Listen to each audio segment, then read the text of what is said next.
Chapter 001, My Wife's Secret. 10 p.m., outside a hotel in Jinlan City.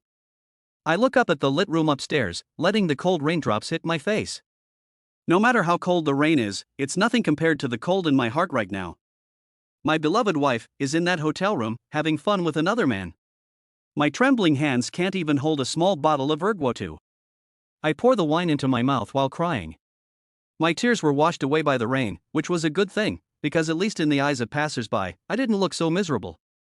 I haven't slept for the past few days because I can't understand why, even though I've given my wife everything I have in my whole world, she's still not satisfied, calling me a loser and saying I'm good for nothing.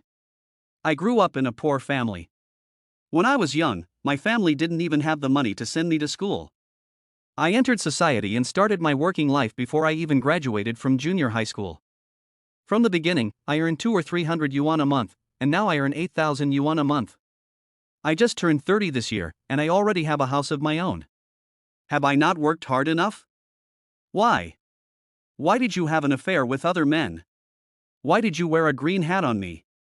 As I imagined my beloved wife having fun with other men, I fell to the ground in despair. I never went up there because I was afraid to face it.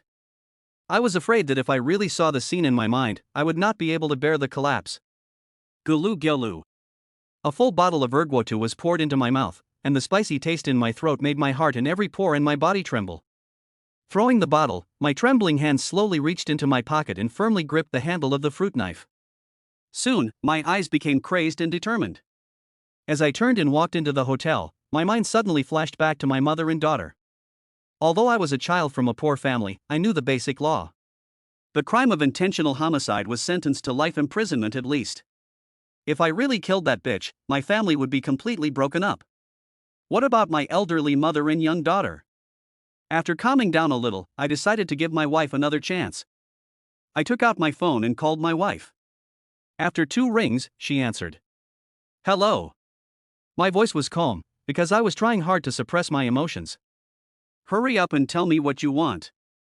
My wife's tone was extremely impatient. That bitch. I knew exactly what she was doing right now. I gritted my teeth, my anger was getting the better of me. Let's talk. Talk about what? Can you give me back the house? Technically, this wasn't even a conversation, because I was asking her in a near-begging tone. Xinjia, have you gone crazy? Do you think that's possible? You tricked me out of my house. Where will my mother and daughter live? Do you want them to sleep on the street? Doesn't your heart ache? Who tricked you? You willingly gave me the house, and you willingly signed the title deed. Did I force you? Did I hold a knife to your throat? But I didn't fucking know you were going to cheat on me. I suddenly roared, startling the receptionist at the hotel. She looked at me in fear, probably because I hadn't slept for days and nights, was drenched in sweat, and was on the verge of a nervous breakdown. Incompetent loser, yelling is the solution? My wife's words were like a sledgehammer, frantically destroying the last shred of my sanity. Bitch. I cursed between my teeth, and even without a mirror, I could imagine my hideous face. Call me whatever you want, I was naive, confused, and stupid in the past, choosing love over bread. But now I've come to my senses, I only want bread. What you call giving everything for me, without money, is all bullshit. My wife paused for a moment, smugly saying, Xinjia, I'm not afraid to be honest with you. I have cheated on you, and I'm lying next to another man right now. Tang Ziqing, you're a shameless, dirty woman. My hysterical yelling drowned out her filthy voice. What's the use of yelling at an incompetent person? My wife was getting more and more smug, and I could clearly hear her say, don't worry about this loser. Those words weren't directed at me. My heart trembled even more, and I could hardly hold the phone steady. I never imagined that the woman I had spent 5 years loving wholeheartedly could be so shameless, so disgusting, so filthy. Oh yes, I forgot to tell you, don't worry about your daughter. After the divorce, I will take her with me, and you can live with your smelly mother. What did you say? You fucking want to take your daughter with you? My voice started to tremble. I won't let my daughter suffer with you. You can forget about it. Even if you go to court, you will only lose, you will definitely not win. Tang Ziqing, do you really want to push me to the brink? My emotions immediately collapsed, and the raging anger inside me was about to reach the limit. My right hand in my trouser pocket tightened its grip on the handle of the fruit knife. I forced you? Shinjia, ask yourself, what have I got in return for wasting my youth on you, a good for nothing, over the past few years? Anyway, this house is compensation for the years I've wasted on you, so don't even think about taking it back. I closed my eyes and took a few deep breaths before asking, my voice trembling, Tang Zicheng, I'm going to ask you one last time, will you give the house back to me or not? No matter how many times you ask, my answer will always be the same, no way. You have to remember that I traded 5 years of my youth for this shitty house, and you loser got it for free. There was a pause. My wife added, by the way, I'll go back tomorrow at noon to pack my things. Tell your mother to stay away from me and out of my sight. I've had enough of her disgusting smell for years, and it makes me want to vomit every time I smell it. Tell her that her cooking is dirty and very bad tasting, and that she is the dirtiest, most slovenly woman I have ever met in my life. I really admire your courage, living under the same roof as her. Tang Zicheng, you have been married to me for 3 years. My mother has served you at home for 3 years without a word of complaint, taking care of your every need, even washing your socks and underwear. She knows that you are afraid of the smell on her body, so every day she made herself take at least 2 showers a day. She cooked every day according to your preferences. Sometimes when I wasn't home, she was so worried about waking you up that she didn't dare knock on the door, and she would just sit alone at the entrance waiting for me to get off work. She has a bad lumbar spine. Do you know how much pain she had to endure sitting there for hours? And you, instead of being grateful, fucking despise her? You scold her? Are you fucking human? Do you have a fucking conscience? My wife's shrilly yelling, combined with her insults to my mother, finally drove me to the breaking point. My remaining sense of reason vanished, replaced by endless anger. Shinjia, let me tell you, I not only dislike your mother, I even want her to die quickly, the sooner the better, so that she doesn't have to be an eyesore at home every day, saying this is a waste and that's no good. And every time I hug Tong Tong, I have to give her 10 baths before the stench of her body dissipates. I sincerely suggest that you smother your mother with a pillow at night until she is dead, and then move her to the suburbs and bury her. Then maybe I will consider not divorcing you. Oh, by the way, since we're talking about it, and since we're getting divorced anyway, I'm not afraid to tell you one more thing. The precious daughter you've always regarded as your life is actually the child of another man and has nothing to do with you Shinjie at all. You were just a cheap father for 2 years.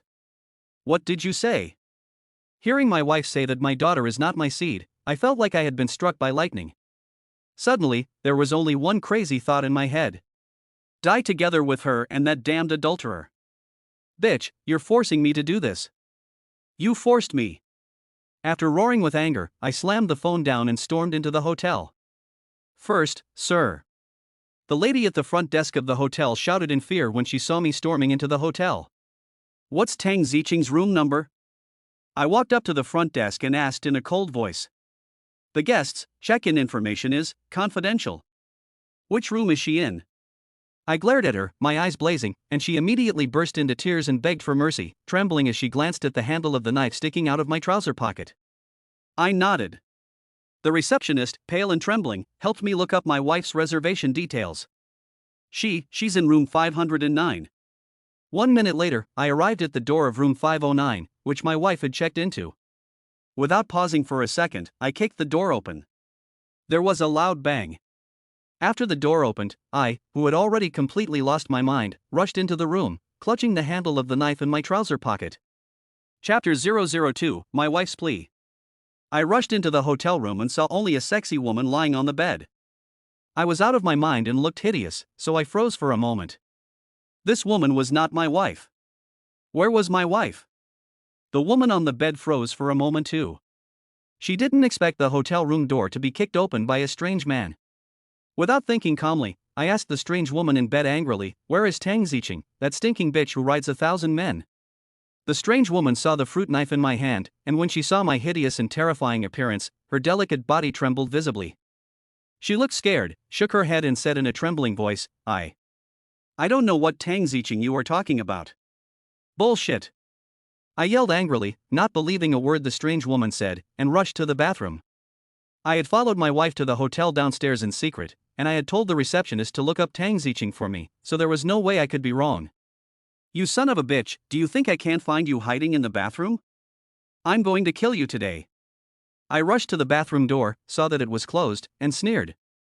Then I kicked the door open with all my strength. There was a loud bang. I rushed in, holding a fruit knife. The bathroom was empty. Where is everyone? Where is everyone? Where is Tang Ziqing?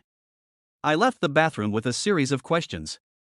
The woman in the bed was curled up in the quilt, trembling, clutching the foot of the quilt, only her eyes were exposed, looking at me in horror, her eyes filled with mist, obviously terrified. After all, I was a little out of control, I was holding a knife in my hand, and I had kicked the door open violently. Not to mention that the other person was just a woman, even if it was a man, they would be scared at this time. But even so, I have to ask where my wife is. Don't play games with me, I'll ask you again, where is Tang Ziqing? I'm sure the strange woman in the bed must know Tang Ziqing, otherwise why is she in Tang Ziqing's room? First. Sir, have you gone to the wrong room? I really don't know what Tang Ziqing you're talking about. Bullshit, this is room 509, my wife booked it, would I go to the wrong room? This is room 506. I froze for a moment, then looked at the door, where it really did say 506. I froze again. After a few seconds, I blurted out, sorry, I've got the wrong room. Then I hurriedly left. As I walked out of room 506, I heard the sound of a strange woman's near-collapse crying from inside. While feeling extremely apologetic, my anger also somewhat subsided because I had entered the wrong room, but I did not forget what I had to do. A few seconds later, I arrived at the door of room 509. After confirming that it was the right room, I kicked the door open. There was a loud bang. I rushed into the room with the knife in my hand. Like room 506, there was a woman on the bed, but the difference was that the latter was my wife. Xin Jie? The woman in the bed, my wife Tang Ziqing, let out a startled cry when she saw me kicking in the door, but when she saw me holding the fruit knife with my strength restrained, she shrugged with disdain, folded her arms and said, lying on the bed, you good for nothing. You've been able to find your way here, so it seems you've been suspicious of me for a long time? My wife was completely unfazed by the sight of the fruit knife in my hand, and obviously didn't believe I would dare to take action. Instead of dealing with my wife right away, I rushed to the bathroom and took a look. After I found no one there, I confronted her, where did you hide the man? What man? Bitch, the man you slept with. Xinjia, are you crazy? I live alone in the hotel, where would there be a man? That's not what you said on the phone.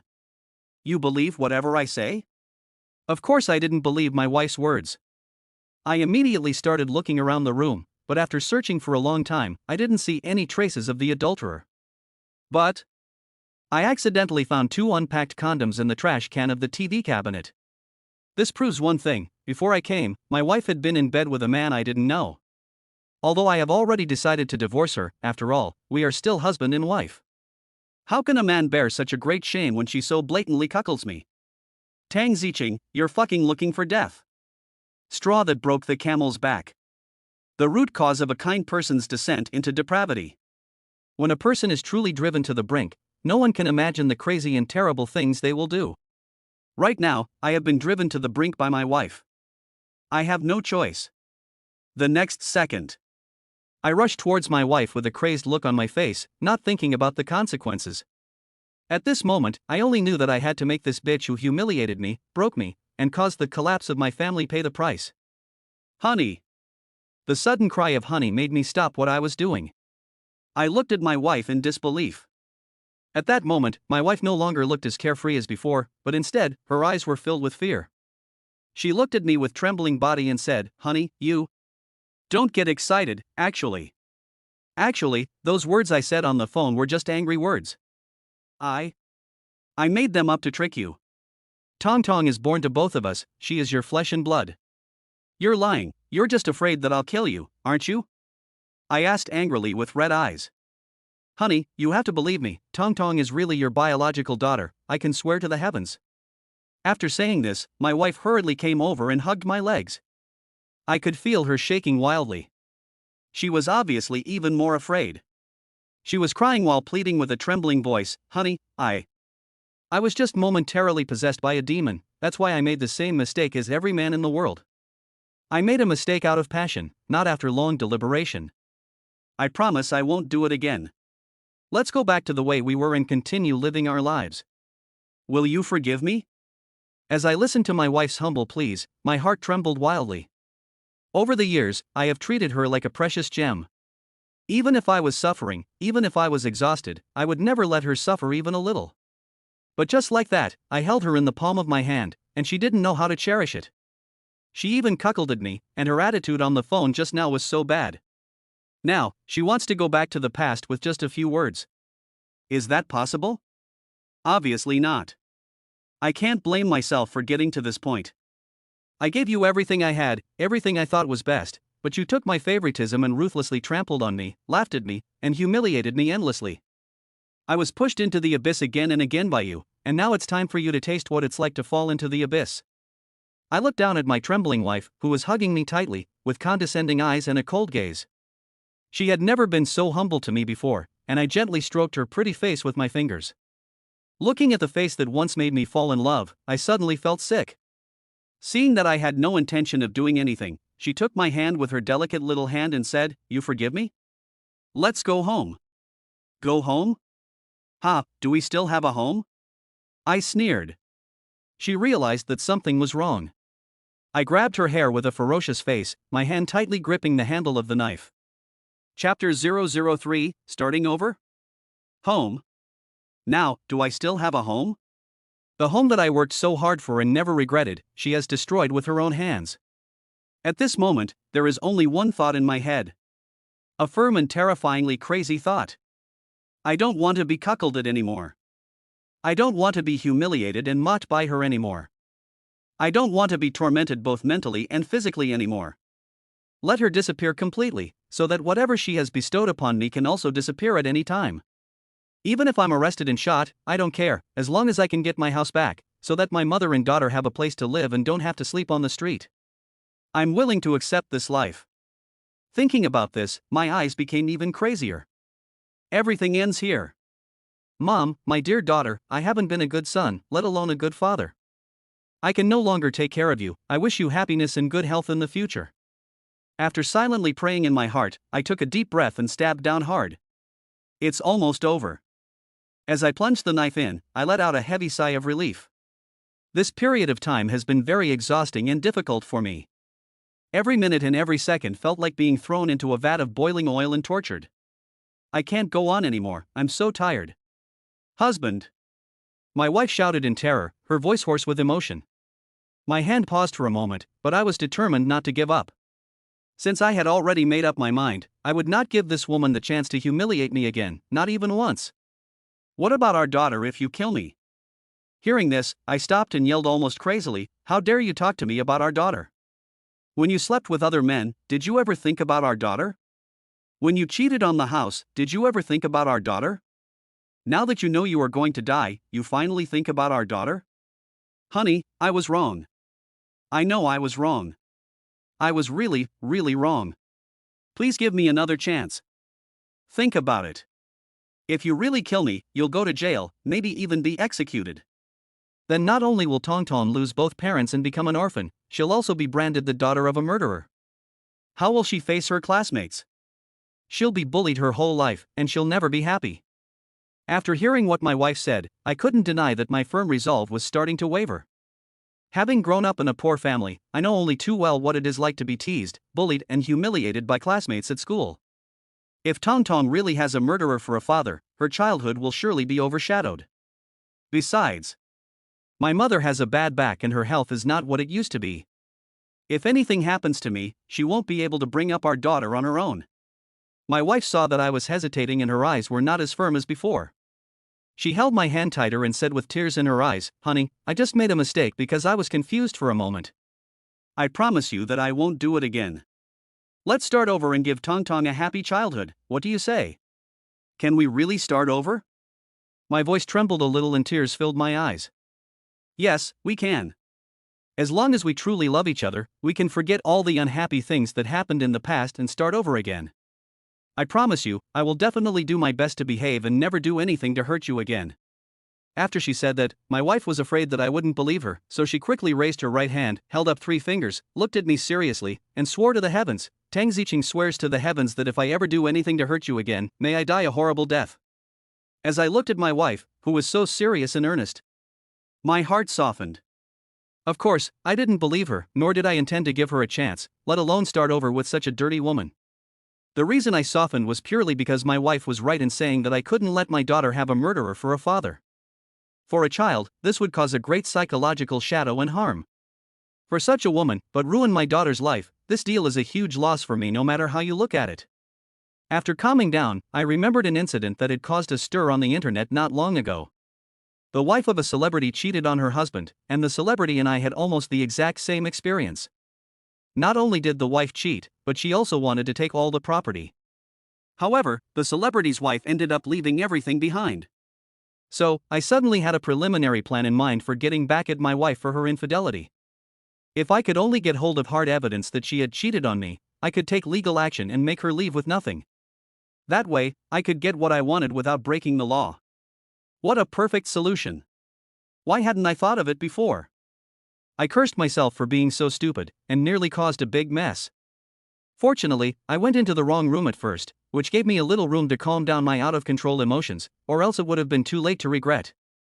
My wife saw that I hadn't said anything for a long time, and tears were falling down her face as she begged, "Honey, it's okay if I die, but Tong Tong can't live without her mom and dad. For Tong Tong's sake, please forgive me." In fact, at this point, my emotions had returned to normal, and I was no longer crazy. I just wanted to take a few more looks at her submissive appearance. Perhaps it was because I had always treated her like a goddess. The sight of her pleading with me gave me a sense of satisfaction. She seemed to sense it too, and gave me a displeased look. She wanted to get up, but then saw the fruit knife in my hand and didn't dare to. "Go take a shower and tidy up a bit," I spoke calmly. My wife looked at me with tearful eyes and puzzled expression. It seemed that she had thought of something, and she gave me a flirtatious glance and said coyly, "I just took a shower." She even pressed herself against me while saying that. Obviously, she had misunderstood the meaning of what I had just said.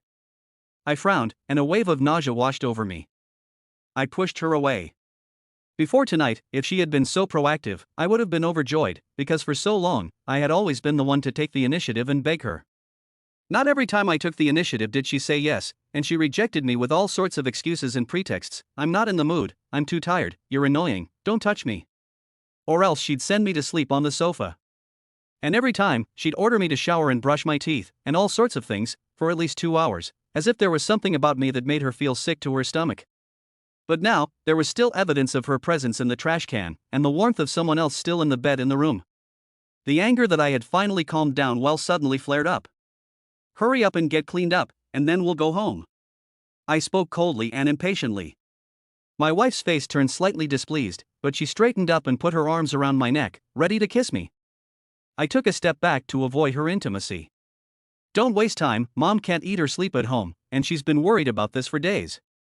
I went to wash up immediately. My wife didn't mind that I didn't let her kiss me. She wiped away her tears and happily went to take a shower. After the sound of running water came from the bathroom, I didn't just sit there. Instead, I started looking around the room for clues left behind by the man my wife had been sleeping with. I wanted to see if there was any hard evidence. I wasn't discouraged. There's a saying that a dog can't change its habit of eating shit. After a dog has tasted shit, how can you ask it not to eat it in the future? Whenever there is a chance, even if you know it is like a moth to a flame, it will definitely charge upwards recklessly. So I concluded that as long as my wife feels that she has a chance, she will definitely go out and find another man again. The thought that my wife will go out and find another man at any time makes it impossible for me to say that I don't feel anything at all, but what can I do? This relationship has already deteriorated, if not broken. I unconsciously clenched my fists, and the wound in my heart was bleeding a little. I forced myself to stop thinking about it, and my only goal now was to find a way to make my wife leave the house with nothing. The next second, I saw my wife's phone by the pillow, and I picked it up directly to try to unlock it.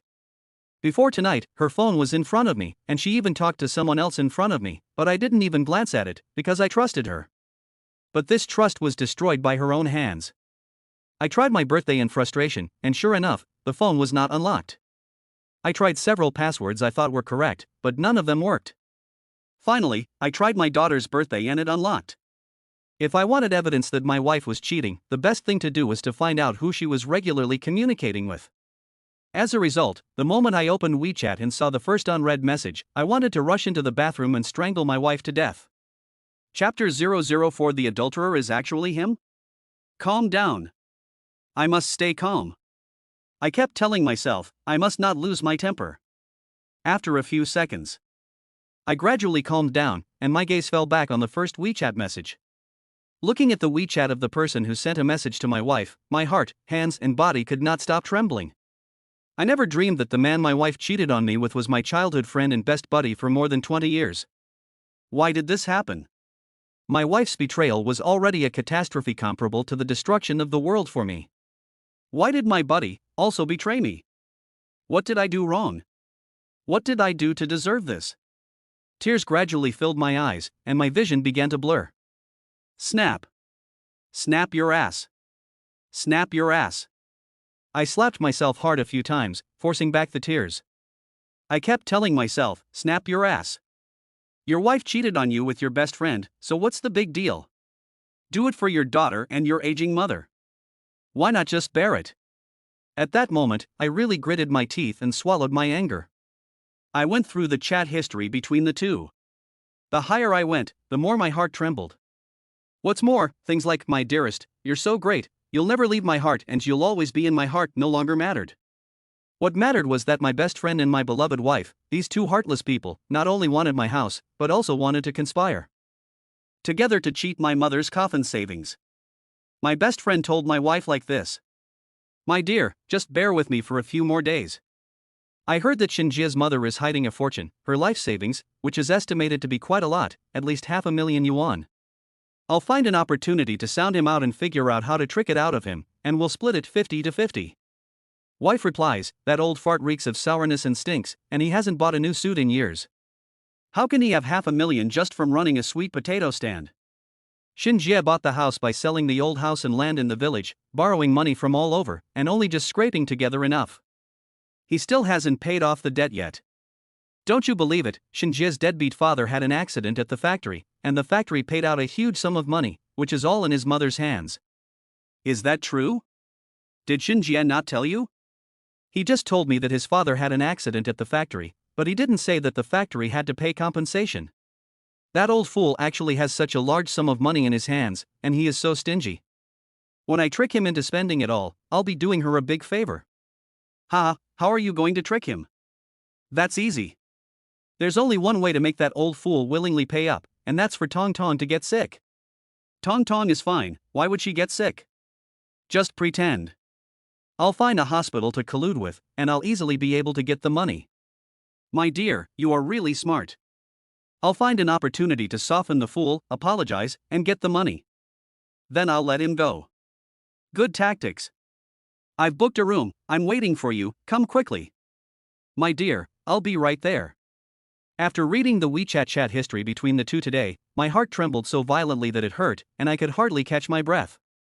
Anyone with even a shred of conscience would never do such things. It was clear that they not only had no conscience, but their hearts were black. Black as can be.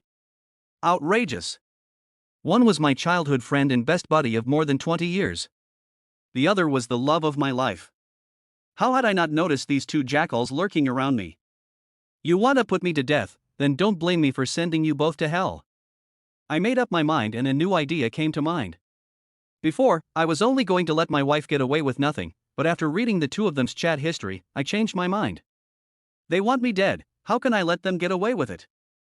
I put my phone back in its place, sat on the bed and kept breathing deeply.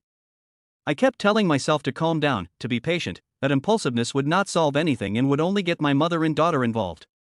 The most important thing at the moment was to pretend to know nothing and let them reveal their true colors first, so that I could cut them off at the pass. After some self-comfort, it took a few minutes before my state of mind finally returned to normal. At this time, my wife had finished her shower. She came out with damp hair and gave me a sweet smile. I used to think my wife's sweet smile was the purest, most beautiful, and most healing smile in the world. But at the moment, her smile looked like the devil to me. My heart was cold, but I pretended to be normal. Honey, there's nothing else to clean up here, let's go, I said. I nodded, and I walked in front, with my wife following behind. We left room 509. As we passed room 506, I deliberately glanced in, and the strange woman I had scared into tears was no longer there. I wanted to sincerely apologize to her again.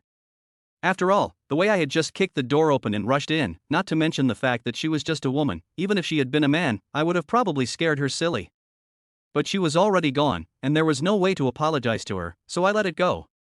When I came to the hotel reception to check out, I asked my wife to give the hotel 1,000 yuan as compensation for the door I kicked.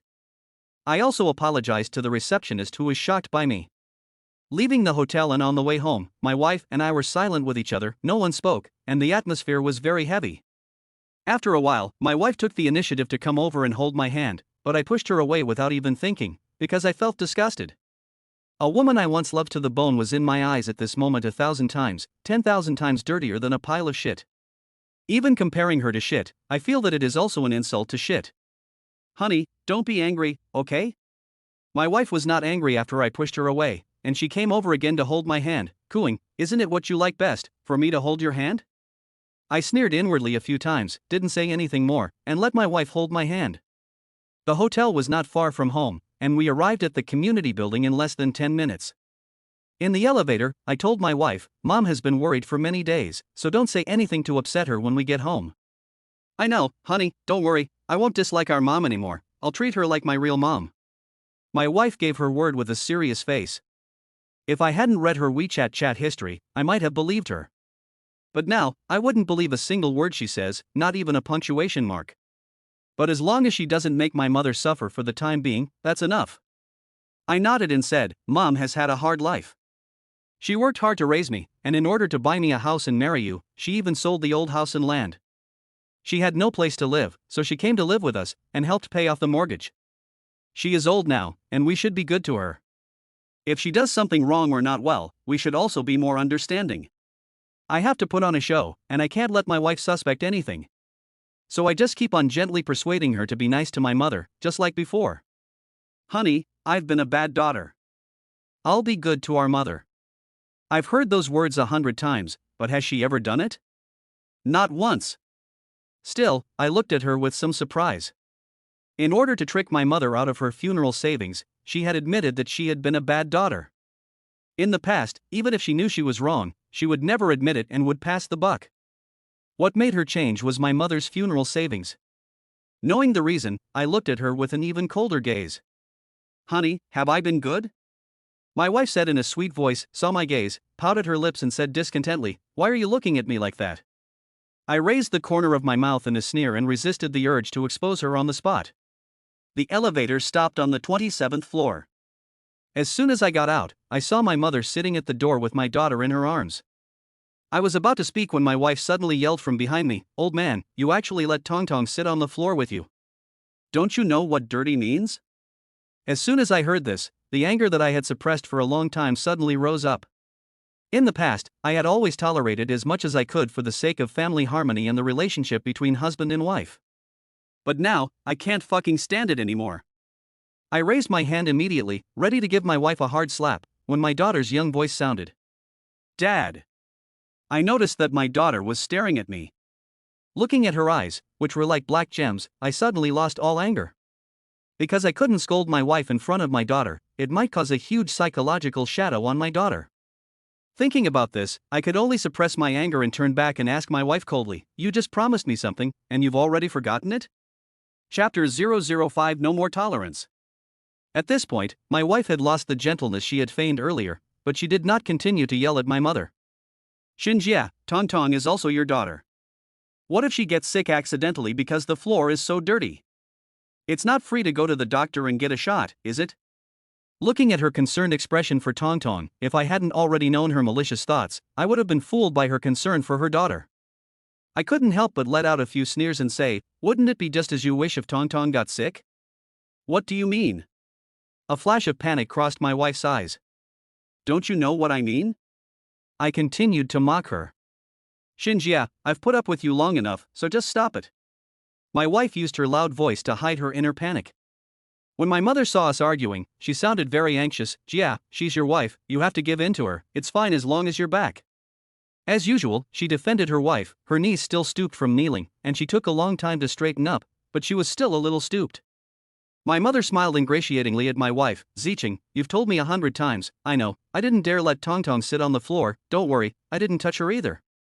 My wife nodded with disgust and reached out to her daughter. The daughter laughed and ran over, pinching her nose and speaking in a baby voice, "Mommy, Grandma's clothes stink."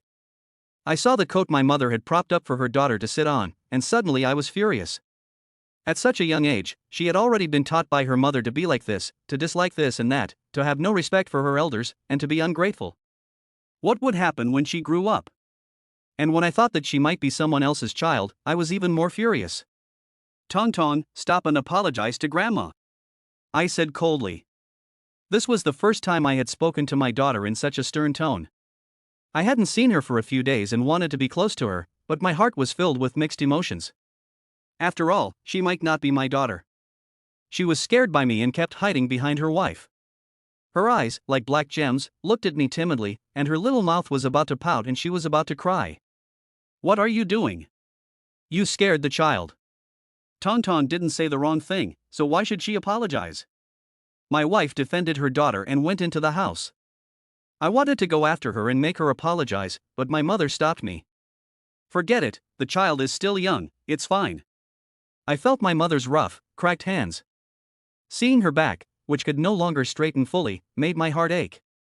She had repeatedly swallowed her anger for my sake and for the sake of this family, allowing herself to be wronged, but in return she received no gratitude from her daughter-in-law or granddaughter.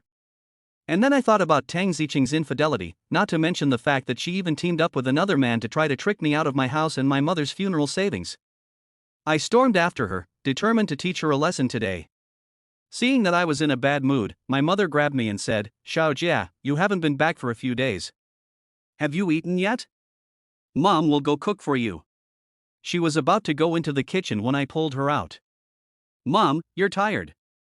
You've taken care of us for so long. You rest, let Ziqing do it." "It's fine, I'm not tired. Let Ziqing rest." "No, she has to do it today." I scanned the living room, but couldn't see my wife or daughter. I found them in the bathroom, where she was getting my daughter ready for a bath. "Didn't you hear what I said?" "What?" I was talking so loudly in the living room, how could she not hear me? She was pretending not to know. I walked up to her and grabbed her hand, pulling her out of the bathroom. "Let go of me. What do you want?" My wife looked unhappy. "Don't you know what you're supposed to do as a daughter-in-law? Cook for my mother." I stared at her coldly, my tone leaving no room for doubt. Before I found out about her affair, I would never have dared to speak to her like this. However, my concern for her only made her feel like she could get away with anything. She had no respect for me and even dared to cheat on me. Now, I've made up my mind to divorce her. Before I get the house back, I might not do anything to her, but she still wants to be on top like before. That's absolutely impossible. Over the years, I've never spoken to her in such a tone, and she couldn't accept it at first and wanted to glare at me. But maybe because she felt guilty about the affair, she didn't argue with me. "I'll do it." My mother was afraid that my wife and I would argue again, so she hurriedly tried to smooth things over. My wife gave her a cold look, walked towards the kitchen, and didn't even turn on the light. My mother saw that the kitchen was dark and was worried that my wife might get hurt, so she asked her to turn on the light, but she was immediately snapped back. "It's not like you're always worried about wasting electricity." I just lit a cigarette, and when I heard this, I frowned, but I didn't go in to find trouble with her. After all, she still owns the house. I can only vent a little bit, I can't push her too hard. After I get the evidence, she'll suffer for everything. In less than a moment, my wife came out with a bowl on her face, threw it on the table, almost knocked it over, and said resentfully, "Eat quickly, it won't kill you." I was a little surprised that she could make something so quickly. I leaned over to take a look, and I couldn't hold my anger back. "Stop right there." My wife turned around, folded her arms, looked at me with impatience, and asked, "What's wrong now? Is this the food?" When I was in confinement, I've already gone out of my way to give her cold noodles to eat. Take it or leave it. This makes me so angry when I think about it. She was in confinement, and her family came over with a big group of people. In name, they were there to take care of her during confinement, but in reality, they came to my house, made my mother serve them food and drink, and then after being disliked in every way, they still had to go and serve her, and she gave them the cold shoulder and disliked them in every way.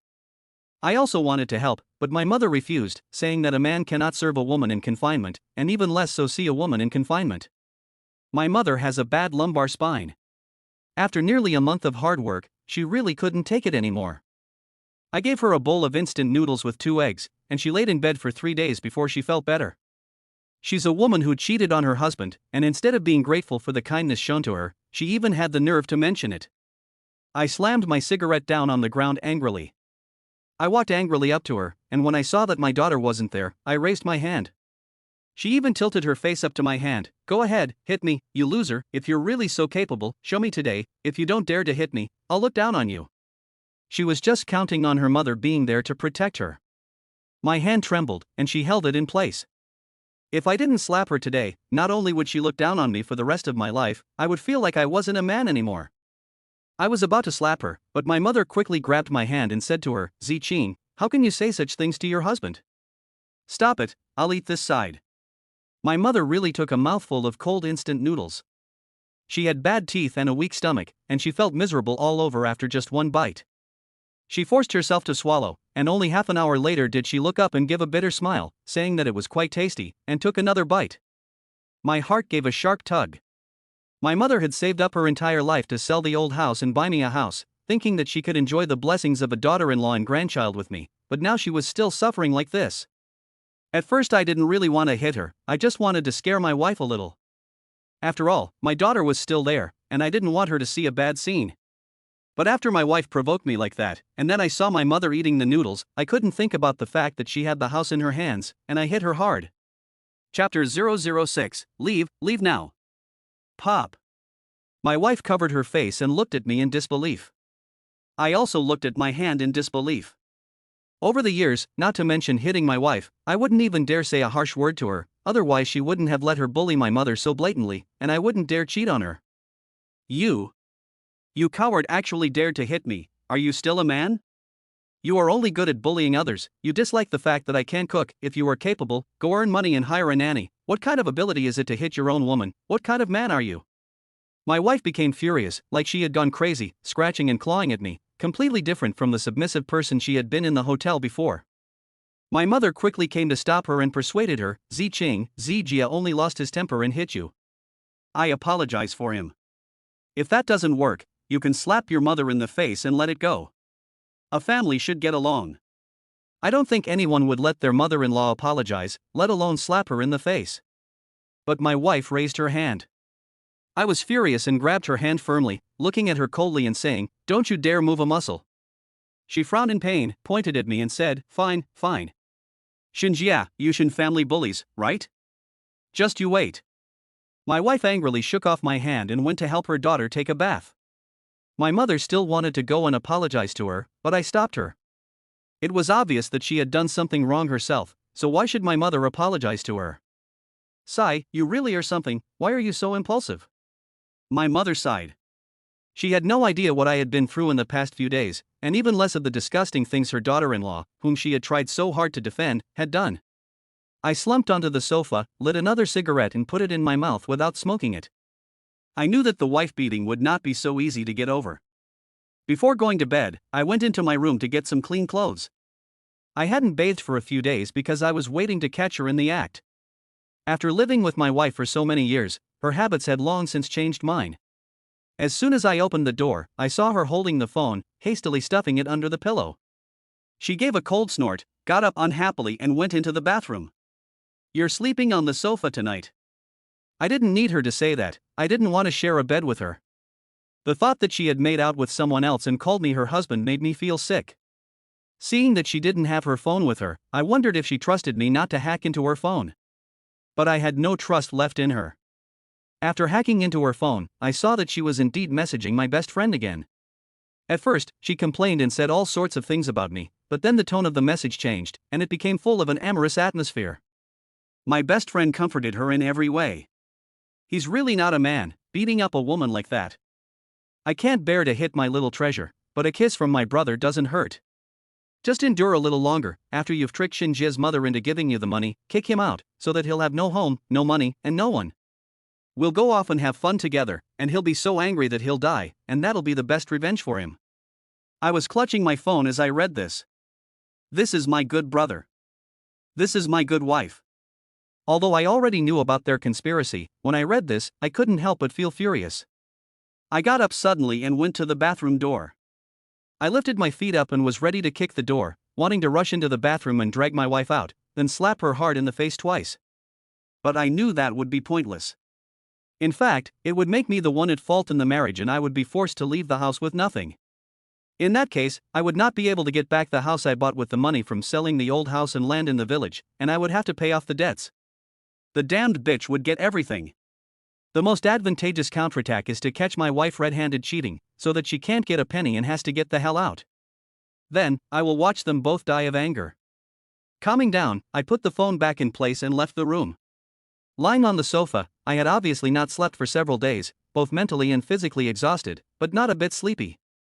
I looked at the moon outside the window, and the feeling of loneliness that no one understood hit me, and I smoked cigarette after cigarette. But I still forced myself to go to sleep. Only by getting enough rest could I better fight against my wife and her brother's two adulterers. Unfortunately, as soon as I closed my eyes, their chat history appeared in front of my eyes, and I couldn't help but imagine the various shameful acts they had committed behind my back. I don't know when I fell asleep. In a daze, I heard a loud knocking on the door. Who could it be, knocking so loudly in the morning? I got up in a bad mood and noticed that I was covered in a blanket. My mother must have seen me sleeping on the sofa and didn't want me to catch a cold. I opened the door and saw who was there. I was not surprised and asked lightly, "Dad, Mom, why are you here?" "Humph, we're here to report the death." Wang Mengping, my mother-in-law, entered with a cold snort. Behind her was her husband, Tang Feng. As soon as they entered the door, they sat on the sofa, looking as if they were about to accuse me of something, waiting for me to give an explanation. I knew this would happen after I hit my wife last night. A woman who has cheated on her husband and who is also scheming to take my mother's funeral savings and the compensation money for my recently deceased father. Such a bitch can be beaten up, and I have nothing to explain, nor do I want to explain anything. At this time, my wife also came out of the room. She greeted her parents, looked timid, sat next to them, and looked at me with cautious eyes, as if she was afraid of me. Seeing the bruises on her face and mouth, I frowned. I had only slapped her once, and it shouldn't have hurt that much. I was angry at the time, but I knew exactly how hard I had hit her. Her parents saw how she looked and asked her tenderly how she felt, then glared at me with anger. I see. I saw through my wife's little trick, but still didn't say a word. Seeing that I hadn't made a comment for a long time, my mother-in-law's face fell. She slammed the table and yelled, "What kind of attitude is this? You beat my daughter up like this, almost disfiguring her, and you don't even say a word? You won't admit your fault?" I sneered. "Just admit your fault and that's it? You wish. If I don't teach you a lesson this time, Ziching will suffer even more in your house in the future." My mother-in-law pointed at me and spat. At that moment, my mother brought out a steaming breakfast from the kitchen and said with a smile, "Dear, please stop. Eat some breakfast while it's still hot." "I'm not eating it." "Who wants to eat your rubbish?" My mother-in-law pinched her nose in disgust, staying away from my mother as if she really smelled. "We came here today to find Shinjia and get an explanation, not to eat. If we don't get an explanation today, we're not leaving." My father-in-law spoke coldly. "Please stay away from us. Don't you feel the smell on your body?" My wife looked disgusted. My mother tried to ease the awkward atmosphere, but it only made things more embarrassing. Even in front of my in-laws, I coldly glared at my wife. I wanted to get back the house that my parents and I had worked so hard for, but that didn't mean I would put up with her nonsense like I used to. My mother saw my face turn red, so she pressed her hand down, moved away from the three of them, and continued to smile. "They're just having a normal married couple's argument. Jia was just being reckless, and Ziching is fine." My mother was unable to finish her sentence before she was impatiently interrupted by my parents-in-law, who launched into a tirade of unpleasant ridicule. I was furious, and said loudly, "I'm the one who hit the person, so if you have a problem, take it up with me, not my mother." Then I pointed at my wife and said, "She's your mother, she's your mother-in-law, so even if you really have a problem, you'd better just put up with it." After yesterday's affair and seeing my wife's chat history with her best friend, I had already given up any last hope of affection for her. Who does she think she is? When I liked her, she was everything. When I don't like her, what is she? Punching you in the face? You've got some nerve? Daring to speak to us like that? My father-in-law glared at me with a cold expression. "You brat, we came here in good faith to reconcile you two, but you just bite the hand that feeds you." My mother-in-law jumped up, narrowed her eyes, and looked like a shrew scolding in the street. Upon hearing this, I couldn't help sneering. "That's a nice thing to say, saying that you came here to reconcile, but you're clearly here to lecture us." I was about to speak when my mother gave me a glare and kept trying to mediate. "Xiao Jie really treats Ziching well. Last night was just a momentary impulse. If you really feel bad and want an explanation, I'll apologize to Zi Qing on Xiao Jie's behalf and let her slap me in the face again. I was in a daze, and it seemed like her back was even more bent than before. Originally, I thought that my mother had served my wife for so many years that she would not let an old man apologize to her and then let her slap him. Who knew that she would say, "Fine, you said it yourself, I didn't force you." That's more like it. My mother-in-law added. My mother smiled bitterly and leaned her face over. I suddenly glared at them, supporting her shoulders, standing in front of her, glaring at my parents-in-law. Aren't you just wondering why I hit her? Let her tell you herself. With that, I looked at my wife. What do you want me to say? My wife looked a little flustered. What? You dare to do it but not admit it? I snorted. What, am I afraid to admit? I looked at my wife coldly. Would she really admit to cheating? I cooked for her so kindly, and it's fine if you don't appreciate it, but she even told you to hit me. Do you have a conscience at all? No one bullies people like you. As I watched my wife cry and look so aggrieved, I knew that there was no way this bitch would admit to cheating on me. She even went so far as to slander my mother and turn the tables on me. I was so angry that I couldn't contain it. Is that what you call cooking? You gave your mother cold water to make noodles with and nothing else? I'm furious. That's enough, Xinjie. My father-in-law also shouted angrily. My daughter has never touched anything with her hands since she was a child, and I have never eaten anything she has cooked. She is already a very lucky person to marry you and cook for your mother, but you don't appreciate it. There is no need for her to stay in this family. Divorce right now. The mother-in-law said with emotion. After saying this, I looked coldly at my smug wife and said, "Fine, let's get a divorce, let's go get the papers right now." Chapter 007, Don't You Dare Touch My Mother. My in-laws couldn't believe it. My wife and I were always so obedient to them, but now I dared to argue with them and actually agree to a divorce. My mother-in-law pointed at me, her hands trembling, and kept saying things like "You've grown up and you've got some nerve." My father-in-law snorted in anger and turned his back on me. The atmosphere froze for a moment. My mother angrily said to me, "What are you talking nonsense about? Apologize to your in-laws right now." I stubbornly stood there, refusing to admit my fault no matter what. I knew that my mother was only trying to do what was best for me and didn't want to see our family fall apart. In fact, I was just being impulsive. I really wanted a divorce, and I wished I could go and get married to Tang Ziqing right now. The reason I was so impulsive was that I was angry at my in-laws for bullying my mother like that, and I was sure that my wife would never agree to divorce me so easily. For someone as greedy as her, she hasn't even managed to get her hands on any money from her mother yet, so how could she possibly be willing to do it? She looked at me angrily, but she just wouldn't say yes. I knew then that she was just a woman after money. But my mother didn't know this, and she was eagerly persuading my in-laws, "You mustn't get a divorce. The children are fine, and it's all my fault. You can't let them get a divorce." Seeing the tears in her eyes, it made me feel bad inside. "Stop it, this marriage is definitely ending." Her father-in-law snorted. "It must end, and once you're gone, trash, I'll immediately find Ziqing someone who's worthy of her." Her mother-in-law added fuel to the fire. She said that she would let her pack her things right now and leave this house, to get away from the scum who beats women. I just quietly watched as my wife put on a show, and stopped my mother from trying to persuade her. I didn't believe that hundreds of thousands of dollars wouldn't be an attraction to her. No matter what my mother said, she could only silently wipe away tears as she watched my wife pack her things. At that moment, the phone I smashed in front of the hotel last night rang. I thought it was broken and didn't care, so I just put it in my pocket. The screen was cracked and I couldn't see who was calling, so I picked it up. I answered in a very impatient tone, "Who is this?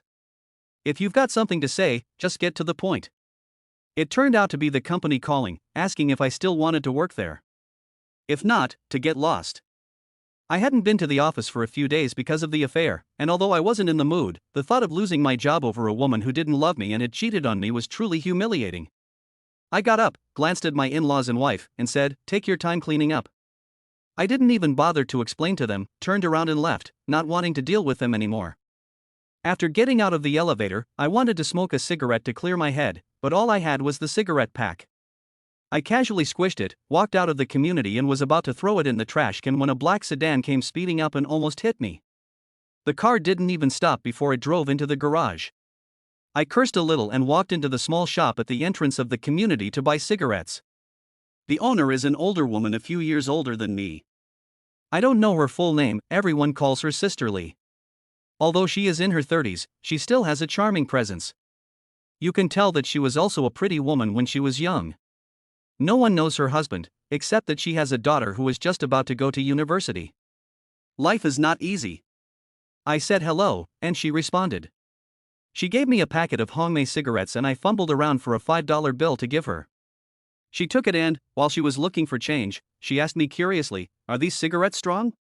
Suddenly, a wave of bitterness washed over me, and I shook my head and said, "No, they're not strong."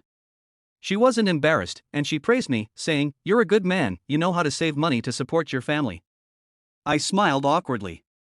She didn't originally sell Hongmei cigarettes in her shop, and no one in the neighborhood smoked cigarettes that cost 3.5 yuan a pack, so she specifically stocked up on them for me. I took the change, said goodbye, and rode my electric bicycle to work. If I didn't show up soon, I would really lose my job. Although I would soon be getting a divorce, life still had to go on. I had to hold it together for my mother and daughter.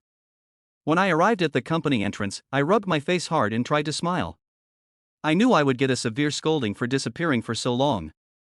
Sure enough, as soon as I entered the office, my colleagues warned me, "You'd better be careful, the boss is really angry right now." I was mentally prepared, so I knocked on the office door with a stiff upper lip, went in dejectedly, and was immediately given a scolding. I had no choice but to appease him by offering him a cigarette and saying that I had been caught up in some urgent family matters and had not had time to take leave. And I promised again and again that it would never happen again. I have been with the company for so many years that I am considered an old hand, but my boss still scolded me, without even looking at the cigarettes I offered him. He just threw them away. "Don't you know that I only smoke Huazi cigarettes? Get out of here, you piece of shit, you're annoying me." As I gently closed the office door and turned around, I heard the sound of glass breaking behind me in the office, followed by my boss's angry yell. "Don't think just because you were my master that I'll always protect you. If there's a next time, you're fucking fired." All my colleagues were shocked. Their gazes converged on me, with ridicule and contempt in their eyes. I suddenly felt a flush of shame on my face. I had never been scolded or humiliated like that before in the company, where I had been for so long. At that moment, I felt like Stephen Chow in King of Comedy, who was chased away by Ing Mantat and wanted to take the lunchbox. I clenched my fists. At the age of 30 and with an education level of not even graduating junior high school, if I was really fired from the company, it would be very difficult to find another job, and it would be almost impossible to earn the same income as I currently do. After thinking about my mother and daughter, I helplessly let go of my hands, bowed my head silently, and returned to my workstation with my hands covering my face. My supervisor was Jia Yi, who had just graduated from school and been assigned to work under me. He followed me around all day, calling me master this and master that. Every morning, he prepared my breakfast for me, and even prepared tea and cigarettes for me, not to mention doing the work. I just needed to be there to enjoy the cool breeze, and let him do everything else. After that, I recommended him for any opportunity the company had, and did my best to protect him if anything happened. The company offered me a promotion 2 years ago, but at that time my wife proposed to marry me, so I let him take the opportunity and recommended him. I don't want to be rich and powerful, I just want to live a peaceful life with my wife, but who knew that it would end up with such a heartbreaking result? I used all my strength to give my wife the best in the world, but she betrayed me. After Jia Yishue returned from his studies, I was like a stain on his life, and he kept trying every way to get me to leave the company. How ridiculous. I was busy dealing with the work left over from the previous few days when Jia Yi brought someone in, saying that she was the new general manager, Su Wanqiu. Although I wondered what Jia Yi was doing as the original general manager, I didn't bother to find out, as it had nothing to do with me. However, there was a small sense of satisfaction. This kind of ungrateful little person deserves to be demoted. I worked even harder, not wanting Jia Yi to catch me doing anything wrong. He must be furious right now, looking for someone to take it out on, and I'm naturally his first choice. I heard the sound of high heels on the floor next to me, followed by a faint fragrance. I didn't look up, but I heard someone exclaim in surprise. A moment later, as I was busy dealing with the work that had piled up over the past few days, a hand knocked on my desk. I looked up and saw Jia Yi leaning on the desk with a smile on his face. He said, "The new general manager is looking for you." Looking for me? I was puzzled. Seeing the sinister smile on Jia Yi's face, I suddenly understood. He must have complained to the new manager again, making things difficult for me. At that moment, my phone rang. I took it out to answer it, but Jia Yi was unhappy that I ignored him and impatiently tried to take it from me. "Don't you dare move my phone again." I glared at him. I really gave him face. I put up with him repeatedly causing trouble before, but this morning I was already so angry with my in-laws and wife that I had nowhere to vent it. Who does he think he is? He was just a little nobody who followed my every move back then. He looked at me in disbelief as I answered the phone. It was my mother calling to say that my wife had packed her things and followed my in-laws back to her parents' house, taking Tong Tong with her. That bitch. I was furious. "Tang Zicheng, you can just leave, but you dare to take Tong Tong with you." My mother kept telling me to work hard and that she would go apologize and bring Tang Zicheng and her daughter home. This morning, my mother was bullied in front of me, and if she goes to her in-laws' house alone, will she be okay? "Tang Zicheng, if you dare to touch my mom, you try." I put away the phone and rushed out. Chapter 008 Shinjia, you've got a lot of nerve. Jia Yi blocked my way and refused to move, no matter what I said. "Stop right there, this is the company, it's office hours, and I'm your superior, where are you going?" Seeing his condescending manner made me feel uncomfortable, but I still suppressed my anger and explained, "Manager, I have an urgent family matter, I need to go back and deal with it now, I'd like to take some leave." "Take leave? You haven't been to work for how many days now, and only you have urgent family matters, but does that mean that other people don't have urgent matters? Why should you be treated specially?" His words caused dissatisfaction among my colleagues, but they only whispered about it. I have been in the company for so many years, and although I am a bit clumsy and not very likable, I am not hated by anyone. I stared at him, wanting to ask him loudly who took care of him when he joined the company? Who protected him? Who taught him things and gave him the opportunity for promotion? Now that he's in a position of power, he's come to trouble me all day long? If I had known, even if I was teaching a dog, I would never have taught such an ungrateful son of a bitch. If you teach a dog for a long time, it will even wag its tail at me. In order to rush to help my mother, I gritted my teeth and endured it again and again, saying, "Manager Jia, I'm really in a hurry now, if that's not possible, you can just dock me a day's pay." Jia Yi smiled impatiently, poking my chest with his finger and shouting, "Deduct wages? With your measly salary, you've already been deducted. Do you still have any respect for the company or your leaders? What urgent matter has come up at home? Did your father have a car accident? Or was your mother cheated? Or was your daughter abducted? You make so many excuses all day long. If you don't want to work, get out of here." I was pushed back by Jia Yi again and again. If it was before I knew that my wife was cheating on me, I might have gritted my teeth and endured the humiliation. After all, I needed this job to support my family, and I didn't want my wife to suffer with me. But today he went too far, cursing my family in front of everyone in the company, especially my father, who had just had an accident at the factory some time ago. How dare he speak so recklessly? This was intolerable. I made up my mind and grabbed his finger that was poking me in the chest. Although he was much stronger than me, I forced his finger away with all my strength, so that he could only keep squatting down and leaning his hand back. He still yelled angrily, "Shinjia, you piece of trash, how dare you hit your superior?" After what happened yesterday, my tolerance has plummeted. Now that I've hit Jia Yi, I won't hold back anymore. I kick him in the chest, leaving a dark footprint on his white shirt. I spit in his face and yell, "Get the hell out of here." A dog that follows its master around like a whipped cur has the nerve to bite its owner? I don't even look at him as I rush out the door. Behind me, I hear Jia Yi's furious yell, "Shinjia, I'll fucking fire you. Even if you beg me, I'm not going to do it." Without turning my head, I impulsively said the words to resign. When I arrived at the company entrance, the cold rain hit me in the face, which made me calm down a little. I already regretted it in my heart. Why was I so impulsive just now? Without this job, in the future, what will I use to support Tong Tong and my mother? My mother already has a hard time selling sweet potatoes. Do I want her to support me when she should be enjoying her retirement?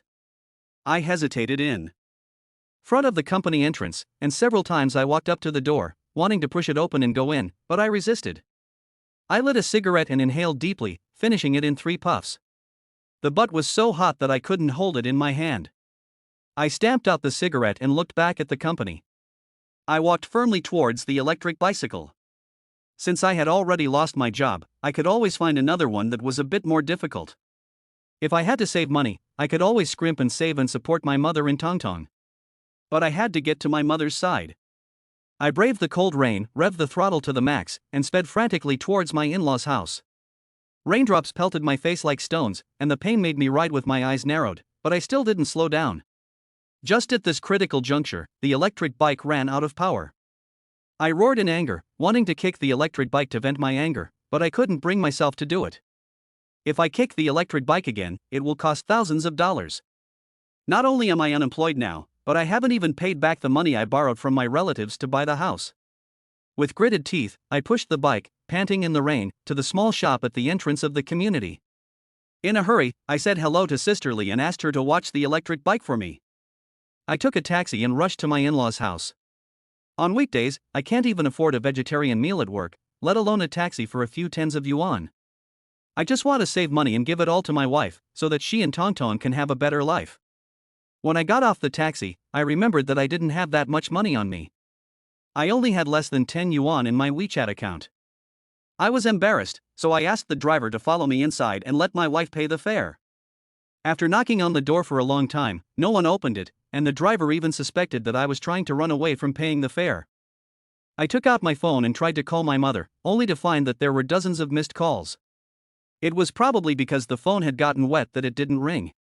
My wife sent me a WeChat message with just an address and a private room number.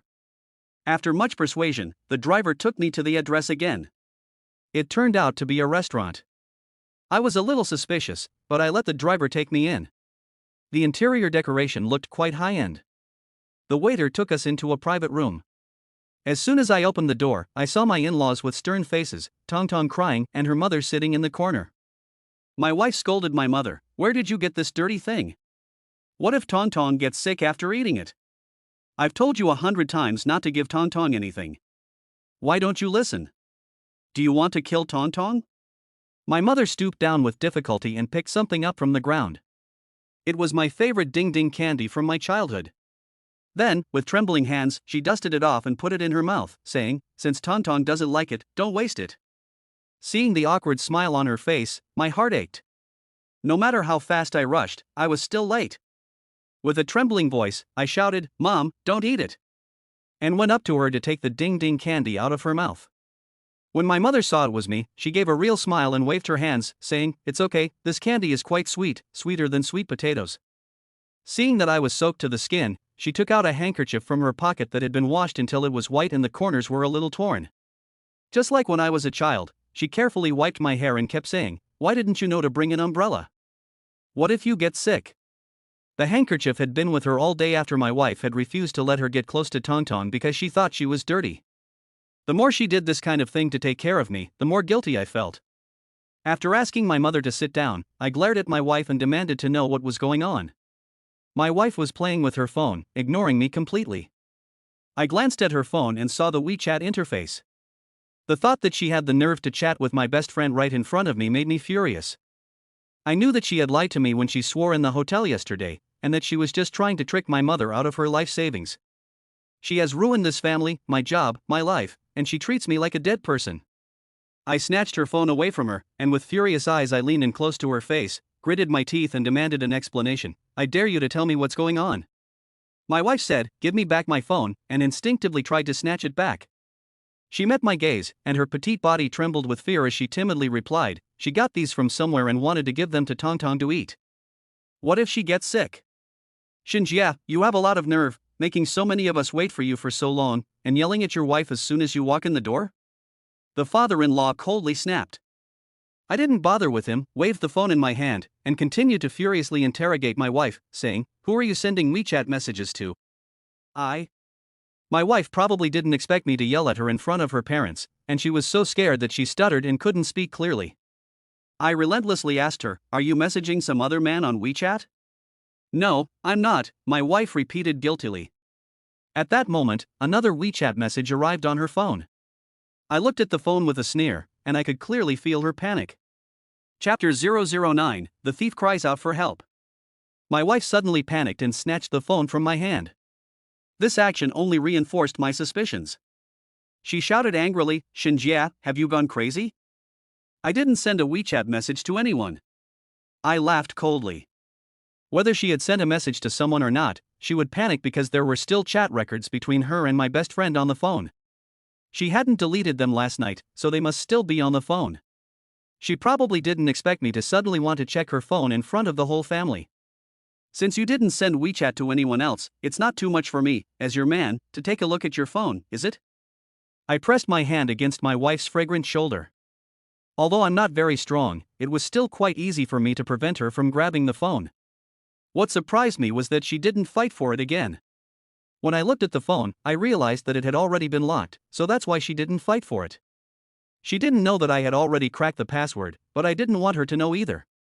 She looked at me blankly, as if to say, if you're so smart, unlock it. I couldn't stand this shit, and just as I was about to unlock it, coincidentally, another WeChat call came in. I felt her tremble slightly as I pressed my hand against her shoulder. She panicked. I glanced at the caller ID, which wasn't my best friend's WeChat name, and an instinctive wave of anger burned within me. That bitch. She actually has more than one lover. How many green hats am I wearing? I suppressed my anger, handed her the phone with a cold smile, and said, answer it. Put it on speakerphone in front of the whole family. I glanced at my in-laws. A moment ago, they thought I was being unreasonable, but now their faces looked a little strange. My wife really answered the WeChat call. I looked at her in surprise. The reason I handed her the phone was because I was sure she wouldn't dare answer it in front of everyone. I could see a hint of smugness in her eyes. Just as I was wondering, a man's voice came over the speaker. Sister, what are you doing? I've already arrived. I sent you a WeChat message asking you to come out and show me around, but you didn't even reply. My wife gave me a smug look and said in a strange tone of voice, even if I wanted to go out and show you around, I'm afraid someone would think I'm going to meet my lover, so I'd rather let the waiter show you around. This was clearly a comment directed at me. She hung up the WeChat call, looked at me with a smug look in her eyes and said, I was just chatting with my younger brother on WeChat. At this time, the door to the room opened, and the waiter walked in with a gloomy-looking brother-in-law, sat down next to me, and slammed a set of car keys on the table, glaring at me with dead eyes. My brother-in-law was called Tangang, just 25 years old, with a crew cut, much stronger than me, wearing a vest, showing off his thick, muscular arms, and a scar on his arm that was more than 10 centimeters long. I don't really know my brother-in-law very well. I just occasionally get together with him during the new year to hear him brag that he can take on 5 or 6 people single-handedly, and that the scar is his battle record. My wife has occasionally mentioned that he hangs out with the wrong crowd all day long. I don't want to get involved with someone like him, so I haven't even had his contact information for all these years. His gaze put me under pressure, but he asked my wife, Sister, which brainless idiot took me for your lover? Step forward and let me have a look. This remark was clearly directed at me. When facing him, I would be lying if I said I wasn't afraid. When my brother-in-law appeared, my wife's mouth curled up into a smile. I felt so suffocated. I knew she was having an affair with my best friend, but I just didn't have any concrete evidence. I suddenly put my hand in front of her. You still want to look at your phone? If there is no message in the phone as you said, how are you going to compensate me? My wife's voice turned cold, and her hand quietly placed the phone under the table. I don't need to guess, I know she is taking the opportunity to delete the chat history, not wanting me to catch any evidence. Enough, Shinjie. My father-in-law slammed the table and shouted angrily, haven't you caused enough trouble? Is this the attitude you have when admitting your fault? How can we feel at ease letting our daughter continue living with you? Yes, your mother begged for you all day before we agreed to come for dinner. Now it seems that there is no need for this dinner. Ziching, let's go. My mother-in-law also chimed in. Shinjie. Don't be a deadbeat. My brother-in-law looked at me coldly. My heart tightened. I was also afraid that he would call the people in the community to come and trouble me. I looked at my in-laws unhappily.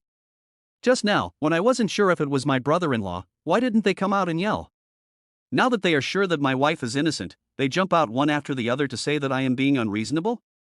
With someone backing her up, my wife's beautiful eyes suddenly filled with tears, as she affectedly wiped away the tears that had spilled out.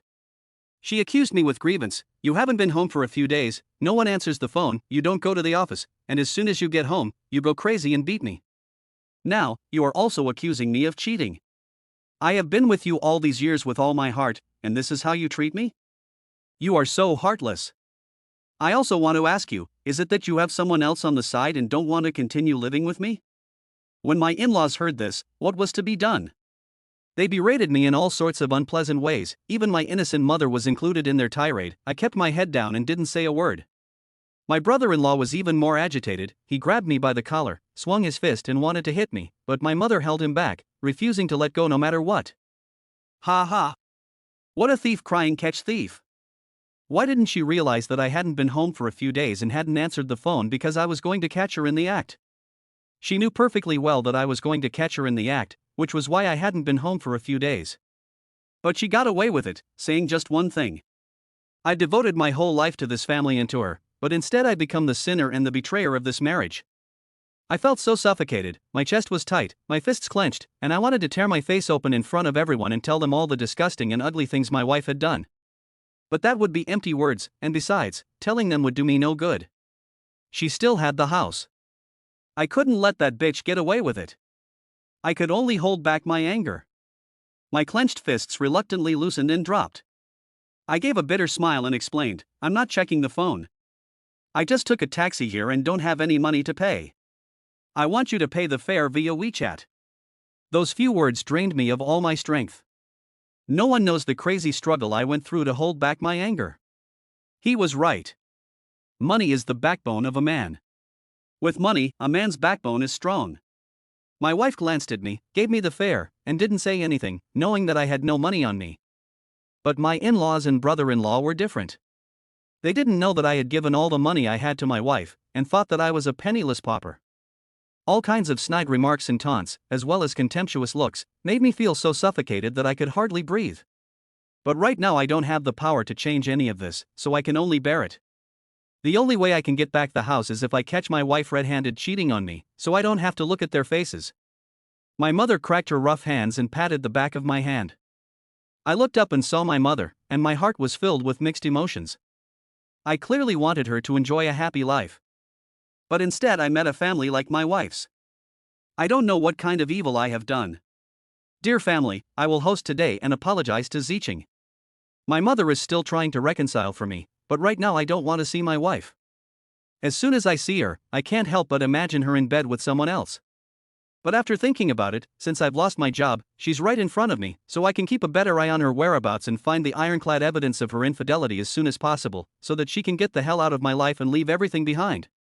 An apology is definitely necessary. The Tang family is not one to let others bully us. But that little bit of money you have is better spent on decent clothes. Besides, the food here is expensive. I'll do it. I don't want my daughter to go without a decent meal. My mother-in-law sneered at my mother and me in a strange and sarcastic way, but I could only grit my teeth and bear it. Although I don't have much money, I can still afford to pay for a meal. Looking at my mother, I know that she doesn't want me to lose face in front of my in-laws. My mother is doing her best to protect me, but I haven't been able to give her a better life. Come on, don't put on a brave face. Don't come to us for money when you don't even have enough for your funeral. My mother-in-law's words were really bullying. What do you mean they're looking for money when they don't even have enough for the coffin? No matter how useless I am, I'll never ask them for a penny. Besides, it's their daughter who's after the money for the coffin. Mom, if she wants to hire someone, just let her. Maybe they're rich. My wife tried to persuade her mother-in-law. I looked at my wife coldly. If she dares to take a single penny from my mother, I'll drag her down with me even if I have to die. Chapter 010, Kneel down and admit your mistake. Waiter, give me the menu. My mother said, and the waiter pointed to the tablet in front of her and said to order from that. She smiled awkwardly, and I felt ashamed. At the same time, I felt more and more guilty. Over the years, I have only had my wife and children in my eyes, forgetting that my mother had worked hard to raise me and that I had married and come to take care of her. I thought I was using the menu. My mother took care of the situation herself. After fiddling with it for a long time, she still couldn't read it and said, "Waiter, bring 2 caddies of lobster." Zicheng likes it. I'm sorry, but we only serve lobster by the piece. What do you mean by piece? It means 1 piece. Then bring the biggest piece. What do you mean by piece for abalone? We only serve abalone by the piece. Then bring 5 pieces. I don't eat it because my teeth aren't very good. The atmosphere became a little awkward for a moment. Although I have never eaten in such an upscale place before, I know that my mother has ordered the wrong dishes. But I know very well that my mother is doing all this for my own good. She has ordered enough to last her half a year. She doesn't want to see the family fall apart, and she definitely doesn't want me to be looked down upon by my in-laws. Suddenly, my nose gets a little bit sore. I think to myself that I must treat my mother well in the future. I take the tablet from her hand and say, "Mom, let me order." "You've had a long day, rest first." My mother's words make my heart feel even worse. "Fine, fine, don't order these dishes, I usually eat with Ziqing's father." My mother-in-law was impatient. "It's fine, let her order if she wants to, besides, she may not be able to eat these normally." My father-in-law seemed to be speaking up for us, but in fact, he was giving my mother and I a hard time. My mother didn't care, and asked him, "What kind of wine would the in-laws like to drink?" "Let Seo Jed drink with you. Since you want to drink, get some white wine." I heard that Ergwotu is the most famous, so the waiter got a whole bottle. My mother had seen me drink this before, and thought it was the most impressive. My mother-in-law looked at her with disgust and told the waiter, "My daughter-in-law's husband only recognizes Maotai. Waiter, bring a bottle of Maotai." During the meal, my mother-in-law specifically asked the waiter to turn up the air conditioning and open the windows. My mother said, "The children are here, they'll catch a cold." My mother-in-law retorted, "If she catches a cold, she can take medicine. The smell will ruin my appetite." My mother was embarrassed and didn't know what to do with her hands and feet. She repeatedly embarrassed my mother-in-law, and I was furious. My mother sensed it, patted my hand, and whispered to comfort me, "It's okay if she feels a little wronged, as long as Ziqing can go back and live a good life." The stool was soft and comfortable, but I felt like I was sitting on needles. The air conditioner was cold, and my heart was even colder. The atmosphere was extremely awkward. During the meal, my wife was silent and didn't eat a bite. She held her daughter and fed her, but she still complained about this and that. I was already being scolded by my in-laws and my brother-in-law, and I had been holding a grudge in my heart. As I watched my daughter playing around, the more I looked, the more I felt that she didn't look anything like me or my wife. More like my best friend. My wife obviously cheated on me and did wrong, but they turned everything upside down and made it all my fault. I could only endure it again and again, but I can't hold back anymore. Still, my mother couldn't bear to hear it and picked up her glass. She couldn't drink. "In-laws, I apologize for my son and admit my fault." My mother finished the drink. But my in-laws didn't even look at it, let alone drink it. My mother poured the wine again to admit her fault. I couldn't stand it anymore, stopped her and said to everyone, "Do you have to air your dirty laundry in public?" "Fine. Shin, if you're going to keep this attitude, I can't watch anymore, and neither can my son. Who was at fault in the first place? Isn't our Ziqing more than enough for you? When you first said you wanted to get married, we didn't say anything, and we married you for 100,000 yuan in cash, right? Go ask around the world, who else only charges 100,000 yuan when their daughter gets married? Our family is still looked down upon." My in-laws sang in unison to ridicule me, and I clenched my hands under the table and said, "Do you really want me to buy a house and a car? Oh, you're getting defiant? An electric car is considered a car? You hit your wife, and that's your fault. You've only been married to me for 2 years, what are you going to do? To put it bluntly, with the little money you earn, do you have the strength to hit your wife?" My mother-in-law was being sarcastic. My brother-in-law was also glaring at me with a cold face, as if he was going to hit me if we had a disagreement. The words just kept piling up, and it was getting out of control. My mother had finally persuaded her parents-in-law to come to this meal, and she quickly stepped in to mediate. "In-laws, this is also a quarrel between husband and wife, there's no need to say such unpleasant things, is there? He is your son-in-law too. Unpleasant? If I don't teach him a lesson today, he'll dare to go against me in the future." My mother-in-law emphasized, slapping the table. "So what do I have to do to get past this?" "Kneel down and apologize to my daughter, otherwise, divorce now." They want to beat me up, but I know how to handle it. I'm thinking, no matter how hard it is, I'll just grit my teeth and bear it, and bring my wife home first. But to make a man like me kneel down and admit his fault in front of so many people, isn't that a bit too much? Just as my mother said, I'm her son-in-law after all, and she's treating me like this? Looking at my arrogant mother-in-law, I impulsively slapped the table and got up, yelling angrily, "Fine, I'll grant your wish. Divorce, right now. Who wants to stay here and watch the faces of these people and take this shit from them?" My mother-in-law was shocked, patting her chest, glaring at me angrily, and cursing ugly words. Suddenly, a rough and cracked palm slapped me hard in the face. I covered my face, looking at my mother, who had always defended me, in disbelief, and then I suddenly remembered the house. If I leave now, the house will go to that bitch. Apologize to Zicheng. My mother said in a trembling voice. Kneel down and apologize. My mother-in-law patted the table and deliberately corrected my mother's words. Feelings of humiliation and anger surged madly into my heart. I glared at my wife's family in anger, and my gaze finally fell on my wife.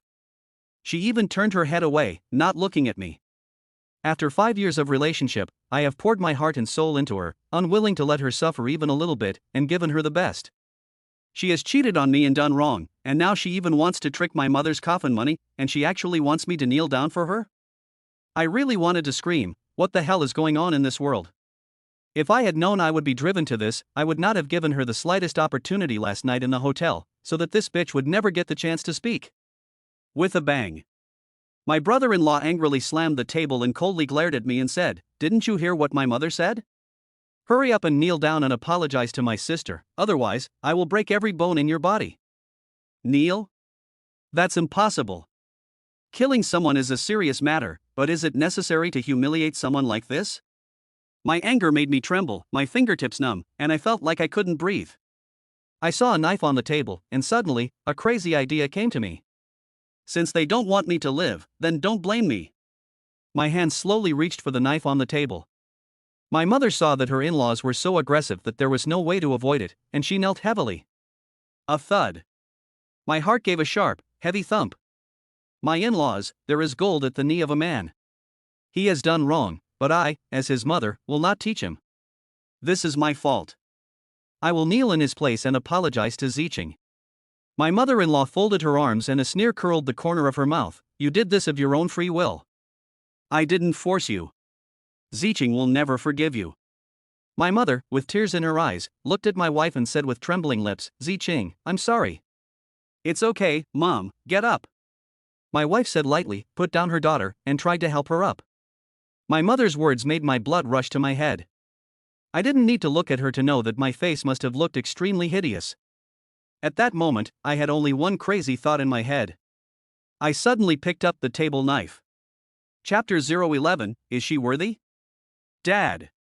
The daughter in her wife's arms suddenly started crying for no reason, and no matter what her wife did, she couldn't stop.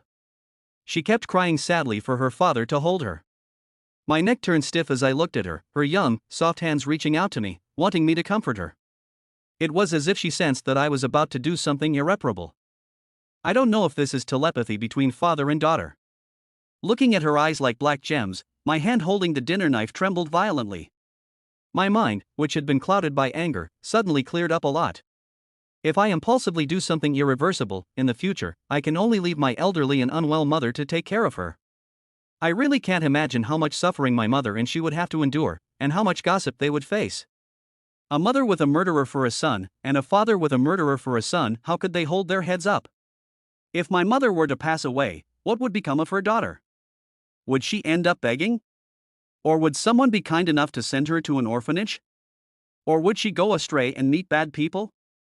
Thinking about this, I shuddered with fear and dared not think any further. My nose became sore and I could no longer hold the dinner knife. I put it down, waved to my daughter and said, Tong Tong, come to daddy. My wife let go of her daughter and impatiently said, Go, hurry up and go to your father, you're so annoying. My daughter cried out and stumbled into my arms. I stroked her hair and comforted her, my dear daughter, Daddy is here, don't cry. This was meant to comfort her, but also to force me to hold back my tears. Her small mouth fell open, and tears still hanging on her face, she immediately stopped crying. Her obedient and sensible appearance made me feel bad. I hurriedly helped my mother, who was kneeling on the ground, up, and said in a trembling voice, Mom, I've wronged you. Mom is fine. My mother leaned on me as she got up, and I felt in a daze that she was much heavier than before, and her back was more bent than before. I looked at my in-laws' family with indifferent eyes. I used to respect my in-laws, and I would always visit them with my wife, daughter, and gifts, no matter how busy I was during the New Year and other holidays. But after this incident, I knew that some things and feelings were ultimately just wishful thinking on my part. My gaze fell on my wife. At the moment, I didn't feel the least bit angry. In fact, I felt like laughing. I laughed at myself for being such an idiot. For such a cheating bitch who still cares about the funeral savings of my mother, I almost impulsively risked my whole life, and also involved my elderly mother and lovely daughter. Is she worthy? Is she worth it? Calmly took out some Hongmei cigarettes and gave one to my father-in-law and younger brother-in-law, but they didn't even look at it. My younger brother-in-law even looked down on me, saying that he only smoked was. I didn't say anything, and very calmly picked up the bottle of Matai on the table, bowed to my parents-in-law, and said, "Dad, Mom, I'm sorry, I was wrong." I finished the bottle of Matai expressionlessly. No matter how strong the wine, it cannot burn my gradually cooling heart. My in-laws looked at me with contempt, as if they had long expected this outcome. I hugged my daughter, took my mother's rough and cracked hand, and turned to leave. As for my wife, I didn't care if she wanted to go home with me or not, and I didn't expose her either. It wasn't that I was weak or cowardly, I just wanted to wait for the perfect moment to make her pay a heavy price. And Tang family. Just you wait, the humiliation I suffered today, I will pay you back 100 times over. When it came to paying the bill, I wanted to pay, but I only had 1.5 yuan in my pocket. My mother had spent nearly 3,000 yuan without even eating a bite of food. This was the money she had earned selling sweet potatoes for more than 2 months. It was raining outside, so I put my jacket over my mother, put my arms around her, hugged my daughter, and waited for the bus. The rain got heavier and heavier, and the ground was full of puddles. A moment later, a familiar light fragrance appeared next to me. I didn't need to turn around to know it was my wife.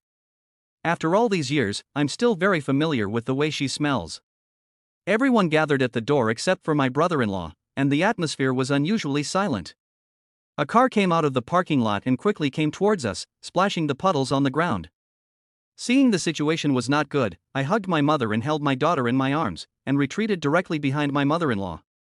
Splash! The splashing sewage was more than a meter high. It drenched my mother-in-law in front of me, and she looked back at me in disbelief, so angry that she couldn't even speak. My mother-in-law kept wiping the dirty water off her body, cursing Shinjie, saying, "Mom, this is an over 8,000 yuan coat." Hearing this, I felt so good inside. The black sedan also stopped. It was a new Toyota Camry. I froze when I saw the person get out of the car. My brother-in-law? He's a good-for-nothing, how can he afford a car that costs 200,000 yuan? Although I can't afford a car, I know the value of this car. Although my in-laws have a decent income, they can't afford to build it for him. Moreover, why does the license plate look so familiar? I suddenly remembered, isn't this the car that almost hit me in the morning at the entrance to the residential area? My brother-in-law glared at me as soon as he got out of the car, and then came up to me, grabbed me by the collar and was about to hit me, yelling at me, "Damn you, how dare you dodge?" I laughed coldly to myself, he really did it on purpose. However, to my surprise, my wife stood up to stop him from teaching me a lesson. I don't know if she was feeling guilty, but I didn't want to see them again. I hailed a taxi, got in with my mother and daughter, and left. "Mom!" My daughter shouted out the window, and I shouted at her coldly to stop shouting, and her little mouth pouted as she was about to cry. My wife heard her daughter shouting and told her parents-in-law that she was leaving first, and then got into the car. On the way, I was silent, while my mother teased my daughter. My wife looked at my mother without saying a word, but she didn't lose her temper either. When we arrived at the entrance of the residential area, the convenience store was still open. I asked my mother to take my daughter in first, so that she wouldn't catch a cold. She gave me a deep look and said, "If you have something to say it nicely, okay?" My mother knew what I meant. My daughter kept saying that my mother stinks and didn't want to go with her. My mother coaxed and lied to her before she finally brought her into the residential area. "Didn't I say, don't you touch my daughter?" My wife frowned and muttered, about to go up to stop my mother, but when she saw me looking at her with a blank expression, she stopped in her tracks and didn't go any further. I went to the convenience store and thanked sisterly. She looked at the state of my wife and I, didn't chat, and nodded as a greeting. I pushed the electric bicycle towards the residential area. My wife followed behind me, silent. "Go back and get my bank card for me." I looked ahead and said to my wife behind me. I heard her footsteps stop, but she didn't turn around and continued walking. The street lamps in the community were broken, and she was afraid of the dark. In the past, when I worked overtime, I was so worried about the power outage at home that I would give up work and go home to be with her. Now, I didn't care if anything would happen to her. Behind me, I heard the sound of hurried footsteps. What do you need the card for? I'm returning the money for tonight's dinner to my mother. She hesitated for a moment and said, How much is it? I'll transfer it to you tomorrow morning. I turned back, puzzled, and asked, Why transfer it? Just give me back my card. On our wedding day, you handed me your bank card and said that what was yours was mine. Now you want it back. What's going on? Are you still a man, going back on your word? She suddenly shouted. I was even more puzzled. What's wrong with me just wanting my own bank card back? Besides, she's already cheated on me, and I'm still going to keep giving her all my money so she and her lover can live happily ever after? Where in the world is there such a good thing? She stormed upstairs first. I charged the electric bicycle, lit a cigarette, and the more I thought about it, the more I felt that something was wrong. I stubbed out the cigarette and hurried upstairs. Sure enough, my wife was already asleep and had locked her room. I took out my phone to send a WeChat message, but I couldn't type or send a voice message, and I couldn't even make a phone call. I could only knock on the door to ask her to open it and give me back my bank card. After a long time with no movement, I was also angry, and I said in a suppressed voice, If you don't open the door, I'll believe I'll break it down. My mother and daughter were already asleep, and I didn't want to wake them up again. But still, there was no movement. I was just about to kick the door when the phone rang. I glanced at the screen and saw it was my mother-in-law calling. Without even thinking, I hung up directly, too lazy to bother. But the phone kept ringing. I picked up the phone, suppressed my anger and said, What is it? I no longer respected her because she didn't deserve my respect. My mother-in-law was also upset and scolded me, Is this how you speak to your mother-in-law? I haven't even spoken to you about what just happened. I'm hanging up. I hung up the phone coldly, and her words kept coming over the line. Bah, what a nice way of putting it, saying that they'll treat us to dinner as an apology, but now they want to get money from Zicheng. Do you Shin family have any shame at all? I'm really embarrassed for you. I squeezed the smashed phone tightly, and it was overwhelmed and clicking. Just now, I was humiliated at dinner, but now they have to make a special phone call to humiliate me some more? Is it necessary to bully people like this? Chapter 012, Cutting Off the Escape Route. My mother-in-law hung up the phone and immediately transferred 3,000 yuan to me. I was very puzzled and didn't accept it. Did she want to insult me again with just 3,000 yuan? Moreover, I had clearly asked my wife to return my bank card to me, so why did my mother-in-law call me? And transfer money to me? If Tang Zicheng doesn't give a perfect explanation tonight, no one will be able to sleep. But she was sure that I wouldn't make a big scene that would affect my mother and daughter, so she refused to open the door or answer the phone.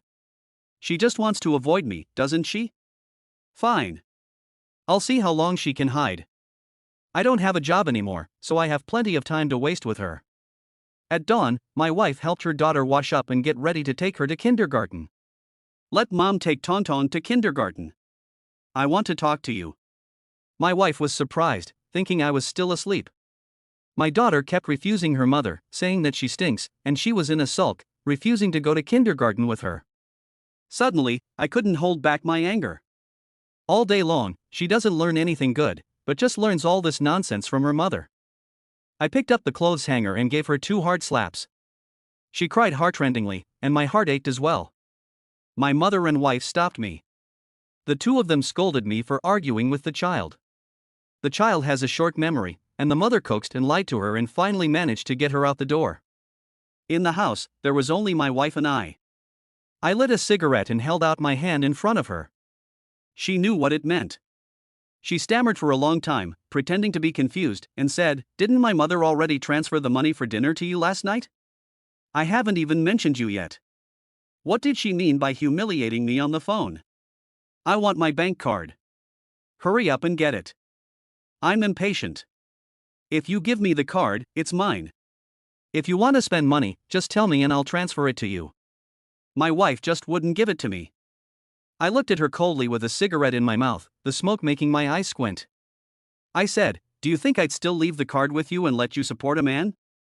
Do you take me for an idiot? We were the only two left, and I didn't bother saving her face. She was so angry that her chest was heaving, and she said, Didn't we already say that we'd let bygones be bygones, live together peacefully, and never mention it again? I laughed coldly. It's not that I don't want to live a good life, but I don't want to live with a jackal who was thinking about his mother's coffin money. Seeing that I really couldn't avoid it, she returned the card to me. I checked the balance, my face turning pale, my hands trembling as I handed her the broken phone in front of her and asked, "What do you mean there's only $3? I earn more than 8,000 yuan a month plus bonuses, but my mother refuses to take any money for living expenses and even gives me an allowance of 1,000 yuan every month. In 2 years, you've managed to save a measly $3. My wife lowered her head in panic, afraid to look me in the eye. The money in the card was my last resort when I quit my job. I wanted to start a small business for the time being, as long as it could support my mother and daughter. Who would have thought that nearly 300,000 yuan would become $3 measly, completely cutting off my escape route? Where is the money? I asked again, but she still kept quiet. I thought that my wife might have used the money to support my best friend. I had clearly decided not to get angry about this anymore, but I couldn't hold back my anger for long. I grabbed her by the collar and yelled at her, "I gave you my salary card so that you wouldn't feel bad for yourself, so that you wouldn't lose face in front of your friends, and help me save it. I can't even afford a fucking vegetarian meal at work. I'd rather get caught in the rain than take a taxi. I only smoke 3.5 yuan cigarettes. I'd rather be laughed at than spend it. I'm saving that money to pay back the relatives and friends back home who lent me the money to buy my flat. I didn't tell you to use it to support some other man." I tore my collar in my excitement and spat in her face. She wasn't scared, but instead, she let out a sigh of relief, wiped the saliva off her face, stopped panicking, and looked me in the eye. I was even more furious, and I told her that she was a bitch who wouldn't learn her lesson until she hit rock bottom. I didn't bother asking her any more questions, and I just checked the records. If I found any clues today, it would be the day she was kicked out of the house. At that time, she finally spoke up and said that she had spent all the money. Nearly 300,000 yuan, and she spent it all in 2 years? She only occasionally bought her daughter some clothes, and the last time she bought me clothes was a year ago, but they were only 100 yuan. She had never bought her mother anything. The records are out, and she has explained it clearly. The vast majority of the money was given to her family, and the rest was spent by her. But I don't believe her explanation. Once unfaithful, 100 times unfaithful, she can hide my infidelity and transfer the money to her family, and then take it out to support her lover. I pointed at last month's transfer record and asked with gritted teeth, 180,000 yuan. Did your mother use it to buy her own grave? Thinking about being humiliated and mocked by my mother-in-law, I couldn't help but say mean things on purpose. My wife even said with justification, "Can you not speak so harshly? She is your mother after all, show some respect." The money was transferred to my brother to buy a car, and there is still a shortfall of 70 to 80,000 yuan. But don't worry, if there is not enough, I won't use your money either, we will pay for it ourselves. Do you not my money, and now he wants to run me over and splash me with dirty water. Do I have such an unfilial son? And your parents, who suck my blood, still dare to hold my buttocks up to my face, strutting around and humiliating me. How did I ever fall for shameless things like you? I'm so angry that my scalp is numb. My wife refused to give in and looked me in the eye, saying, "Can you please watch what you say? I have given all the money to the family, but you married me, shouldn't you take care of me and my family? If you love me, shouldn't you love me and my family? I have only spent such a small amount of money on the family, and it's like cutting your flesh. If something really happens to me in the future, can I still count on you? What fucking logic?" She uses my money for food, drink, and toiletries, and then mocks and humiliates me. In the end, it's my fault. Why doesn't she treat my mother this way? After she finished, she even went back to her room angrily. I didn't bother arguing with her anymore, I was too tired. I got up to go out for some fresh air, and saw her phone on the sofa. I remembered her chat history and glanced into the room to make sure she wasn't coming out for a while. I quickly unlocked it and tried to take a picture of her cheating chat history. Unfortunately, the camera on the phone was broken, and she had deleted the chat history with her best friend. I regretted it for a while, wondering why I hadn't taken a photo of it as evidence. As soon as I put the phone down, my wife came out of the room looking for her phone. I gave her a cold stare and left the house. The first thing I did when I went out was to collect the money my mother-in-law had transferred to me, all of it. I consider the 3,000 yuan as interest. Before the divorce, I will make them pay back every penny they took, except for what my wife spent. It's not that I'm being petty, but that was all the hard-earned money of my mother and me, so why should I give it to her parents to show off? Why should my mother and I be humiliated by them? They have no qualms about drinking the blood, so why should I be ashamed to take it back? I rode my electric bicycle to the convenience store, and as usual, Sisterly gave me a pack of Hongmei. I told her to put it away and give me a pack of Furongwang. Sisterly looked at me in surprise and said, "Congratulations." I lit one and asked her, "Congratulations on what?" Li Jie smiled and explained, "Congratulations on your promotion and pay rise." Knowing that Li Jie meant well, I smiled bitterly and said thank you, without telling her that I had lost my job. Even buying a pack of good cigarettes to make myself feel less miserable was thought to be a promotion and pay rise. In the final analysis, all the upsetting things that happened were because I had no money. If I had money, I wouldn't have continued to put up with my wife even though I knew she was cheating on me, just to get evidence and get the house back. I wouldn't have been humiliated by my in-laws in every way. My mother wouldn't have had to kneel down and apologize to my wife to save my face. At an old age, in poor health, she has to go out every morning selling sweet potatoes, and come home to be looked down upon by my daughter, just to help me save some money and ease the pressure of life. Even a hero can be brought down by a single penny, let alone someone who is not even a hero. In the past, I always got by, had no motivation, and didn't want to pursue money. I just wanted to stay with my wife and daughter and live a stable life. But it was my wife, whom I valued most, who made me deeply realize that there is nothing more important in this world than money, and that only money will never betray you. But I'm now unemployed. I have no skills, no education, no connections, and nothing. I smoked half a pack of cigarettes in one go, and my mouth felt bitter. I also thought about many things. I stubbed out my cigarette, walked into a cell phone store, and bought a 2,000 yuan phone so that I could keep track of my wife's conversations in the future. I also spent 500 yuan on a scarf and went to the place where my mother sold sweet potatoes. It was a small alley with little foot traffic, and she could only make 50 to 60 yuan a day if business was good. I knew that only in a place like this would I not be driven away. Seeing her, an elderly person, stooped and shivering with cold, still standing in the cold wind, just to earn that extra dollar or so, my heart ached with pain. I held back my tears and went up to her, and tied the scarf around her neck. My mother kept complaining about me spending money recklessly, and that it would be nice to save some money to buy something for Zicheng in Tongtong. I laughed and said that it was okay, that the scarf was only 30 yuan, and she happily accepted it, saying that it was warm. When I left, she kept showing off to the people around her, who were about the same age as her and also struggling to make a living, that this was a scarf bought for her by her son. "It looks good, doesn't it?" Then, she laughed like a child. Seeing this scene, I couldn't hold back my tears any longer. For the kind of woman my wife is, I actually let my mother suffer like this. I secretly vowed in my heart. In this life, I must let my mother live a good life and never let her suffer again. But the prerequisite is that I must first get a job to support myself. I only have less than 500 yuan in my pocket. I don't have enough money to start a business, and besides, I don't have the brains for it. I don't know how much money my mother has, but I won't touch another penny. After making up my mind, I went to the entrance of the company. Just now, I was full of determination on the road, saying that I must keep this job, but now, I hesitated. Yesterday I quit on my own, and now I have to go in there and beg for this job. I find it hard to do. I smoked cigarette after cigarette, and my feet were covered in cigarette butts. When I heard someone coming out of the office, I quickly hid in the corner, afraid of being seen. I thought that if everyone had left, I would go back into the office. At worst, Jia Yi would scold me, but I would endure it and invite him to dinner to apologize properly. Suddenly, a hand patted my shoulder heavily, startling me. I turned around and saw Jia Yi, and behind him were several old colleagues. Jia Yi looked at me with an exaggerated expression on his face, speaking in a strange tone. "Yo, isn't this Xin Jia, the master who hit his superior and quit after making a threat? What's the meaning of coming here now? Do you want to apologize to me, or pack up and get out?" Chapter 013, Black Heart. Jia Yi laughed, and then several of his old colleagues behind him joined in with him, laughing. Although I was furious, I could only laugh along with him. My smile was full of bitterness, and I said, "Manager Jia, that's enough joking.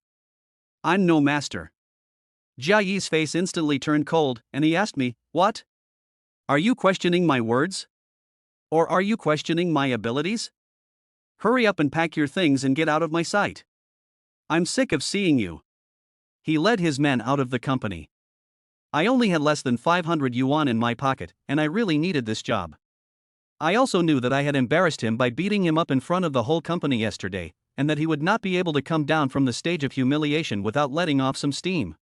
I gritted my teeth and followed him, impulsively stopping in front of his car. He stuck his head out and yelled, "Are you fucking crazy? If you want to die, get the hell out of here and stop fucking with me." I hurriedly smiled and said, "Manager Jia, you were very magnanimous yesterday." I was also impulsive. Something urgent did come up at home. "How about this? I'll host a dinner tonight, and we'll have a good meal. As for the resignation, you see." He took the cigarette, looked at me with contempt and raised one eyebrow.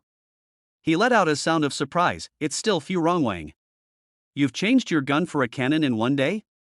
I thought he would smoke it, but he casually threw the cigarette on the ground, crushed it with his foot, and then took out a huazi and smoked it by himself, spraying me in the face with smoke. I have said that I only smoke huazi. Knowing that he wanted to take revenge and let off steam, I hung a bitter sneer on my face and endured it with a stiffened spine. Then, in front of the colleagues who were leaving work one after another, he gave me a severe scolding, and it was even more offensive and more excessive than yesterday's scolding. The more I listened, the angrier I got, my fists clenched, the veins on my hands bulging. More and more people gathered around, not just colleagues, but passers-by as well. I could faintly hear them murmuring. If I were in this situation with this kind of boss, I would have already swung my fist so hard that I would have knocked out his front teeth. How dare he act so arrogant? I have never seen such a spineless man. I am also impressed that he can tolerate this shit. I might as well just die, so I don't have to live in shame. Their words pierced my heart like knives, and the pain made me feel like I couldn't breathe. I also wanted to do what they said and teach Jia Yi a lesson. However, they are not me, and they don't know what kind of life I'm facing. If I impulsively hit Jia Yi again, there is absolutely no way I can keep my job, and it will be even more difficult to take care of my mother and daughter in the future.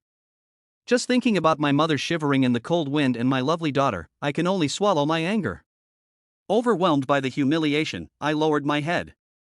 Jia Yi also knew that I needed this job, so I could only put up with him. He poked my chest with his finger again, poking me step by step backwards until I fell to the ground. I quickly got up, but kept my head down. My fists trembled with shame and anger, my head was buzzing, and I had difficulty breathing. I glared at Jia Yi with gloomy eyes. He glanced at the onlookers and, finally, stopped his abuse. He was content with himself and was ready to leave. However, he had not yet agreed to let me return to the company. Then I have just been humiliated for nothing? I hurriedly went up to the car window and said, "Manager Jia, you have insulted me enough, so about this job." "What job? Didn't you resign?" Jia Yi was impatient. I took a few deep breaths to suppress the anger in my heart, and continued to smile bitterly. "Manager Jia, I was impulsive yesterday, it was my fault, let's decide where to go tonight." Jia Yi looked at me, nodded, and said, "You kid, you're finally on the right track. I have something to do now, so let's talk about it tonight. Don't make any rash arrangements, got it?" I spat towards the direction of his car as it left. This son of a bitch, one day, I want him to beg me like this today. Seeing that I wasn't angry, the people around me even invited Jia Yi to dinner, and they all looked at me with contempt and left. My colleagues at the company were holding back their laughter, their faces turning red, and no one spoke to me. But I know how the whole company will look at me after today. I don't want to care about them. For the sake of my mother, arm around her shoulders and said I would definitely be good to her in the future. My mother smiled and said she would be content as long as I was well. When I got home, I continued to stay on the sofa and didn't want to go into the room. As soon as I saw my wife, the images that made me suffocate would always pop into my head. I smoked cigarette after cigarette, and when my mother got up in the night and saw me sleeping on the sofa, she sighed and went back to her room. Early in the morning, I washed up and got ready to go to work, and my wife had to take her daughter to kindergarten. When we left the house, she thoughtfully fixed my tie and told me to work hard. She even carried the heavy bags of sweet potatoes for my mother, which was something she had never done before. I felt like what happened the other day was just a dream. My wife hadn't cheated on me, and everything was just like it had always been. But I knew in my heart that it was just an illusion. My wife was only doing all this to curry favor with my mother and trick her out of her funeral savings. Chapter 014. Dad, that man is here again. When I arrived at the company, my desk was already occupied, and Jia Yi happened to be there. "Manager Jia, what's going on? Isn't this my desk?" Jia Yi gave me a contemptuous glance and said, "You've already resigned, why are you still coming to the company with a smirk on your face?" I was a little confused. Why is this different from what we agreed before? Jia shouted at the security guard to throw me out. I understood and realized that I had been cheated by this bastard Jia. I suppressed my anger and asked, Jia, aren't you going too far? You charged me 3,000 for a meal and ripped me off 5,000 for cigarettes, and now you're going to abandon me? Shinjia, I respect you because you were once my master, so I'll spare your face, but don't blame me for being rude if you slander me. Jia glanced at the security guard, who was dragging me. I shook him off and glared at Jia angrily, my hands clenched into fists. What do you mean by glaring at me? You still want to hit me? Come on, hit me again today and see, if I don't send you to the police station, I'll be damned. Jia slapped him in the face and said arrogantly, come on, hit me here, hit me hard. I raised my fist, and he provocatively moved his face closer, knowing that I wouldn't dare hit him. I really needed this job, and I couldn't let him send me to the police. I took a deep breath to calm down, and smiled a face that was even more hideous than crying. I took out a cigarette and handed it to him, saying, Manager Jia, didn't we already agree? I said I only smoke Huazi. He looked at me with contempt, took out a Huazi, lit it, and then puffed smoke in my face, enjoying it as he said, free cigarettes are the best. Then he slapped my face lightly and said arrogantly, I gave you a chance, but you didn't dare to fight back. You were the one who begged me to go out to dinner. I never forced you. Oomph, loser. Jia said and turned around. Having been humiliated in public time and again, I couldn't hold back my anger even if I was very tolerant for the sake of my mother and daughter. I had never seen such a bully before. Since he wouldn't let me live a good life, he wouldn't have a good life either. I picked up the stool and smashed it at him without considering the consequences. Jia was immediately opened up by me. He covered his head, blood flowing from between his fingers, his eyes bloodshot as he fought with me. The security guard quickly stopped us. Although he was stronger than me, he was too arrogant in his daily work, and the security guard couldn't stand it anymore. It seemed that he was stopping us from fighting, but in fact, he was stopping him, and I gave him a good beating. Stop! A cry of anger sounded. I ignored it, because I was leaving anyway, so I simply vented all the anger that Jia had suffered. The security guard pulled me up, and in front of me stood a beautiful woman I didn't know, glaring at me and Jia with a gloomy face. I then remembered that a new general manager named Su Wonshio had arrived yesterday. She was very pretty, especially the kind of independence and aloofness that is unique to working women, which made her even more deadly attractive. Her long legs were not inferior to my wife's. I was pretty sure I didn't know her before, but she vaguely gave me a sense of familiarity. I looked at her, and she frowned at me. I glared at Jia and spat at him, Pa, you son of a bitch. That money is for your medical expenses. And turned to leave the company. Stop. Su Wonshio's cold voice sounded behind me. I turned around in confusion, and she led both Jia and me into the office to ask about what had just happened. Jia denied taking my things, and I insisted that he fire me. We argued again, each sticking to our own version of events. Enough! Su Wonshio snapped. It startled us both. We thought she was just a weak woman, but she had such a powerful aura. She lectured us severely, and we both lowered our heads, afraid to say a word. After the lecture, she deducted Jiayi's quarterly bonus without allowing any arguments. Her beautiful eyes glanced at me again, her small hands supporting her chin. I didn't think so. I've already been fired, what else can she do to me? Assaulting a leader, deducting this month's bonus. Jia and I looked at Su Wonshio in disbelief. I was sure she wasn't joking, and I was overwhelmed with gratitude. I really needed this job, and my nose started to run as I kept thanking her. Jia glared at me viciously, covered his head and stormed out of the office, slamming the door behind him. It turned out that Su Wonshio had asked Jia to find me yesterday because she wanted to transfer me to the sales team. I was making a stable monthly income of just over 8,000 yuan after sales, plus various bonuses. What could I do with a sales-based salary of just 800 yuan? Although I can get 10,000 yuan plus commission if I meet my sales target, the current market situation is such that even top salespeople often fail to meet their targets. If they fail to meet their targets for 3 consecutive months, they have to leave. Is there any difference between her forcing me to resign and Jia forcing me to resign? Su Wonshio seemed to have seen my difficulties and comforted me, saying, the company is in urgent need of reform. As a veteran of the company, you understand after-sales service, which is your advantage. This is also a challenge and an opportunity. If you really don't understand, I can take you with me for a while. Then the performance. I also know that I am asking the impossible of you, and it is not something a man should ask, but I still have a mother and a daughter to support, and I need to eat, so I asked cheekily. Su Wancho gave me a blank look and said with her arms folded, I said I would take you with me, and the performance naturally counts as yours. She was so easygoing that it made me seem a little petty. I took her kindness to heart and will repay her when I get the chance. As I was getting ready to leave, she suddenly said, You really don't remember me, do you? I was stunned and replied, Have we met somewhere before? When I arrived at my sales department desk, I was still thinking about her strange words.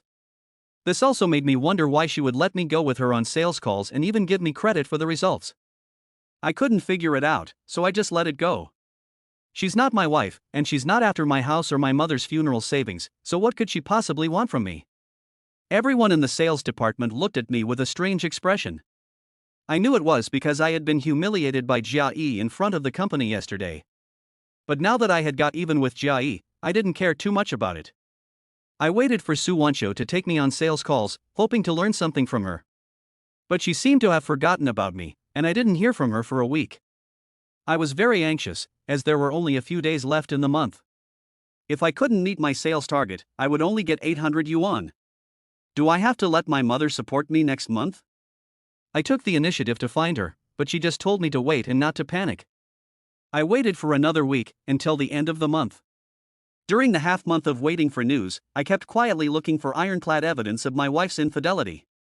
Although Jia Yi is a bastard, the way he screwed me over taught me that I should always keep evidence of everything, because evidence is the best defense.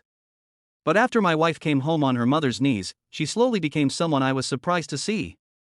She became gentle with my mother and started to care about her health. Even so, my mother, who had helped me out with 5,000 yuan, wanted to earn it back as quickly as possible by selling sweet potatoes for a few more hours every day.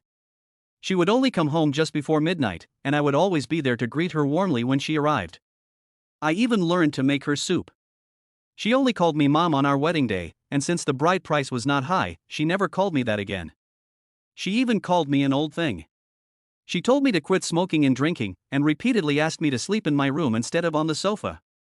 When I refused, she would come out with a blanket to keep me company. When I finally did go to my room, she even took the initiative to show me affection, so I didn't have to spend 2 hours tidying up. But when I saw her long, slender legs, and thought about her being carried on another man's shoulders, it made me feel sick to my stomach. I rejected her again and again, but she never got angry. I secretly checked her WeChat every day, and it was completely clean. Everything indicates that she has really changed her mind and wants to make a good life with me. My mother is increasingly happy to see her change, with more smiles and her back seems straighter than before. But I just looked on coldly. She has become too good, too unlike her. I know why she has become like this, for her mother's funeral savings. After dinner in the evening, the three of us sat in front of the TV, with my daughter making a fuss.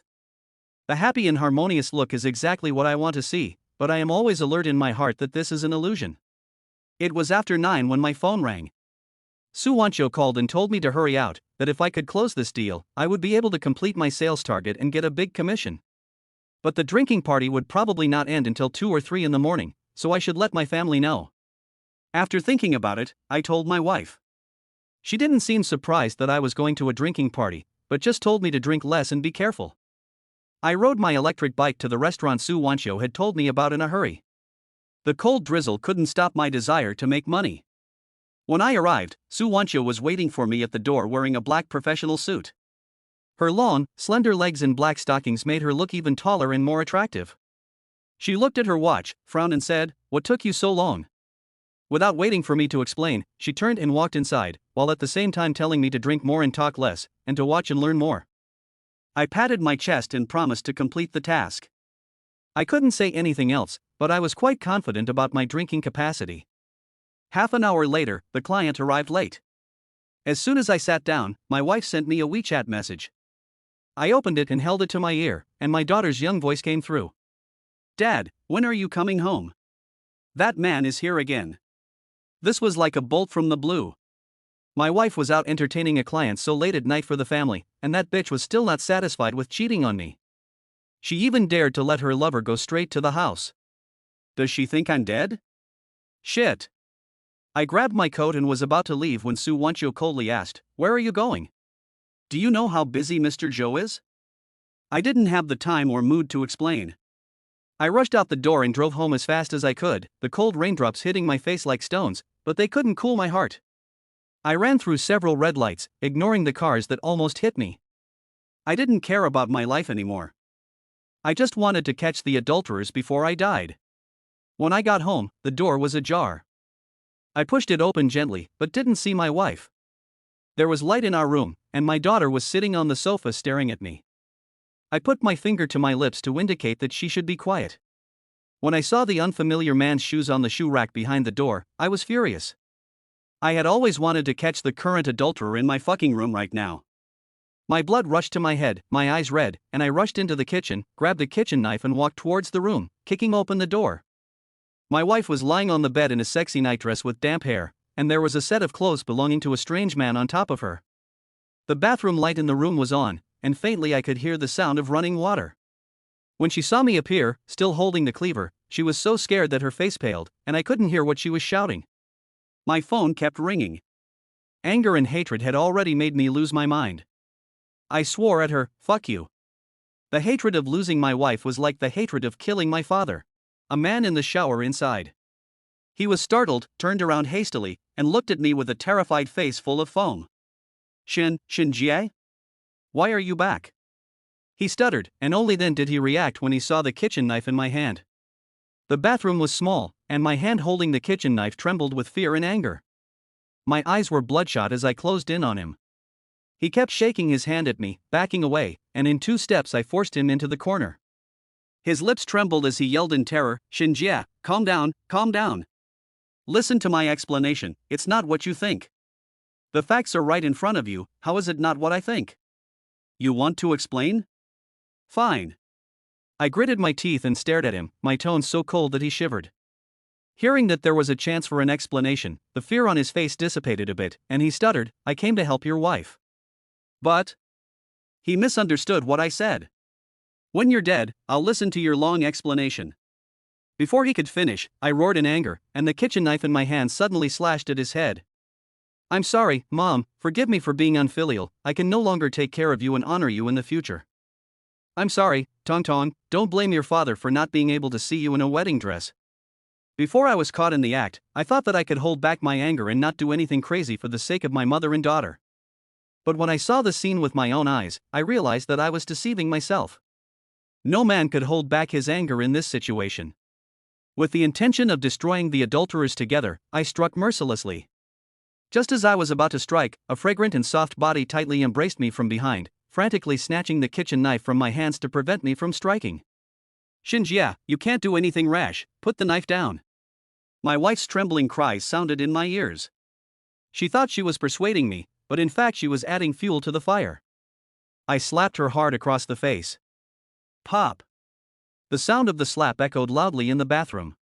My wife stumbled out of the bathroom after I slapped her, almost falling to the ground. When she looked up, her mouth was bleeding and her cheeks were all red and swollen.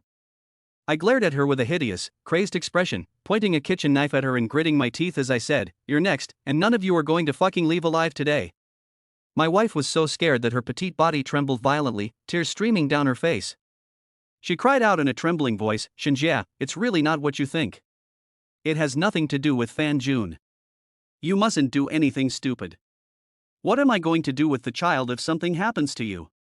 "The child? How dare you mention the child to me? The facts are right in front of you, and you bitch, are still defending him. What have I ever done to you? You can't bear to let him go, can you? Fine, don't worry. Since you can't bear to let him go, I'll make sure you 2 adulterers get together." I roared, and I turned my head sharply to look at Fan Jun in the bathroom. I swung the kitchen knife down again. "Shinjie, don't!" He screamed in terror and trembling, raising his right hand to block. "Humph, don't want to die? How many hands does he have? How many slashes can he block?" The kitchen knife in my hand viciously slashed at his hand. "Ah!" Outside the bathroom, my wife screamed in shock. Inside the bathroom, Fan Jun covered his right hand and screamed in pain. No blood splattered, his right hand was still there, but judging from the strange angle of the hand, it must have been broken. I frowned, and then I realized that I was too impulsive, and I didn't even notice that I had the knife in the wrong hand. But I also let out a sharp sigh of relief. Although I really wanted to die with them, the adulterous couple, I hadn't fought many fights since I was a child, let alone stab someone with a knife. I just lost my mind in a moment of anger and had the courage to do it. Now, the knife in my hand felt like it weighed 1,000 caddies. It was as if all the strength in my body had been drained, and my hand kept trembling nonstop, so much so that I could hardly hold the knife. You're lucky. But this time, how are you going to dodge? I said in a cold voice, flipped the blade over, and held it tightly. Just holding the knife seemed to use up all my strength. But once I've started, I can never stop. Once again, I swung the knife down at him. Fan Jun now had no ability to stop me. As long as I hit him, everything would be over, and I wouldn't have to live such a hard and tired life anymore. At that time, I will atone for my actions. Dad! A young cry sounded behind me. My head suddenly buzzed, and the knife stopped dead. I turned my head stiffly. My daughter had come to my wife's side at some point, her small hand tightly grasping her wife's hand. Her small mouth was pursed, her face full of tears, and her eyes like black gems looked at me in horror and fear, as if she didn't know me. Suddenly my nose became stuffy and tears flowed down my face. I had hoped so much to give my daughter a happy and perfect family, to see her look beautiful in her wedding dress, and to hand her over to the man who was willing to give her everything. When she was born, I was so happy that I felt like the happiest man in the world. But reality dealt me a heavy blow. I am the most miserable man in the world. My wife had cheated on me, and it was even possible that my daughter was not my biological child. Just thinking about it makes my heart feel like it's been stabbed by a barb. I can't even touch it, because it hurts so much I can't help but cry. And I can't pull it out either, because if I do, I'll die. My wife is holding our daughter and crying, Shinjia, while there's still time, please put the knife down. Do it for our daughter, I beg you, can you do it? Turn back? You forced me to do all this, and now that it's come to this, how do you expect me to turn back? I muttered, smiled bitterly, turned with eyes full of determination and despair, and without hesitation, slashed the knife in my hand at Fan Jun. Fan Jun saw that I still wanted to kill him, and knew that it was useless to say anything to me at this time.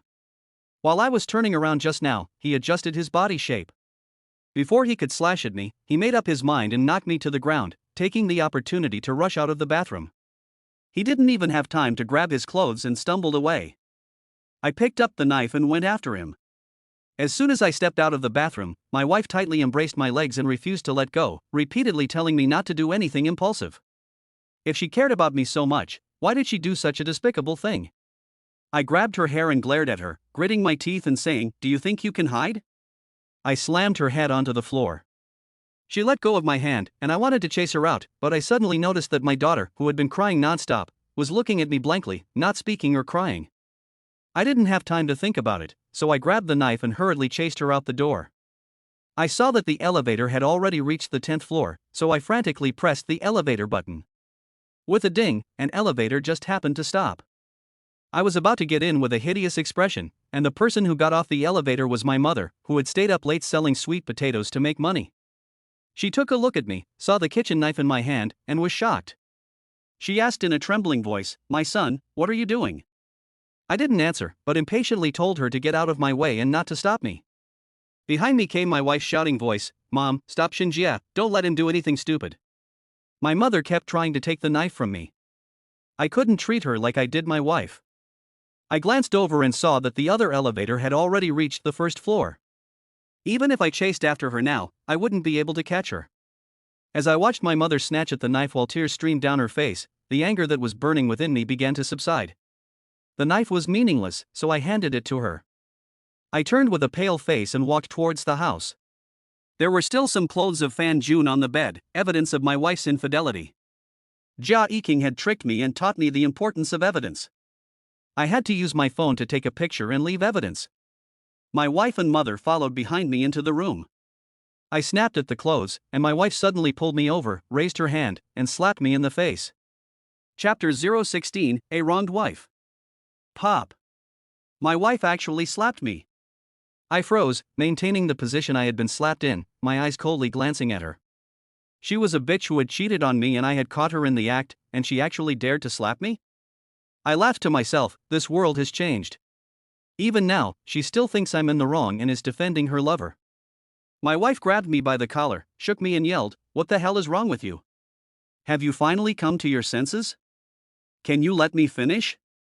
What's wrong with me? Yes, I'm crazy, and I'm crazy over a bitch who doesn't love me. I've known her for so many years, and I've never seen her so angry before. The reason for her anger is her lover, not me." I felt an indescribable sense of bitterness, laughed at myself, my face trembling with emotion, and tears welling up in my eyes. I had loved her with all my heart for 5 whole years, and although I knew she had cheated on me, I forced myself not to feel a shred of emotion for her.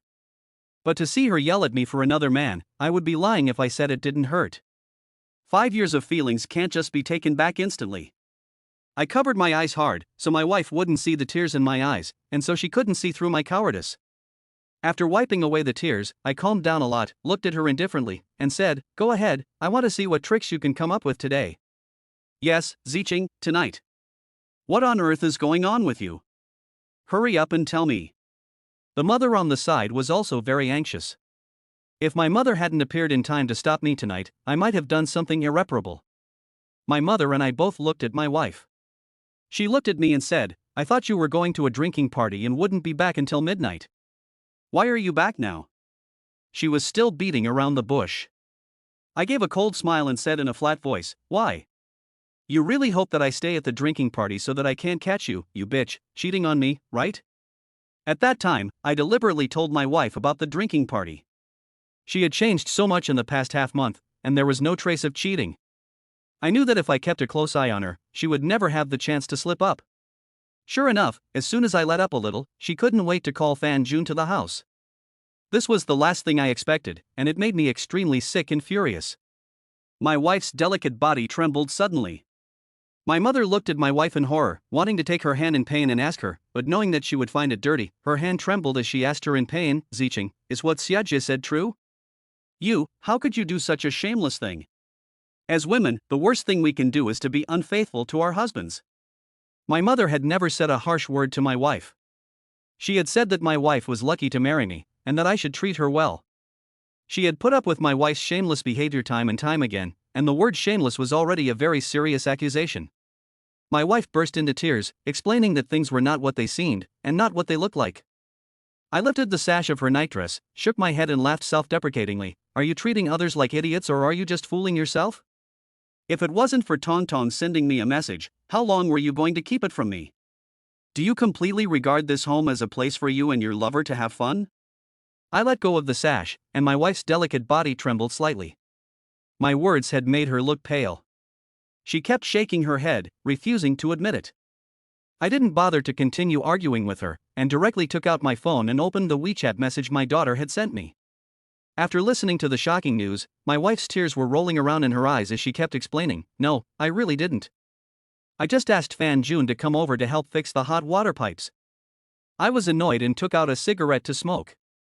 Hearing her words, my hand trembled as I lit the cigarette. I said, "That's enough. Do you still want to say that Fan Jun got dirty while fixing the hot water pipes and so took a shower in our room?" Yes, since you know that, why are you acting crazy?" my wife said with a shocked expression. I almost couldn't help but press the glowing cigarette but directly into her mouth. I've never seen her treat someone like an idiot like this before. I said in a cold voice, "TV dramas don't even show such cliché plots anymore. Besides, if he got dirty, he could just wash it off. You also washed, and you dressed so sexy for what? To spice things up?" I was going to take a shower anyway, so I just tried it out and took a shower while I was at it. I'm telling the truth. If you don't believe me, you can check my moments. My wife tried her best to explain.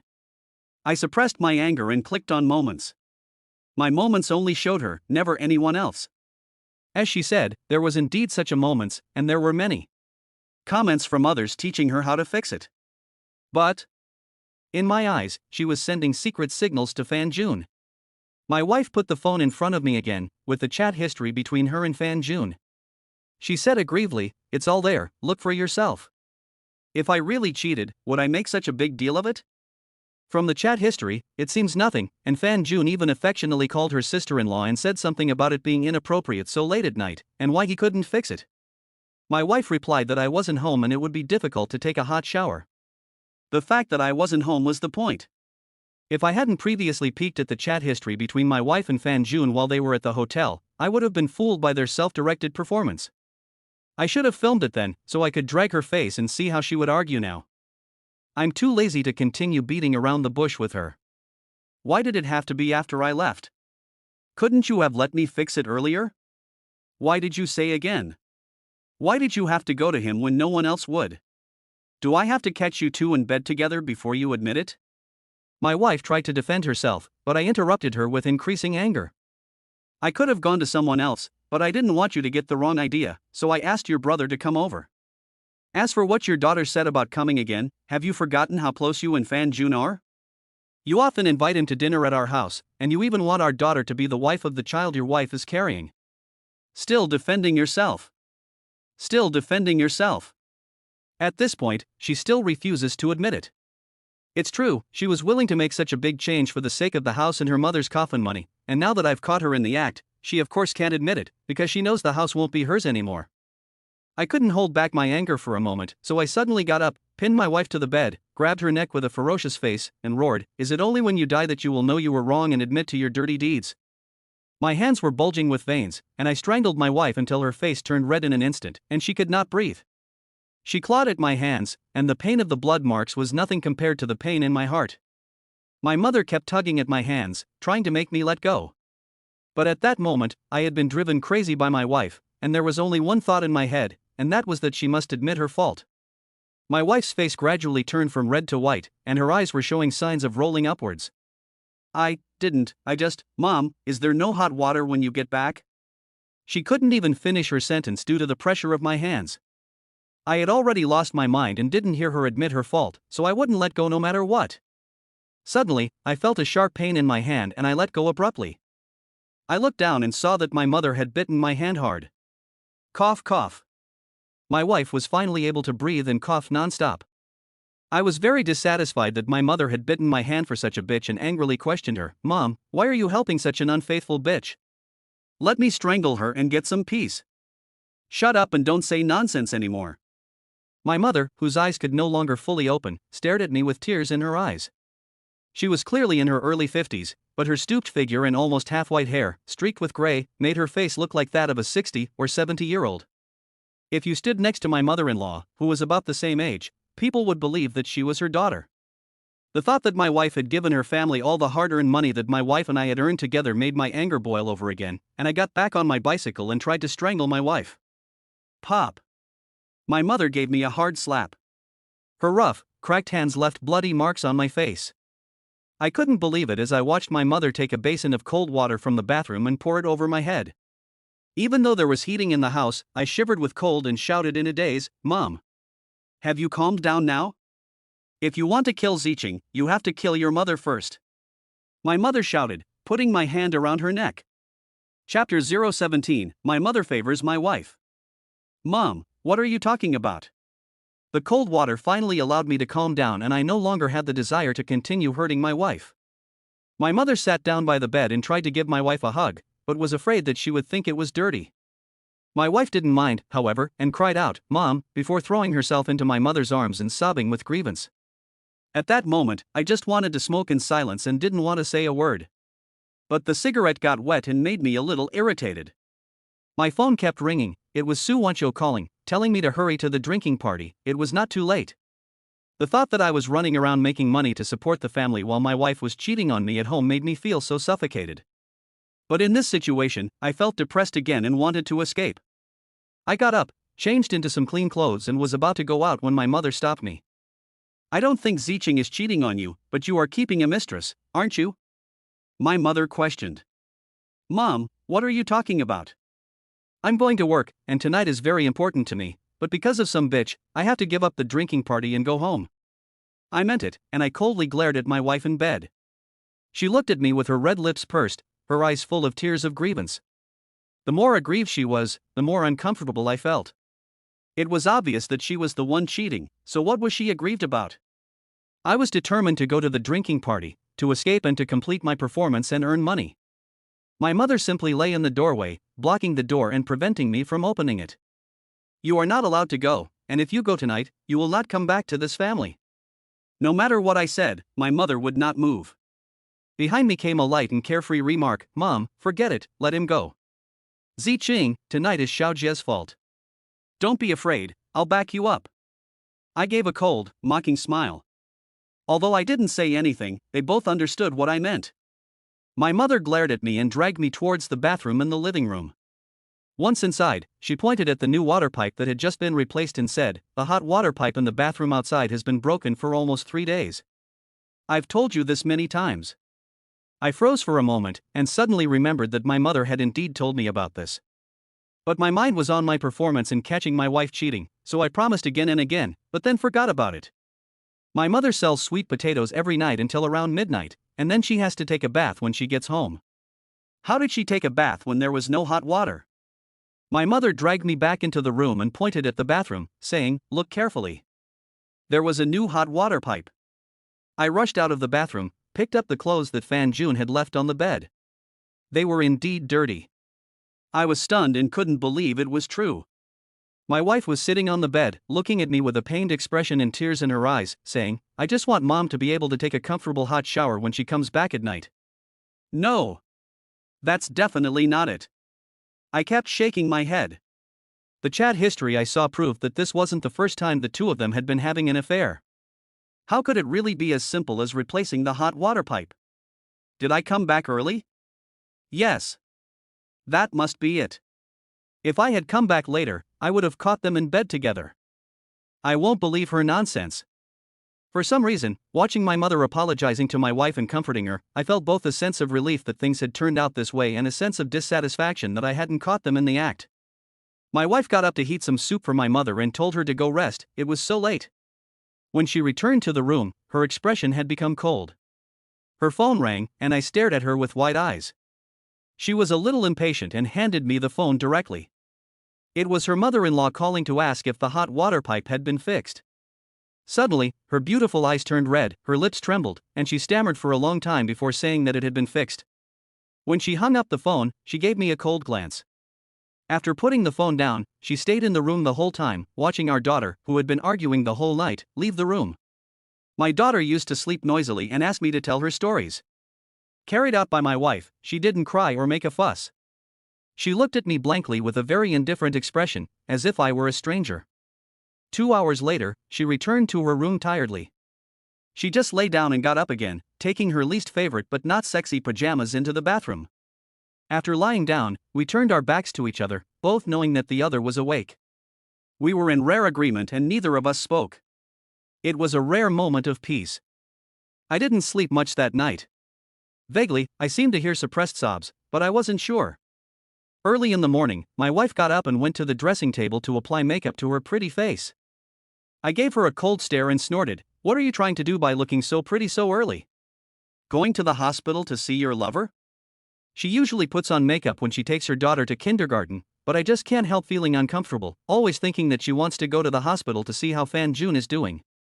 My wife puts down the eyebrow pencil heavily, closes her eyes and takes a deep breath before continuing with her makeup. She ignores me, and I continue to mock her. "What, do you think that with his hand broken, he can still mess with you? Shinjia, that's enough. I know you've been upset and in a bad mood because of what happened last time. I've already explained to you, and I've been putting up with you. Can you please not go too far? I want to be good to you and Mum and live a good life with you, but that doesn't mean I'll let you trample all over me and insult me." My wife said this aggrievedly, then got up and left the room. Ha ha. She's aggrieved, but does that mean I'm not aggrieved? Besides, would I believe her nonsense? Once unfaithful, 100 times unfaithful. There are only 0 times and 100 times of cheating. I watched my wife make breakfast for my mother for the first time. She was nice to my mother, and my mother even praised her for being a good daughter-in-law. But I had nothing to do with it, and I felt like an outsider. I felt so suffocated. I knew she was pretending, but I had no evidence to expose her. I could only watch my mother being fooled by her. I didn't even have breakfast and slammed the door. When I arrived at the office, I peeked into Su Wanshou's office several times, asking my colleagues why she hadn't come in yet, but no one answered me. Even the interns who had just come in looked down on me. All of this is thanks to Jiai. If I had money, if I were the leader, would they still dare to look down on me like this? No. In the end, it's still because I'm poor and have no money. I want to make money, I want results, and I want everyone to stop looking down on me. The prerequisite is that I have to let Su Wanchio bring me in. While I waited, I consulted online whether I could use the dirty laundry I photographed of Fan Jun as evidence to sue my wife for the house. I was told that such evidence was useless and that stronger evidence was needed. I thought to myself, do you really mean that I have to take a video and photos of them in a quilted bed together to be considered evidence? At that moment, Su Wanchio arrived. I followed in her footsteps into the office and bowed apologetically as soon as I entered. She was not surprised by my appearance. She looked at me with a faint smile in her eyes and said, "It's fine. You've already told me your attitude about last night. I know that anyone would be angry after being stood up twice in a row, especially when they were there to make money with someone." I sincerely apologized once again, hoping to gain her understanding. She is crucial to my making money, and I must grasp her. Don't apologize to me. The last thing I need here is an apology. That's a sign of weakness and incompetence. Su Wanchio's words struck a chord in my heart. I carefully asked her about the list from last night. She nodded and said that the deal was done and the contract could be signed tomorrow night. Scratching the back of my head, I asked her, a little embarrassed, about the sales performance. "I can put this sales performance on your head," Su Wanchio said indifferently. I was overcome with emotion and was about to express my gratitude and invite her to dinner. She looked at me and raised her hand to stop me from speaking. "However, if I put it on your head, I don't think not only others will be dissatisfied, I believe you won't ask for it either." Su Wanchio's words delicately put me in a high position, and I couldn't open my mouth to ask for it. I have already been looked down upon by everyone in the company. If I ask for it, I will never be able to hold my head up in the future. But if I don't ask for it, I will only have 800 yuan next month. Between hesitation and embarrassment, Su Wanchio looked up, glanced at me and asked if there was anything else. The words that almost came out of my mouth were blocked by her, and she smiled awkwardly and left the office. Today is the day to settle the results. The sales team has a tradition of reporting everyone's performance this month to encourage everyone. Almost everyone has completed their performance, and even the interns have received more than 5,000 commissions, but I am the only one who has received 800, and I became a joke on the spot. Jia even went to the sales team to mock me, putting his arm around my shoulder, acting as if our relationship was the same as before.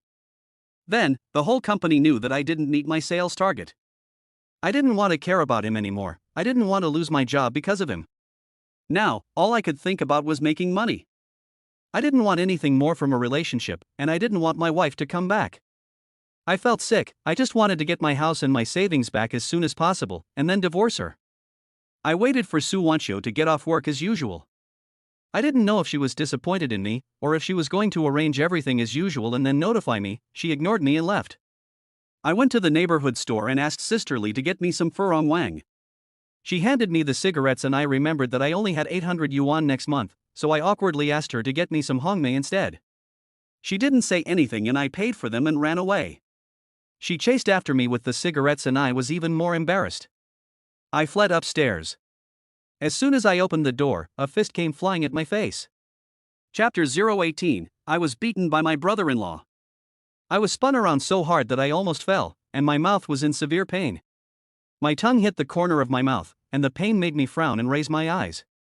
Tang Gang came up to me with a fierce look on his face, glaring at me angrily, grabbed my chin with one hand, slapped my face, and yelled angrily, "Last time, your damned mother stopped me from teaching you a lesson, but now you've grown up, haven't you?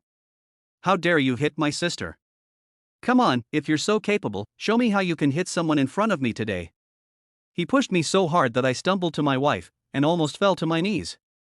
I didn't dare to speak back, and I definitely didn't dare to lay a finger on my wife in front of him. I could only glare angrily at my wife. She had cheated on her husband, but she had the nerve to accuse me of wrongdoing and ask her brother-in-law to come and trouble me. My brother-in-law had spent 180,000 of my hard-earned money on a car, and he had no conscience at all. He and his sister were truly a family. The Tang family is so damn bullying. Glare? In front of my face, you actually dare to glare at my sister? You don't dare to fight, do you? Then come and fight with me. My brother-in-law poked my forehead with his index finger and spat in my face. I could only endure it again and again.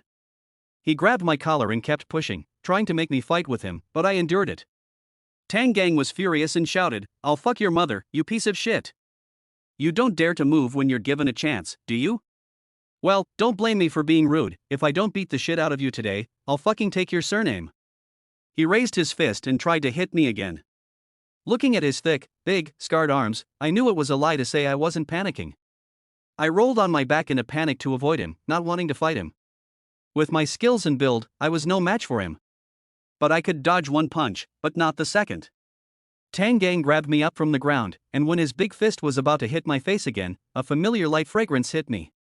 Tang Gang, stop it! My wife exclaimed, stood in front of me, and stopped her brother-in-law's fist. He was so angry that he gnashed his teeth, grabbed his wife's shoulders, pushed her away, and said, "Sister, get out of the way. If I don't skin him today, how will I be able to hang out with the guys in the future?" My heart lurched as my wife fell to the ground after being pushed, and instinctively I went forward to help her up. Seeing that it was me reaching out to help her, she glanced at me and preferred to get up on her own rather than be helped up by me. My brother-in-law also hurried forward to help her up. My wife took the opportunity to grab my brother-in-law's hand and say, "Xiao Gang, don't fight anymore, your brother-in-law is really quite good to me." I don't know if she meant it or was just lying. But I think I have a clear conscience. She cheated on me and gave my mother's family nearly 300,000 yuan of my hard-earned money, ignoring the fate of my family. She was in the wrong first. She didn't think that if she told her brother-in-law this, he would stop beating me and I would feel indebted to her? Sister! How many times do you have to be beaten by this good-for-nothing bastard before you finally understand? If I don't skin him alive today, he'll think our Tang family is pushover. How will you ever get through the rest of your life? Tang Gang said sadly. They had always had a close relationship. I watched as my wife, with a cold heart, kept on apologizing to her brother-in-law, trying to see how long she could keep up the act. It was obvious that she had only herself to blame, and that she had been caught red-handed cheating on me. Last night, my mother listened to her lies and defended her at every turn, even saying that I was in the wrong. Now, here she is, pretending to intercede on my behalf, acting as if she is willing to put up with all the humiliation. It's as if I'm the one fucking cheating. I couldn't stand it anymore, interrupted them, and shouted at my wife, "You stop pretending. For the sake of this family, for my sake, do you know that you're really sickening me like this? I really want my wife to let my brother-in-law hit me. If he doesn't beat me to death today, he's not a man." But I held back. Deep down, I have been scared of my brother-in-law since the day I met him. My brother-in-law looked at me fiercely, his eyes bulging like copper bells, his mouth trembling with anger. He said, "You want to die," and grabbed me by the collar, about to hit me again with his clenched fist. I was so scared that I turned my head away and put my hands up to stop him. My wife gave me a cold stare and quickly stopped him. I felt really bad. Why did I have to be blamed by my mother and beaten by my brother-in-law when I had done nothing wrong? I had ruined the deal that was within my grasp, and my commission was gone. I could only get the base salary of 800 yuan. The more I thought about it, the more angry I became. I let go of my hands and said coldly to my wife, "Don't stop him, let him hit me." "Xinjia, you really want to die?" Tang Gang glared at me with clenched teeth in anger. "Xinjia, will you stop being crazy?" My wife roared. I was stunned by her yell. My wife said to her brother-in-law with tears in her eyes, "You go home first, he can't calm down here." I laughed coldly. I was the one who really felt suffocated, so why should she feel aggrieved? My brother-in-law refused to leave and was forcibly pushed out of the house by my wife. Before leaving, he glared at me with a fierce expression, pointed his index finger at me, and said in wordless form, "Don't you look for death." After the door closed, my wife leaned against it, covering her face with her hands, and slowly crouched down, her fragrant shoulders twitching slightly. The whole world fell silent. It would be better to say that it was quiet than to say that my wife and I were both silent, neither of us wanting to say a word to the other.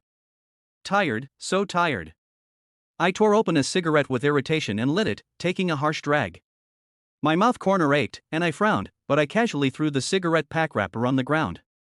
My wife can never stand to see any rubbish on the floor, and I have to sweep and mop twice a day, but now I deliberately didn't throw it in the trash can. I heard her take a deep breath and come over to pick up the rubbish and throw it in the trash can. She wanted to go into the room, so I coldly asked her, "What do you mean?" My wife looked back at me in confusion, her beautiful eyes still a little red. "It seems that someone in your Tang family is capable, right? It seems that your brother is capable, right? If he is really that capable, he should go out and make money himself, and what's the point of buying a car with my money?" I couldn't help but yell out. After a series of questions, my wife's beautiful eyes reddened again, and she looked at me trembling, explaining, "It wasn't me who asked Xiao Jiang to come over." "Then who asked that bastard to come over? Was it me? Do you think I'm as cheap as you? You have to be a deadbeat to feel comfortable. Xinjia, when you speak, speak properly, don't always make veiled threats." Last night, my mother called to ask me if I was okay. She could tell something was wrong, and wanted to come and see what had happened to me, but I refused. That's why she asked Xiao Jiang to come over, without telling me in advance. I put on heavy makeup and dressed in such thick clothes early in the morning so that no one could tell I'd been beaten by you. My wife silently shed tears. She pulled down her turtleneck shirt to reveal a circle of bruises on her fair neck. Even now, she still feels aggrieved. She was right. My anger boiled over. I slammed my cigarette on the floor and stamped it out with my foot, wanting to lose my temper with her. But then I suddenly remembered the way my daughter looked at me last night. I suppressed my anger and asked, "Where is my daughter?" "She is inside. She was scared last night by what you did, and it took me a long time to comfort her before she fell asleep. Today, when I went to pick her up, she was like a different person, not talking or making a fuss." My wife said this in a matter-of-fact tone. Hearing that she was still blaming me, I angrily kicked the table with my foot, got up abruptly and was about to yell, when I noticed my daughter standing in the doorway, looking at me and my wife with the same indifferent expression as last night, her expression dull. I didn't know when she had stood in the doorway. She must have seen me kicking the table just now. As soon as she saw me and my wife arguing, she would cry and tell us to stop, but now she didn't react at all. I was afraid of arguing with my wife in front of her again, as it would leave an indelible mark on her weak heart. All my anger was stuck in my chest, and I had no way to vent it. I got up, leaving my coat behind, and slammed the door behind me. I didn't want to cook anymore, and I didn't care if my wife and daughter would starve. Anyway, my wife's heart was no longer with me, and my daughter was most likely Fan Jun's, so why should I care about their lives? I happened to run into my mother as I left the house, and almost bumped into her. Seeing that I looked upset, she asked where I was going. I didn't answer, and didn't think about how she had returned home for dinner so early. I just got on the elevator. Somehow, I ended up at the canteen. I looked up and just wanted to leave, but Sisterly stopped me. Perhaps she saw that I looked a little strange and that I was wandering outside without a jacket at mealtime, but she didn't say anything. She handed me a pack of fur on wang, which I politely refused. She said it was a treat for me, as a way of thanking me for always taking care of her business. I thanked her and lit up a cigarette and smoked it in silence. After I finished, Sisterly spoke. "Go home as soon as you've finished smoking, don't let your family worry about you." I smiled bitterly at her and nodded. I turned and left the kiosk. I didn't know where to go. Home? I no longer had a home since I found out about my wife's affair. My mother kept calling, but I didn't answer. I didn't want to go back for the time being, for fear of another fight. The drizzle was cold, I was only wearing a short-sleeved shirt, a little cold, but not cold at heart. It got dark, and the phone rang again. I picked up the phone and impatiently said, "I don't want to go back right now." "Xinjia." A woman's voice came from the other end of the line, suppressing her pain. I froze for a moment, glanced at the caller ID, and frowned, saying, "Joey, why are you calling me? Can you come out for a bit? I want to ask you something about Fan Jun." Joey let out a sob, as if she couldn't hold back any longer. "I haven't even gone to see Fan Jun yet, and his wife has already found me." Chapter 019, Fan Jun's Plea. I hesitated for a moment. Last night, I caught Joey's husband cheating with my wife, and I even broke her husband Fan Jun's hand. I don't know what Joey meant by asking me to meet her at this time. After thinking about it, I rubbed my trembling arms, got on my electric bicycle, and went to the place Joey said. I didn't have anywhere to go anyway, and I hadn't eaten anything. Besides, I'm the one who caught her cheating. I'm doing the right thing and sitting upright. What does she want with me? If Fan Jun still blames me for hitting him last night, I don't mind breaking the other hand too. When I arrived at the place that Joey told me to go, I realized that the time she was talking about was a bar. It's so early, is the bar open? I parked the bike and tentatively stuck my head inside. It was dark inside, the lights weren't even on, let alone anyone else. Just as I was about to call Joey, her voice suddenly came on. "You're here?" You startled me. I followed her inside, rubbing my hands together to warm them as I asked the waiter to turn on the lights and bring me another bowl of noodles. Joey picked up the beer in front of her and was about to pour herself a drink. I hurriedly took the beer from her and said, "You're pregnant, what are you drinking? You two have been to all the hospitals, and it took 3 years to conceive, do you want to lose the baby?" When I mentioned the baby, Joey gave a bitter smile and muttered, "Oh, the baby." I then noticed that there was something wrong with her expression. There was a blush on her pretty face, and in front of her were 5 or 6 empty wine bottles. She had drunk so much by herself. Where was Fan Jun? I was about to ask, but then I remembered how he had fled in disgrace from my house last night, and I held back. Joey lowered her head, her hand carefully placed on her flat stomach, stroking it gently and tremblingly. Her fragrant shoulders twitched slightly, and tears fell drop by drop onto the back of her hand. But she held back from crying out. I was perhaps the person who could best feel her inner pain and struggle. The pain of being betrayed by the person closest to you in bed is not something that anyone can bear. And no one can imagine the heart-wrenching pain. She cried silently, and I lit a cigarette and smoked it, silently keeping her company. When the noodles arrived, I pushed them towards her to ask if she wanted to eat, but she still kept her head down. I finished eating before she looked up at me, and that's when I noticed that she wasn't wearing any makeup, her beautiful eyes were red and bloodshot, her mental state wasn't very good, and she had dark circles under her eyes. She was still wearing her pajamas, and her shoes were actually slippers. In my impression of Joey, she would always look very delicate, no matter how hard she worked. She once said that she would never go out without tidying up, and that a woman must live a delicate life. I had never seen her look so disheveled. It was obvious that after Fan Jun went home last night, she hurriedly left the house without having time to tidy up. Most likely, they had also had a big fight. I knew she would have a lot of questions for me. I got annoyed when I thought about all the bullshit that had happened, and lit a cigarette, about to smoke it when a delicate little hand snatched it away from me. Joey snatched it away, took a shaky, hard drag, and coughed uncontrollably. She never smoked. I patted her back to make her feel better, and tried to take back the cigarette, but she avoided me. "I want to smoke." Joey's voice trembled. She also needed to vent her emotions, so I didn't continue to snatch it away, and lit another one. We both smoked heavily, with our minds on other things, and neither of us spoke. After a while, she looked at the Hongmei cigarette in her hand without focusing her eyes, and said lightly, "You two brothers both like to smoke the same cigarettes after getting married." She suddenly gave a self-deprecating smile, "But why, is there such a big difference between you as people?"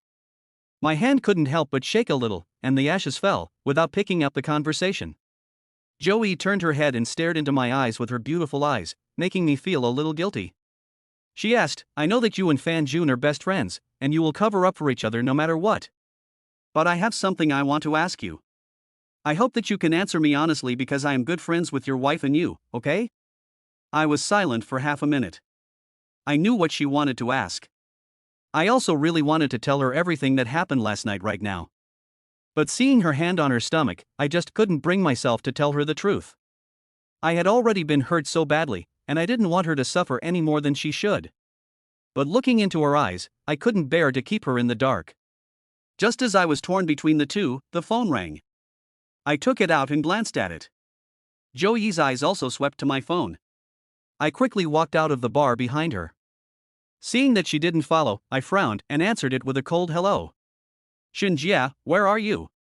Fan Jun's voice was anxious. "What's it to do with you? Did you die last night when I let you go, you son of a bitch? You want to know when I'm going back, so you can go to my house and sleep with that bitch again. I'll tell you, you were lucky last night, but that doesn't mean you'll always be lucky." I couldn't help shouting in anger. Shinjia, what happened last night was really a misunderstanding. I'll explain to you later if I get the chance. I just want to ask you, do you know where my wife is? Has she contacted you? I've been looking for her all day and I can't find her.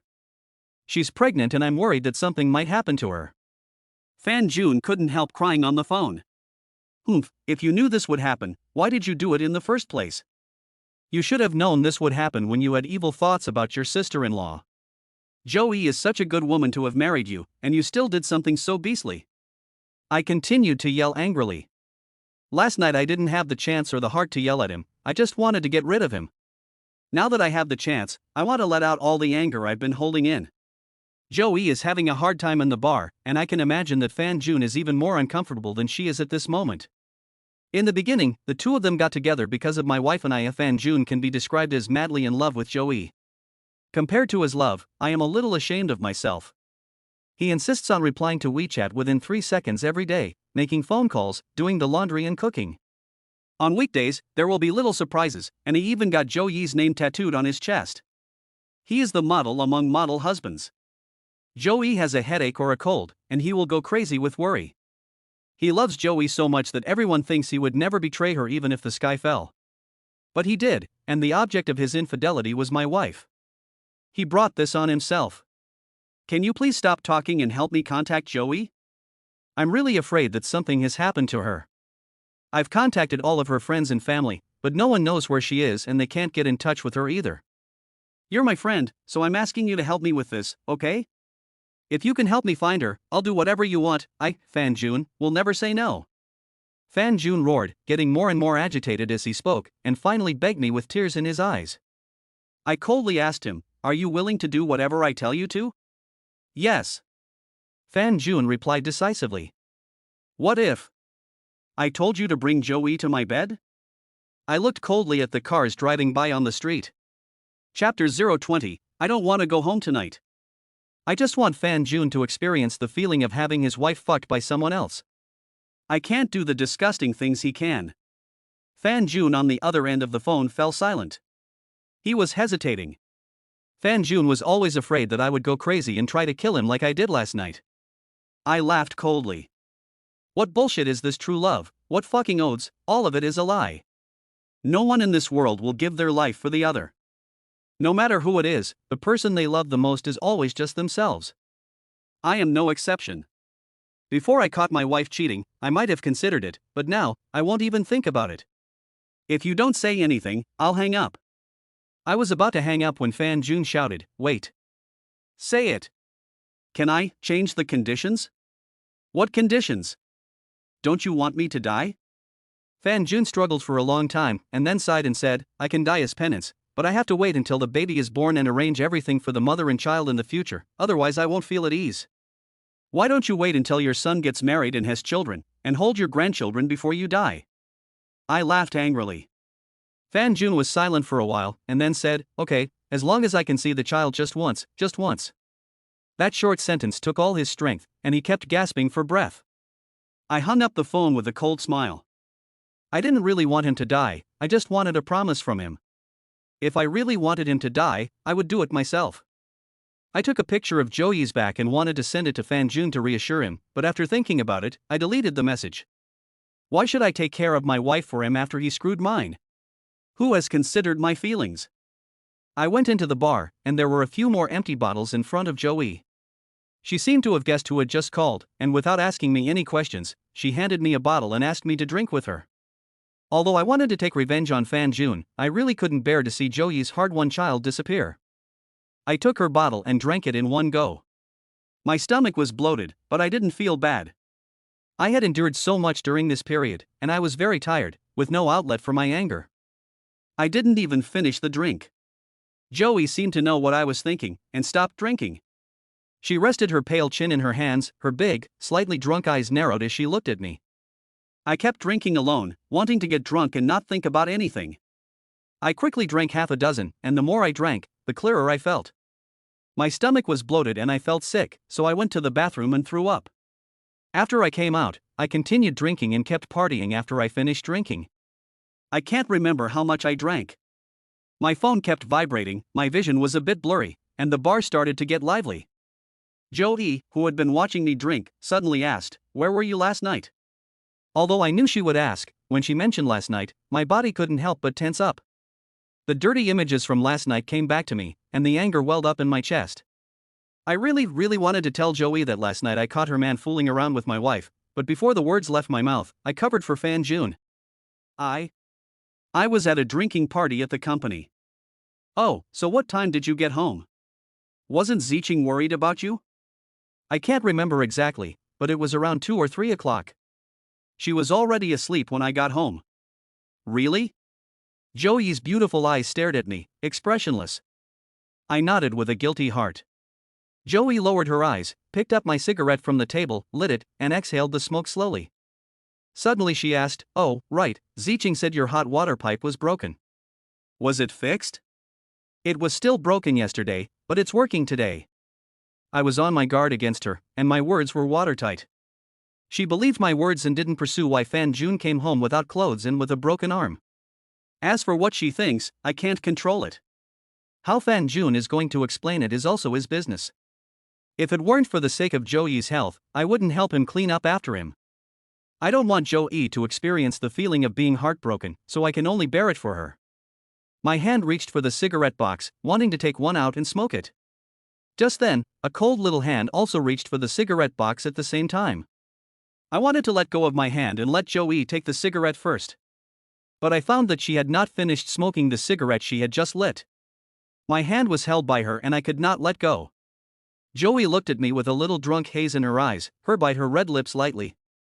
She asked, slightly drunk, if it wasn't Zicheng but me that you met drunk that year, would you also protect me for a night? Looking into her beautiful eyes, I suddenly fell into the beautiful memories of when I first met my wife. Zhou Yi and my wife were very good friends, and they were also very beautiful. Lu Yumei had willowy eyebrows, a round face, full red lips, and a pair of charming eyes. Her legs weren't as long as my wife's, but her figure was exceptionally proud. She and my wife have two very different personalities. My wife is cold and aloof, while she is gentle and kind. At first glance, she doesn't make a big impression, but you want to spend time with her. It's a very comfortable feeling, and you grow to like her gentleness more and more. During the time I was courting my wife, there were no shortage of suitors for Zhou Yi. I also quite admired her, but at the time, all I could see was my cool and collected wife. I never thought about her, nor did I ever consider this question, so now that she suddenly asked, it was a bit awkward. After all, she and Fan Jun met through my introduction. I know that Zhou Yi is very sad now, so I comforted her, saying, of course it would be like that. A woman as beautiful and gentle as you, if I had met you back then, I would definitely have guarded you. How could I possibly let you be taken away by other smelly men? Really? Zhou Yi laughed self-deprecatingly. The person who guarded me has already gone to guard someone else. I heard it very clearly. I didn't know if she was trying to trap me or hinting at something, so I pretended I hadn't heard. The atmosphere fell into awkwardness. Zhou Yi still didn't let go of my hand. I tried to pull it back, but she came closer to my face. She was wearing loungewear that was a bit loose, but it couldn't hide her proud figure. I awkwardly looked away. Suddenly, Zhou Yi's two cold hands were on my face, turning me around so that I was looking at her. I wanted to avoid her gaze, but I would glance at the wrong place. I was so embarrassed that I didn't know what to do, but she didn't care at all. She looked straight at me with a crazy gleam in her eyes and said, "So will we end up differently than we are now?" The heat rushed to my face, with a scent of alcohol. Looking at her pretty face, fueled by the alcohol, my index finger was itching to move, and I couldn't help but swallow. I said uncertainly, "I guess so. Let's go." Zhou Yi smiled. I melted at the sight of her smile, a feeling my wife had never given me. My wife was always aloof and cold, and she had never given me such a gentle smile. She got up to pay the bill, and I quickly took out my money to pay. It was more than 500 yuan. I awkwardly withdrew my wallet. Zhou Yi didn't say anything, and I followed her out of the bar. I wanted to hail a taxi to take her home, but she said, "You drive me." I was also not at ease with her, a woman, taking a taxi so late at night, and wanted to follow the car and take her back. After getting into the electric car, I felt a soft touch behind me. Zhou Yi's arms were tightly around my waist, and she breathed hot air in my ear. "I don't want to go home tonight." I trembled, and a crazy idea of revenge against Fan Jun came to mind. Chapter 021, My Wife Resists. I struggled for a moment, and in the end, I chose to take Zhou Yi home. But when we got to the building's entrance, she refused to get out of the car, threatening to harm the baby she was carrying. I had no choice but to take her to a hotel and let her be alone. She forced me to come with her, and when we got inside, she pulled me over to the wall and made me kneel down without saying a word. I told her to be careful, but she pulled me back over to her and pushed me up against the wall, and without saying a word, she made me kneel down. It's impossible not to be tempted by such a beautiful and gentle woman as Zhou Yi. No man could resist her charms. What's more, she's also the wife of the cuckold Fan Jun. I also want Fan Jun to experience my pain, but I still have a bottom line in my heart. A friend's wife cannot be cheated on. I am not Fan Jun and his wife, and I will not be as despicable as they are. Joey, you've had too much to drink, get some rest tonight, take care of your health, go back to Fan Jun tomorrow and make a good life together. Tonight, I'll pretend that nothing happened, and I won't tell anyone. I said coldly, helping Joey up. She refused to get up, looking at me with red, beautiful eyes and crying, saying that she was no match for my wife in any way, that she had been so proactive, but why did I still not touch her? Was it really that my wife was so good, so charming, that everyone only thought about her? I didn't answer, put her to bed to rest, turned to leave, and her cold little hand grabbed me again, suppressing a sob of pain. She said, I beg you, don't go, stay with me. This time, I did not refuse. At Joey's painful pleading, I stayed. But, just as I had guarded my wife, I sat on a stool, smoked, and silently watched her sleep. She did not insist again. She had just been impulsive and wanted to take revenge on Fan Jun. Seeing her even sleeping like a wounded child, curled up in a ball, sometimes crying out in her sleep, saying don't leave me, and sometimes talking to herself about how she was inferior to my wife in some way. My hands were shaking as I smoked. We two wounded people were suffering immensely inside, but no one to tell, we could only bear it ourselves, not even able to warm each other. And our pain was bestowed upon us by two people we loved dearly. More than once, I wanted to take revenge on Fan Jun and my wife, to let them taste the pain of being betrayed, and even more so, to let Fan Jun know what it feels like to have his wife fucked by someone else. In the end, I resisted. I was afraid that this was a conspiracy by Fan Jun to sacrifice his wife and get a hold of me. It's not that I'm a petty person, but if he could hide from Joey and secretly hook up with my wife for so long, and also design my mother's coffin money, what else is he capable of? However, when I left, I took a picture of Joey resting and sent it to Fan Jun, without giving the location or room number. As soon as the message was sent, his phone came through. I hung up with a cold smile and then turned off my phone.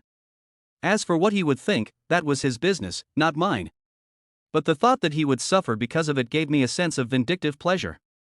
It was a feeling even more pleasurable than if I had cut him with a knife. All the depression I had felt in the past was swept away. It was already 1 a.m. when I got home, but I wasn't sleepy at all, I was even a little excited. Lying in bed, looking at my wife, who was facing away from me, the image of Joey's initiative just now came to mind. God knows how I managed to resist touching her at that time. Taking advantage of the alcohol, my hand climbed onto my wife's small waist. My wife seemed to be asleep and didn't react much. Just as I was about to take the next step, my wife woke up, took my hand away irritably, and didn't want me to touch her. I was high on alcohol, and when I thought about her fooling around with that wild man Fan Jun and not wanting me to touch her, the anger rose in me. I didn't care if she wanted to or not. She didn't ask me if I wanted to when she cheated on me. My rude behavior caused my wife to become displeased. She coldly said, "Get out, don't touch me. You don't let me touch you, and you're thinking about Fan Jun, right? What is it about him that makes you so happy?" I was furious. "It's late at night, what's wrong with you?" My wife got up and glared at me coldly. "Yes, I'm crazy, but you're the one who drove me to it."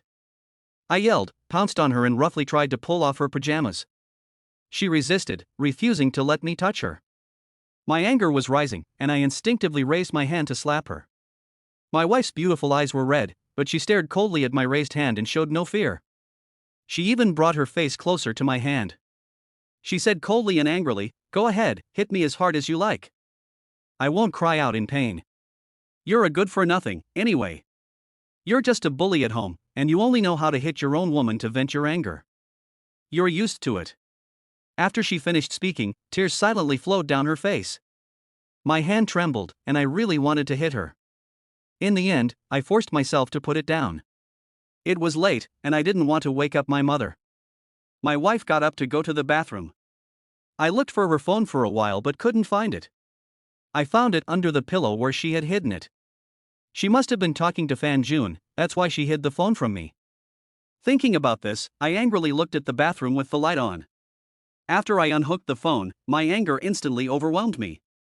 My wife really did talk to Fan Jun a lot, apologizing to him for everything, saying it was all her fault, that she shouldn't have let him come over so late to fix the hot water pipes.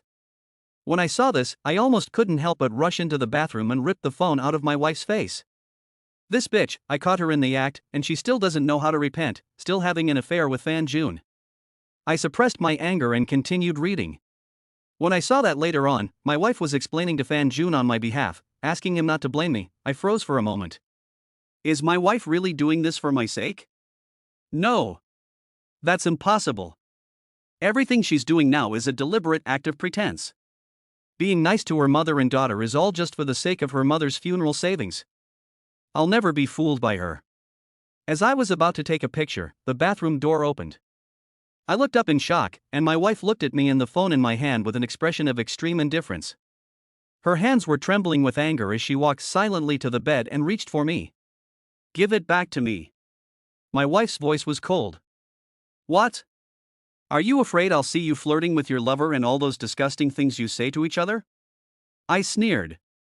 My wife's chest heaved with anger, and she said coldly, "Shinjie, I know you're in a bad mood, and I've put up with you again and again. I want to live a good life with you, not let you insult me wantonly again and again. Give it to me." I threw the phone in front of her. After she picked it up, she lay down stiffly, expressionless, and looked at the ceiling and said, "Come on." She's still angry? Did she think I wouldn't dare? Or that I would still treat her gently as I used to, accommodate her in everything, and hold her in high esteem? Why? I pounced angrily. Chapter 022, My Daughter is Sick. My wife's cold voice rang in my ears. "After letting off steam, you just get the hell off the sofa and go to sleep. I don't want to see you." I got up abruptly and glared at my wife, who looked at me expressionlessly. Now, was she humiliating me or was I humiliating her? "You're a cheating slut and you're kicking me out?" Without waiting for her to say anything, I grabbed my clothes and got up, yelling, "You don't have to kick me out, even if you're a slut begging me. From now on I won't even touch you with a finger. I'm fucking disgusted." There was a loud bang. I slammed the door behind me, slumped against it, and slowly crouched to the ground as my body seemed unable to bear the pressure. I heard a sobbing sound coming from the room. I shook my head and laughed, thinking I must have heard wrong. How could she be crying? She should be happy that the house was in such a mess. I went to the sofa, lay down and smoked. I wasn't sleepy at all. My mother silently walked over to me and covered me with the blanket. "My dear, I know you're not feeling well, but you really did do wrong this time. Zicheng has already tried hard to change, and she hasn't wronged you. If you sincerely apologize to Zicheng, our family of four can live together happily in the future." My mother's earnest persuasion and comfort did not have any effect. Instead, it made me lose control of the pent-up frustration I had suppressed for a long time. Tears welled up in my eyes. A very important reason for me to become so crazy is my mother. Just thinking about my mother, who worked hard all her life, never spending money on food or clothes, selling the old house and land to buy me this house, and still leaving us with so much debt. She never got to enjoy a single day of being a daughter-in-law, and every day she got up early and worked late to earn more money to pay off some of the debt as soon as possible, but her daughter-in-law and her lover were eyeing her funeral money. I just want to get back the money that my mother and I have sweated blood to earn. But it's clear that it's not my fault, and it's my wife's infidelity that has turned our happy home into this. Why is it now my fault, and I become the sinner who destroyed the happiness of our family? I really want to cry. I can't let my mother see me cry, so I turn my back and wipe away my tears. My mother lets out a long sigh, and with rough, dry hands, she gently strokes my hair like she used to when I was little, humming a warm song that I like to hear. It turned out that my mother had returned home so early tonight because she was worried that something else would happen to my wife and me, and that the family would really fall apart. She wanted to come back and try to reconcile us, because if she was there, my wife and I would not have fought so fiercely. But I slammed the door and didn't even answer her phone calls. I didn't go home until the middle of the night, and as soon as I got home, I started fighting, making her worry. As I looked at her temples, which were turning gray, I felt really suffocated. I pretended to be asleep, and when my mother went back to her room, I buried my head in the blanket and let out a burst of emotion. I held it in so hard that I didn't even dare cry out, just letting the tears flow suppressed, for fear of worrying my mother. After dawn broke, my wife got up early to prepare breakfast. I was a big, living person on the sofa in the living room, and she treated me like I was invisible from beginning to end. She didn't even get my portion of the bowls and chopsticks, and my mother did it for me instead. "Mom, I learned to make it online. It's said to be nutritious and good for the waist. You eat more." "Zicheng is good, thank you." My mother praised. Obviously my wife made just ordinary congee, and it was burnt. She laughed but ate a full bowl. Watching my mother and wife get along better and better, I just silently watched, waiting for my wife to show her true colors and cheat my mother out of the funeral savings. I was holding my breath, not wanting to eat, and got up to grab my coat and leave. Wait. My mother gave me a wink. Last night she asked me to apologize to my wife. I didn't want to, but I saw her expectant eyes and my daughter sitting dazed at the table, not eating, not crying, not making a scene. I didn't want to worry my mother and I didn't want to cast a shadow over my daughter's heart, so I grabbed my coat and walked over to my wife. The smile on her face disappeared, she grew cold, she just ate her breakfast, ignoring me standing there. I took a deep breath and said, "I'm sorry, Zicheng, it's all my fault." After I said that, I couldn't wait to leave. I felt like my whole outlook on life had been distorted. My mother grabbed my hand and nudged my chin, signaling for me to say a little more. My wife's face softened slightly, but she still didn't say anything. I shouldn't have hit you so impulsively, and I shouldn't have accused you without finding out anything. I was trembling as I spoke, and after I finished, my hand was gripping my clothes so hard that my knuckles turned white. My mother was also trying to reconcile us. "Zicheng, Xiaojie knows he was wrong, so just forgive him. Husbands and wives can make up after a fight. Mom, don't try to persuade me. His insult to me cannot be forgiven with just an apology. You eat slowly, I'll take Tongtong to kindergarten." My wife spoke with grievances, her hands trembling as she held her chopsticks. She got up, embraced her daughter, and left with reddened eyes. She still ignored me. I had already done everything I could to avoid conflict, but she still gave me the cold shoulder. She still felt aggrieved, and I was so angry that I could burst. "What are you still standing there for? Go after her." My mother gave me a nudge. I nodded, hurried out the door, and caught the elevator just as it was about to close. When my wife saw me coming in, her face instantly fell. I was unhappy, but I didn't lose my temper. The daughter in her arms just stared at me blankly. Even when I deliberately teased her, she didn't react at all. The three of us were in the elevator, and even the air seemed to have frozen. When we got out, she walked in front, holding her daughter, while I followed behind. Seeing my wife flagging down a taxi, I went up to her and said, somewhat reluctantly, "Why don't I give you a ride?" "No thanks," she said coldly, and got into the taxi without looking back. As I watched the car drive away, my eyes grew cold. She had the upper hand, and I didn't have enough evidence to make a case. I had to be patient, just like before.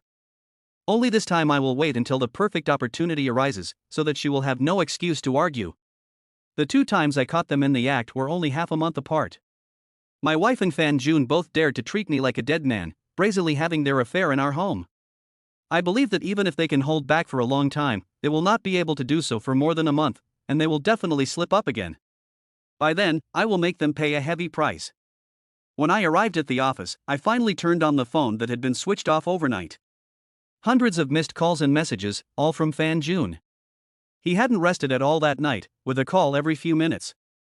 There was only one question: where the hell was Joey? I hadn't even finished reading the messages when Fan Jun called again. As soon as I picked up, his ranting voice came through. "Where the hell is my wife?" Then he broke down and cried, crying out, "She's pregnant, how could you do this to her?" In fact, I really consider him a brother. After more than 20 years of friendship, I feel very bad when I see him so sad. I can imagine how painful and anxious he is right now, but there is nothing I can do. But he brought this all on himself. If he had considered my feelings when he was having an affair with my wife, he wouldn't have ended up in this situation. I put away my sympathy for him and gave a cold smile. "Now you can understand how I feel, can't you? Just wait. When she wakes up and wants to go home, she'll go home naturally. Of course, it's also possible that she won't go back," I said cruelly. Fan Jun said anxiously, "Give me your word." I hung up before he could finish and blocked his number, not caring whether he lived or died. Compared to the harm he and his wife had done to me, what I did was just collecting interest. Without Fan Jun's interruptions, I was still idle. I only got paid 800 yuan last month, and Jaiha made a joke out of it. I want to change, but I have all this energy and nowhere to put it.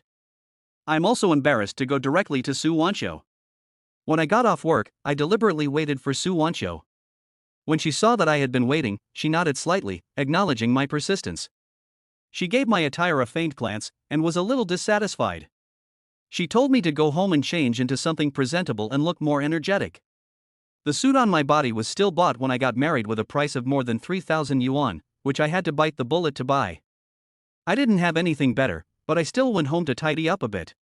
When I entered the house, my wife, daughter and mother were all there, and the atmosphere was a bit wrong. I said hello and prepared to take a shower and go out. My wife suddenly looked at me and said, I want to transfer my daughter to a kindergarten. Why transfer her? I was puzzled. My daughter is sick. Chapter 023, The Fickle Su Wanchio, Part 1. I paused for a moment when I took off my jacket and glanced at my wife with a faint expression in my eyes. So soon you can't pretend anymore? So eager to cheat your mother's funeral savings and then live with your lover? Dream on. Don't even think about it. However, I really overestimated them, thinking that they would at least have to wait half a month before they couldn't help but reveal their tracks. But I also underestimated their fickleness, and I was chastised for only 2 days. When I came out of the shower, my mother was already getting ready to go get the money. I quickly stopped her. Mom, let's wait until I get back tonight to decide. I still have work to do at the office. I opened the door and my wife's voice, which had been indifferent, informed me that they couldn't wait any longer with Tongtong's matter and that she and my mother had discussed it and decided that Tongtong would start kindergarten the next day.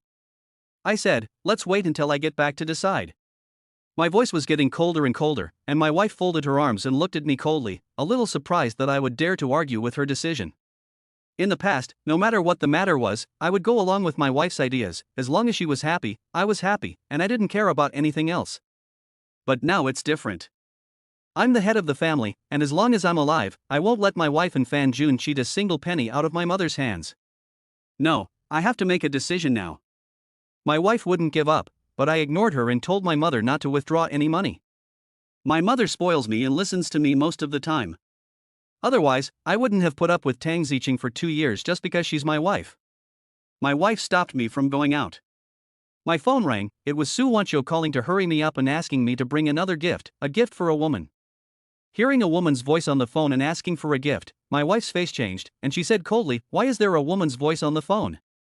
Who is she? Why should you buy a gift? You're so busy going out to find another woman when your daughter is turning to kindergarten, which is such an important matter." My mother also looked at me with confusion. I was unhappy when I heard this. My wife had cheated on me, and she even went so far as to slander me? I didn't learn this from you? I didn't explain. My wife let go of the door with a defeated look, no longer blocking my way. Her eyes were full of pain and despair as she looked at me. At that moment, I once again experienced the thrill of revenge in my heart, and it felt great. But it also ached, because she was the woman I had loved deeply, and it made me feel bad to see her in pain. After once again reminding my mother, I left home without looking back. When I arrived at the private dining room of the restaurant, Su Wanchio was already waiting inside. It was an even more upscale place than the one I had booked last time, and the few bottles of white wine on the table alone were enough to pay my salary for a month after the sale. Su Wanchio had also changed into a black sleeveless dress, with a pair of long legs that were not inferior to my wife's, and she wasn't wearing stockings. Paired with a pair of black shiny crystal high heels, they perfectly set off her tall and outstanding figure and fair skin.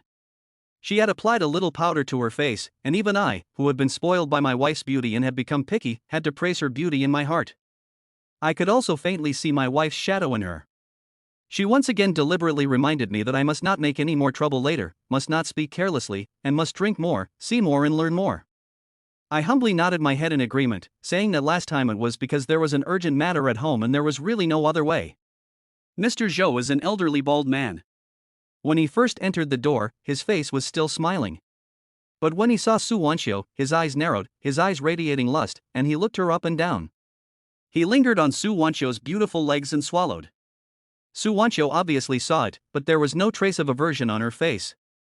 Instantly, her image in my heart dropped a lot. For the sake of her performance, she can even tolerate such a man's gaze. She feels just like a wife who has cheated. If it were me.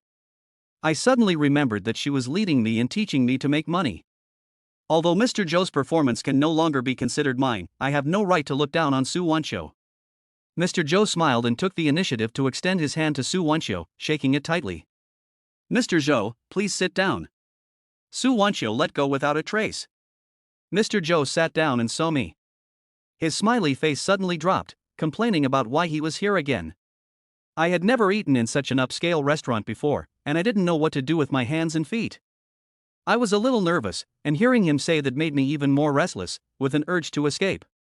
Su Wanchio was like a different person, with a charming smile on her face, and she took the initiative to serve Mr. Zhou tea. At the same time, she glanced at me faintly, as if she was dissatisfied with my performance.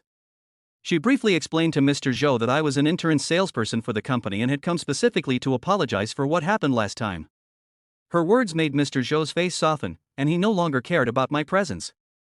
However, he also asked Su Wanchio not to stay so far away from him, which was obviously not intimate. To put it bluntly, he wanted to take advantage of Su Wanchio, and she didn't even refuse, sitting over. Mr. Zhou also took the opportunity to put his hand on Su Wanchio's stool, trying to embrace her shoulders. Seeing that I didn't make any move, Su Wanchio glanced at the wine glass and said, "Aren't you going to apologize to Mr. Zhou?" She gave my foot a gentle nudge. The thought that Su Wanchio had to put up with Mr. Zhou's harassment for the sake of her performance made me feel bad. If the order gets bigger in the future, do I have to be even more unbearable than her? Here, I'll apologize to Mr. Zhou too. It's my fault for not teaching him properly. I'll drink first, Mr. Zhou, help yourself. Su Wanchio deftly pushed away Mr. Zhou's hand, which had almost touched her shoulder, and lifted the full wine divider, and surprisingly, she just drank it all. How many men don't have her alcohol tolerance and courage? A drop of white wine slid down the corner of her mouth to her fair neck. Mr. Zhou kept clapping his hands in approval as he watched, and then he joined Su Wanchio in finishing the drink, but it was only the wine in the glass, as one wine dispenser can pour more than 10 glasses of wine. Once again, his hand climbed onto Su Wanchio's stool. Then the two of them looked at me. I didn't make any move, and there was a 5 or 6 second lull in the middle, and Su Wanchio glared at me. Because, I saw the shadow of my wife in her, and besides, she left me and gave me this job, and I am grateful to her. I couldn't decide whether I was disgusted by the sales pitch or by Su Wanchio's tolerance of Mr. Zhou's rudeness. Her ignoring Mr. Zhou's gaze made me feel as if my wife and Fan Jun were flirting right in front of me. But in order to learn how to sell and make money, I suppressed my inner disgust, imitated what they were doing, picked up the wine dispenser, and raised it towards Mr. Zhou, without saying a word, and just drank directly. I didn't know the rules of drinking parties, and I had never participated in anything like it before, but Mr. Zhou was obviously unhappy and didn't want to drink. Under Su Wanchio's guidance, he took a gentle sip. The atmosphere was no longer awkward, and Su Wanchio signaled for me to quickly pass out cigarettes. Without thinking, I took out Hongmei from my body, stood up, and handed it over with my head down. Chapter 024, The Fickle Su Wanchio, Part 2. That's the one you like to smoke, and Mr. Zhou likes to smoke this one. Su Wanchio played the peacemaker and took a pack of Huazi off the table and handed it to me. There was actually a Huazi on the table, but I didn't dare touch it. If it wasn't for her, I would have been even more embarrassed. Before Mr. Zhou could get upset, I sheepishly smiled and tried to put away the Hongmei. Mr. Zhou hurriedly said, "Wait a minute," took the Hongmei from me, lit it, took a deep drag, and sighed with emotion, "This is the taste." I remember when I first got married and started my business, I relied on this cigarette to get through it. Since I became successful, I haven't smoked Hongmei anymore, and I can't smoke Hongmei either. It doesn't match my status, and people would laugh at me. It's rare that I've done something right, so Su Wanchio looked at me in surprise. I took the opportunity to have a drink with Mr. Zhou. I used a wine divider, and he used a wine glass. However, this time he finished it. After 2 full wine divider glasses, I also let go a little and dared to use chopsticks. Su Wanchio started to take effect. I subconsciously treated her like my wife and directly told her to stop. "What are you doing?" Mr. Zhou hurriedly withdrew his hand, his expression a little embarrassed, and the atmosphere was no longer right. He gave me a cold look, put the contract aside, and said that he would drink with me instead, and that we could discuss the contract tomorrow. Su Wanchio gave me an unhappy look, and with a smile on her face, she said to Mr. Zhou, "Mr. Zhou, didn't we say that we would sign the contract tonight? We need to sign it sooner or later, so that we can go to the next meeting after we finish. I want to sign it too, but the price is too high."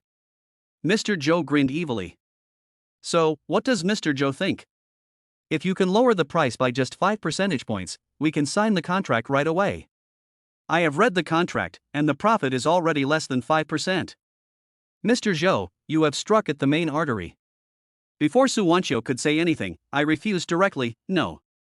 Su Wanchio gave me a cold glare and said, "Go outside and get some fresh air, and come back in a while." I didn't think I had said or done anything wrong, so I went outside and smoked cigarette after cigarette while I was out in the cold. I felt terrible. I wanted to make money, but I wanted to do it standing up. Sales was very different from what I had imagined, and it was hard for me to accept at first. I don't know what they were talking about inside, but a few minutes later they started laughing. Su Wancho didn't come out until half an hour later, her pretty face flushed with a seductive red, and her body exuding a faint fragrance mixed with a strong smell of alcohol. I knew she had drunk a lot to help me clean up. Seeing the cigarette butts scattered on the floor, she asked coldly, "What were you so upset about just now?" "Nothing, I just couldn't stand that old lecherous man's hands all over you. I'm still indignant about it." Upon hearing my words, Su Wancho gave me a deep look in her beautiful eyes and questioned me, "Oh, you had a good time, but do you know that he has always been a big client of the company? Can you bear the losses of the company?" I felt a little panicked for a moment.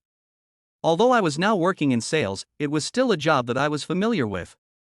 If I got fired again, I would be humiliated, not to mention that I really didn't know what I could do. "I know that I can't afford it either, but we're just selling things, is it really that bad?" "It's like selling people." I vented my grievances and felt unfair for Su Wancho. I was grateful that she was able to keep me, so I didn't like her getting taken advantage of by Mr. Zhou. Su Wancho burst out laughing. I was a little puzzled by her laughter. Was I that ridiculous? "What, are you afraid that I will be eaten by him, or? You don't think I can protect myself?" She said this and I remembered, it seems that Mr. Zhou really didn't take any advantage. But what did she mean? One minute she had a cold face, the next she was laughing. Are women really so fickle? Just like my wife, she says she wants to live a good life, but then turns around and brings her lover home. I really don't understand. Su Wancho saw me staring at her blankly, and her pretty face turned cold as she said, "Come on, we're all adults here, there's nothing indecent about it." He wanted to take advantage of me, and I wanted to take advantage of him. We were just getting what we wanted. These words really don't sound like they're coming from a woman's mouth. I don't know what kind of suffering she's been through to be able to see through everything and treat Mr. Zhou's rudeness so lightly. Su Wancho took out a huazi, skillfully lit it, took a drag, exhaled gently, and I snatched her cigarette and put it in my mouth to smoke. It still had her lipstick on it. She frowned at me, looking a little angry. I explained, "Women shouldn't smoke, it's bad for your health. I'll quietly remember those who are good to me, and repay them with actions." Upon hearing this, Su Wancho froze for a moment, her beautiful eyes staring blankly at me, gradually turning red. I don't know if it's the wind or what, she rubbed her arms and looked at me with dull eyes, gradually turning red. I quickly threw my jacket over her, just as I had always taken such meticulous care of my wife, it had become a habit. "Aren't you cold?" Su Wancho asked, looking at the jacket. "Yes, but I'm a man, I can withstand the cold, you're a woman, you should be protected," I replied. Su Wancho was silent. I smoked in silence too, ignoring Mr. Zhou inside. We stood side by side, looking at the night view of the city. "Go in, don't catch a cold again." Before I could finish speaking, she suddenly leaned against my shoulder. I was a little embarrassed and looked away from her. "Don't move, let me lean on you for a while," Su Wancho said gently. I didn't move, and let her lean on me. When I wanted to ask her something, she said coldly, "Shut up."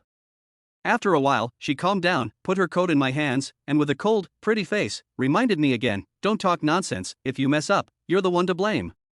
She walked towards the door as if she had thought of something, and turned back to say, "But since you can't stand him, go in there and get him drunk." I really couldn't understand it. Was this the same person who had just leaned tenderly on my shoulder? Why did she turn her face around so quickly? Did she want it so quickly?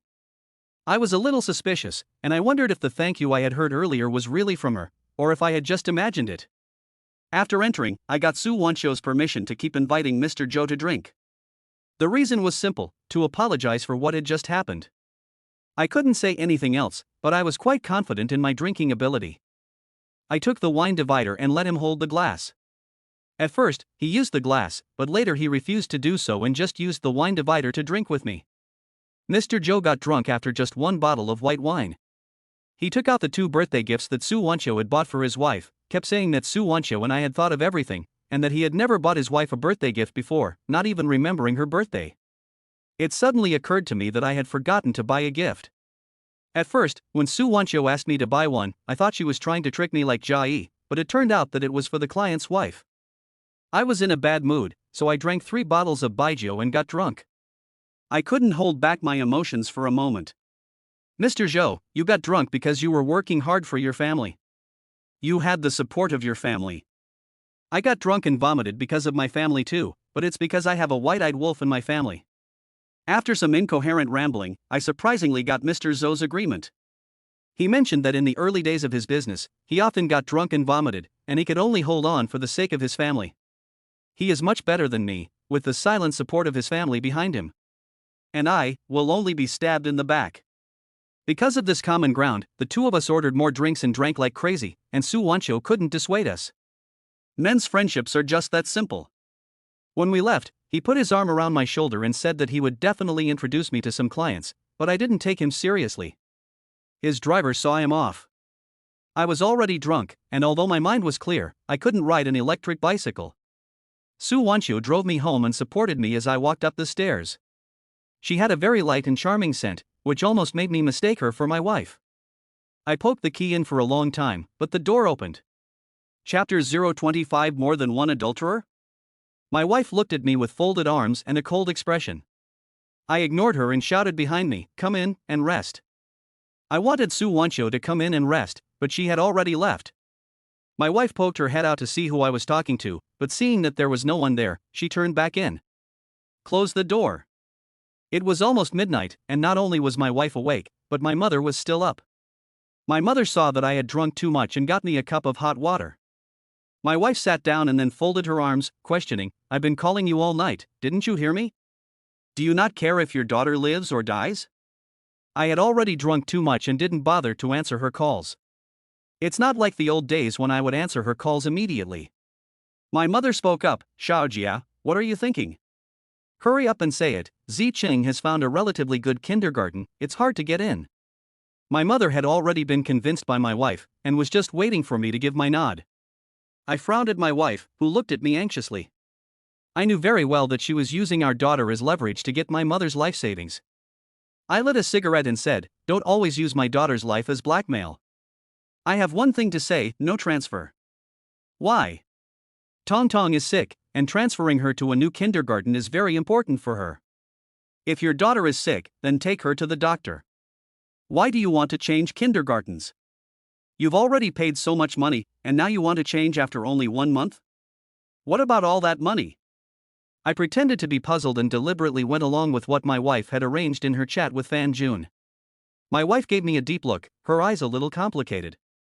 I don't know if I've spoken her mind, and she explained why she had to change kindergartens. It turned out that my daughter had been fighting with other children at kindergarten the past 2 days, and not just once. She didn't even cry when someone scratched her face. This has never happened before, and she still hasn't fallen asleep in her room. What happened that night was too much of a shock for Tong Tong. The only way to do her good is to change kindergartens and let her experience a new environment. These words tore open everyone's wounds. My wife was in pain, and my mother was also feeling bad. I asked along with her, "How much does it cost?" 6,000 a month. "Oh, if you really want to change, then just do it." "Really?" My wife looked at me doubtfully, unable to believe that I had just agreed to it. My mother said happily, "I'll go and withdraw the money tomorrow morning." "Mom, don't worry, I've given Ziqing all the money we've had at home for the past 2 years, so she can just withdraw it." I looked at my wife and said with a faint smile, "Oh, that's right, you said that kindergarten was good, so it's best to pay for a year at a time, and withdraw another 10,000 yuan while you're at it. We're running out of cash at home, and I've also had some social engagements recently." You know that the card. My wife understood that I was asking her to get the money from her family, and she was so angry that her chest was heaving. She couldn't finish her sentence. If she continued, the image she had built up in front of her mother would collapse. I don't know how she coaxed her mother into taking out the family savings before, but as long as I'm here, she won't get a single penny. My wife glared at me coldly, hesitated for a moment, and said, "Then I won't transfer it for now. It'll be too late to get the money tomorrow morning. I'll take my daughter to the doctor." "That's fine, Mom, I'll get it for you tomorrow morning." My mother picked up the conversation. "Mom, she knows how to withdraw the money, just let her do it." My wife's hands were shaking with anger. "Tong Tong is my granddaughter, and besides, isn't my money also the family's money? It's settled then." My mother assured my wife that her daughter would be fine. For some reason, when I saw the relieved smile on my wife's face, I always felt that she was gloating. After failing to catch her cheating one after another, and after changing her image in front of her mother, she became more and more arrogant and lied to her mother's coffin money in front of me. When the wine kicked in and I thought about using my mother's money to treat someone else's seed, I got up and walked to my daughter's room. My wife and mother nervously followed behind. As my wife said, my daughter was still awake at this time. I pushed the door open heavily, and she looked at me with big eyes, not afraid. "What are you doing?" My wife panicked. I pulled my daughter out of bed and said, "Didn't you say she wouldn't cry because she was scared of me? Now I'll show you her crying." I picked up a clothes hanger and hit my daughter with it. Neither of them was able to stop me. Although I didn't use much force, no one in the family would normally dare to hit my daughter. She would have cried and screamed if I had touched her. I didn't want to hit my daughter, but her expression reminded me of what happened that night. I hadn't been able to catch Fan June and my wife red-handed, and that's how she looked at me. A wave of anger came over me, and I gave my daughter 2 hard slaps. She still looked at me blankly, not crying, not shouting, not even crying out in pain. Only then did I realize that my daughter seemed to really be sick. And she was scared sick by me. My wife and mother-in-law were beside themselves with worry. My wife tried to comfort my daughter, while my mother-in-law scolded me and kicked me out of the room. I was annoyed, so I smoked a cigarette outside the door, listening to my wife coaxing my daughter inside. I wanted to throw the cigarette away, but I was afraid my wife wouldn't like it if I stubbed it out, so I habitually threw it into the ashtray. My wife finally came out, and I anxiously asked, "How is my daughter?" She didn't want to talk to me, so she said she was asleep and went back to her room. I was about to walk towards the sofa when my mother pushed me towards the room. Due to my mother's presence, I knocked on the door, and my wife let me in. I smiled at the smile on my mother's face, and the smile disappeared the moment I closed the door. Ignoring my wife, I took off my clothes and went to take a shower. When I came out, my wife was sitting by the bed, holding my jacket in her hand. She looked at me with a stern expression and asked me, "Who were you with tonight? Why does your jacket smell like a woman's? I bought you this jacket, and you really disgust me." I was very unhappy with my wife's attitude, but I thought about my daughter being sick and held my temper. I took the jacket and just said, "A colleague." I lay down on my back to go to sleep, but she pulled me back up. "Explain yourself." She wouldn't relent, saying, "Colleague? Which bitch in the sales team? You?" Her words carried a sour undertone, like a child who has lost a beloved toy. She stopped talking before she finished. Perhaps she knew she had no right to speak of others, too. She lay down in a huff, her fragrant shoulders slightly twitching. Even I thought she was a wife who deeply loved me, judging from her behavior.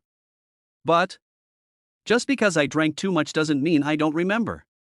I didn't even mention the resale to my mother, and my wife doesn't know any of my colleagues in the after-sales department, so why would she know about it?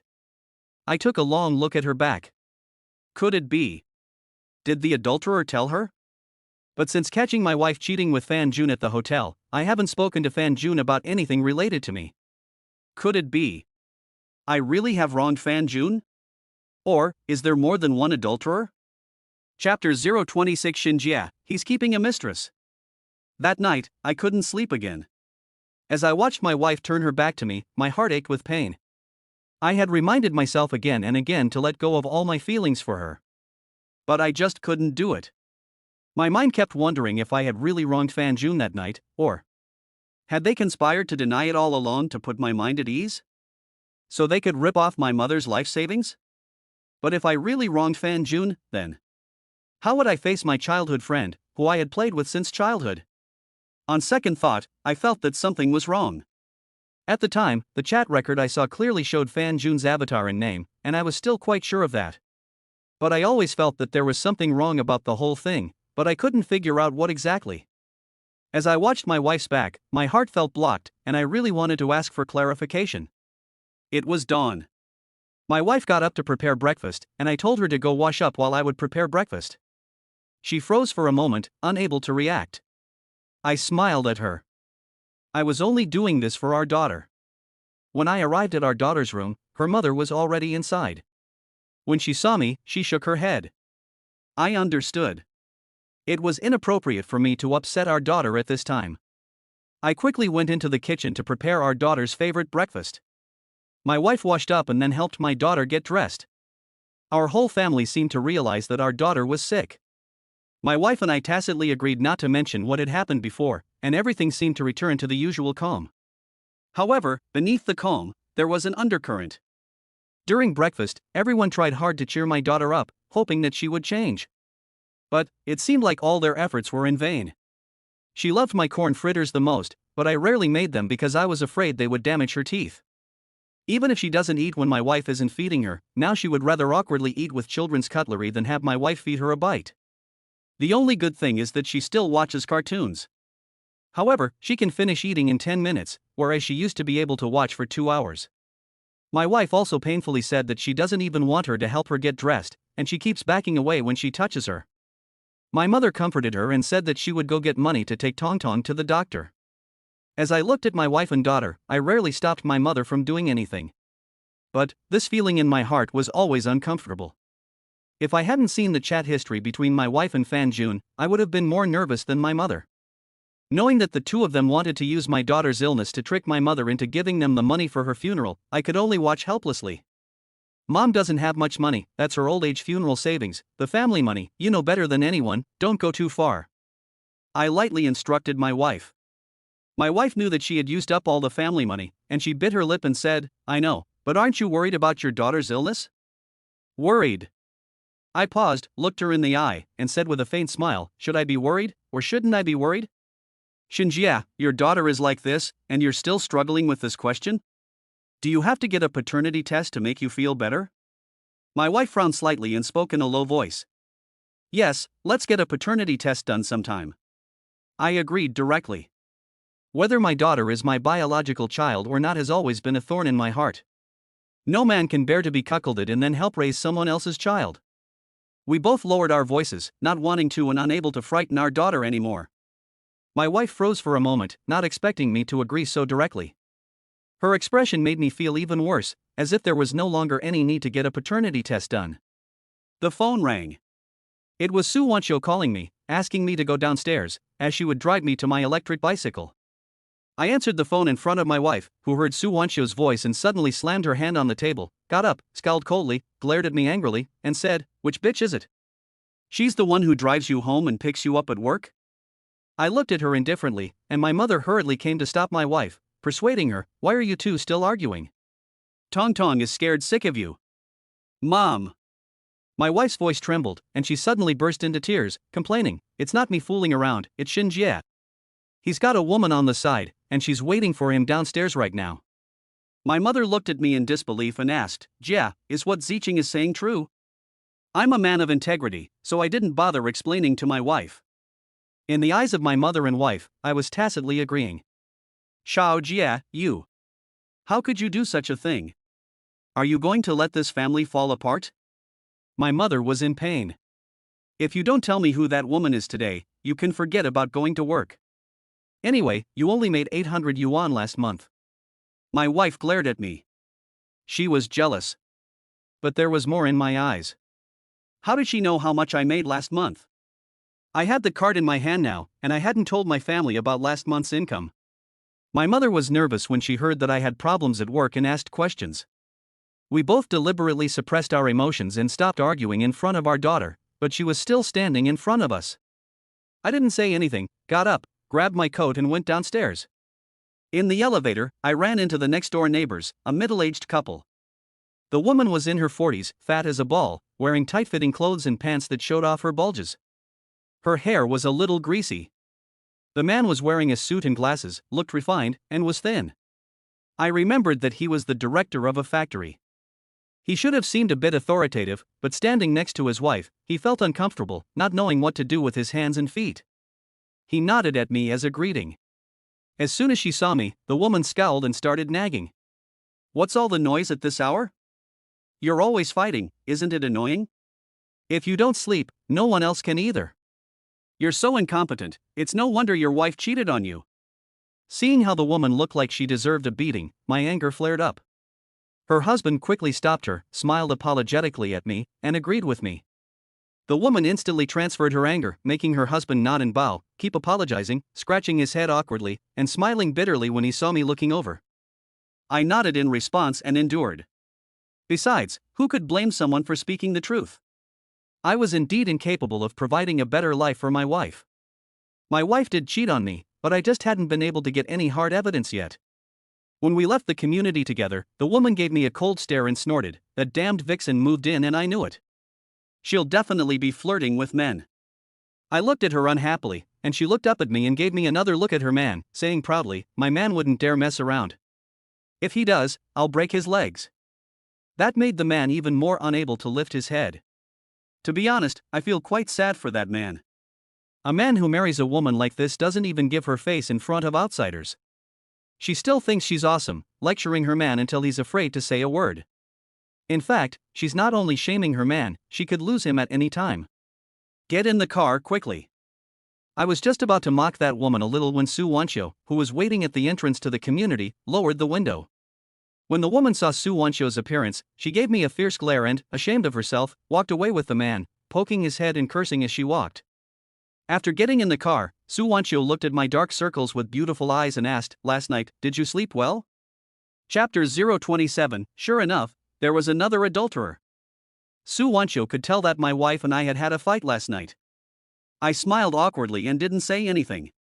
Su Wancho, however, asked, "Do you need me to help you explain?" "No need, I'm the man of the house, I have the ability to do this." I refused. She nodded and said that if I needed her to help explain, I could just say so. However, she couldn't hold back her laughter the whole way. It seemed that she didn't agree with my words, "I'm the man of the house." I rode my electric bicycle to the company. Su Wancho called me into her office and threw a huazi at me, saying that it was a reward for me. "I got Mr. Joe drunk last night, which led to this deal, and the price remains the same." I straightened my chest, picked up my cigarettes and was about to go out when Su Wancho told me to wait. She said, "Two things. First, Mr. Joe named you last night, and he has already introduced you to a client." I froze for a moment. Last night, it seemed that Mr. Joe had promised to introduce clients to me, but I didn't take it seriously and just thought it was drunken talk. Who would have thought that Mr. Joe would actually name me? "What's the second thing?" I asked. "The gift last night was given in our personal capacity, and the company will not reimburse it. I'll buy you that necklace for 6,800. I felt a little embarrassed as Su Wancho's white, delicate hands reached out to me. "I don't have 500 yuan to my name, where would I get that kind of money?" She seemed to have noticed, and said coldly that she would pay me back when she got paid. "What are you still standing here for? Do you need something?" Su Wancho stared at the computer and didn't even look at me. I awkwardly exited the office. I thought that last night, when I helped her sign the contract and let her lean on my shoulder, and then she walked me home, our relationship would be a little better than that of ordinary colleagues. But it seems I was wrong. However, just now when I exited the office, I vaguely saw Su Wancho smile mysteriously. I still just thought it was my imagination, just as I still can't tell if it was Su Wancho who said thank you last night or if I just heard it in pushing me to this point. Jia Yi left in a rage. He wanted to lose his temper too, but Su Wancho was in the office. There was nothing he could do. After all, he was now the deputy manager. After Jia Yi left, I took my cigarettes and went from the sales team to after sales. I wasn't looking for trouble with Jia Yi. Instead, I wanted to find out who had told my wife about my transfer to sales. That person was most likely my wife's other lover. With a smile on my face, I handed out cigarettes to everyone. We had previously got along well, and everyone was envious. Some even wanted to switch teams to work with me. I talked nonsense with them, while my eyes scanned everyone, analyzing who it was in my mind. I had screened almost everyone. But there was no reasonable suspect. Either they were older than me, or young people who were leading a hard life. In theory, none of these people's wives would look down on them. After Jia Yi saw me come to the sales department, he impatiently wanted to get rid of me. Just then, his phone rang. He took out two phones. When he saw me looking at him, he quickly put the other one back. I didn't think much of it. The person was a manager before, so it was normal to have two phones. Everything seemed to indicate that I was overthinking it, and there was only one real adulterer, and that was Fan Jun. But I don't know who told my wife about my transfer, and I always feel that something is wrong. Back in the sales team, I took out my phone and looked at Fan Jun's WeChat profile picture. I didn't tap in for a long time, because I had already blocked him. I had already backed up the chat history, and I wanted to leave it behind to see if I could find any clues. I had not contacted him since I saw my wife's chat history in the hotel a month ago, and he had contacted me unilaterally. He asked me about my experience caring for a pregnant wife, and even invited me to his home for dinner. His circle of friends was full of his wife. The more I read, the more I felt strange. All appearances proved that he still loved Joey as much as ever, and even more than before. Then why did he hook up with his wife? However, the thought that this might be a false impression deliberately created by Fan Jun made my heart feel a chill. For the sake of money, he could be so hypocritical as to deceive Joey, who had just become pregnant. Thinking of Joey, I quickly sent her a message, asking if she had gone home. She hadn't done anything wrong from beginning to end. Like me, she was just a poor victim, pregnant with a child, and there was no need to involve her in these dirty matters. Joey didn't reply to my message. Thinking of her emotional breakdown and the fact that I had left her alone in the hotel, I quickly called her. No one answered for half an hour, and I was so anxious that when the phone finally picked up, I hurriedly asked, "Joey, are you okay?" There was silence on the other end of the line. If I hadn't heard her breathing, I would have thought there was no one there. "You were so concerned about whether I was dead or alive, and yet you left a woman alone in a hotel, not afraid that I would meet with harm?" Joey teased me. I was relieved to hear her reply. But it was also a bit awkward. It felt like she was saying something, a little ambiguous, with a hint of resentment. "I'm not Fan Jun, I can't do something so unkind." Clearing my throat, I changed the subject, just to make sure she was okay. As for what would happen next between her and Fan Jun, that was their business. I didn't want to get involved, I was still in a mess myself. Salespeople don't actually have to sit at their desks. Worried about my daughter's situation, I confirmed the time and place of the dinner with Su Wanxiu, and then cycled to the kindergarten. I waited outside the kindergarten, smoking and taking shelter from the rain at the school tuck shop. After waiting for a long time, there was no more room outside the tuck shop, and I was pushed out. I was soaked to the skin, and the kindergarten finally let the children go home. It was also my fault. After my daughter started kindergarten, I was angry about what happened at the hotel, and I never came to pick her up. When I came to pick her up, I wanted to tell my wife. But when I took out my phone, I held back. Suddenly, an idea came to my mind. When I saw my daughter coming out, I took off my jacket to protect her from the rain. Just as I was about to go up to her, I saw a man walking towards her. I stopped in my tracks and stood in the light rain, coldly watching the man walking towards my daughter. His back was to me. He didn't look much like Fan Jun, and was slightly shorter than me. I deliberately didn't tell my wife that I was here to pick up my daughter, just to see if she would normally bring her lover here to pick up our daughter, or if she would ask her lover to pick up our daughter for her when she was busy. Now, seeing him talking to my daughter confirmed my suspicions. There was indeed another man. Chapter 028, Interrogating My Daughter. My wife is really bold. She completely disregards me. I was furious and strode forward, wanting to get a good look at the other man. When I got close enough, I grabbed the man by the shoulders and turned him around. He had an ordinary appearance, average build, and a beer belly. The clothes on his body looked quite high-end, but they always gave off an unorthodox feeling when worn by him. The man glared at me and angrily asked, "Who are you?" I wanted to ask him who the hell he was, how dare he cuckold me. But the words were on the tip of my tongue, and I held back. I still remembered Jia Yi's lesson and the failure of the previous 2 attempts to catch him in the act. Catch the thief and take the dirt, catch the adulterer and take the double. I need to get evidence, not alert the suspect, so I quickly said, "Sorry, I thought you were someone else." The man snorted, waved his hand, and a young boy timidly ran up to him. "Teacher, I hope your kindergarten can get this little brat to leave as soon as possible, and don't let some low-quality people in your kindergarten again at will. This will seriously affect your reputation." "I'm sorry, Mr. Chen, we didn't handle this well, but don't worry, we will definitely give you a satisfactory answer." I couldn't understand some of the conversation between the teacher and the man called Mr. Chen. Was Mr. Chen referring to my daughter when he said little brat? After Mr. Chen finished speaking, he pushed my daughter's head with his hand, causing her to stumble and almost fall. "Sir, may I ask who you are?" the teacher asked, nervously shielding my daughter behind her.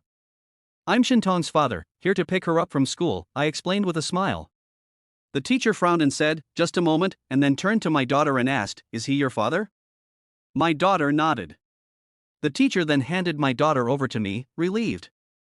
I was grateful for the teacher's vigilance, which was good for my daughter's safety.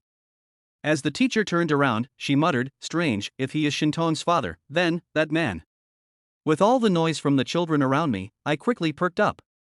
Suddenly, Mr. Chen next to me yelled, "Shit, you're the father of this little brat?" His loud voice made me miss what the teacher said next. I turned around angrily and glared at Mr. Chen. He also glared at me and said angrily, "Do you know what your little brat is doing in kindergarten?" She hit my son and scratched his face.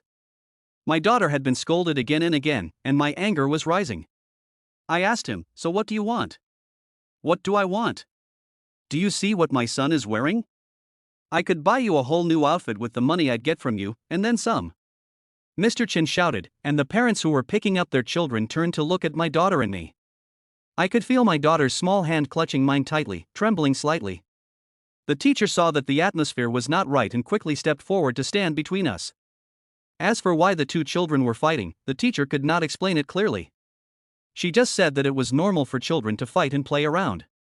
However, she obviously took Mr. Chen's side, and my daughter had to bear the brunt. The more I listened, the angrier I became. Why did they put the blame on my daughter? Seeing that my face was not looking good, the teacher quickly separated us. Mr. Chen got what he wanted and walked away with his son in high spirits. I looked at my daughter, and she looked at me blankly. My heart ached for no reason. I had been humiliated by Jia Yi in front of the company gate, and I had been crushed by life. But my daughter was still so young, and she had to bear all this.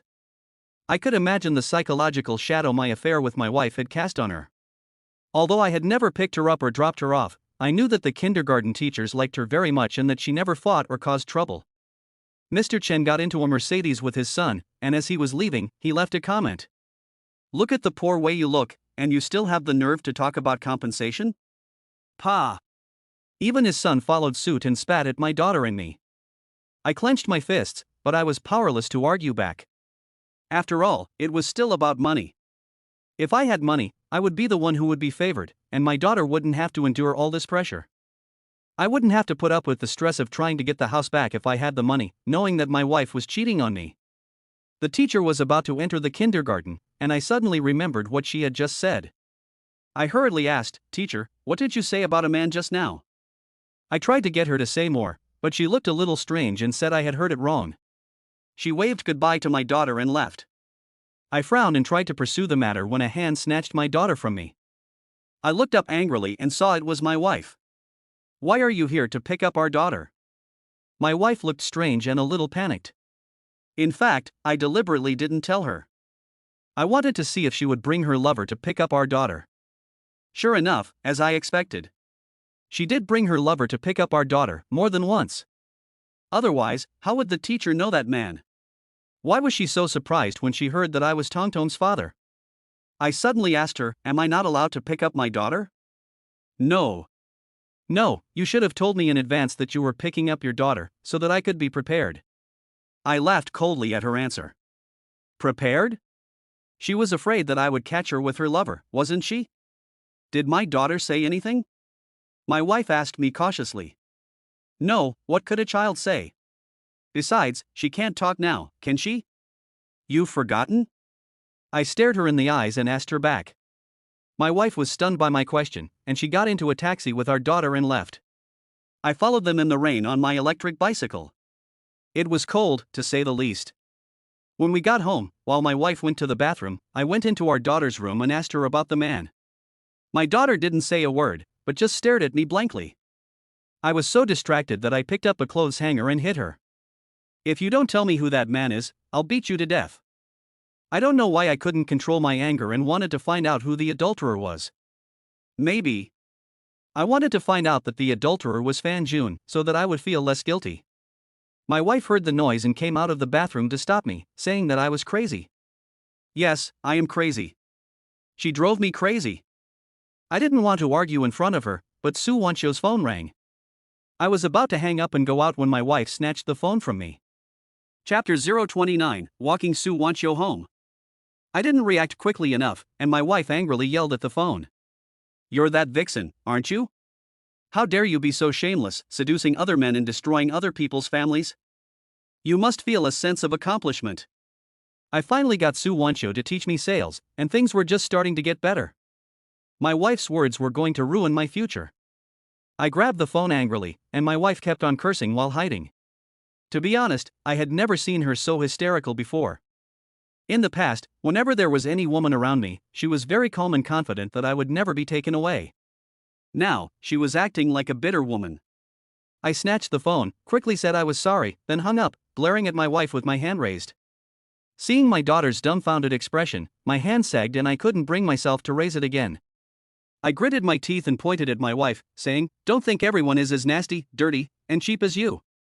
My wife's angry expression froze, her beautiful eyes trembling as she looked at me, tears filling them. When I left, she was crouching on the ground, covering her face in pain and crying. I laughed coldly to myself. What's she got to be miserable about? She brought this on herself, didn't she? On the way downstairs, I ran into the male neighbor from earlier in the elevator. He smiled awkwardly at me and told me not to take his wife's words to heart. I didn't care about his wife, and I gave him a sympathetic parting gift of a Huazi cigarette.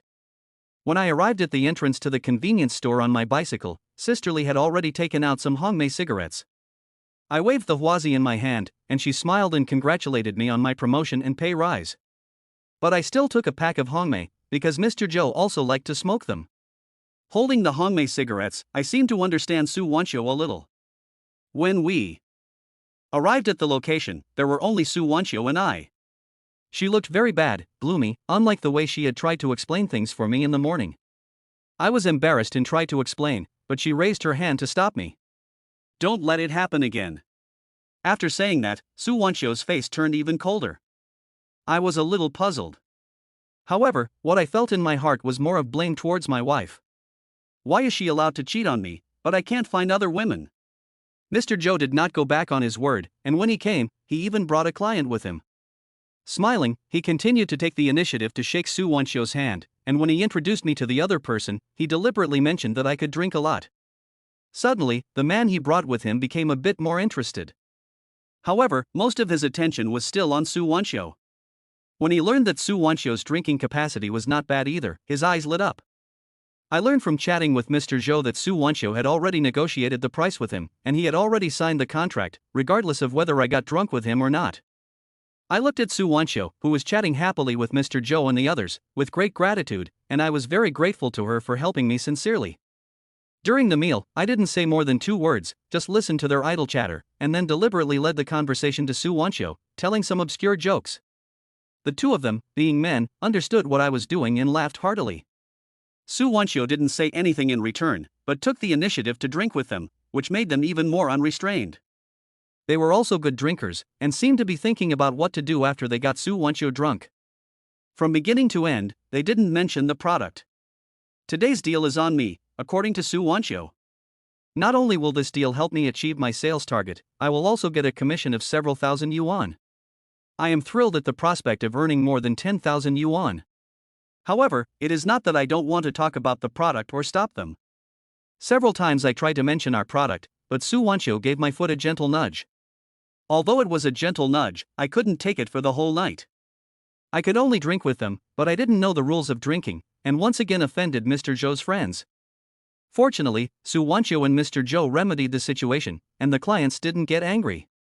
Watching them from holding the wine glass, to clinking glasses, and the order of drinking, I suddenly felt so tired. But seeing Su Wanxiu be able to keep them happy, and also be able to deal with them, without them taking advantage of her in the slightest, I truly admire her. How much does a woman have to go through to become capable of this? During this period, Su Wanxiu's phone rang frequently. When she answered the phone, the atmosphere instantly cooled down, and I couldn't liven it up either. Fortunately, she didn't stay long and came back in. After 3 rounds of wine and 5 courses of food, Su Wanxiu, with a rosy face, got up and said, "I've already booked a room. I wonder if I have the honor to invite Mr. Zhou and Mr. Li to sing a song?" No man would refuse an invitation from a beautiful woman. Especially not a woman like Su Wanxiu. But I am a little curious. I didn't even book a room before coming here. I just said that Mr. Zhou sings very well just now while he was straddling Mr. Li. She noticed such a trivial thing?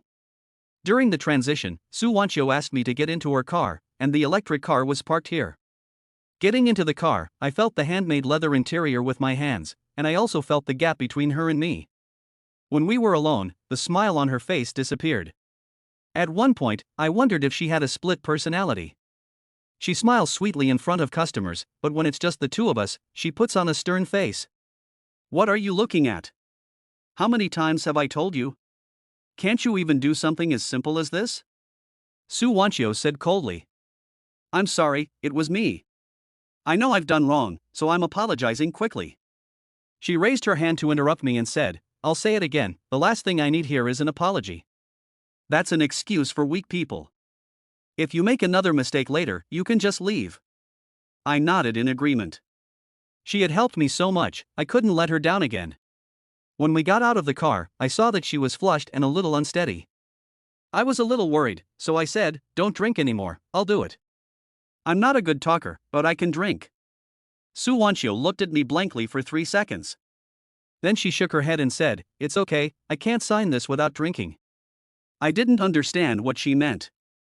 Since Mr. Joe had introduced it so sincerely, it must be able to be signed. Why couldn't she sign it if she didn't drink? I understood what she meant only after we entered the KTV. 2 men took turns asking her to drink, trying to get her drunk. I couldn't bear to watch and asked them to drink instead, but they just took a sip casually. Mr. Lee's so-called good singing almost made me spit out my drink on the spot. But Su Wanchio still applauded and asked him to sing another song. Only then did I understand the gap between her and me. When the party ended, Mr. Lee was unconscious and was carried away, while Mr. Joe was swaying and kept saying he was happy. This order is a done deal. I was so excited that I couldn't contain myself. I had never felt such joy from success before. A set of car keys was handed to me, and I looked at Su Wanchio doubtfully. She looked a little pale and said, you drive and take me back. Luckily, I had already learned to drive, and although I drove unsteadily, nothing happened and I arrived safely at Su Wanchio's place. A luxurious high-end residential area, more than twice as expensive as my neighborhood. Here we are. No response. I turned my head and realized that Su Wanchio had fallen asleep, lying down. I had been too busy driving to notice. The streetlight shone on her pretty face, which was very charming. Her chest rose and fell slightly, and she had long, slender legs. If I had any evil intentions at this time, she wouldn't have been able to resist. She had helped me, and was my benefactor, I could not treat her that way. Like last night when she helped me home, I helped her into the house and wanted to hand her over to her family, but no one answered after I called a few times. I didn't dare put her in the room for fear of her husband misunderstanding, so I put her on the sofa and turned to leave. A hot hand grabbed me. Chapter 030 Husband, let's make up. Plop. My heart jumped a little. It would be a lie to say that I didn't feel anything for Su Wanchio. The first impression she gave me was that of a wife, just as beautiful, just as cold, just as distant. My body was a little stiff. I didn't know what she meant by holding my hand. I was grateful to her for leaving me at the company and teaching me how to sell, but I wasn't mentally prepared for anything to happen with her. Besides, I'm not a wife who can do whatever she wants with her husband's best friend. Although my wife betrayed me and made me a cuckold, my inner bottom line does not allow me to do those dirty things, especially since Su Wanchio is still my benefactor and is drunk. I gritted my teeth and pulled away from her grasping hand. Su Wanchio said drunkenly, "Don't go, water." I was really a little panicked when I heard the words "don't go." Knowing that she just wanted water, I let out a sigh of relief and quickly got some warm water. Su Wanchio was in no condition to drink by herself, so I put my arm around her shoulders and helped her up.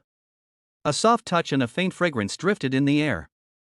From my current angle, I also caught some sights that I shouldn't have. After all, I am also a passionate man. Fortunately, it has been a long time since I had intimacy with my wife, so I inevitably lost my focus for a moment. I took a deep breath, suppressed my wild thoughts, and handed her the water, gently saying, "Be careful, it's hot." Su Wanchio took a sip, her face suddenly changing, and she said in pain, "I'm going to vomit." "Wait, I'll help you to the bathroom, don't." Before we even reached the bathroom, Su Wanchio couldn't hold back anymore and vomited all over my clothes. I was helpless. Seeing her spitting on the toilet so painfully, I gently patted her back to make her feel better. After she finished vomiting, I helped her back to the sofa.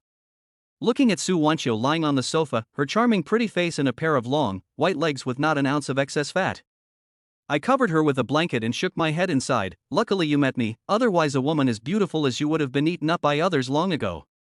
I complained as I took off the clothes she had vomited on and washed them. I didn't want to go home like that. When I was done washing and was about to leave, I saw that her house was a mess.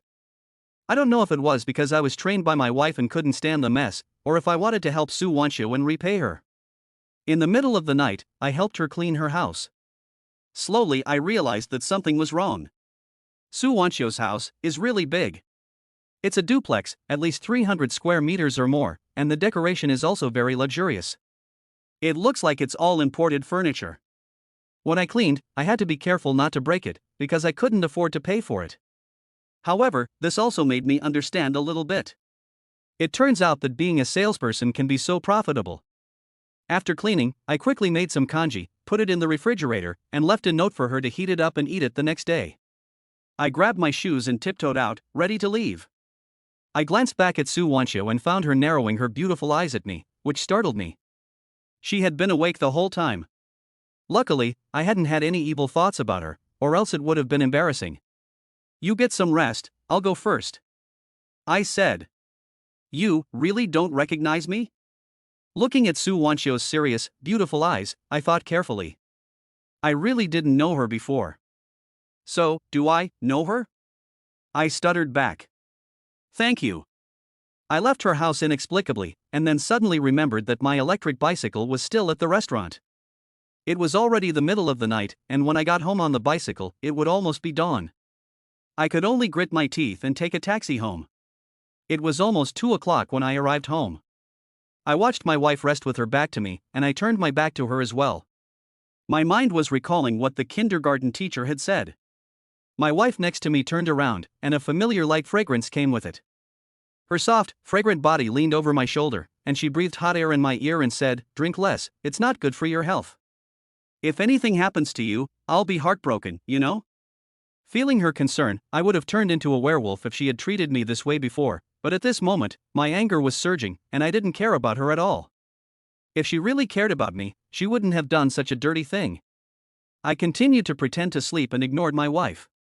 After holding back for a long time, she said leisurely, "The other day when I picked up Tong Tong, I ran into an old classmate who lives nearby. Don't think too much about it." Ha ha. Old classmate?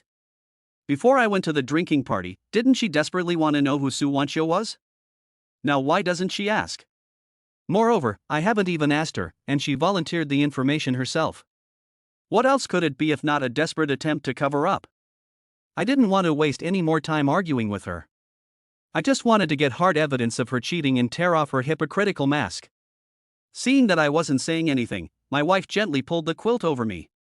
It was getting a little cold. I still ignored her. She put her arms around my waist from behind, hugged me, and rested her head on my shoulder.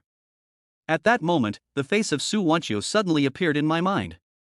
She had also leaned on my shoulder. "Honey, let's make up, okay? Stop fighting, I want to live a good life with you." My wife leaned into my ear and whispered, "We haven't done it in a long time." Thinking about it, it had been more than a month since the hotel, which was indeed a long time. But she had clearly told me to get out and sleep somewhere else, and didn't want me to touch her. What did she mean now? I felt irritated, and the image of her in bed with Fan Jun made me even more upset. As I impatiently pushed her to try to push her away, the actions of Jo-e in the hotel suddenly came to mind. She must have been taught by Fan Jun. Then my wife. Chapter 031, The Whole Family is Bloodsucking. My wife kept refusing and was a little upset. "What are you doing?" my wife asked coldly. "Why? You are willing to help Fan Jun, but not me. Why am I not as good as him? Tell me." Facing my questioning, my wife's delicate body trembled suddenly. Her beautiful eyes looked at me with trembling, tears filling them. Looking at her red, beautiful eyes, my heart ached. I wanted to comfort her, but held back.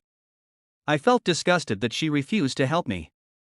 I impatiently pushed her away and pulled over my quilt. My wife resentfully took back her quilt, turned her back to me, and her fragrant shoulders slightly trembled. We both had a lot of pent-up anger in our hearts, and neither of us fell asleep. My wife kicked me out of bed, so I simply slept on the floor, which was comfortable. After dawn, the family of four ate breakfast. This was the happiness I had always pursued, but the atmosphere was very silent, and no one spoke.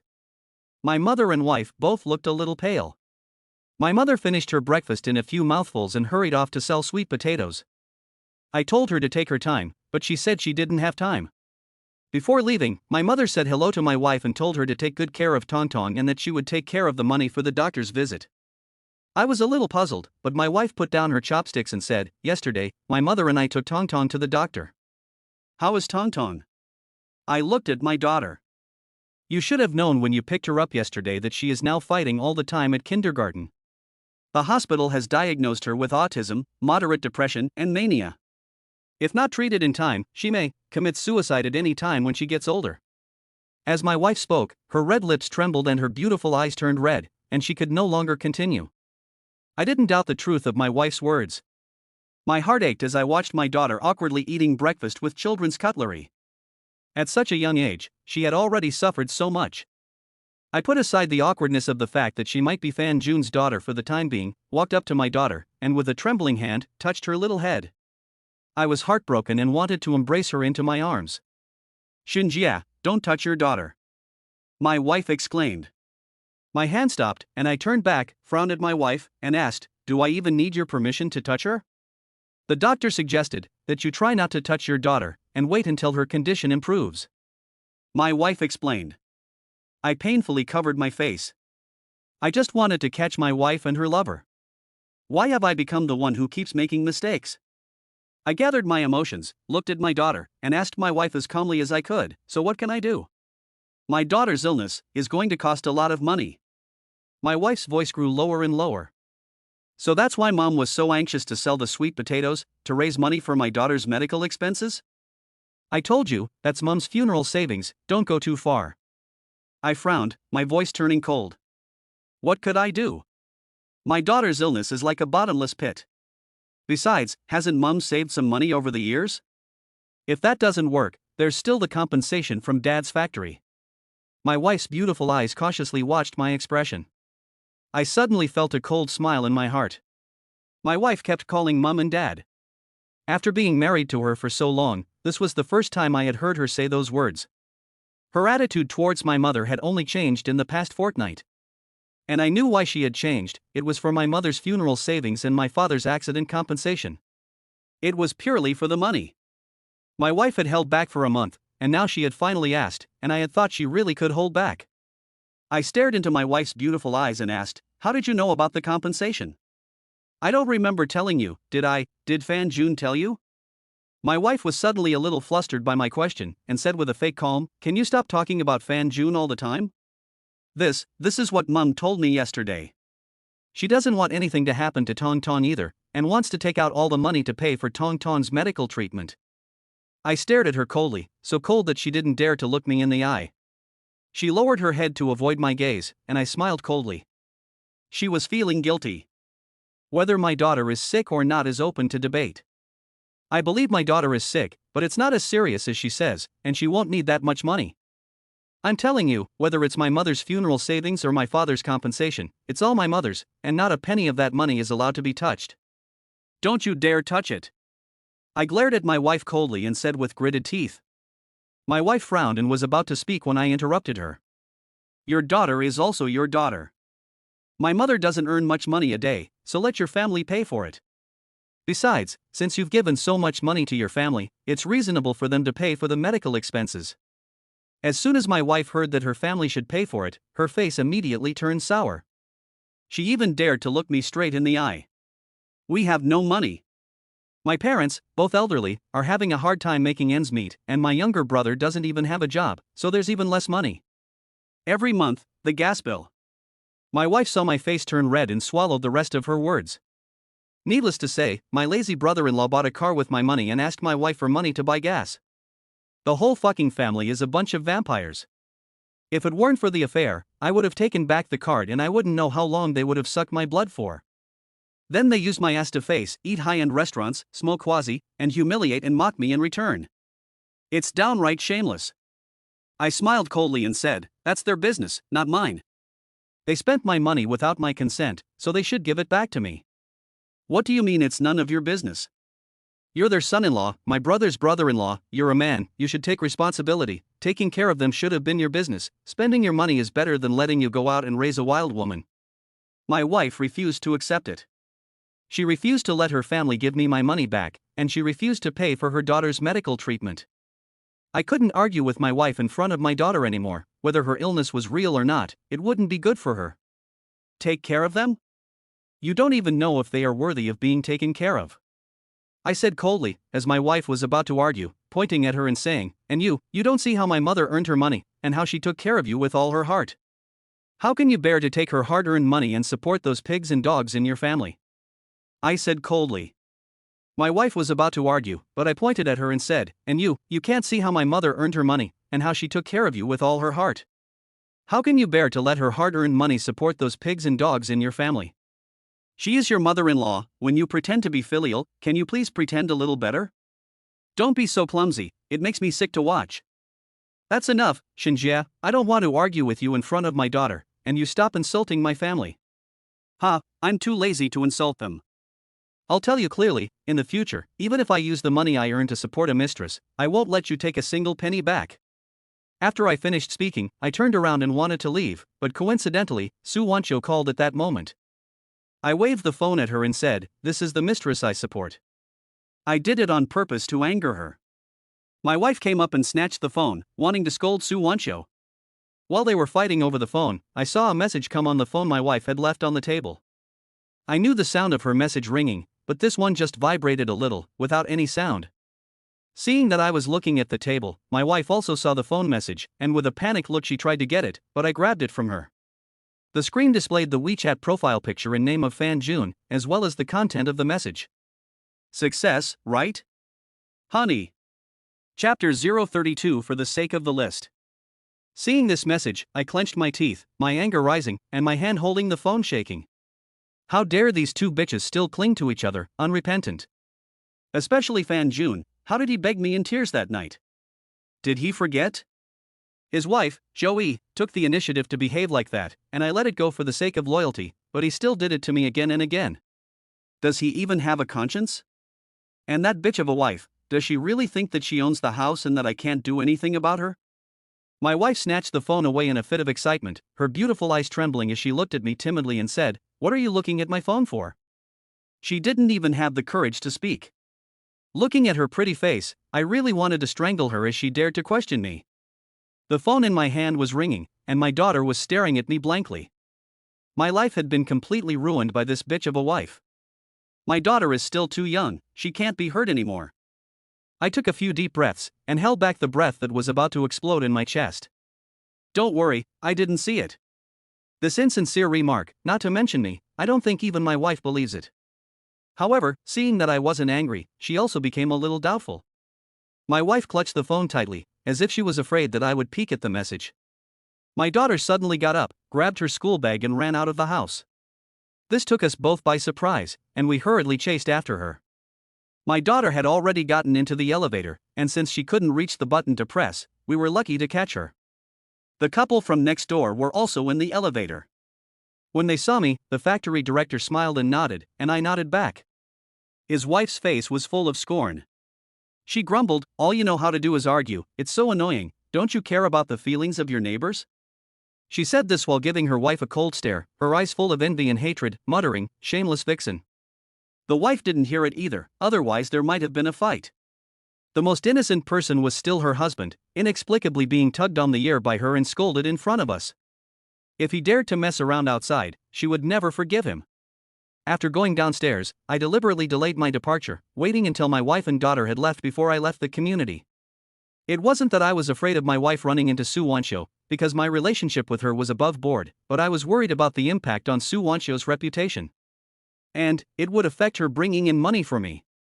When I got in the car, I deliberately looked around, and seeing that there were no acquaintances, I hurriedly got in. When I got in, I saw that Su Wancho looked well. I asked with concern, "Feeling better? Do you want to take the day off and not go to work?" Su Wancho didn't even turn her head, and coldly said, "We're not that familiar." I smiled awkwardly. I was just concerned about her health, is that so strange?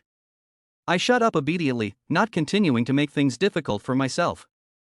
Has no one ever told you that it's rude to touch other people's things? Su Wancho's words made me even more embarrassed. With a cold, pretty face, she continued, I don't drink kanji, and there won't be a next time for you to walk me home. This really made me feel like I was being self-centered last night. I kept stealing glances at Su Wancho along the way, really wanting to ask her if she was schizophrenic. If she didn't like it so much, why didn't she just let me go at the time? If I had known, I wouldn't have helped her clean her room last night, and I wouldn't have cooked her porridge. Not only did I get no thanks for my kindness, I also got scolded. If it weren't for the fact that she took me on the sales run, I really wanted to give her a piece of my mind. After getting off the car, I waved at Su Wancho with a smile on my face, but she didn't even look at me and just closed the window, put the car in gear and drove off. Damn, what a psycho. I was also angry. I was grateful to her, but there was no need to be so cold to me, was there? It's not like I did anything to her, is it? Why am I wrong again? I got on the electric bicycle, looked at the high-end restaurant in front of me, lit a cigarette and felt a surge of emotion in my heart. Before I joined sales, I never imagined that I would eat in a place like this, nor did I imagine that I would often come and go from here to discuss business. The thought that Mr. Lee has agreed to come to the company today to sign the contract, and that his bill will be charged to my personal account, not only completing this month's performance, but also a few $1,000s in commission, my mood, which has been overcast for more than a month, is rarely sunny. I feel that everything in front of me has improved. I gave the parking lot attendant a 10 yuan bill, and the attendant kept thanking me. I hummed a little tune as I rode my electric bicycle all the way to the company. Seeing the gloomy expressions on the faces of every salesperson, worrying about this month's performance, I puffed out my chest, straightened my back, and strutted in, greeting everyone cordially. Who let me have the confidence in my heart? This month I will not become the joke of the sales team again. Not to mention, seeing the surprise on their faces, it was so gratifying. They don't know that I've already closed a big deal, even though it was with Su Wancho's full support. But I can't wait to see their shocked faces when they find out I've signed the contract. This sense of accomplishment is something you can't get in the after-sales department. I was going to wait for Mr. Lee to come and sign the contract, and then take the contract to Jia Yi and show it off. But I can't stand the thought of Jia Yi's smelly face, so I go to the after-sales department without waiting for Mr. Lee to come and sign the contract. Hey, Brother Shin, being a salesperson means you have freedom, unlike us who are so miserable. Brother Shin, why don't you seize the day and go sell more, so that at the end of the month, Jia Yi won't. I saw my old colleagues in the after-sales department looking at me with concern and envy. Some even took the opportunity when Jia Yi wasn't around to give him a few kicks. I didn't know this was what the workplace was like. They called me Brother Shin, affectionately, but behind my back, they couldn't stand what Jia Yi did, and they wished they could gang up and kick him a few times to get their revenge. But when I was being harassed by Jia Yi in various ways, they were silent. They watched silently as I beat Jia Yi twice. When I was forced to leave, no one stood up for me. Now that I'm letting Hua Zi beat them up, they're saying all kinds of nice things. It's not that I don't want to go out and run around, but the client is coming to sign the contract later, and I have to wait for the client. I smiled with difficulty. Everyone was amazed. Last month I was at the bottom of the pile, with no sales and becoming a laughingstock. But just a few days later, I had closed a deal. Everyone was only concerned about how much commission I would get. After all, after-sales service only paid a fixed salary, so there was no incentive. When they heard that I had actually achieved my sales target and would receive a few $1,000s in commission, they were all envious. Some even expressed their wish to switch to the sales team on the spot. I was chatting with them, but my eyes kept staring at Jia Yi's office. Sure enough, he came out. He walked towards me with contempt, teasing me, "It's working hours, what are you doing here? You can't complete your sales target again, so you want to borrow money, right? I'm not saying this to offend you, but a grown man like you having to borrow money to get by, do you know what a loser you are?" "Oh, it's nothing, I'm just waiting for a client to come and sign a contract. It's a bit boring, so I came to catch up with an old colleague." I replied indifferently. "Ha ha. Master Shin, will you stop bragging? You think you can close a deal?" Jia Yi said, with a strange look, and came up to me, sneering, "You wouldn't. Have you lost something for the sake of a single order?" He took a few steps back with a disgusted look, as if I had something dirty on me. He shook his head at the crowd, disgusted, saying, "Gee, I've heard that some salespeople would even give up their wives for an order." Chapter 033, Bet. Jia Yi looked at me with contempt in his eyes, making it clear that he was talking about me. After all, I had just passed around a circle of cigarettes to my colleagues, and when they heard this, they just looked at the cigarettes in their hands with strange expressions, then secretly peeked at me, without saying anything, and went back to their workstations. I glared angrily at Jai, and almost couldn't help but raise my fist and smash it on his smelly, spitting mouth. I have never seen anyone as despicable as him. I have cultivated him with all my resources, without expecting anything in return, but he makes things difficult for me all day long. Although, what he said was not true. However, my wife cheating on me is my sore point and also a disgrace in my life. Thinking about my fist swinging down, Su Wancho deliberately stayed behind me, and my sales job would be gone too. I took a few deep breaths to suppress my anger. I looked at Jia Yi and suddenly remembered something. Who told my wife that I had transferred to the sales team? I took out a Huazi cigarette with a blank expression, lit it, and followed his example, exhaling a puff of smoke slowly in his face. Jia Yi's brows were knitted together in anger, and he glared at me, not expecting me to dare to do this to him. Seeing him like this, I was full of pride, and said indifferently, "You think I'm like you, an ungrateful dog? Without any ability, you have to lick my boots to get ahead, and as soon as you get ahead, you want to erase the fact that you used to kneel and lick." Jia Yi's face muscles trembled uncontrollably. He hated it when people mentioned that he was my apprentice, and as a result, no one in the after-sales department had ever dared to mention it for a long time. Seeing him so angry, I felt an indescribable sense of satisfaction. And, about losing something. I think that person is you, isn't he? For money, you would even go down on a woman older than your mother. Ugh, just thinking about it makes me sick. I looked at him with contempt from top to bottom. My colleagues in the after-sales department heard this and lowered their heads, struggling to suppress their laughter, their shoulders twitching nonstop. Jia Yi glared at him angrily, his eyes wide, looking like he wanted to eat him. I didn't make up the story about the woman being older than his mother. After he became the manager, there were always rumors, but no one dared to spread them. I'm no longer in the after-sales department, and I've been taken advantage of by him so many times that I don't bother to spare his face anymore. I'm just trying to embarrass him on purpose. But to be honest, I should be thanking him. If he hadn't taken advantage of me time and time again, I wouldn't have learned to be patient. Ha ha. It's only been a short time since you left sales, and you already don't take the deputy manager seriously. If you were to work there for another year or two, I don't think you'd even take the general manager seriously, right? Jia Yi gritted his teeth and waited for me, speaking in a strange tone of voice. No, don't lump me in with you, a beast without a heart. I'll never forget a kindness, and I'm not like you, targeting those who have helped me.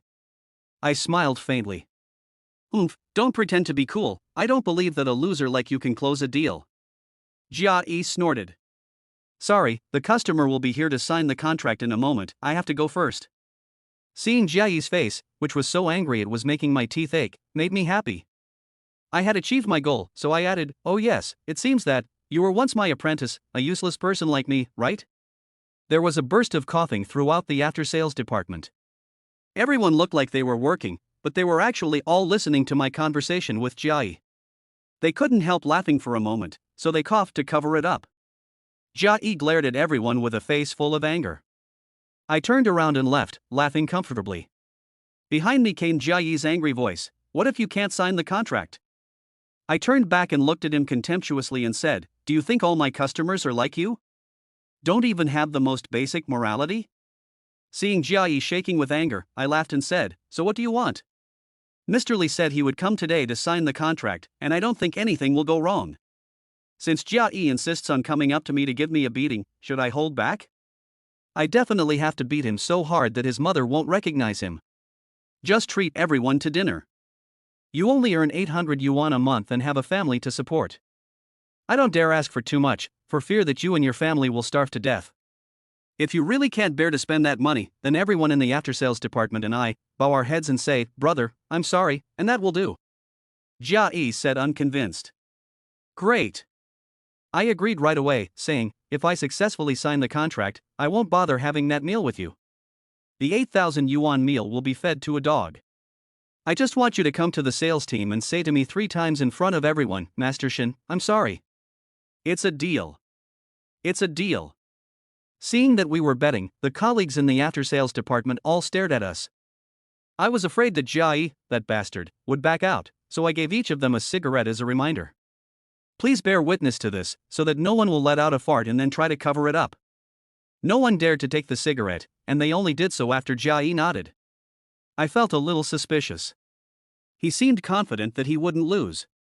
Especially the hint of smugness in his eyes made me feel like I'd fallen into his trap. However, I firmly believe that Mr. Lee will not let me down. I don't believe in Mr. Lee, but I do believe in Mr. Zhou.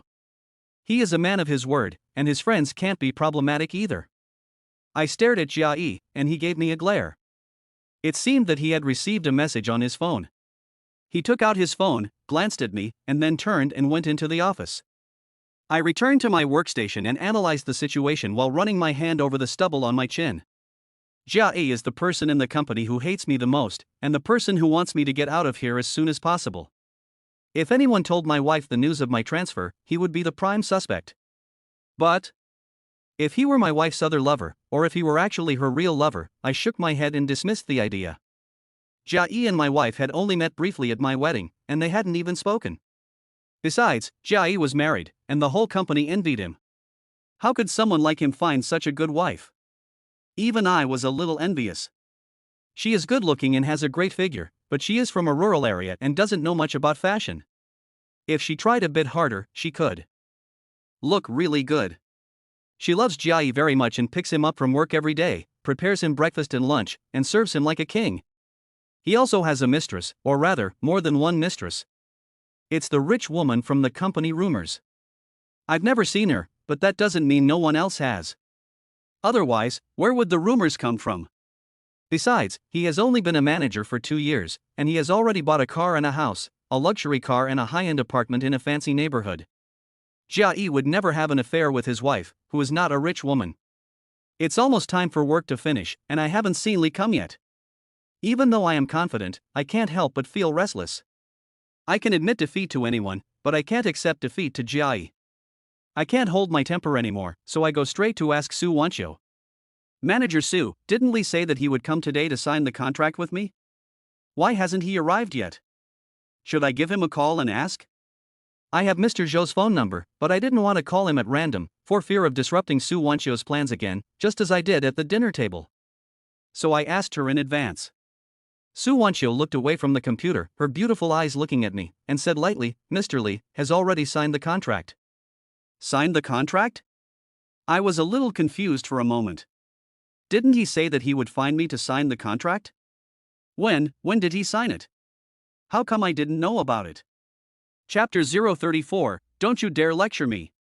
What I'm more concerned about is whether this order is still mine.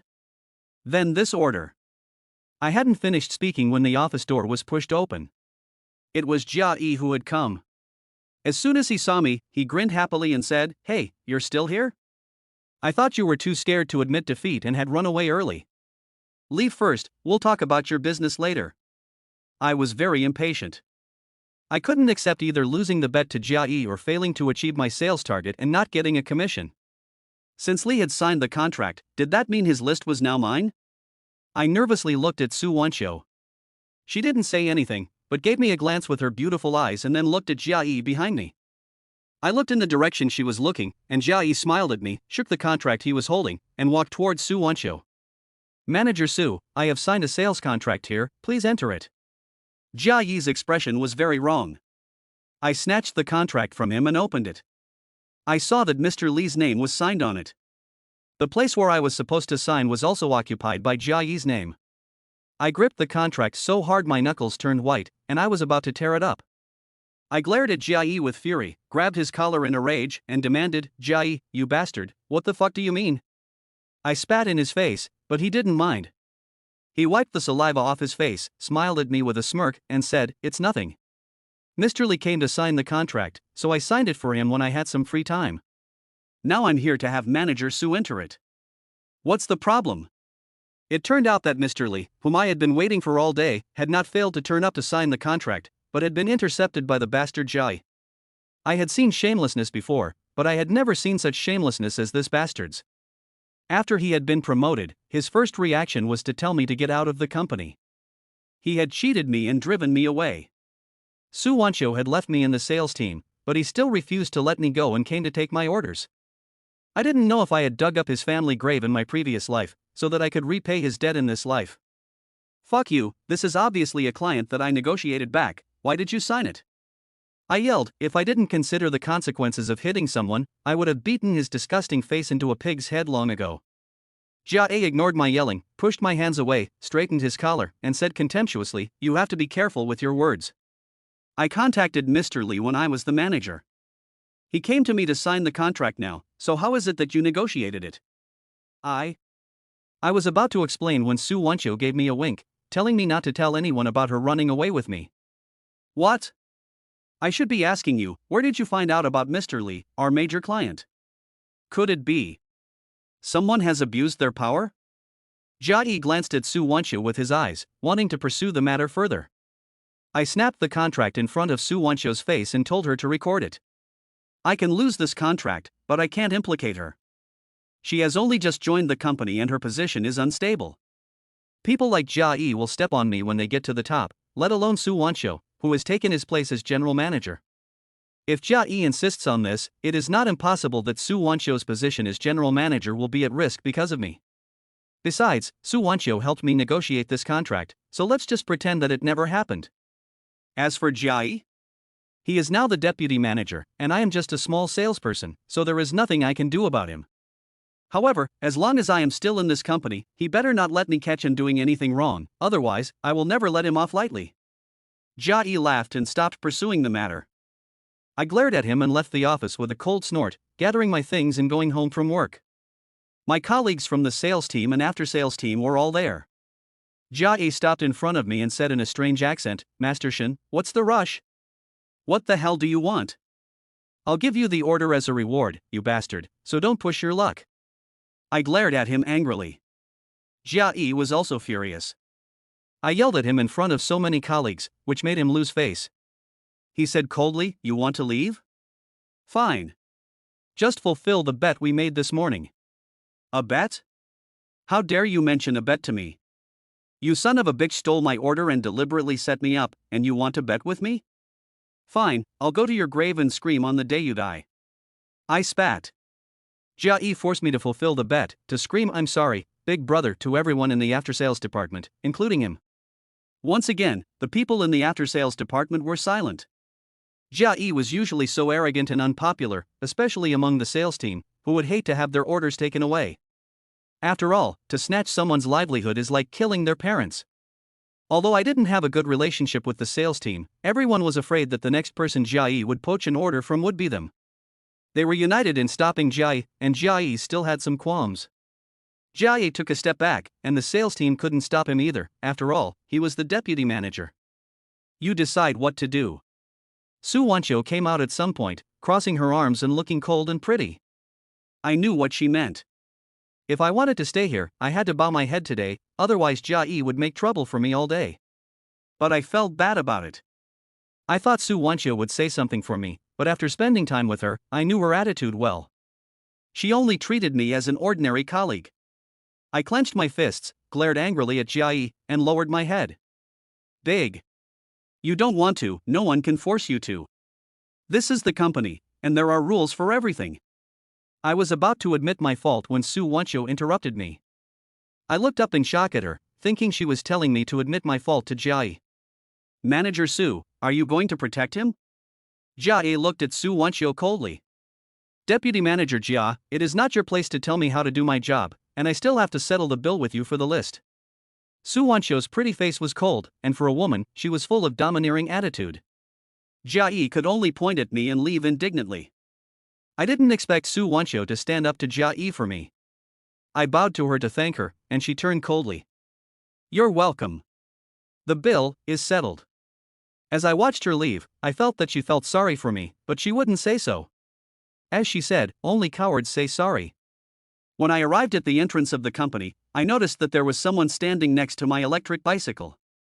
It seemed that they had been waiting for a long time, and there were cigarette butts all over the ground. Suddenly, all the blood in my body rushed to my head, and I couldn't contain my anger. Chapter 035 Confrontation with Fan Jun. I glared angrily at the person standing next to my electric bicycle and walked over step by step. When I got close to him, he saw me and flinched. He hurriedly took out a hongmei and handed it to me, smirking and saying, "Shinjia, come on, have a smoke." I've been waiting for you for a long time. Instinctively, I reached out to take it, but my hand hit the cigarette and I suddenly reacted. Really? I looked at the cigarette he handed me with contempt, took out a Zhenghua from my bag, put it in my mouth, and lit it. In fact, I don't think Huazi is as good as Hongmei. But at this moment, I understood why Jia Yi and his brother-in-law like to smoke Huazi. It's a symbol of aura and status. It represents a man's face. When I took out Huazi, Fan Jun in front of me was so embarrassed that his hand, which had been offering me a cigarette, froze in place and was awkwardly withdrawn after a long time. Since the night I caught him cheating at home, I haven't seen Fan Jun for several days. Although I'm still very angry, I don't have the urge to kill him as I did back then. I exhaled a puff of smoke slowly into his face and said in a cold tone, "Tell me, what do you want?" "I'm busy." I'm already being kind by not scolding him in front of passers-by and not beating him up. Fan Jun gave a bitter smile. He wasn't particularly handsome, but usually he had a certain spirit about him. It had only been a short time since I last saw him, but he looked so old and dispirited. His eyes were dark with circles, his beard unkempt, and there was even some eye mucus in the corners of his eyes that hadn't been cleaned off. His hair was messy and greasy, and there was a smell about him that made it clear that he hadn't bathed in days. His hand, which I had interrupted, hung limply, the gauze bandages yellowed from the smoke. I could imagine how Fan Jun had endured these past few days. Heartbreak, pain, and endless despair. But, as a once good friend, I looked at him coldly, without a shred of sympathy. Can the pain he is experiencing now compare to the kind of pain I felt when I found out that he was the adulterer and had even planned my mother's funeral expenses? It was a feeling of suffocating pain. It was 100 times more painful than what he is suffering now. I didn't kill him, and that was already the greatest mercy and forgiveness I could show him. Fan Jun stood in front of me, head down, his trembling hands clutching the cigarette. He didn't say a word for a long time, and I didn't bother with him. If I stayed any longer, I might not be able to resist beating him up again. He blocked my electric bicycle, so I pushed him angrily, causing him to stumble and almost fall.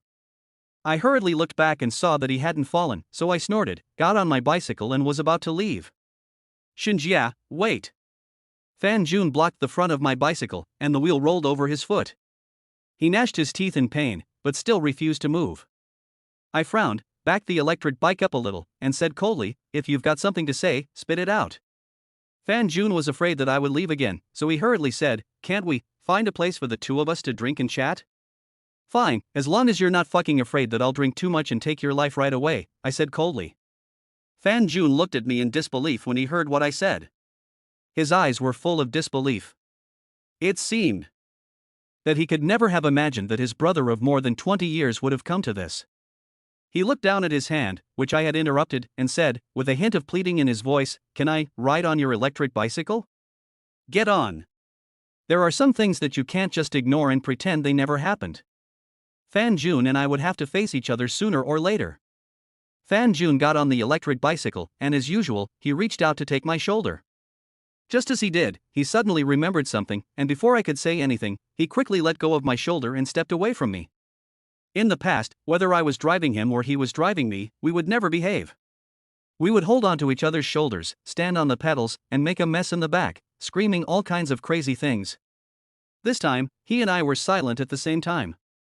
After Fan Jun and I started working, we liked to go to the small barbecue stalls in the night market to have a drink. We always went to the same one. The proprietress is almost 10 years older than us, and has witnessed us firsthand as we have gone from green teenagers to men who have gotten married, had children, and taken on a family. When I entered the market, I didn't want to go to his house. The proprietress is sharp-eyed and greeted me as soon as she saw me come in. "Oh, you two brothers haven't been here in a while. Why didn't you bring your wives along today?" I stopped helplessly, sat down, and didn't pick up on the proprietress's words. Fan Jun was also embarrassed and didn't pick up on it either. The proprietress probably also noticed that something was wrong between Fan Jun and me, so she quickly went up to take our order and then went to serve other customers. When the food and wine arrived, Fan Jun and I had a rule: we would drink 3 glasses of wine before we started eating. We both forgot about the awkwardness for a moment, poured our glasses full, and only when the glasses touched did we remember that we were not on such good terms. We each drank 3 glasses. I ate in silence. Fan Jun's right hand was still broken, and he couldn't even open the chopsticks packaging. I opened it with a stern face and put it in front of him. He looked at me in shock and said thank you in a daze, but still didn't move the chopsticks. I was almost full, but he still didn't move the chopsticks. He was like a block of wood, staring blankly at the glass. Speak quickly, fart quickly. I have time, but I'm not in the mood to sit and drink with him. I already have a fire in my heart for coming with him. Fan Jun looked up at me with a vacant stare, his mouth twitching slightly. I don't know if it was a smile. His voice was hoarse as he said, I haven't eaten in a few days. He drained his glass expressionlessly. No wonder he was in such a bad state. But what do I care if he lives or dies? Isn't he to blame for all this? If he hadn't done that nasty thing with Tang Zicheng, would he have ended up in such a state? If he had considered the consequences even the slightest bit, he wouldn't have hurt two families. Fan Jun opened the conversation by drinking the whole bottle in one go. It was all about the past we had shared. We had gone crazy together, laughed together, made trouble together, and talked about marrying the most beautiful wife in the world. When I was bullied, he helped me out. When he was sad, I got drunk with him. Hearing these past events, the boss lady also laughed knowingly. When Fan Jun and I get drunk, we always talk about these things. Fan Jun suddenly burst into tears, tugged at his hair in frustration, and said in a trembling voice, How did we just become like this? We clearly agreed that your daughter would be my daughter-in-law. Thinking back, I couldn't help but feel my nose tingle. You can't just forget those experiences. I took a drink, tilted my head back, and didn't want anyone to see my reddened eyes, especially Fan Jun. Why did we become like this? Don't you know in your heart? I said coldly. No. I haven't done anything. Fan Jun suddenly slammed his glass on the table, his bloodshot eyes glaring at me. Chapter 036, You Made Me. How can I trust you? With a crack. The wine glass shattered, cutting Fan Jun's left hand and causing him to bleed profusely. The proprietress exclaimed in alarm, quickly finding some gauze and taking his hand to try to bandage it, but he refused, his brow furrowed in pain as he clenched his hand tightly. His eyes stared at me intently, as if trying to prove his words. I watched him hurt himself like this, and coldly smiled, lifting the wine glass and looking at the wine inside. I said indifferently, Do you think that this will prove that you didn't do anything? Fan Jun froze for a moment, not quite knowing how to respond. You are still in denial. Do you think that if you don't admit it, it really never happened? I gulped down the wine, my voice raised a little, and I questioned again. Fan Jun opened his mouth to explain. I tell you, even if you die now, you can't make up for the wrong you've done. You didn't just ruin me, you also ruined Joey, your unborn child, and 2 happy families. There are some things, some mistakes, that you can't make up for in your life. I poked my finger hard at my chest. The wound that Fan Jun had given me was still bleeding and had not yet scabbed over. He mentioned it again, ruthlessly stabbing my wound once more. An unbearable pain came over me, and I was on the verge of collapse. My voice rose higher and higher, turning into a scream. Tears flowed down my face at that moment. After screaming, I slapped myself hard. I hated myself for crying for my wife and for this kind of person. Fan Jun was at a loss for what to do after I yelled at him, and he looked at me in disbelief. His hands trembled as he lifted the wine glass again, but he couldn't hold it and it fell to the ground, spilling the wine. His eyes were filled with tears, which ran down his face. His lips trembled, and he tried several times to speak but couldn't get the words out. In the end, his eyes were red and he looked at me in pain. The proprietress hadn't seen Fan Jun and I blush in the past 10 years, and she had never yelled at us like that before. She kept saying that the two of us were not blood brothers, but were better than blood brothers. The proprietress, holding the gauze, was so startled by my yelling that she dropped it. After yelling, I was silent and wanted to leave. The proprietress quickly stopped me from leaving, saying that although she didn't know what had happened between Fan Jun and me, Fan Jun was like this now and he needed me. I had made it so clear, so how could the proprietress not hear what had happened? She didn't want the brotherly relationship between Fan Jun and me to end like this. Whether Fan Jun wanted to or not, the boss lady bandaged his hand and refilled our drinks. She took the wine away, saying that we were drunk and couldn't drink anymore. Drunk? Ha ha. I really wanted to get drunk and stay that way, but no matter how much I drank, I just couldn't get drunk. The boss lady had no choice but to leave the wine behind and kept an eye on Fan Jun and me, making sure nothing happened to us. Fan Jun picked up a bottle and drank it directly. His tears ran into his mouth and he gulped them down with the wine. He placed the empty bottle heavily on the table, took out a cigarette, and habitually tried to hand me one. He suddenly remembered something and withdrew his hand. After lighting it, he took a deep drag and said with a trembling voice, "I know that you won't believe anything I say now, but as a brother." I gave him a glare. Fan Jun gave a bitter smile, took another drink, and after swallowing with a pained expression, said in a depressed voice, "Shinjie, even if you hate me, I still want to tell you that you really wronged your sister-in-law, and me." He wiped away a tear. My tears flowed into my mouth once again. Bitter, salty, and astringent. I had caught them red-handed, and they were still trying to explain to each other. For so many days, not a single one of them has sincerely apologized to me, saying that they were wrong. Not even to deceive me, they have never said a word. One is my childhood friend, and the other is the love of my life. If they really have the ability to deceive me, then so be it, so that I don't have to bear the pain of reality. However, in the morning, Fan Jun was still sending his wife a WeChat message, saying, "Did it work? Baby." What else could they have succeeded in? It's just that before, when I peeked at the chat history, they were discussing how to cheat their mother's coffin money. If I hadn't seen it, I would have really thought I had wronged them. Ask yourself, since childhood, do I like to joke around? But do I look like the kind of person who would do something like seduce my sister-in-law? Why won't you believe me? Fan Jun explained again in a trembling voice. When he got excited, he picked up the broken wine glass on the ground, put it on his wrist, his face was hideous, and he yelled at me in pain and despair, "Do you really want me to die in front of you before you believe that Tang Ziqing and I have done nothing? You made me. How can I believe you?" I glared at him angrily. Fan Jun was holding the glass too hard, and there were already blood marks on his wrist, which slowly began to bleed. The boss's wife panicked and hurriedly came up to stop Fan Jun, but he pointed a broken wine glass at her and shouted angrily, forbidding her to come any closer. The boss's wife could only turn her head, her eyes red, and keep persuading me. Everyone at the barbecue stand had fled in fear. In fact, Fan Jun's words still caused a slight tremor in my heart. The reason I found it so hard to accept and painful when I first knew he was the adulterer was because I believed him, and would never have thought that he would be the kind of person to seduce my sister-in-law. When I first started out, he helped me a lot. Even when he was courting my wife, he generously helped me when I was short of money.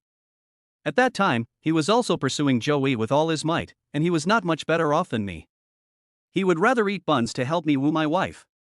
During this period of time, I was caught between him and Joey, and I could more clearly feel that his love for Joey had never changed. Now, I truly feel his pain, and it doesn't seem like an act. It feels like there is some kind of difference between him and the Fan Jun on my wife's WeChat. It feels like they're not the same person. Of course, if Fan Jun is now acting like he's going to kill himself in front of me, I can only say that his acting skills are too good. But what I can't figure out is that all the evidence proves that he is the one who had an affair with his wife and coveted his mother's coffin money. The WeChat profile picture is his. The WeChat name is his. I really can't find a suitable excuse or reason to make me believe that the person on my wife's WeChat is not him. Shinjia, what are you still thinking about? Fan Jun is not the kind of person who would do something like that. The boss lady's shout brought me back to reality. I looked at Fan Jun blankly and asked, "If you want me to believe you, you have to produce evidence." Evidence? Where the hell am I going to find that kind of evidence? Fan Jun roared. I'm just going to believe you just because you say you didn't do it? If the situation were reversed, would you believe what I'm saying? I asked with a sneer. Believe. Fan Jun said resolutely. Really? I stared into Fan Jun's eyes and asked, "That night when I sent you the photo of Joey, you really didn't suspect anything?" Fan Jun hesitated for a second and said with conviction, "At that time I was in pain, but I believed you wouldn't be that kind of person, she is your sister-in-law." I don't know if he was lying to me, trying to make me believe him, but at that moment, I felt the brotherly love of more than 20 years. Okay, I believe you and Tang Ziqing are innocent. After saying this, I felt a great sense of relief, so much so that I felt too relaxed. You heard that, right? The boss lady said this and went to grab the broken wine glass from Fan Jun's hand. Fan Jun was so happy that tears were streaming down his face. He could only move one hand and gave me a bear hug, saying happily, "Your sister-in-law is only 2 months pregnant now, so there is no way you could have touched her." The relieved smile on my face froze, and I didn't respond to Fan Jun. He pushed me away with confusion, and when he saw the expression on my face, he suddenly reacted. He was about to explain with an extremely anxious expression on his face when a WeChat message came on the phone on his desk. When I saw the avatar and name of the person who sent the message, my fists clenched. Chapter 037, A Misunderstanding? That was my wife's WeChat avatar and name. I glared at Fan Jun in anger. Is this what he meant by nothing? He swore to me that he and his wife were fine, so why would his wife send him a WeChat message? And the words they used were so ambiguous. I pointed angrily at the phone on the table and said darkly, "Look at WeChat yourself." WeChat? Fan Jun looked at the phone with a puzzled expression. Just then, the screen went off, and when he turned it on, he saw that his wife had sent him a message, and his face suddenly turned pale. He spoke hastily, "It's a misunderstanding, Shinjia, it must be a misunderstanding." A misunderstanding? Ha ha. I laughed coldly.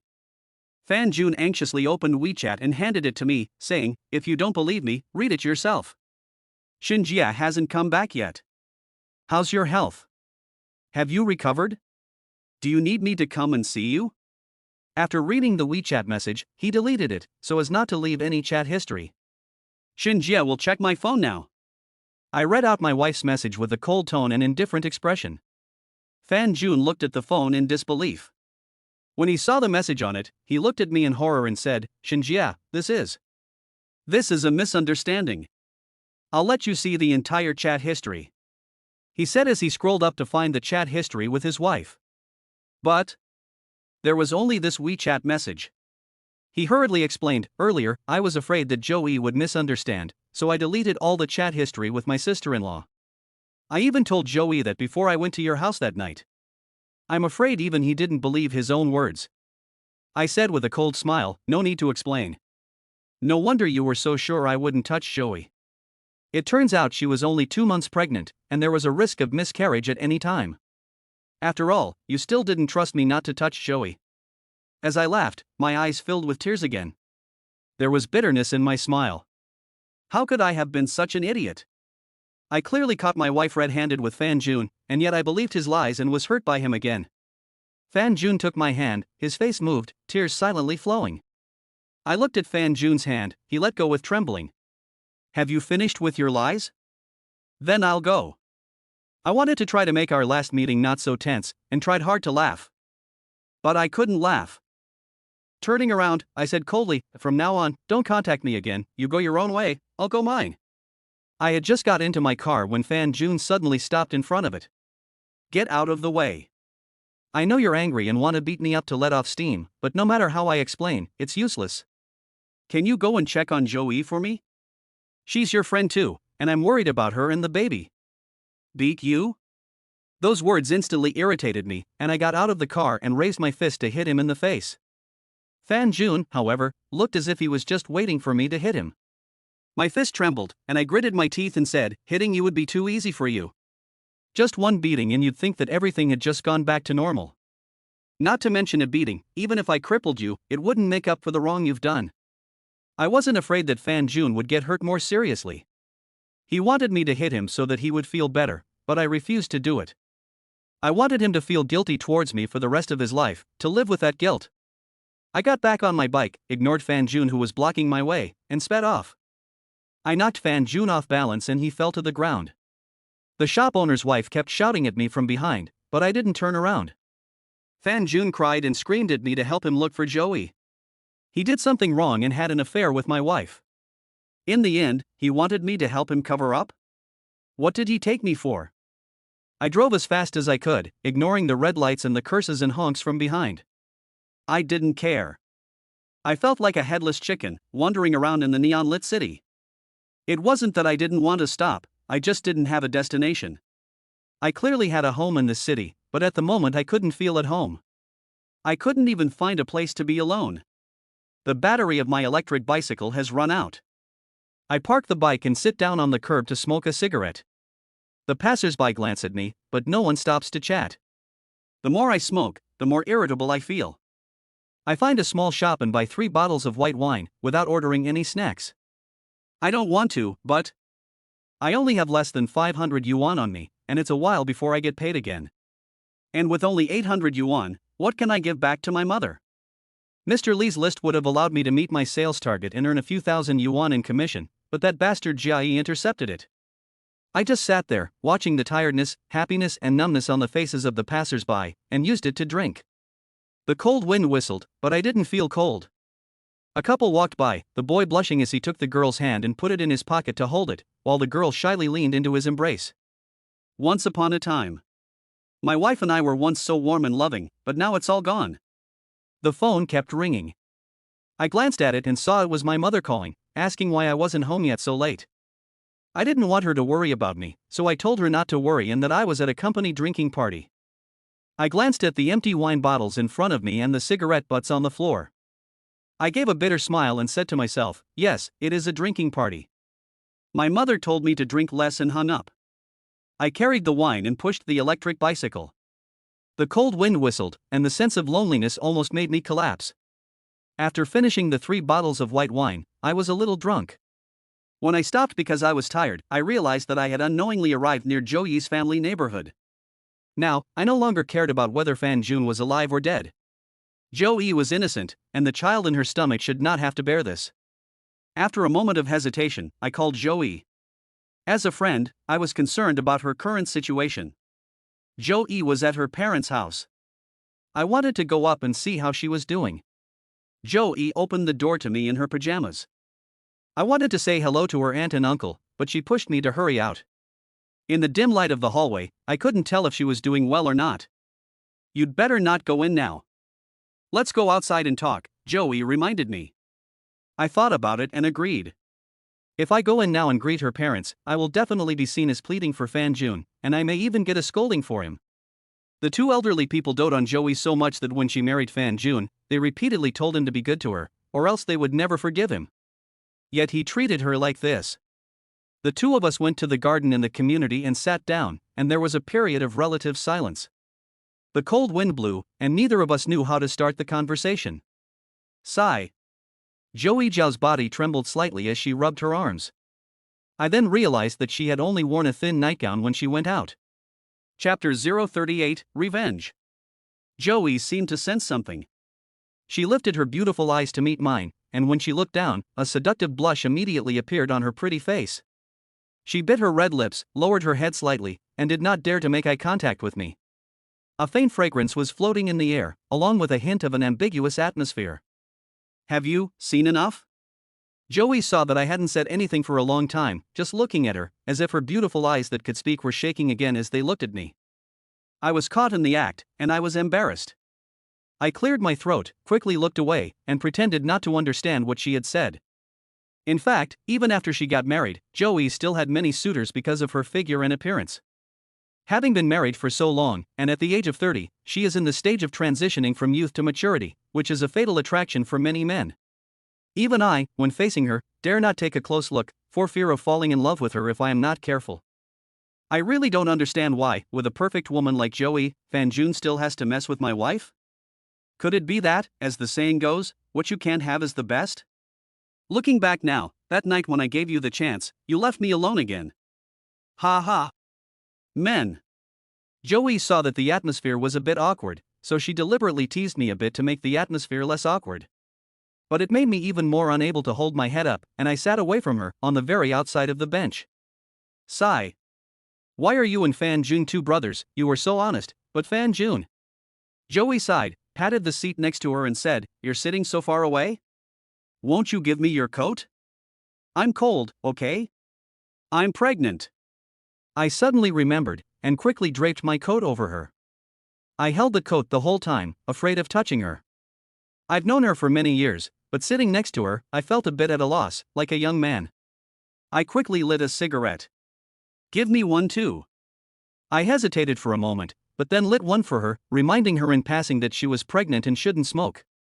Okay, don't be so fussy. Zhou Yi didn't know how to smoke very well, and she coughed a lot from the smoke. I patted her back, feeling her soft and bony, and feeling a little dry in my throat. Don't smoke if you don't know how, I said. Who did you drink with? Fan Jun, right? Zhou Yi asked me. No, it was a drinking party at my company. I lied again. Really? Zhou Yi's beautiful eyes stared at me. I quickly lowered my head, afraid to make eye contact with her. I was already feeling guilty about lying, and women have a particularly strong sixth sense. I was afraid that if she knew I had been drinking with Fan Jun, she would think I had come to plead for him and turned around and went upstairs. Joey didn't pursue the matter, gave a faint smile, and said, "Why don't we go to a bar and have a seat?" "A bar? No way." I refused flatly. "I just want to find somewhere to relax, I've been feeling depressed at home for a few days." Joey said with a pensive look. "It's so late, I just came to see you, I'm not going drinking." I refused again. "She's pregnant, what's the point of drinking? Besides, the bar may not be a bad place, but what if something happens? I'm not like Fan Jun and his wife, I have a sense of responsibility." "Now you've seen it, you can go, right?" Joey was a little upset. I nodded and got up to leave, when she said again, "Anyway, the doctor warned me that I must stay in a good mood, which is good for the fetus." She pouted her lips and looked uncomfortable. "Okay. Stop talking, I'll buy it." Before Joey finished speaking, I quickly left the community to buy wine, and only bought her some milk, which I asked the store to heat up. "You can only drink it here, and you can only drink milk." I handed her the milk, which I had been keeping warm in my arms, and she took it with a displeased expression before looking at me with surprise in her beautiful eyes. "Drink it while it's hot, it won't taste good if it cools down." I took a strong gulp of the white wine. A spicy sensation traveled down my throat and into my stomach. I was already feeling a little drunk, and when the cold wind blew, my head started to spin. "You're so considerate, so why did you leave me alone in the hotel that night?" Joey still had a grudge. "What are you going to do? Are you going to stay at your parents' place forever?" I quickly changed the subject. "I don't know. Ever since that night, I've been staying at my parents' place. I don't want to go back. Whenever I see him, I feel suffocated." Joey lowered her head. My words made her feel bad again. I obediently kept quiet, and she didn't pursue the matter of me covering for Fan Jun that night. Otherwise, I wouldn't know how to answer. We fell silent again. When the wine was finished, I could hardly sit still. "Seeing that you're fine, I'm relieved. If anything happens, you can call me. I'm your friend too. I'm leaving." When I got up, I staggered and couldn't stand. "Shunjia!" Joey exclaimed. I felt a soft warmth. She held me up. I trembled all over. I quickly asked her to let go of my hand. "I can walk by myself." Joey was worried about me and insisted on holding my hand and walking me out. She was only relieved when she saw me get into the car. I got on the electric bicycle, waved at her, and told her to hurry inside. She refused to go in until she saw me go. But I forgot that my bike had no battery. I twisted hard and retracted my feet. There was a loud crash. I fell and was confused. Joey nervously ran over to check my injuries. I was in a daze. I had drunk so much that I hadn't done that for more than a month, and I subconsciously had some dirty thoughts. Pop. I slapped myself to clear my head. Although I no longer considered Fan Jun a brother, Joey was still my wife's best friend, so how could I have any thoughts about her? Joey worriedly said how careless I was, and asked if I had drunk too much to slap myself. I giggled sheepishly and was too embarrassed to explain. She was worried about letting me ride home alone, and thought it would be dangerous to go back at this time. I don't know what happened after that. I was dazed and crouching, not really sure where I was. Then I felt a warm, soft touch. I was being helped to walk for a while, and then I felt someone touch my wallet. Then I was going up some stairs. I was unsteady on my feet, and my whole body was hanging onto that warm, soft body. I felt very cold, and kept wanting to get closer. I was confused from beginning to end. Usually I can hold my drink better than that, but this time I was really drunk. I felt the bed and lay down, wrapping myself in the quilt tightly to feel a little warmer. Vaguely, a hot towel was placed on my face, which felt very comfortable. Then, it seemed that someone took off my shoes and washed my feet for me. Ziching! I subconsciously called out, struggling to get up in a daze. My wife had never washed my feet before, and I didn't want her to do it, because I usually washed hers. "I'll wash your feet." I got up and, with a frown, tried to open my drunken eyes. The person in front of me didn't look quite like my wife. I leaned closer to take a closer look. She was wearing only a thin nightgown and looked up at me. The sight of her squatting in front of me washing my feet, looking so much like Joey. From my angle, I happened to see some beautiful scenery, and an evil thought suddenly popped into my head. I want to take revenge on Fan Jun and let him taste that heartrending pain too. I couldn't hold back that crazy thought, and my hand reached out to Joey, who was squatting in front of me. Chapter 039 You're Not Responsible. There was only one thought in my head: Fan Jun screwed my wife, so why shouldn't I take revenge on him? And help him? I didn't know him from a previous life. My hand reached out, and in a daze, I felt that Joey in front of me had not moved. It seemed to have tacitly approved of my thoughts. I felt a soft touch on my hand, and my head felt like it weighed 1,000 pounds. I fell forward, but I couldn't feel the person or the pain. Instead, I felt a softness. A cry of alarm came from my ear. Then I felt that I was lying on the bed again. I felt dizzy and wanted to vomit.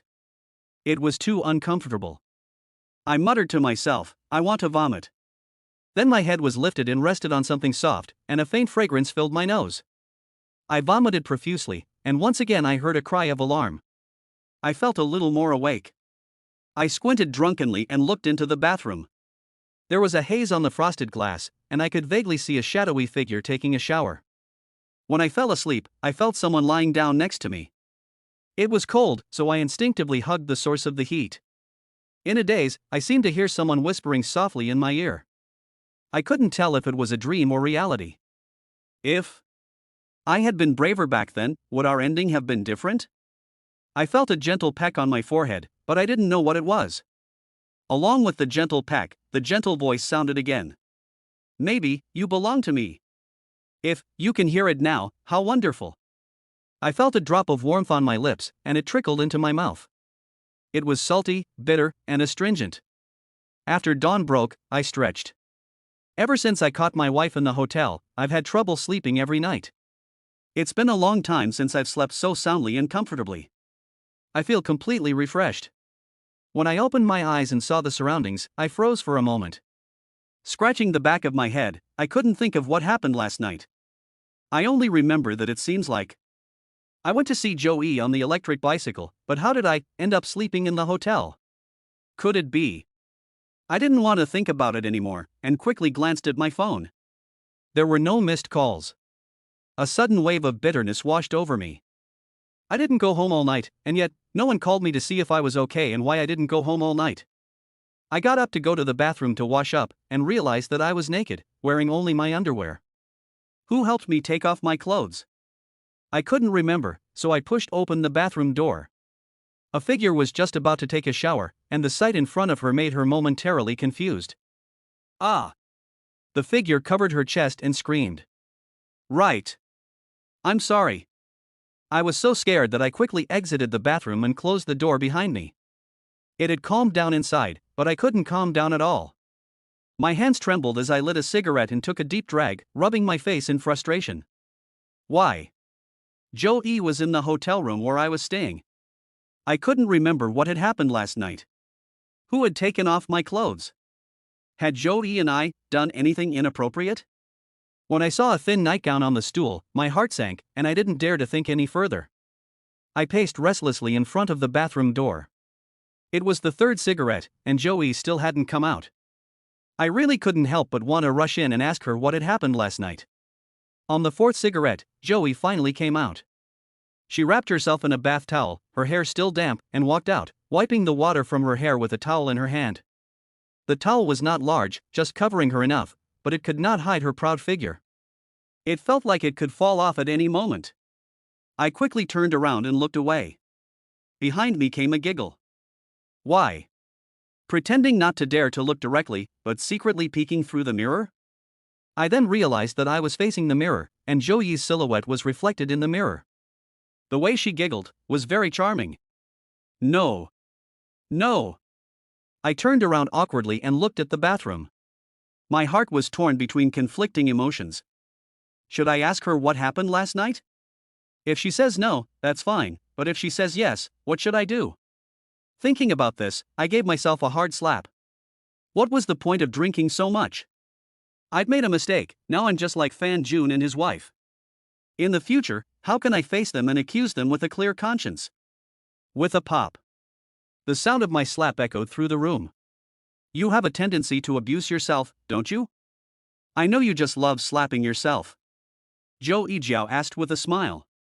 No, I stuttered for a long time, but I just couldn't ask. What do you want to ask? You should get dressed first, shouldn't you? Zhou Yi's reminder made me blush, and I didn't dare to look at her. I backed up towards the bed and accidentally stubbed my toe, which made me grit my teeth in pain. This attracted Zhou Yi's giggles again. I happened to be able to see her smile in the mirror, and I was overwhelmed with emotion. I quickly lowered my head, quickly got dressed, and sat upright with my back to her, saying, You should face the person when asking questions. It's rude. Don't worry, I'm already dressed. Zhou Yi said. I then had the courage to turn around. Why did you go into the bathroom without knocking? Zhou Yi's pretty face flushed with a hint of red, and she muttered something, her voice getting smaller and smaller. I also saw the scene in the bathroom just now in my mind, so I quickly shook my head and asked her seriously, Don't joke around, just tell me what's going on, you're going to make me die of worry. Nothing, you were drunk, I helped you to the hotel, and we just slept together, that's all, Zhou Yi said with a calm face. I immediately widened my eyes and looked at the single bed, trembling and saying, You and I. Wait. Nothing happened. You don't need to be so nervous. You're not responsible. Zhou Yi's pretty face turned cold. Phew. I let out a long breath when I heard those words. I hated Fan Jun for cheating on my wife, and I had thought about getting back at him, but if I were to do something dirty to Zhou Yi like he did to my wife, I just couldn't get past the line in my heart that said I couldn't do it. Let's go, how long do you want to stay? I still have to go to work. Zhou Yi walked ahead of me, and I followed her out of the hotel. She said that my car was charging in the community, and asked me to go in with her to ride it. As soon as we left the hotel, a cold wind hit us. She was wearing only a thin nightgown and shivered with cold. I quickly took off my jacket and put it on her. When the two of us looked up, we saw Fan Jun across the street, glaring at us with a face of unbridled anger, his eyes bloodshot and his fists clenched. Chapter 040, Can you leave now? Suddenly, I felt like I had been caught red-handed and was losing out to Fan Jun in terms of momentum. Feeling a bit at a loss, I didn't know whether I should walk over to him or not. You're going to be late for work. Zhou Yi reminded me lightly, and she walked on first, so I could only awkwardly follow behind her. Then, she just walked past Fan Jun. I couldn't see her eyes, and I didn't know if she looked at Fan Jun, who was about to lose his temper. Stop. When she crossed Fan Jun, he glared at me with a cold, clenched teeth expression. Zhou Yi continued walking, but I instinctively stood still, and Zhou Yi had to stop too. What, didn't you get enough affection last night? Now, do you have to keep hugging her in front of me? Fan Jun glared at me with bloodshot eyes. I reacted only then, and I was afraid that Zhou Yi would catch a cold, and I was also worried that she would have an accident crossing the street, so I kept a firm grip on her shoulders. Hearing this, I quickly let go of her hand, as if I were not hugging Zhou Yi, but a bum. Feeling like I had done something wrong, I stood in front of Fan Jun. With my head down, waiting for his punishment. What are you doing with your head down? Don't be a wimp, a big man like you, lift your head up. Zhou Yiling snapped. I trembled all over, stunned, listening to her words, and raised my head. Go ahead, what are you doing here? Zhou Yiling asked coldly. Originally, I was thinking of coming over to apologize to you and your in-laws, and then take you home to start a good life together. Tears welled up in Fan Jun's eyes, and looking at me, he laughed coldly to himself, who knew that I would interrupt your good thing. His current appearance was indeed much better than what I saw last night, when he looked like a homeless person. He had obviously deliberately cleaned himself up before coming to pick up Zhou Yi. Who knew that? Fan Jun, I was about to explain when Zhou Yi interrupted me. Yes, you did interrupt, and no, I'm not going home with you. Zhou Yi said angrily, crossing her arms and scowling. This irritated Fan Jun, and his face grew colder and colder. He clenched his fists and trembled. I know better than anyone that when someone is in a state of anger, they absolutely must not be provoked, even a little bit, or it will cause irreparable mistakes. I hurriedly explained, Zhou Yi was also speaking out of anger. Things are not what you saw, nor what you think they are. After I finished speaking, I froze for a moment. Why does it sound so familiar? Is that so? The facts are right in front of me, Shinjie. You could explain away the last time at the hotel, but this time, how are you going to argue? You did it to get back at me, so you deliberately cheated on me and slept with my wife. Fan Jun became more and more agitated as he spoke, and he grabbed me by the collar and spat in my face as he yelled. I felt very wronged. Obviously, I was the one who caught him having an affair with his wife, but why had the situation now become reversed? I wanted to explain, but I felt that any explanation would seem very weak and powerless in the current situation. Let go of him. Joey's face was not a happy one as she broke Fan Jun's grip on my collar. Fan Jun looked at Joey in disbelief as she broke his grip on her collar. So, you didn't come here sincerely to apologize to me and take me home to start a good life together, but instead deliberately came to catch me in the act with Shinjia, right? Joey asked coldly. No. Fan Jun's face changed. Joey didn't bother to listen to his explanation and impatiently said, now that you've caught me, are you satisfied? Can you go now? People who had already risen early to go to work stopped and looked at us. Joey was irritated by Fan Jun and didn't want to see him, let alone argue with him in the street. It was like being a clown, being pointed at by everyone. Moreover, this was the entrance to her mother's community, and everyone there was an acquaintance. She could see the contempt or disdain in the eyes of those people. I knew something was wrong. Joey was usually gentle as water, but deep down she was still a bit arrogant. Seeing people looking at her like this, Joey's face turned pale. In front of Fan Jun, she deliberately put her small hand in my arm, leaned her head on my shoulder, and led me into the community. When she turned around, her beautiful eyes were already red, and she was about to hold back her tears. I quickly looked at Fan Jun and saw his angry face. I knew he was about to make a mistake, so I quickly shook my head at him, signaling him not to get excited. Unexpectedly, my kind gesture made Fan Jun even more furious. He grabbed Joey by the arm, raised his hand, and slapped her hard in the face. There was a loud slap. The onlookers couldn't help but frown and turn away.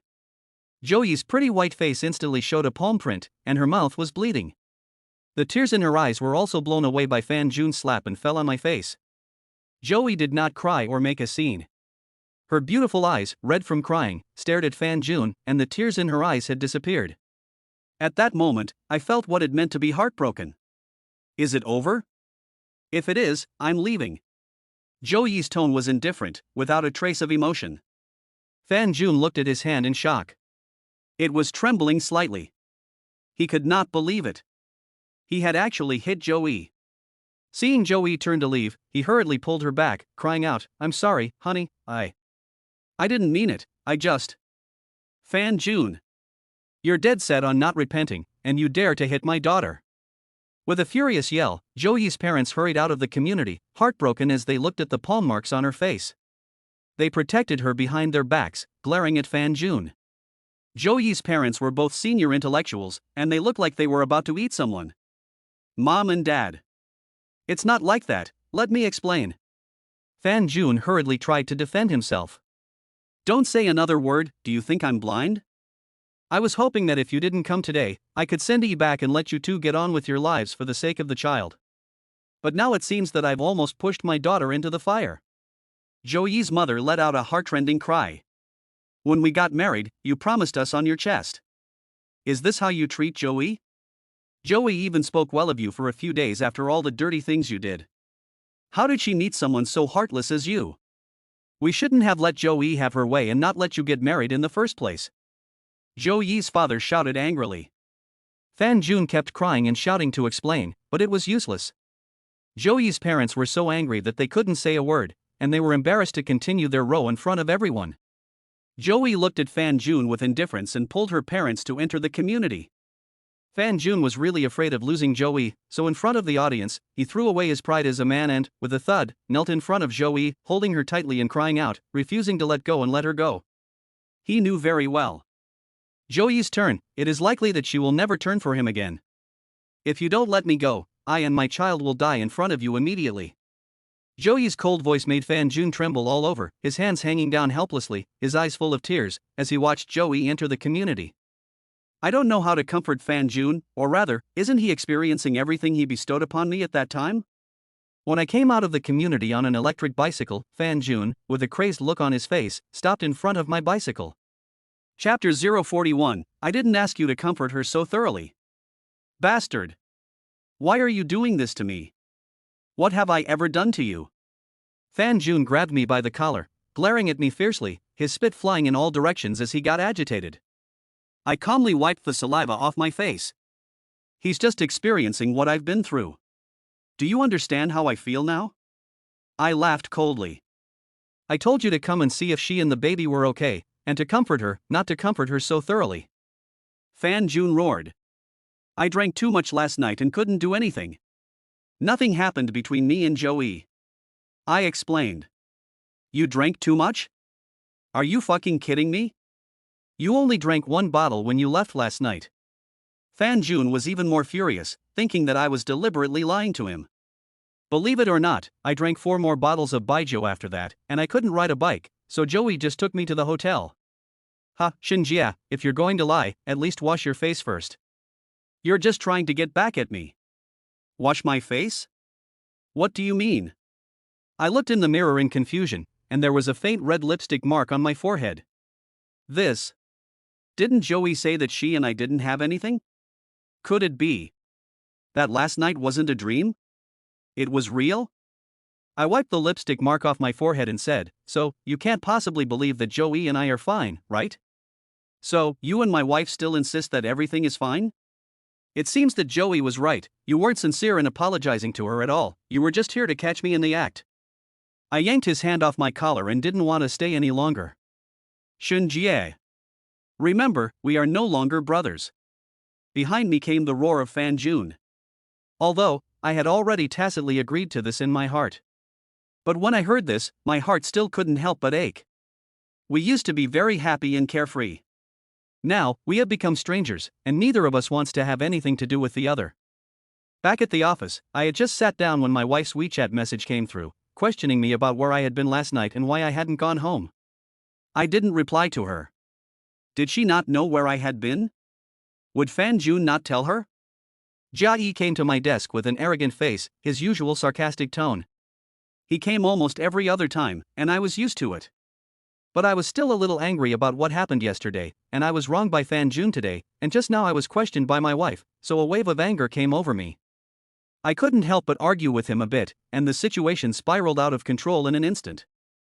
I was furious and grabbed him by the collar, ready to fight. Fight, and after you're done, pack your things and get out. Su Wanqiu appeared with a cold, pretty face, arms folded, watching me. I could ignore other people's words, but I must listen to hers. I glared angrily at Jia Yi, let go of him, and he gave me a fierce glare in return. Then, looking meaningfully at Su Wanqiu, he left the sales team. Su Wanqiu ignored his gaze and explained lightly, he was trying to deliberately provoke you and then fire you. Thank you. If it wasn't for you, I might have fallen for his tricks again. I hate Jia Yi, that bastard. Why does he have to be so devious with me? I'll only warn you once. Su Wanqiu left with a cold expression on her face. As I watched her back, I thought to myself, I wish she wasn't so cold. She was obviously trying to help me, not wanting me to get into trouble with Jia Yi and get fired, but she had to put on an aloof attitude. Usually, Su Wanqiu would go into her office and not come out until it was time to go home. But today, she just finished sorting out some paperwork and left the office. Shortly afterwards, I received a message from her, asking me to go with her on a business trip. I was a little puzzled. Didn't she usually arrange everything and let me just join the drinking parties? What's going on today? But I didn't think much of it and grabbed my bag to go out. When I saw Jia Yi, I suddenly remembered something. I went back to the office, printed out a few copies of the contract to take with me, and this time I closed the deal and signed the contract on the spot, so as not to give Jia Yi any more opportunities to steal my business. I also looked at the divorce agreement that had already been written on the USB drive and printed it out in advance. I have to say that Jia Yi has tricked me so many times, and he has indeed taught me a lot about the ways of the world. I hurried to the company entrance, and Su Wanqiu's car was already waiting there. When she saw me appear, she frowned and asked, "What took you so long?" Before I could finish speaking, Su Wanqiu left a comment and then raised the window and drove away. Hey, I haven't even gotten in the car yet. I froze. I haven't even gotten in the car yet, how can I keep up? Without having time to think much, I quickly got on the electric bicycle and sped after her car. The cold wind made my head hurt, and I was a little upset. Why didn't she let me ride with her? Why did she make me ride on an electric bicycle? I saw from a distance that her car had stopped, but she didn't even look to see if I was following her. She got out of the car and walked towards a building. I followed without even stopping the electric bicycle. When I entered the building, I saw Su Wonchio get into the elevator. I kept shouting, "Wait for me," but she just ignored me and closed the elevator door. Damn it! What's wrong with her? I couldn't help but let out a sigh, waiting for the elevator to hurry up and go up. When I arrived upstairs, she was sitting in the reception area with a cold, pretty face, glancing at me with beautiful eyes, as if she was unhappy that I hadn't been able to keep up with her. She's unhappy, and I'm still holding my breath. I put down my bag, sat away from her, loosened my tie and didn't say a word. A salesperson is always in a race against time. Other people don't have to buy your products, and losing time is equivalent to losing everything. Su Wonchio said coldly. It sounded like she had a good point, but I strongly disagreed. No matter how you chase time, there's no need to deliberately make things difficult for people, right? There didn't seem to be any conflict between her and me. Since she wanted to teach me and take me running, couldn't she have just done it normally? She had to be so cold and distant, making it seem like she and I had a problem. She wouldn't let me leave the office with her, and she wouldn't let me ride in her car. The way I was snubbed yesterday has dampened my enthusiasm for sales for the time being. I played with my phone in silence to pass the time. I just wanted to get off work as soon as possible and go pick up my daughter. I knew she couldn't be bothered with my irritation right now, and I just wanted to watch her from afar. As for Su Wonchio, she kept answering the phone and dealing with company matters. The receptionist came again and again to refill our coffees, but we never saw the client we were supposed to meet today. When it was time to eat, but we still hadn't seen the client, I got impatient and got up, saying that I wanted to go eat. I asked Su Wonchio if she wanted to eat, and I would buy it for her on the way. Su Wonchio refused, and she even forbade me from eating. I asked why. Isn't this just sales? Why can't I even eat something? Ignoring her, I went to a fast food restaurant near the building and sat comfortably. I ate for almost an hour before carrying a meal and some water back up. She said no, and I should have prepared one for her too. After all, she was helping me. When we got upstairs, she looked at me coldly, threw the meal in my hand away, and told me to prepare biscuits and water next time. I really couldn't understand this. We had hurried over in such a hurry, waited all morning, and hadn't seen her. Was there something wrong with me eating a meal? I was so angry that I didn't say a word. We were both silent, and we sat there until everyone from the other company had left, but we still couldn't see her. Let's go. Su Wonchio left the company with a pale face, but I was not as indifferent as she was. I had been waiting all day, and no one would even see me? I stopped Su Wonchio, who was about to get into the car, and asked. Not to mention one day, some salespeople can stay in other people's companies for a month or two just to see a client. Su Wonchio explained indifferently and walked away. A month or two? Have I underestimated sales? It was already dark, and I couldn't pick up my daughter from school. I glanced at my phone, which was full of missed calls from my wife and one from my mother. I could already imagine what was going on at home. When I got home and opened the door, sure enough, everything was just as I expected. Chapter 042, Interrogation. The in-laws were sitting around the house, not facing each other, while the wife was entertaining their daughter. The mother was like their servant, bowing her back, serving them and keeping a smile on her face. Sha Jie soon returned, and the in-laws tasted the roasted sweet potatoes I had prepared, which were very sweet and fragrant and which I had specially selected. The mother took out a few big, fragrant sweet potatoes and put them in front of the in-laws. But they didn't even look at them. Thinking that she hadn't peeled them properly, my mother picked them up, peeled them and handed them to her in-laws again, smiling and saying, "Try them."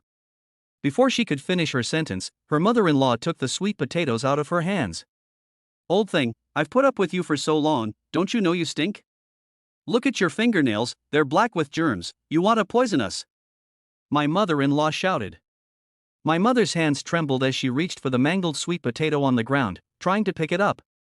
She kept saying, "What a pity, such a good sweet potato." She had carefully selected it and saved it especially for us, as a token of her affection.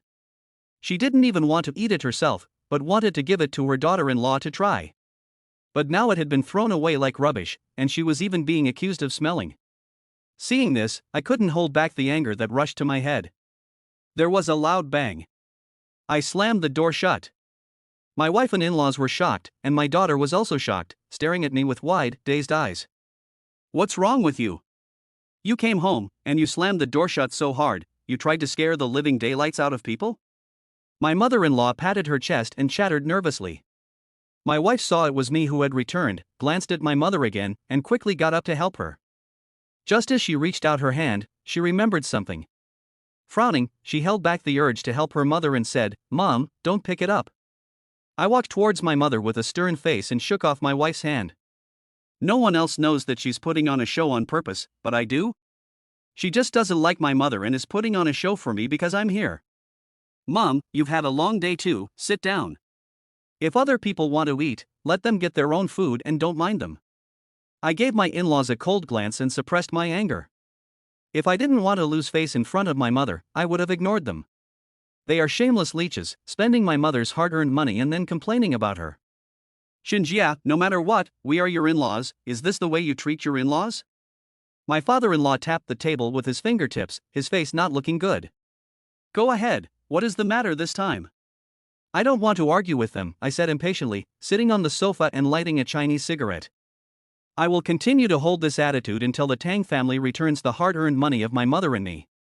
A mother who is not kind will not have a filial son. This is not my fault, I am only treating them in the same way they treat me.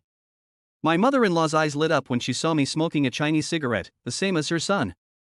I sneered to myself, wondering what kind of nonsense she would spout today. I heard that Tong Tong is sick and you want our family to pay for her treatment, is that right? My mother-in-law folded her arms and looked at me with contempt in her eyes.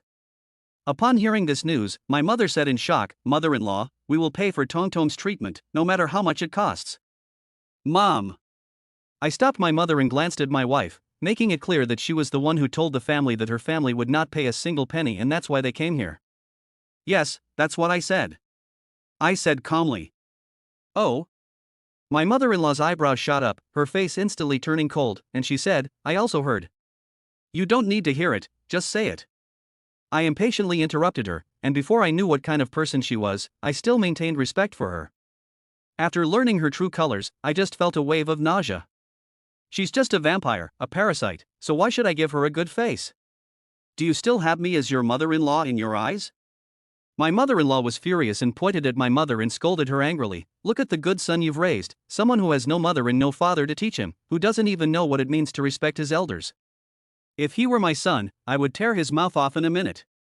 My mother was embarrassed by what she had said and couldn't help but smile bitterly. She didn't know what to say. I was furious.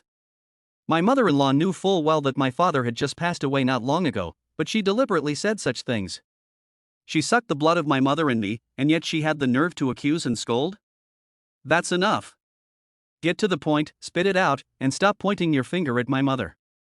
I yelled angrily, leaving no face saving. My mother quickly stopped me and kept apologizing to my mother-in-law. When my mother-in-law saw this, she was even more unrelenting and took the upper hand. Seeing that a fight was about to break out, my father-in-law stepped forward and said that he would get to the business at hand first.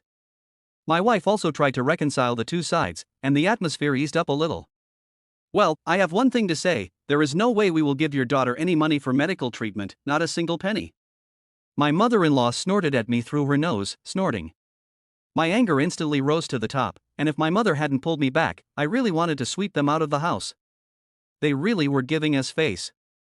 She is also your granddaughter. You are living such a good life, and now that we are having a bit of difficulty, we are asking you to give a little, so what's the problem? I asked with a hold of my temper, still with the aim of getting back all the money my in-laws had spent from my family. We have a good life, that's our ability, why should we help you out when you're having difficulties? You're so smug about leeching off your parents? My mother-in-law snorted. I'm leeching off my parents? How dare you say such things? You've emptied our family's coffers, while you live a carefree life, and you despise us in return. We don't even have the money to pay for medical treatment when we fall ill. Do you have any shame? I couldn't help but tell her about the bank card, tearing the face off my mother-in-law's ass. My mother looked at my mother-in-law in shock. She didn't know about this until now. My mother-in-law didn't expect me to be so shameless. She glared at me angrily, folded her arms, and refused to admit it. You're talking nonsense. That's my daughter's filial piety to us. What, does the law say that a daughter can't show filial piety to her parents? Since she likes to argue, I'll argue with her clearly. I sneered and said coldly, filial piety? You're shameless. Don't you have any idea where Tang Ziqing got the money? She hasn't worked since she started dating me, and she has to take dancing lessons every week. Where did all that money come from? Isn't it all the hard-earned money of my mother and me? That's the money owed on the house, and you've gone and squandered it. You've got no conscience at all. I don't care if you have to steal it, but you must give my family back its money. My mother-in-law was flustered by my words, and angrily pointed at me, saying, Xinjia, Tang Gang is on his way. If you're so capable, say it to his face. Chapter 043, I kneel. I was furious. No matter how much of an asshole Tang Gang was, the fact remained that he had spent my hard-earned money. Could it be that he was going to be unreasonable and cause trouble for me? As I was talking, the door was knocked on. My wife's face changed, and she looked at the door, saying, Mom, why did you call Xiaojiang over? Something bad will happen if he comes over. If Xiaojiang doesn't come over, some people will think that our Tang family is easy to bully. My mother-in-law snorted, got up and went to open the door. Tang Gang stormed in, and when he saw me, his eyes widened even more than a copper bell. Okay, now whatever you have to say it in front of Xiaojiang. My mother-in-law was smug, confident that I wouldn't dare do anything in front of Tang Gang. I was really at her mercy, keeping my head down and silent. I glared angrily at my wife, who had given all my money to her family and now had them come and cause trouble for me. One day, I will make them pay. My mother quickly stepped forward to mediate, but my mother-in-law pushed her aside and coldly said, Shut up, old thing, it annoys me when I hear you talk. My mother-in-law coldly glared at me, her arms folded. When Xiaojiang comes, you just slink away like a dog, don't you? You found another woman on the side, and you want my family to pay for your mistress? Are you delusional? I'm not at all surprised that she knows about it. Fan Jun is having an affair with his wife, so he would definitely tell his wife about what happened in the morning, and it's not surprising that her family knows. My wife's beautiful eyes were red with grievance, and her voice trembled as she said, I didn't want it to turn out this way. You've become more and more brazen, completely ignoring me. I'm afraid that in a few days, I, Shin's daughter-in-law, will be kicked out of the house. I shook my head coldly. She was still pretending. How dare she act so aggrieved? Before I could say anything, Tang just heard all this. His mouth twisted into a sneer, and he grabbed me by the collar, lifting me up. I had to stand on my tiptoes to catch my breath. Bastard, if my sister hadn't stopped me last time, I would have fucking killed you.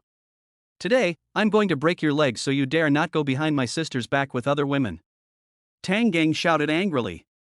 The in-laws watched from the sidelines, and my wife tried to persuade him, but I could see through her pretense. My mother was afraid that he would really beat me up, so she grabbed his hand to stop him from hurting me.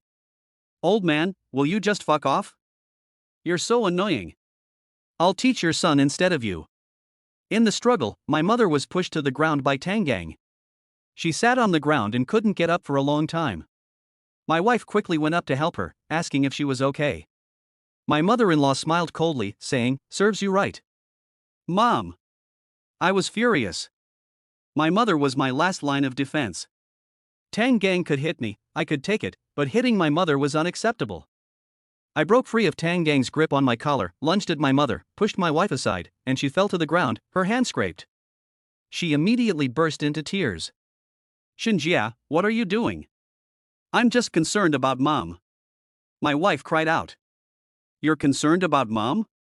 It's not you, bitch, that my mom got pushed over by your vampire brother. I stared at them with bloodshot eyes. Pointing at Tang Gang, I said with gritted teeth, if anything happens to my mom, I won't let you off the hook. Xinjia, you're looking for death. You screw around with women outside, and you dare to hit my sister in front of me? If I don't waste you today, I'll be damned if I'm your last name. Tang Gang roared, and came up and punched and kicked me. I couldn't hide, because if I did, he would hit my mother. I could only grit my teeth and bear the pain without making a sound. I looked at my wife with murderous eyes. I spared her life in the hotel, but she kept pushing me. The anger in my heart was about to burn me. Instead of stopping her, my mother-in-law cheered from the side, saying that she wanted to beat the crap out of this loser. I was in unbearable pain from the beating. My mother's rough, cracked hands trembled as she stroked my cheek, and tears could not be held back. That's enough, you really want to beat your brother-in-law to death. When I was about to give up, my wife stopped Tang Gang, trying to help me up. I pushed her away fiercely, having long since seen through her false kindness. I was trembling with pain all over, helped my mother up, and glanced at my daughter in the corner of the sofa, who was staring at me blankly. I gave a bitter smile, tugging at the wound at the corner of my mouth, which made my scalp tingle with pain. Divorce. We must divorce. My mother-in-law was encouraging me. Tang Gang and my father-in-law agreed, only my wife looked at me. They were all sure that I wouldn't dare to divorce her, but I had had enough. Shaking, I took out the divorce agreement I had printed out earlier that afternoon from my bag. I thought I would have to wait until I caught her in the act, but I didn't expect to be able to use it tonight. If you want a divorce, fine, just give me back my house and my hard-earned money, and you can divorce whenever you want. I tugged the divorce agreement onto the table. My wife looked at me in horror. She never imagined that I would already have the divorce agreement ready. Her beautiful eyes were red with tears. She looked so pitiful. I had once seen her cry, and my heart ached so much that I could hardly breathe. Now, I just felt that those were crocodile tears, insincere and false. What are you thinking? Have you been hit on the head? The house is in my sister's name, and who paid for it? Don't you fucking dare. Tang Gang threatened me. What? You spent 180,000 yuan on a car and you dare to hit me? Do you really think there is no law? No one can control you anymore? Although I was scared, I gritted my teeth and stared at him. Tang Gang tried to hit me again, but his wife stopped him. After all, it had cost me 300,000 yuan, and his wife felt a little guilty. I'm not leaving. My wife tore up the divorce agreement in front of everyone. Whether it was because of the money my mother had saved for her funeral or because I wanted her family to pay me back, she refused to divorce me. Sister, why do you want to follow such a bitch? He's already looking for a woman on the side. As long as there's a lawsuit, he can't take the house, and he'll have to pay you alimony every month. Tang Gang was trying to persuade me. My wife gave me a complicated look in her beautiful eyes, hesitated for a moment, and then shook her head. I don't know if she was afraid that I had evidence of her cheating on me, didn't want her family to pay me back, or still thinking about the money from my mother's coffin. Anyway, my wife refused to leave no matter what. My in-laws didn't insist anymore. My sister can't bear to let you go, but that doesn't mean I'll let you off the hook. Today, you must kneel down and apologize to her. Tang Gang glared at me with clenched teeth. I laughed mockingly and shook my head, saying, absolutely not. His brother-in-law, you can't do this. My mother spoke up to persuade him, but once again, she was pushed over by Tang Gang, fortunately this time onto the sofa. Mom! I yelled, turning to glare at Tang Gang. A crazy thought popped into my head, and I wanted to rush into the kitchen and get a kitchen knife. As soon as I turned around, I was kicked hard in the crotch, and I stumbled and fell to one knee in front of my wife. I hurried to get up, but a large hand pressed on my shoulder. I gritted my teeth and held on, trying to stand up, but I was kicked hard in the crotch again. But I still held on, and I didn't kneel in front of my wife. A large hand grabbed my hair fiercely, and I gnashed my teeth in pain. Tang Gang's fierce face came close to mine, and he said in a sinister tone, Xinjia, you've got some backbone. Bah! You want me to kneel down? Never! I spat in his face. Tang Gang's face twitched hideously, and he surprisingly let go of me and walked towards my mother, saying, I want to see if your bones are hard or your mother's bones are hard. My mother was so old, how could she withstand Tang Gang's heavy hands and feet? Tang Gang, I curse your mother, don't move my mother. I roared in anger. Kneel down and apologize. I trembled uncontrollably, and my eyes looked at my wife. From beginning to end, she never opened her mouth to persuade her younger brother, but just looked at me, even saying in her mouth, hurry up and kneel down and apologize, that would be the end of it, no big deal. One sentence made me feel cold from head to toe, but it was nothing compared to the coldness in my heart. Seeing that I refused to kneel for a long time, Tang Gang pinched my mother's shoulders. My mother didn't cry out in pain, but her face was extremely painful. Tang Gang. Don't move my mother. I kneel. The tears on my face could not be stopped, and my knees knelt heavily. Chapter 044 Su Wanxiu was calling for help. My mother could endure the strong pinching of her shoulders by Tang Gang without saying a word. Seeing me kneel heavily with both knees, she suddenly had a painful expression on her face. Her dry-skinned hand reached out to me, trembling, crying out, you can't kneel, Xiajie. My father-in-law looked at me indifferently, my mother-in-law wore a mocking expression on her face, and she was saying all sorts of things. Tang Gang also had a sneering smile on the corner of his mouth, saying something. At that moment, I felt like I could no longer hear anything in my ears. My head was buzzing. All the strength in my body seemed to have been drained away, and my spine could no longer support my body, so I fell limp and knelt before my wife. From the moment I knelt down, my wife and her family ruthlessly and mercilessly trampled on the last of my dignity as a man. My outlook on life, my world, collapsed. I felt like I was doing something, but my head was in a daze. I felt someone grab my hair, but I didn't feel any pain. Tang Gang's fierce face came close to my eyes, his mouth open and closed, but I couldn't hear any sound. I don't know when my wife's parents left. My wife was saying something, trying to help me up. After failing several times, she gave up, went back to her room and rested. I continued to hang there, like a limp mollusk, with a vacant stare. I couldn't feel the passage of time, nor the pain Tang Gang had caused me, nor anything else. It was late at night, and the moonlight shone into the living room. I looked blankly at the moon outside the window, when my mouth was suddenly opened, and a spicy liquid flowed into my mouth. The burning sensation traveled down my throat and into my stomach, and to the deepest part of my heart. It was the familiar spicy, bitter taste.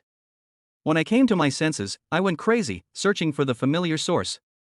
I gulped mouthful after mouthful, and although the taste was unpleasant, it made me feel incredibly comfortable. My son. I could finally hear other people talking as I heard my mother's trembling voice in my ear. My mother helped me up with difficulty. I finished the wine in my hand, and my mother brought me another bottle. I curled up on the sofa, holding the bottle in my hand, as if that could give me a sense of security. My mother's rough, cracked hands trembled as she tenderly stroked my hair. A hot tear rolled down my face.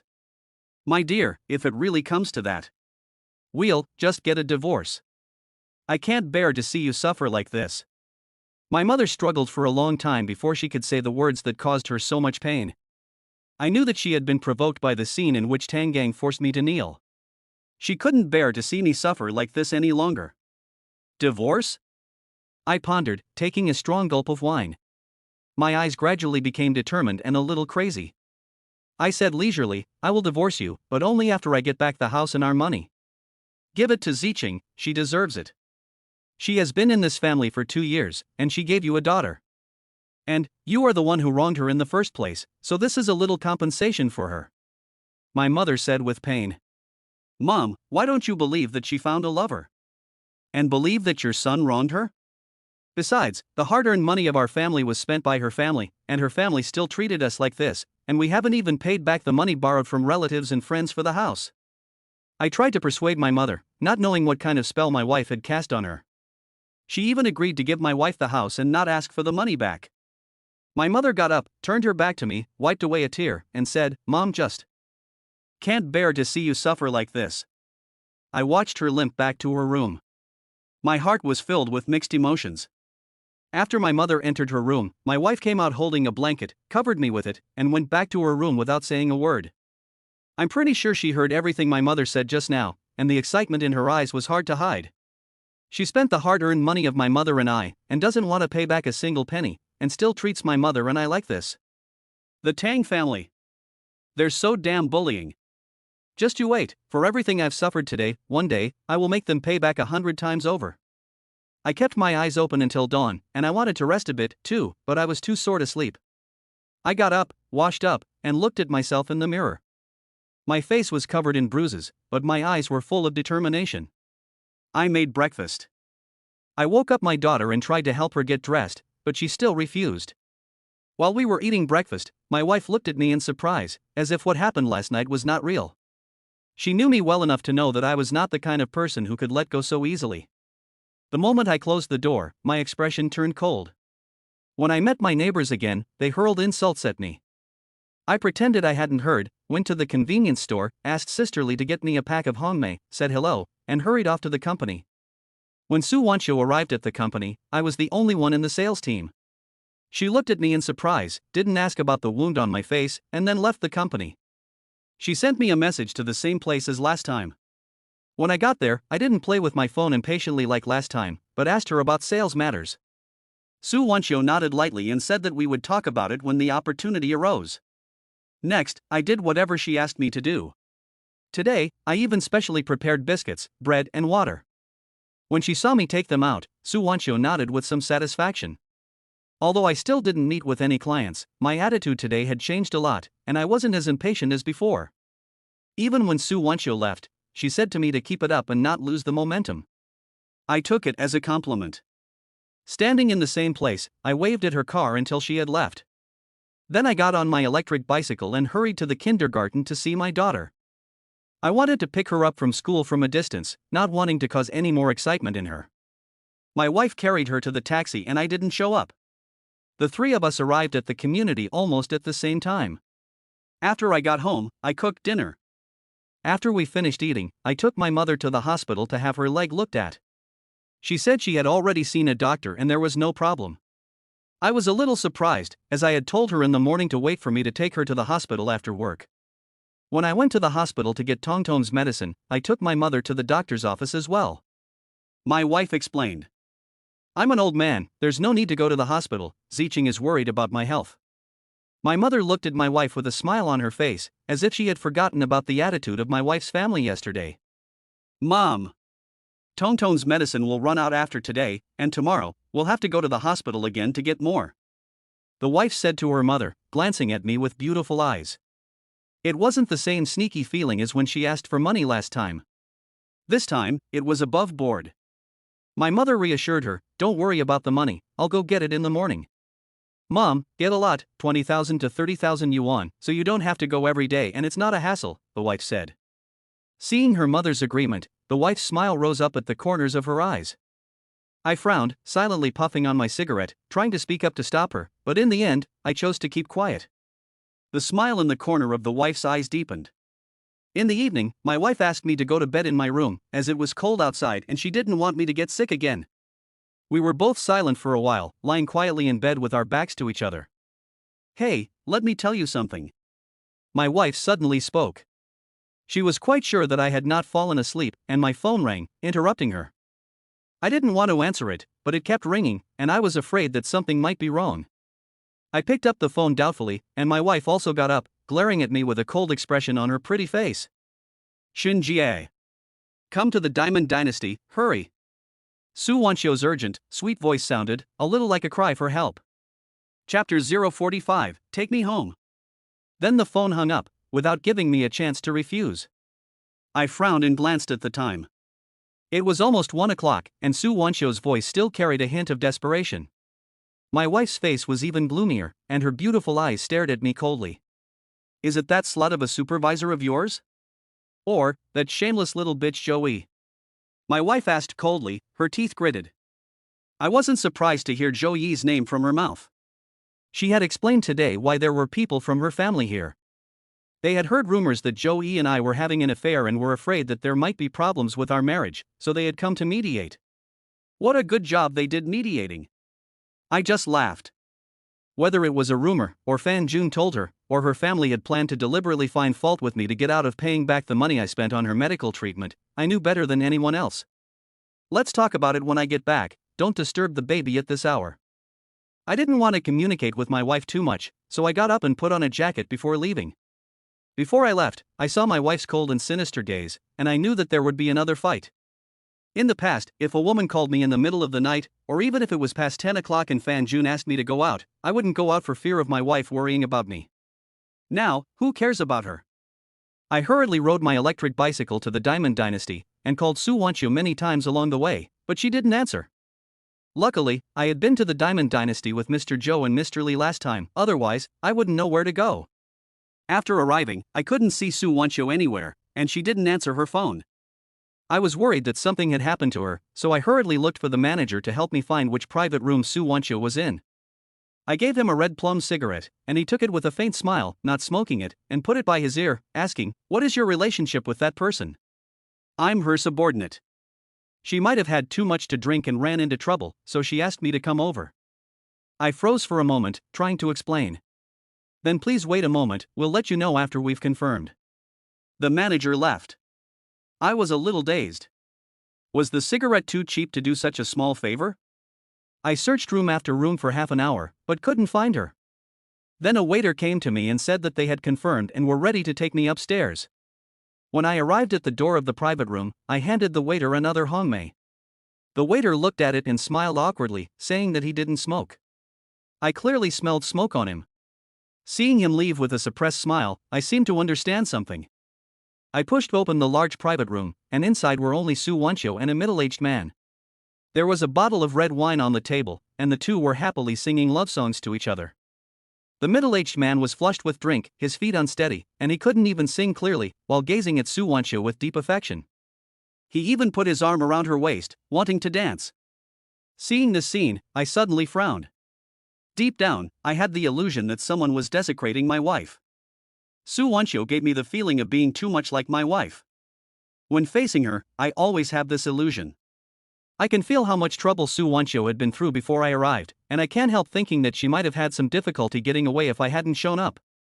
Otherwise, given my understanding of Su Wancho's character, she would never have said that she wouldn't let me walk her home again. And she definitely wouldn't have called me in the middle of the night. Su Wancho saw me come in, too, and greeted me with a smile, deftly avoiding the middle-aged man's hand. I really have my doubts that she has a dual personality. When she faces me, she always has a poker face, as if I owe her a lot of money. When she meets clients, she always smiles so sweetly and charmingly. Su Wancho pretended to be surprised and said, "Why are you here?" I froze for a moment and said, "Manager Su, you told me to come over." Su Wancho gave me a glare with her beautiful eyes, raised her hand, glanced at the watch on her wrist, and said in surprise, "Oh, it's so late, I forgot to ask you to remind me to leave early, I have things to do tomorrow." Then she and the middle-aged man hypocritically used me as a shield, saying all kinds of polite things, such as how he sang really well, it was so nice that it made you forget the time. The middle-aged man didn't know what to say either, and gave me an unhappy look. He shook hands with Su Wancho and said that he had met a soulmate and had forgotten the time. He told her to take good care of herself and that he would let her experience the charm of the Dance King again sometime. The two exchanged polite greetings, but no one looked at me, as if I had interrupted them. When they said goodbye downstairs, they looked so reluctant to part that I felt like I was superfluous. After the middle-aged man got into his car, Su Wancho waved cheerfully. His car disappeared from view, and Su Wancho turned around. Her pretty face, which had been flushed with a touch of intoxication, instantly turned cold, and she said, "Take me home." She seemed to feel that something was wrong, so she added, "Please." I could only take her car keys and drive the car in front of her. I tried to help her get into the car, but she refused. Her movements getting into the car didn't look like those of a drunk person at all. After getting into the car, she also looked very sober. In the night city, only the neon signs were flashing, and there were not many cars left. Su Wancho lowered the car window and held her hand outside, feeling the cold wind. I looked at her doubtfully and couldn't help but ask. "You were the one who told me to go just now, why?" This is the art of conversation. He is the customer we have been waiting for 2 days. I can't embarrass him. I still want to earn his money. There's nothing I can do. Oh, I see. I was saying that. He sang like a pig being slaughtered, and you said he sang beautifully. I thought there was something wrong with your ears, but it turns out to be a pig slaughtering plate. Puff. Su Wancho couldn't help but laugh out loud. She looked very pretty when she laughed, but usually she gave me the impression that she was too aloof and serious, so I didn't dare to look at her. Now I realize that when she smiles, there are 2 dimples at the corners of her mouth, which make people fall deeply in love. You look quite good when you smile, you should smile more often, don't keep a poker face all day, that will make people stay away from you. I sighed, Su Wancho's beautiful eyes instantly turned cold, coldly reminding me, "Don't look at me, look at the road." I've said the wrong thing again. I drove in silence, and Su Wancho's white and tender little hand suddenly reached out to me. Chapter 046 Wait. Looking at her white, delicate hand reaching out to me, I was momentarily confused. She? Could it be that she had drunk too much and was just trying to get drunk and do something with that middle-aged man after being provoked by him? Su Wancho was completely on par with my wife in terms of both figure and appearance, and she was even colder than my wife, with an added air of independent and successful woman. Anyone who sees her will be attracted by her charisma and charm. Otherwise, Mr. Joe would not have gone from Lee to this middle-aged man tonight. When they see her, they can't help but want to take advantage of her. To be honest, she also has a fatal attraction for me. But Su Wancho is drunk and not in her right mind, so I can't take advantage of her. Besides, I'm not divorced yet, I'm still a married man, I can't cross the bottom line in my heart. Once I cross it, what's the difference between me and Fan Jun and his wife? I suppressed the tempting thoughts that came to mind, and hurriedly held the steering wheel with one hand while pressing her white, delicate hand with the other. Just as I was about to ask a question, the car suddenly swayed. This scared both Su Wancho and me, and Su Wancho exclaimed at me to drive properly. I held the steering wheel and asked, "What?" "Give me a cigarette." I looked at her helplessly.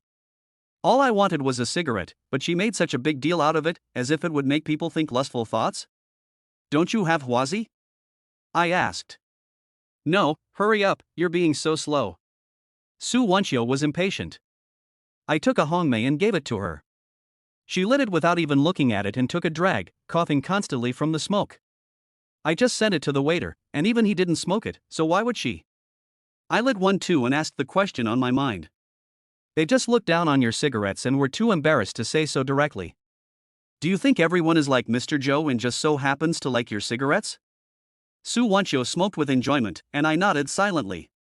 It seems that in the future, I will have to prepare 2 packs of cigarettes. Otherwise, even the waiters will look down on them. After Su Wancho finished smoking, she lay down and closed her beautiful eyes. It felt like she was almost asleep. I looked at the road ahead and asked, "Manager Su, are you married?" I had a lot of pent-up feelings, and I didn't know who to tell. As if to let off steam, I told myself about what had happened over the past 2 days, just giving a general overview, talking about cheating, being caught in the act, the house, and money. I didn't mention anyone by name, and made it sound like the story of a friend. After I was done, I felt much better. Unfortunately, I couldn't wait until you were sober to ask you if you could just give me some pointers. Well, just tell me what my friend would do. I was really at a loss. I knew that my wife had cheated my mother out of her life savings, but there was nothing I could do. I could only watch her cheat. 2 successive failures to catch her in the act, and the change in her image in front of my mother, had put her in the moral high ground, and I had become the one who had made mistake after mistake. I wanted to catch her cheating again and get evidence of her infidelity, but I was afraid of failing. My wife was taking enough precautions, and if I failed again, I might lose everything and have to bear the debt on the house. After stopping the car, I was about to help her out when she woke up on her own. I panicked for a moment and asked her, "Manager Su, did you just hear anything?" "No." Su Wancho shook her head, and I breathed a sigh of relief. As she turned around, she suddenly said, "It's like when I was dreaming, I heard a story about making friends out of nothing." Huh? I was dumbfounded and couldn't help but feel embarrassed. Sales is all about a routine. The product can be bought anywhere, the focus is on whether the person buying it can get a certain benefit, or the benefit he wants. Just like the customer we've been waiting for 2 days, he took the initiative to invite me for a drink tonight, and he has already agreed to go to his company tomorrow to talk about it. After Su Wancho finished, she turned her head and looked at me, asking if I understood. This is sales technique. I nodded as if I understood. But just now in the car, I clearly told her about my current situation, not asking her about sales. Su Wancho sighed and continued, "Very rarely, everything is actually just sales. It's just that you." Hearing this, I was so embarrassed that I didn't know what to do. Your friend wants to sell a divorce certificate to his wife. Just throw out a certain bait, and she will agree to sit down and talk. A sudden flash of inspiration came to my head, and I grasped the hint of bait Su Wancho was talking about. My father's compensation money. This is what the wife and Fan Jun have always wanted. As long as the compensation is in hand, the wife will definitely sit down and talk to me. It's just that this talk is not my ultimate pursuit. Su Wancho turned to go into the building. Since I had already asked her all this, I simply asked for clarification and shouted at her back, "Manager Su, if you want a divorce, what would you do to make the other party give up everything?" It was the middle of the night, and I suddenly yelled, surrounded by my voice. Su Wancho gave me a fierce glare. "I'm not even married yet." "Right. I know it's my fault, but Su Wancho hates it when people say sorry, so I looked at her awkwardly. Su Wancho crossed her arms, glared at me, and sighed helplessly. It seemed like she remembered something, and her face turned a little gloomy as she said, "Video can prove that the other party is at fault, and everything they say and do on a daily basis can be used as evidence." I suddenly had a flash of insight. Su Wancho turned and went into the building, and I hurriedly chased after her. She gave me a cold glare, and I quickly explained that I was walking her home safely, and I left immediately. She didn't refuse again. When I arrived upstairs, I waved at her from the elevator. As the elevator was about to close, I faintly heard vomiting and the sound of a fall. When the elevator came down, I hurriedly went back up to take a look, afraid that something had happened to Soo Won-cho. As soon as I got off the elevator, I saw her door ajar. I wondered why the fingerprint lock on such an expensive door didn't automatically lock. It turned out that there was a high-heeled shoe in front of the door, blocking the automatic lock. A painful sound of vomiting came from inside. I didn't think much of it and quickly went in, locking the door behind me. The high-heeled shoe was swinging around, and her bag had fallen to the ground. I went to the bathroom and saw Soo Won-cho lying on the toilet, vomiting non-stop. From my angle, it looked a bit seductive. Soo Won-cho really had a great figure. I shook off those lustful thoughts and quickly went over to pat her back. After she had finished vomiting, she had already become semi-conscious. I glanced at the bathroom and wondered how she could have been so drunk just after entering the door when she had seemed so sober just now. Helplessly, I helped her onto the sofa, covered her with a blanket, rolled up my sleeves and went into the bathroom to clean up. When I came out, I realized that her house was really messy and not at all like a woman's home. Anyway, I had cleaned the bathroom, and Soo Won-cho had taught me so much, so I decided to help her clean the house thoroughly as a way of repaying her. After cleaning, I was covered in sweat, and I wanted to make some kanji, but I remembered that Soo Won-cho had been disgusted with it last time, so I didn't do it. I put a cup of warm water by Soo Won-cho's hand, and I was about to leave when her hot little hand suddenly grabbed me, mumbling, "Wait, I haven't showered yet." Chapter 047, Pretend. My heart trembled violently, and I let Soo Won-cho take my hand. I felt an unbearable dryness in my throat, and I swallowed hard. After struggling for a long time, I stiffly turned back and asked, "What did you say?" No one can refuse her.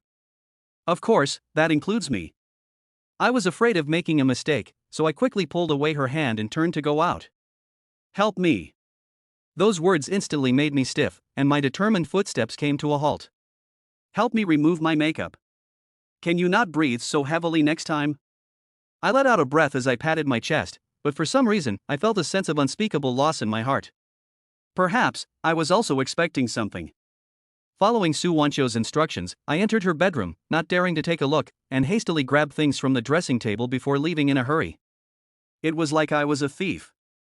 There was a lot of stuff, and it took me half an hour to find the cleansing water and cotton pads she mentioned. My hands trembled as I slowly reached towards her perfect face, removing her makeup as gently as possible, afraid of hurting her. Slowly, Soo Won-cho's pretty face without any makeup emerged before my eyes. Looking at her, I thought of my wife.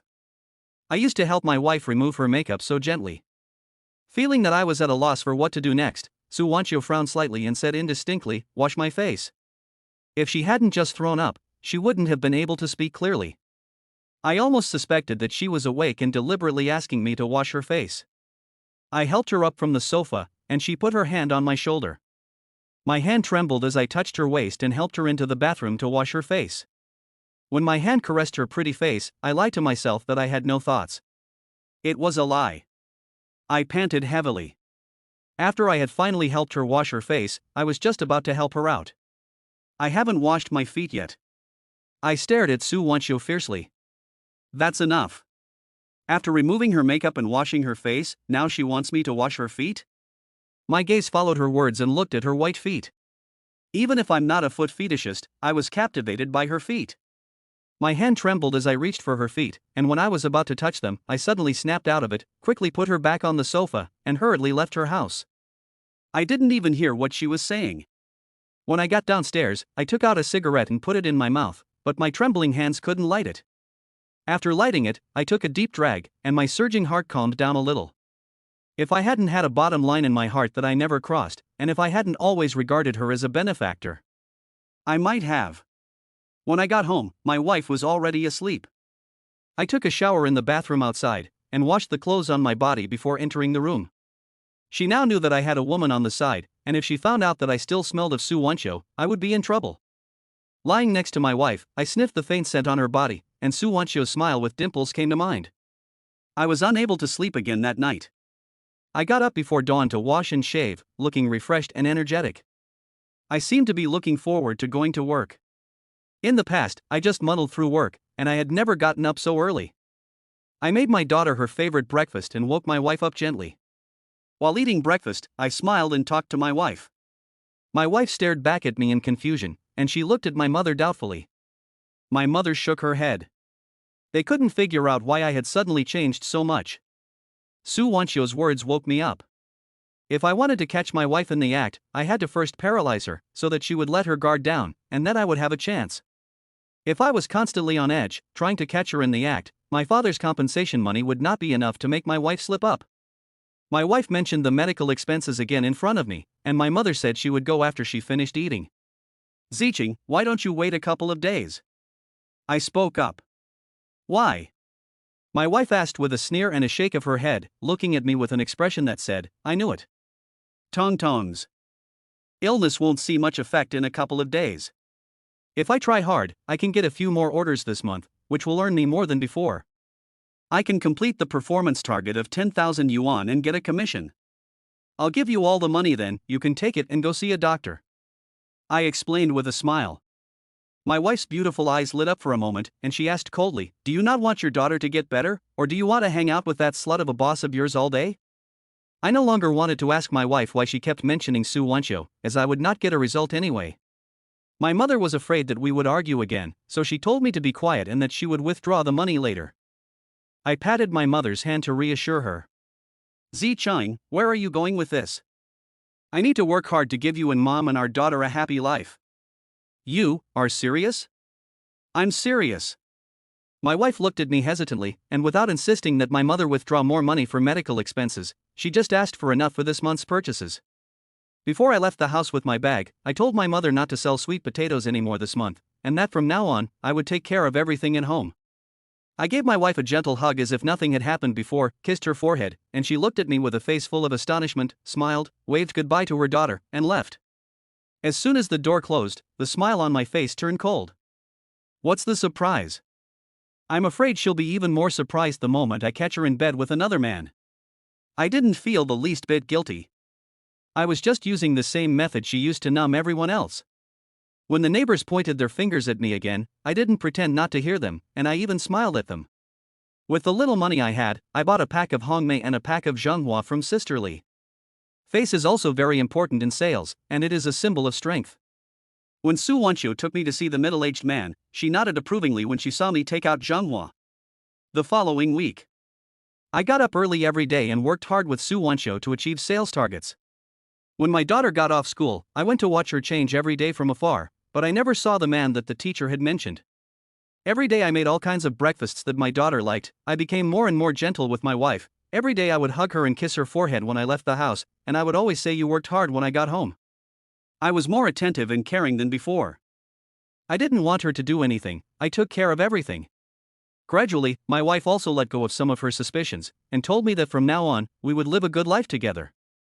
Our family of 4 became happy again, which was rare. However, my wife doesn't know why I don't want her to do anything. Su Wancho once said that everything my wife does and says can become evidence. What I'm doing now is collecting evidence against her. Although progress has been slow, the thought that I will soon be able to divorce her and get her to leave with nothing makes me full of energy. I also quietly borrowed some money from my mother, bought surveillance video, installed it in our bedroom, and bought a recorder to put in my wife's pillow, connected to my phone. If she dares to invite Fan Jun to our home again, I guarantee I will be able to catch them 100% of the time.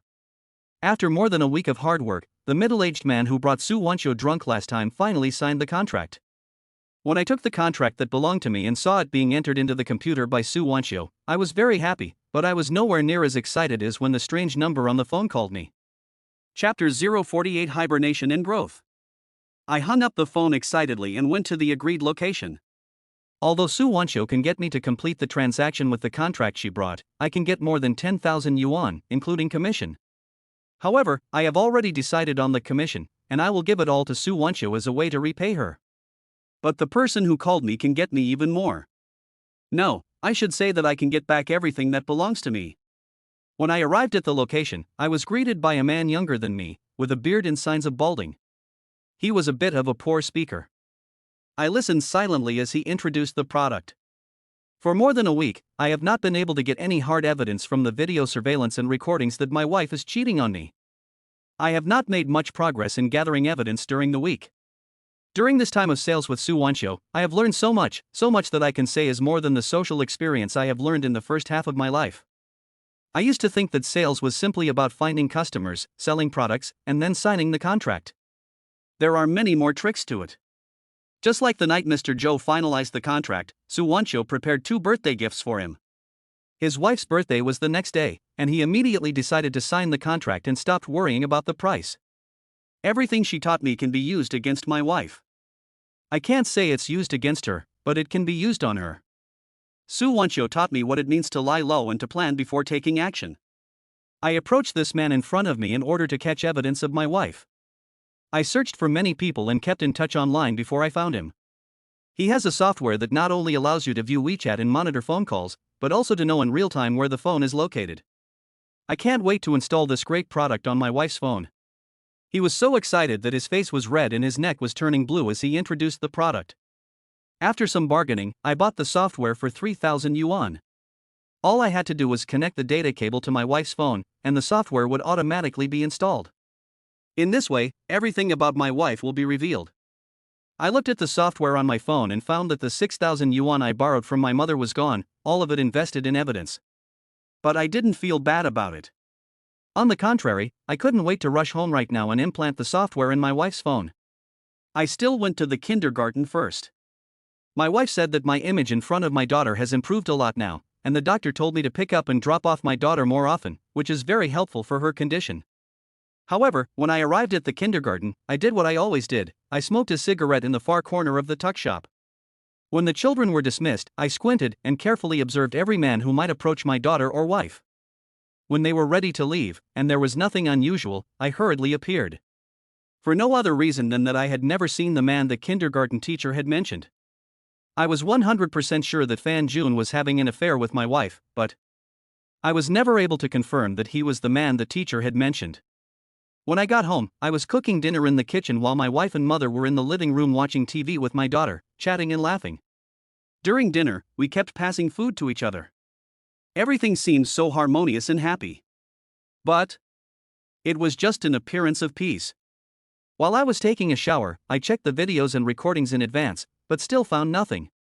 When I came out, I had an extra basin in my hand. My wife was sitting on the bed playing with her phone. When she saw me come out, she hid her phone under the pillow as usual. This action did not escape my eyes. I looked away from her and smiled, saying, "Zi Cheng, you work hard every day picking up and dropping off our daughter. Here, let me give you a foot bath." Walking over to the bed, my wife shyly glanced at me, as if she wanted to refuse. I would not give her the chance to refuse, and cupped her small feet in my hands. Her feet were as white as snow, with rounded and translucent toes. My wife let me hold her feet as I placed them in the appropriately warm basin. "Let me massage your head." I went to the bed, stroked my wife's hair with my hands, and gently massaged her head. My wife closed her beautiful eyes, hummed comfortably from her throat, and gradually relaxed her delicate body. While massaging her, I took the opportunity to try to take out the phone she hid under the pillow and install the software. Just as I touched the phone, my wife suddenly leaned her whole delicate body towards me, and her arms opened up and reached under the pillow. I thought she had discovered my actions, so I quickly withdrew my hand in fear. "Hubby, that feels so good, massage my shoulders again," my wife said in a soft voice, without opening her beautiful eyes. Looking at the sexy nightgown she had started wearing again since I had changed, I knew that she and I had not had sex for more than a month, and I was not fooling myself. But the thought of her in Fan Jun made me feel sick, not to mention the more important task of getting the phone and installing the software. "Okay." I agreed, withdrawing my hands from under the pillow. My wife suddenly opened her beautiful eyes, looking at me with confusion. She glanced at the phone under the pillow again and noticed that it was still there. "I was giving you a shoulder massage. Your hands were stretched out, so it was hard for me to give you a good massage, and you weren't comfortable either," I explained with a smile. My wife no longer had any doubts, because I hadn't looked at her phone for a long time, hadn't asked for it, and hadn't asked her anything about Fan Jun. She nodded with a smile, closed her beautiful eyes and enjoyed my massage. I used both hands to massage my wife. Once I took my other hand away, she immediately noticed the difference and found it difficult to get the phone. But no matter how difficult it was, I had to get it. I used my toes to grab the phone, and I almost cramped up before I got it. However, connecting the data cable to install the software became a problem, as my toes are not that flexible. My husband, you are so good. I apologize to you on behalf of my brother for hitting you and making you kneel down some time ago, but don't take it personally. He just didn't want anyone to destroy our happiness. As soon as I mentioned Tangang, a wave of anger came over me, and I couldn't help but put a little more strength into my hands. My wife opened her beautiful eyes with a frown, and I quickly sat her phone under my butt so she couldn't see it. The position was so awkward that I almost cramped up. It's nothing, it's all in the past. After all, he is also my brother-in-law, and he did it for my own good. I answered against my will. Really? Is that really what you think? I was worried that you would always feel bad about it. My wife's red lips gave my hand a light peck. I sneered inwardly, how could it be so easy to let it go? Fan Jun voluntarily knelt before Joey, but what about me? I was forced by my brother-in-law to kneel before my wife, who had done something wrong. I will definitely get revenge. Feeling my wife's delicate body completely relax, I whispered in her ear, Zicheng, my hand is a little sore, so I'll give you a massage with one hand. MMM. My wife let out a soft grunt from her nose, lost in the comfort of the massage and not suspecting a thing. I took the opportunity to quickly take out my phone and link it to hers. As I watched the progress of the implant on the phone, my heart was so nervous it felt like it was in my throat. It was clearly only a matter of seconds, but it felt like an hour had passed. As I watched the progress reach 90%, my heart began to race, and my hand massaging my wife's back trembled slightly. My wife suddenly opened her beautiful eyes and looked at me. Chapter 049, My Wife's WeChat Conversation with Fan Jun. I was startled when I met my wife's beautiful eyes. Her phone had not yet been implanted, and as long as she tilted her head, she could see the lit phone. If she found out, I was afraid that I would never be able to get the evidence. As soon as I said it, I quickly lowered my head to her eyes, blocking her view and watching her beautiful eyes reflect my face.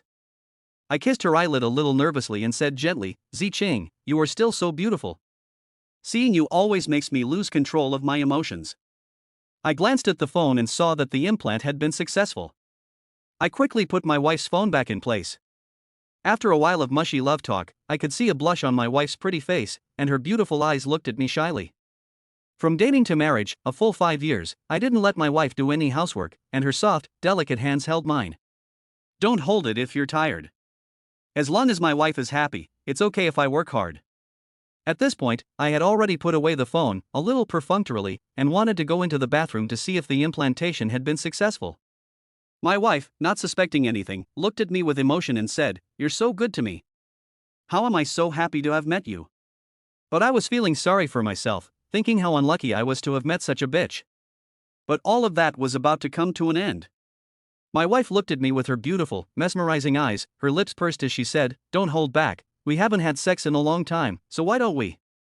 Even though I felt sick to my stomach at the thought of her, and didn't want to touch her, I pretended to be impatient to go into the bathroom and take a shower, so as not to make her suspicious that I hadn't forgiven her yet. As soon as I got out of bed, my wife's hand grabbed me, and she leaned into my ear, breathing hotly, Don't take a shower, it's rare that Tong Tong has gone to bed so early today. It's not urgent, it's not like it'll take a minute or two, I'll just pour the water away first. I raised my eyebrows at my wife and grinned wickedly, saying, Lie back, wait for me to get out. My wife responded with a kiss. The first thing I did when I went into the bathroom was lock the door, and while I poured the water away, I checked to see how the software installation was going. I was thrilled to see that I could already view my wife's phone on my own, and couldn't wait to check it out. Then I heard my wife's voice from outside. Hurry up. I'm coming. I poured the water away. The software was now installed, and there would be plenty of time to check it out. I looked at myself in the mirror, put on an impatient expression, rubbed my hands together, and jumped into bed. We embraced. Perhaps it had been too long since we last did it, but I actually had a reaction. Just as we were about to take it further, suddenly my phone rang. I instinctively flinched, afraid that something had happened to the software. I took the time to get the phone and look at it, but my wife repeatedly stopped me. The phone kept ringing, and my wife became irritated, muttering, Who is it? So late at night? Her beautiful eyes were fixed on me, trying to look at my phone. I knew she thought it was Su Wanqiu calling again. Not only her, but I also thought it was Su Wanqiu, but it turned out to be Zhou Yi calling. I glanced at my wife, and she frowned tightly and said, Don't answer it. It seems that Joey has also become a knot in her heart. Although my wife and I have never directly argued about Joey and me staying in the same room, it doesn't mean she can tolerate Joey contacting me again and again. After meeting at Joey's family home last time, I haven't heard from her or Fan Jun for more than a week, except that I heard they had made up. It's so late, and she's pregnant, so I'm afraid something's happened to her, so I picked up the phone. My wife hugged her arms and snorted. Joey didn't say anything, just sobbed quietly. I kept asking, but she didn't answer. My wife hung up on me impatiently. I wanted to continue, but after the disturbance from the phone call, I didn't have much of a reaction. I didn't want to touch my wife, either, as I felt nauseous. Now I had an excuse to refuse my wife. Joey said that she didn't know what might happen, so I should try to contact her again. I said, "Don't go too far. Joey, I've already turned a blind eye to what happened between you two, and now you're still so concerned about her." My wife glared at me coldly. "Chang, where are you going with this? She and are having a huge fight, and she's also your best friend. You don't want anything to happen to her, do you?" No means no. My wife threw a little temper tantrum, wrapped herself up in the quilt, tore off half her nightie, and angrily turned her back to me and went to sleep. I was happy to be left alone. As soon as I lay down, my wife's phone came WeChat. I glanced at her quietly. Her attention was on her phone, so I quickly took out my phone to try the effect of the software. It was perfect. Lying next to my wife, peeking at her chatting with someone else, this feeling, so strange. "Where are you? Where's Shinjie?" Fan Jun sent a message to his wife with an urgent expression. I frowned when I read it, feeling that my wife next to me was replying to him, so I quickly glanced at it. "She's right next to me, is something wrong?" My wife replied. I laughed coldly to myself. Is this a hint to Fan Jun not to say anything? Fan Jun replied in seconds, "Can you ask him to help me? Joey is missing, I'm afraid something has happened to her, she's pregnant. Find him yourself." After my wife replied, she put the phone under her pillow. Fan Jun sent a few more messages, but she didn't read or reply to them, probably still angry with Joey. I was impressed by the power of the software. If I had known about it earlier, I would not have failed to catch Joey cheating on me the first 2 times. My phone rang immediately afterwards. I didn't expect anything else from Fan Jun, and I knew what he was going to say. Although he had said last time that he and I were no longer brothers, I pretended to answer the phone for Joey's safety. After hanging up, I asked my wife for her opinion in a symbolic way, knowing that she would definitely agree. Sure enough, she coldly replied that she had to hurry and not be bothered. I called Joey while getting dressed, but she didn't pick up. It was only after I had left that she answered. All I could hear on the phone was crying. I smoked 3 cigarettes before Joey told me where she was. I hurried to the bar time where I had been last time. Joey was slumped over the bar alone. It looked like she had drunk too much. There were 2 young men around her, talking sanctimoniously and constantly putting their hands on Joey's small waist and fragrant shoulders. This kind of scene is common in bars. They took Joey for someone who had come to get drunk and wanted to take her away. I don't know if what happened in the hotel that night was a dream or reality. I felt a sense of loss in my heart. I picked up an empty bottle of wine in a rage and rushed over, putting it down heavily. "Da!" The sound startled the 2 of them, who glared at me angrily. I glared back at them, holding the bottle in my hand. The 2 of them didn't want to make trouble and left sulkily. I sat down next to Joey. The bar was full of empty wine bottles she had finished drinking, and she had drunk more than 10 bottles, so it was no wonder she was so drunk. I picked up a half-drunk bottle and poured it down my throat.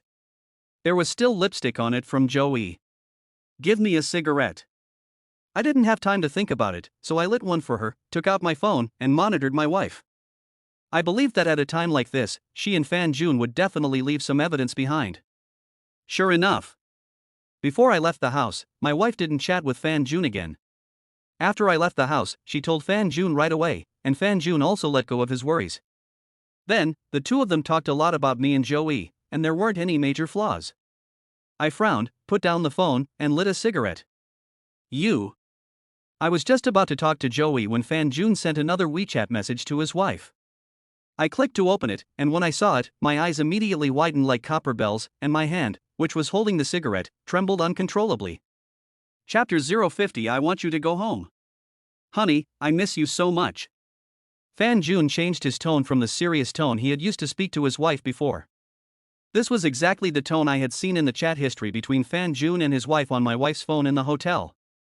I almost thought that they would keep hiding and talking seriously to each other. Seeing this, my anger was rising, and I could hardly control it. I gripped the phone tightly, my teeth clenched around the cigarette butt, my head tilted slightly, my eyes narrowed, as I stared at my wife's reply to him. "What's the matter?" "It's late." My wife felt a little cold. "We haven't seen each other for a long time, and you haven't replied to my messages recently. Why are you suddenly so cold? Is that loser Shinjia around you?" "He's not here." When I saw this, my narrowed eyes gradually became cold. My wife and Fan Jun never imagined that I could find software to monitor their chat. I smiled coldly, just waiting for them to chat and produce the evidence I wanted. "That's great, honey, I miss you, I can't sleep because I miss you, I want to hear your voice, I want you to watch the sunrise with me, to have breakfast with me." Even I, who doesn't know much about romance, understood the innuendo in these words. He wants to spend a good night with his wife, watch the sunrise together the next day, and have breakfast. It's not that I understood it, but my wife once said that she likes to hear this kind of romantic words, and she also told me the meaning of these words.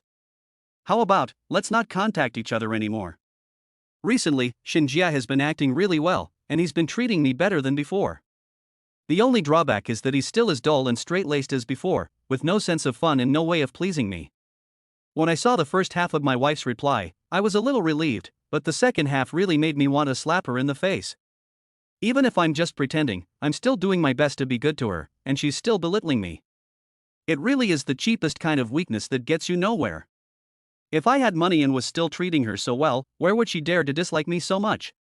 Fan Jun, on the other hand, seemed to have found a loophole, ignoring the first half of the sentence, constantly slandering me while pestering my wife.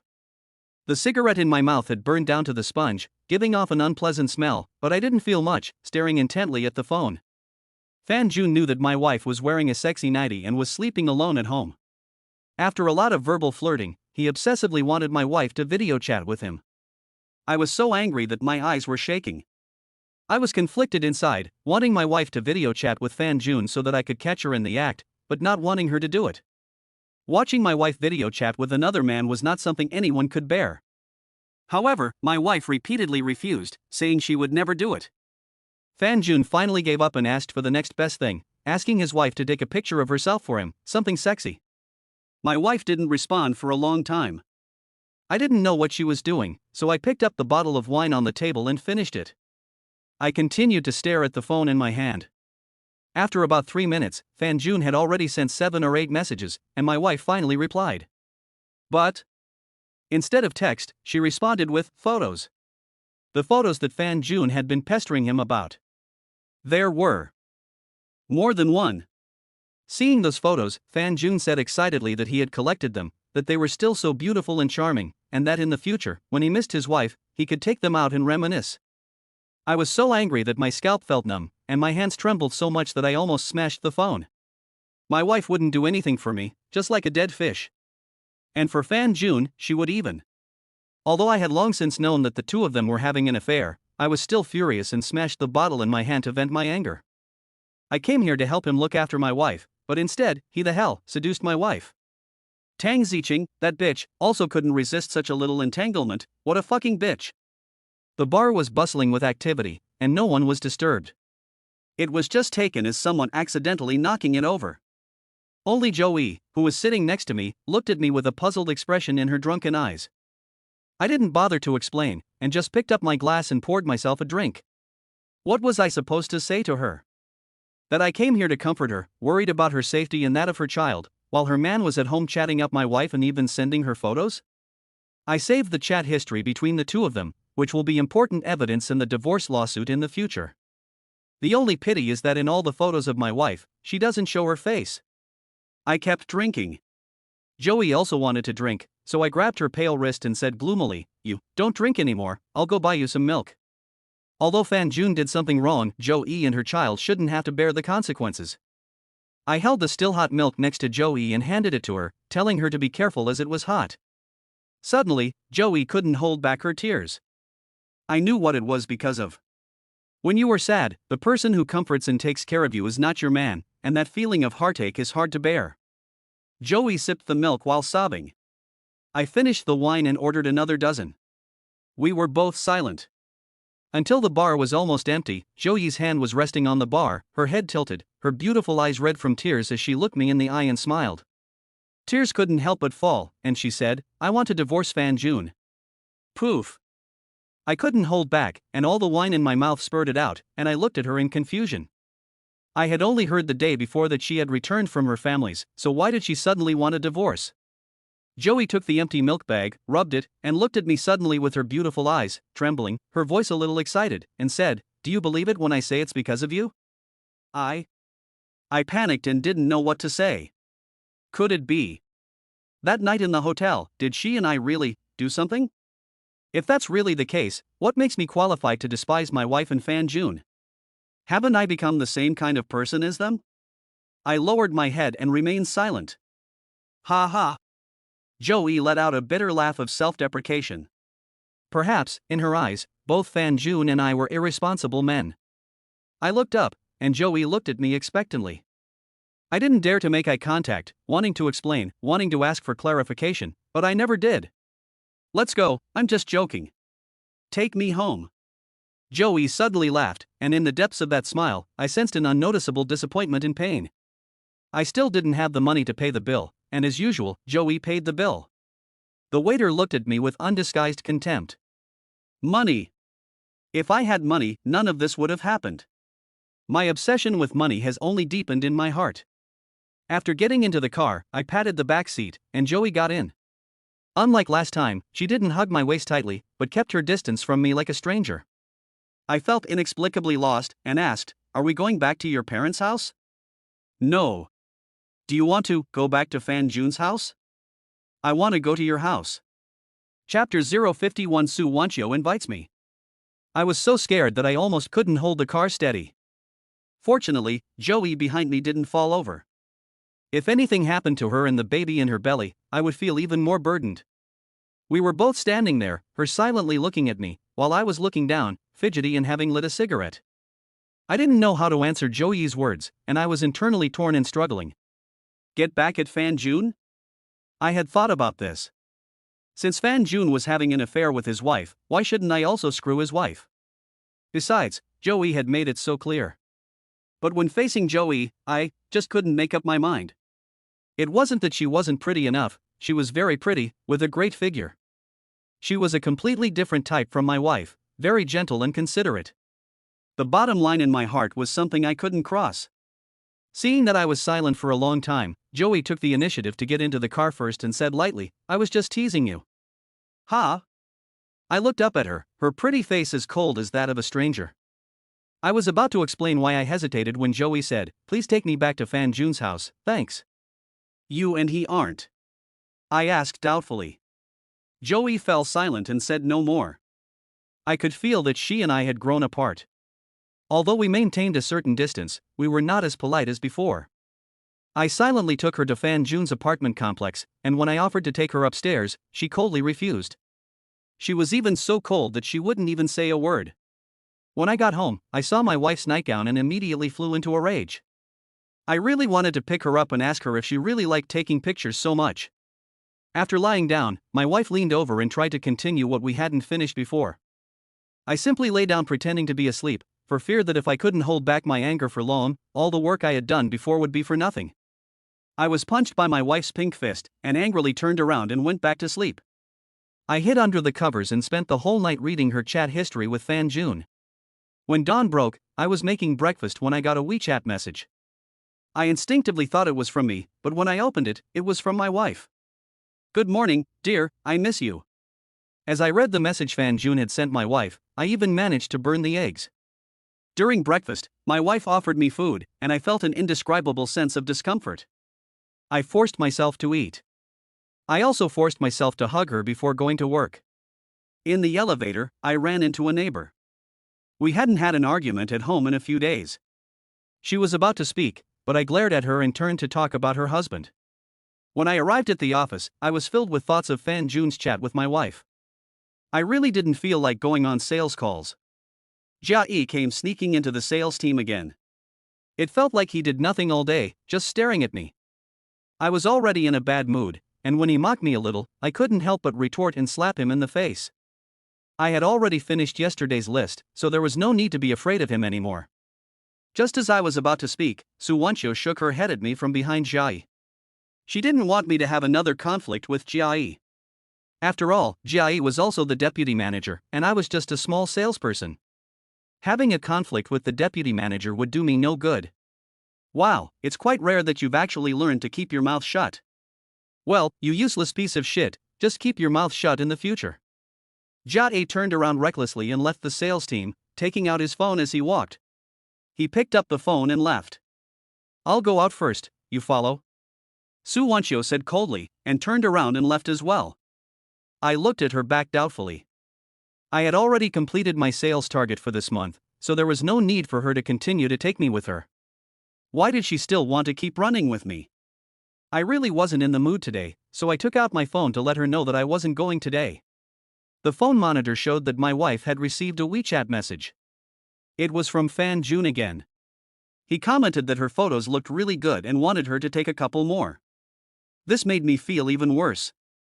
After waiting for a long time, my wife didn't reply, but instead I got a message from Su Wancho telling me to hurry up and go out. I walked out slowly with my bag, with no energy at all. Su Wancho saw me and lowered the window.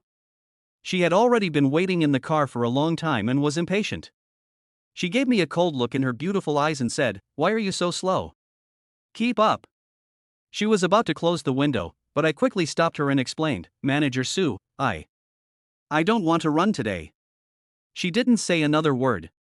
I'm not in a good mood. I smiled awkwardly. Su Wancho lowered the window again, her beautiful eyes staring coldly at me, and said, "You know what embarrassment is? An adult who doesn't make money because they're in a bad mood is no wonder your life is such a failure."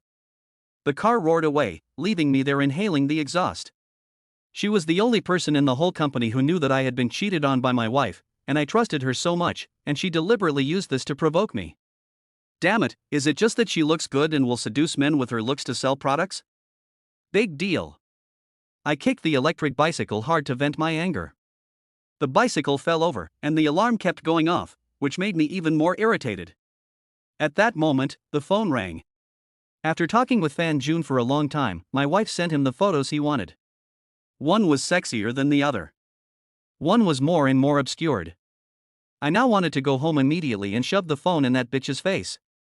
But before I knew it, I was riding my electric bike to the place where my mother sells sweet potatoes. Watching her stand in the cold wind, wearing the scarf I bought her, I suddenly understood the meaning of Su Wancho's words. I left without saying goodbye to my mother, and kept calling Su Wancho along the way, but she refused to answer. When I was about to give up, she sent me an address. When I arrived panting, she didn't even look at me. It wasn't until she finished chatting with a client and we were about to part ways that she said indifferently, "You're still a man, after all, and you haven't disappointed me. Manager Su, it's because it won't happen again, don't worry." I said solemnly. "You don't need to promise me anything about your own life. For me, only money will never betray me, as for you." The indifference in Su Wancho's eyes was real, she didn't believe me. I stood there in a daze, watching her leave. Her words completely woke me up. Indeed, as she said, my life has nothing to do with her. My wife will betray me, but money will never betray me. However, if she hadn't helped me, my life would have been ruined by Jiai. I will remember this kindness for the rest of my life. When I returned home, I saw the dress my wife was wearing. I felt a fire in my heart. I had spent half a month's salary on it for her birthday, and she had worn it for the photo shoot with Fan Jun. That night, I pretended to be asleep and refused my wife, but in fact hid under the covers and peeked at her chatting with Fan Jun. She also had some qualms about being next to me and didn't dare to chat much. I turned all my anger into motivation to sell. Towards the end of the month, I successfully closed another deal with Su Wancho. I didn't try to hide this deal, and Su Wancho also tacitly approved. My colleagues in the sales team were all the more envious, and as a newcomer, I was even better than the gold salesperson. They came to me one after another to learn from me, and I looked at Su Wancho, who had turned and left, quietly. After work, I wanted to invite her to dinner in my personal capacity as a thank you, and as for the commission, I would give it to her directly after I got it. But before I could send her a message to tell her, she took the initiative to send me a message first. 10 p.m., Xianhu Hotel. I froze for a moment when I read the message Su Wanqiu had sent. What did she want to do with me at the hotel? Chapter 052, My Wife's Unreasonable Request. After a moment's hesitation, I decided to go on the date that night. From Su Wanqiu's perspective and personality, there was absolutely no way she wanted to sleep with me. What was she after? My age and fading looks? My mountain of debt? Or was she after my ironclad straightness and inability to understand anything? My lack of ability and my stubbornness in defending the last vestiges of a man's dignity? Su Wanqiu once said that she was not married, and many single men in the company were jealous of her. Even the married ones came to the sales team all day long, looking for a chance to talk to Su Wanqiu and see if there was a chance to get close to her. It was so busy that it looked like there were people everywhere even though there was nobody there. Half a month ago, every day someone would send a big bunch of beautiful flowers to her office. Unfortunately, neither the flowers nor the person got a kind response. The flowers were thrown into the trash. The person was scared off by her cold demeanor. This is what I can't figure out. Su Wanqiu doesn't give anyone a kind face, but she has helped me so much. Not only did she take me on sales trips, she also taught me how to deal with my wife. However, when she helped me, I couldn't feel a hint of warmth. I had just finished showering and was getting ready to go out when my wife returned with bags and packages. I squinted at her as she excitedly unpacked the items. My wife asked me to pick up our daughter from school today, and she didn't come home for dinner. I didn't ask any questions, and she kept saying, "Thank you, honey, you're so good." But she didn't know that I had been monitoring her on my phone the whole time. Before she asked me to pick up our daughter, she received a phone call from someone named Fan Jun, and the two of them didn't chat on WeChat afterwards. The location of the phone call was also always in a shopping mall. I was unable to monitor what the two of them had talked about, and was afraid of missing important evidence. I contacted the person who sold me the software and asked him if the software could record conversations and surrounding sounds. If it really could, my wife would be completely under my control 24 hours a day. Unfortunately, the person said it couldn't be done, and to develop those functions, I would have to get my wife's phone. After thinking about it, I decided not to bother, as I was already very satisfied with the current functions. Mom, I bought you a down jacket. Come try it on. If it doesn't fit, I'll take it back. My wife took out a down jacket for her mother. But it made her mother so happy. It was the first time in more than 2 years that she had received a gift from her daughter-in-law. She beamed from ear to ear and kept saying thank you. Ziching, it fits perfectly and is very warm. My wife still has a little conscience. I went up and touched it, and immediately frowned. This is really poor quality? This is a down jacket? I glanced at the number on the tag and felt uncomfortable. After my wife had tried on the new clothes for her daughter, I went up to look at the tag. Just as I saw the number, my wife said coquettishly, "You have one too, so how could I forget you?" She took out a jacket and tried to put it on me. When she saw my outfit, she said, "Are you going out again?" "Yes, it's a bit of business." I mumbled, and tried on the jacket. It was okay, except for the price. My mother's down jacket costs 50 yuan. My daughter's clothes cost 800 yuan for a set. My coat costs 100 yuan. She really cares about me. Wife, what did you buy? Show it to me. I said this without showing any signs of suspicion, so as not to arouse her suspicion. My wife really took it out, and I saw the number on the tag at a glance.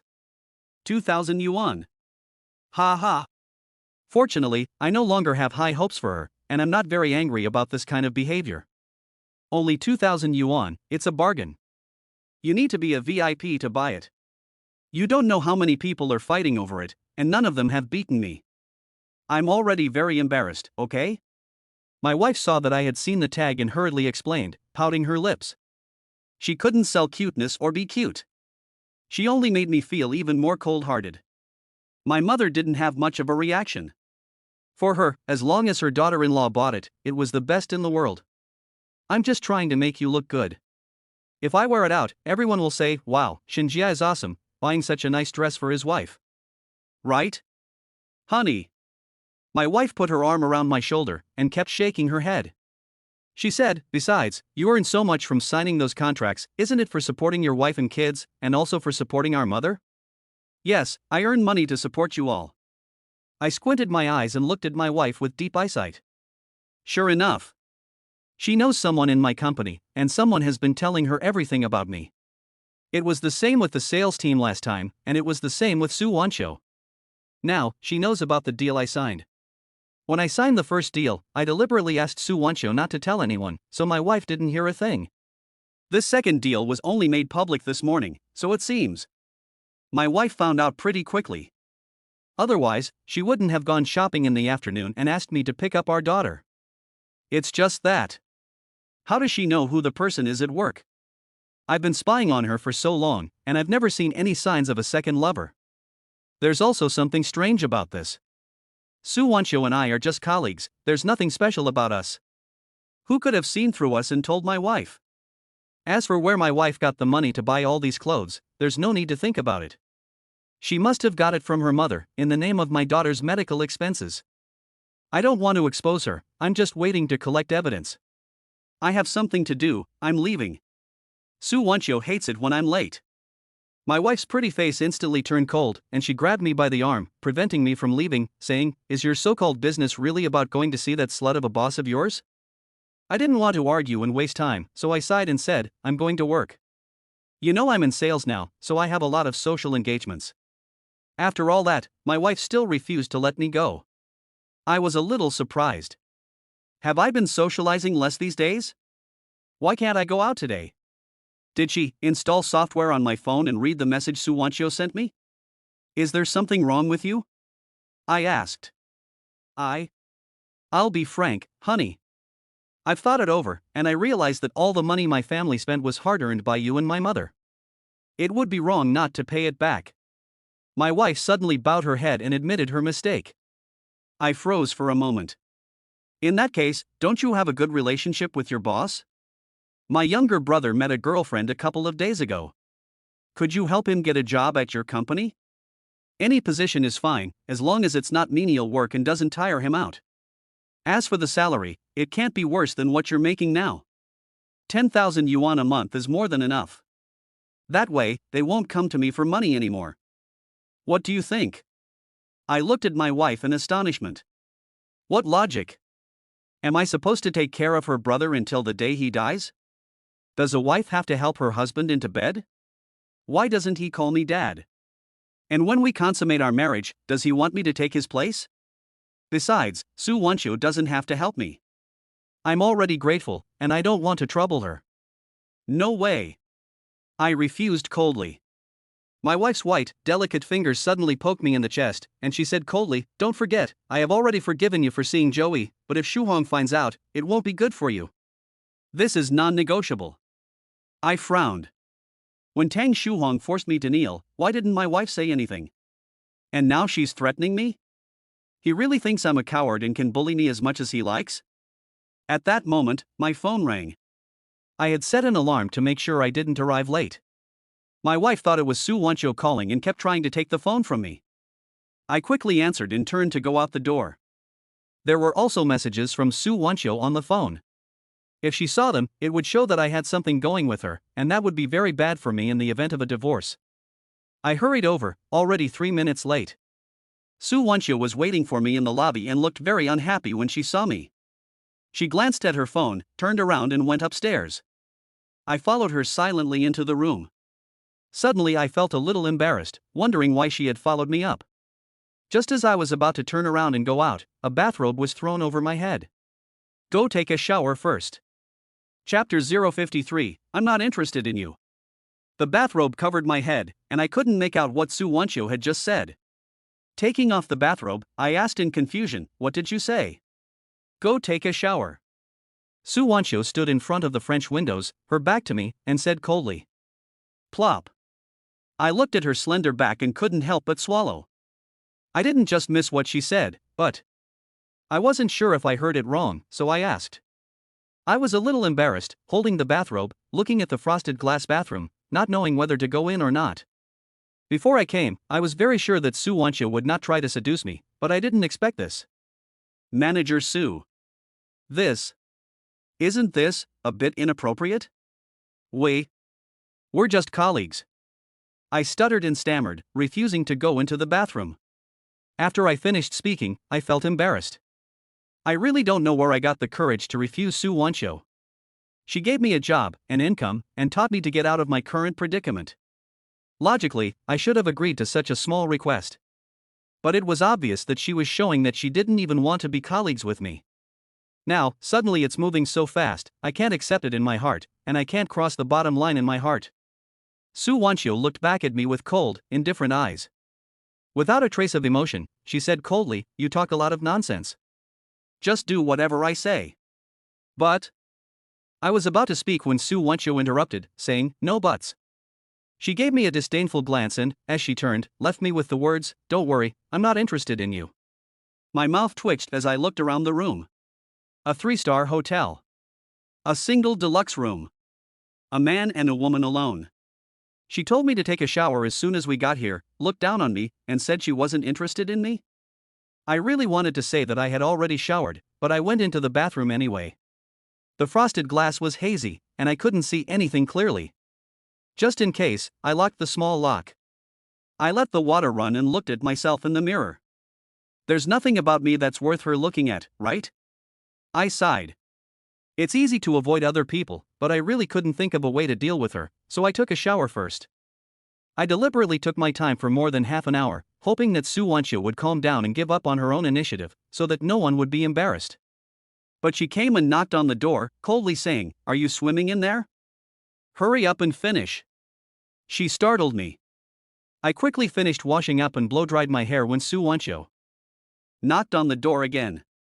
"No blow-drying, come out in your bathrobe." I felt like a lamb about to be slaughtered, with no ability to resist. I walked out of the bathroom with my head down. Without looking at Su Wancho, I lay on the luxurious single bed, closed my eyes, and stretched out in humiliation. "Come on, I'm ready," I said resignedly. Since Su Wancho wanted to take advantage of me, I had no choice but to comply. After all, she was my benefactor. Instead of Su Wancho's favor, I got a cold drink. "What are you doing? Get up." I opened my eyes in confusion and looked at her, then got up. Isn't this what she wanted? Why did she want me to get up? Besides, she was already in her bathrobe, her hair loose and flowing. At this point, what more was there to play for? Su Wancho glanced at the corner with her beautiful eyes, then walked up to me. Her small, somewhat cold hands naturally encircled my neck. I shuddered, goosebumps rising on the back of my neck. "Let me blow your hair for you," Su Wancho said softly. She was half a head shorter than me, and I looked at her face-changing smile, and I couldn't help but obey her, nodding. My hand also cooperated perfectly, wrapping around her tiny waist. Suddenly, Su Wancho's eyebrows furrowed slightly, but she didn't stop me. Sniffing the faint fragrance exuding from her body, I hadn't had any for almost 2 months, and I instantly got a reaction. Su Wancho froze for a moment, and then reacted to what it was. She still had a charming smile on her face, but her beautiful eyes gave me a fierce glare as she continued to blow her hair. Her hair was still wet and didn't even dry, and she said it was done. I knew exactly what was going to happen next, and my heart was pounding with excitement. Su Wancho took my hand, looked back at me 3 times, looked at me lovingly, and walked to the mirror, taking out the mobile phone that had been placed in the corner of the table a long time ago. Why was her phone here? And why was it on standby? Could it be? I sensed something was wrong and tried to look at her phone, but she refused. "Put your arm around me," Su Wancho whispered. I couldn't refuse her, so I put my arm around her waist. She turned around with a smile, her small, cool hands stroked my cheeks, and she pushed my head against her shoulder. We both appeared in the mirror. If you just look at the mirror, the two of us look like a couple in love. My hair is still wet from the shower and I'm wearing a bathrobe, and Su Wancho looks like she's the envy of everyone else. Looking at her pale, fragrant shoulders, just a centimeter away from my lips, I couldn't help but give them a little peck. Su Wancho's delicate body trembled, and her hand holding the phone shook a little. There was a click. The phone captured a picture of the two of us embracing. However, Su Wancho's hand shook, and the picture was blurry. She raised the phone again and aimed it at the mirror. I realized that something was wrong and tried to refuse. If these photos were to fall into my wife's hands, it would be detrimental to my efforts to get the house back in the divorce. Moreover, the timeline would put me at a disadvantage. Su Wancho grabbed my hand and squeezed it hard, and then the flash went off several times in quick succession. It was too late, the photo was taken. Before I could let go of her, her white fingers had already poked at my chest of their own accord. She pushed me away with a cold, disgusted expression on her face. I fell back onto the bed, like a tool that had been used up. I looked at Su Wanchio coldly, hoping that she would give me a satisfactory answer. Su Wanchio's phone lit up. She lowered her head and fiddled with it, saying coldly, "Go to the bathroom and get dressed." I angrily picked up my clothes and went into the bathroom. She sent me a message for no reason, asking me to come to the hotel at 10 o'clock.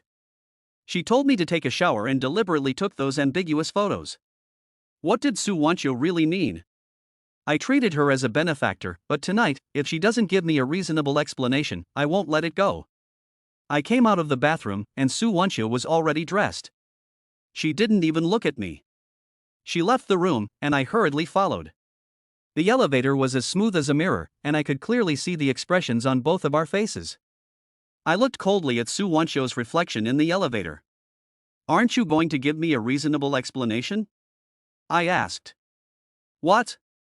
Su Wanchio raised her eyebrows slightly, looked at me with contempt in her eyes, and said, "Aren't you being very cooperative?"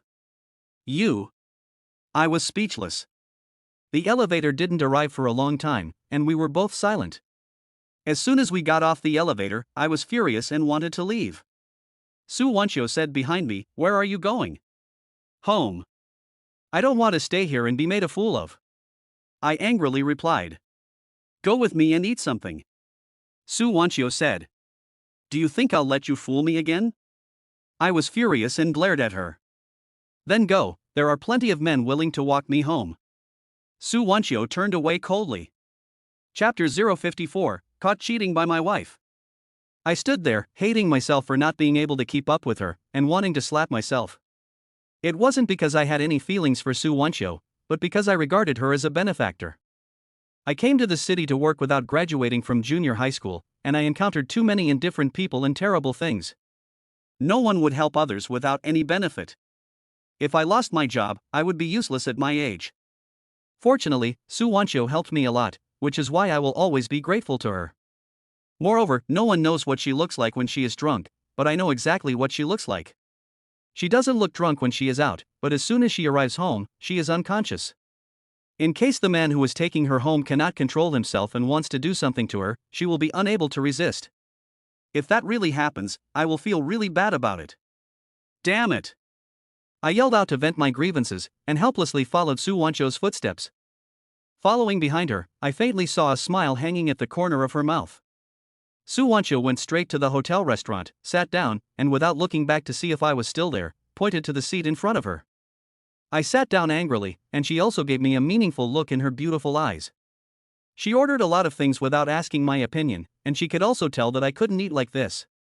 2 bottles of red wine were opened, and the waiter brought 2 more bottles of white wine and placed them in front of me. I didn't even look at them, hugged my arms, and scowled. After the food arrived, Su Wanchio picked up the knife and fork, glanced at me, and said indifferently, "Try it, it's the signature dish here." "If you don't eat it, you won't have an appetite," I replied coldly. Puff. Su Wanchio laughed. This time she really did smile at me alone. I have known her for almost 2 months, and this was the first time she smiled at me, except when she was with customers. The smile was charming, and I looked at her dimples, unable to take my eyes off them. Su Wanchio also realized this, and she gently shook the red wine glass with 2 white, delicate fingers, sniffed it, and held it out to me, wanting to have a drink with me. No. I coldly refused. You really should learn about wine. You have to drink wine in high-end situations, otherwise you'll only be able to face the low-end market. Su Wanchio said, lightly tilting her red lips towards the glass, the scarlet liquid entering her lips, a light taste. At times like this, she still teaches me about sales, but I hate the sour taste of red wine. Su Wanchio elegantly ate the seafood in front of her and said, "About what just happened?" She paused. "Actually, I asked you to dinner tonight specifically to ask you for this favor, but I didn't know how to ask you, so I hope you don't mind, and the photos and videos won't be shared." You call that a small favor? Besides, couldn't you have just said something? I was so angry. Could it be that if she had said something, I would have refused? I'm not just treating you to dinner as an apology. Besides, I've taken you on 2 orders, it's not too much for you to treat me to dinner, is it? I'm still treating you. Su Wanchio said jokingly. It was rare for her to explain so much, and my anger had subsided a lot. I raised my glass and said, "Manager Sue, I should be the one to treat you to dinner. You've helped me so much, and I'll always remember it." "Then why are you still angry?" Sue Wanchio teased me on purpose. I'm a big man, and she's already explained it like this, so I'm not angry anymore. I picked up the knife and fork and imitated Sue Wanchio, eating, but I always felt a little awkward. She taught me, but I couldn't learn it. So she simply put down her own and took my hand, teaching me how to use it and what to eat. My mind was in a state of chaos, unable to remember what she had said, and I could only feel the coldness of her hand. "Right, what happened to you?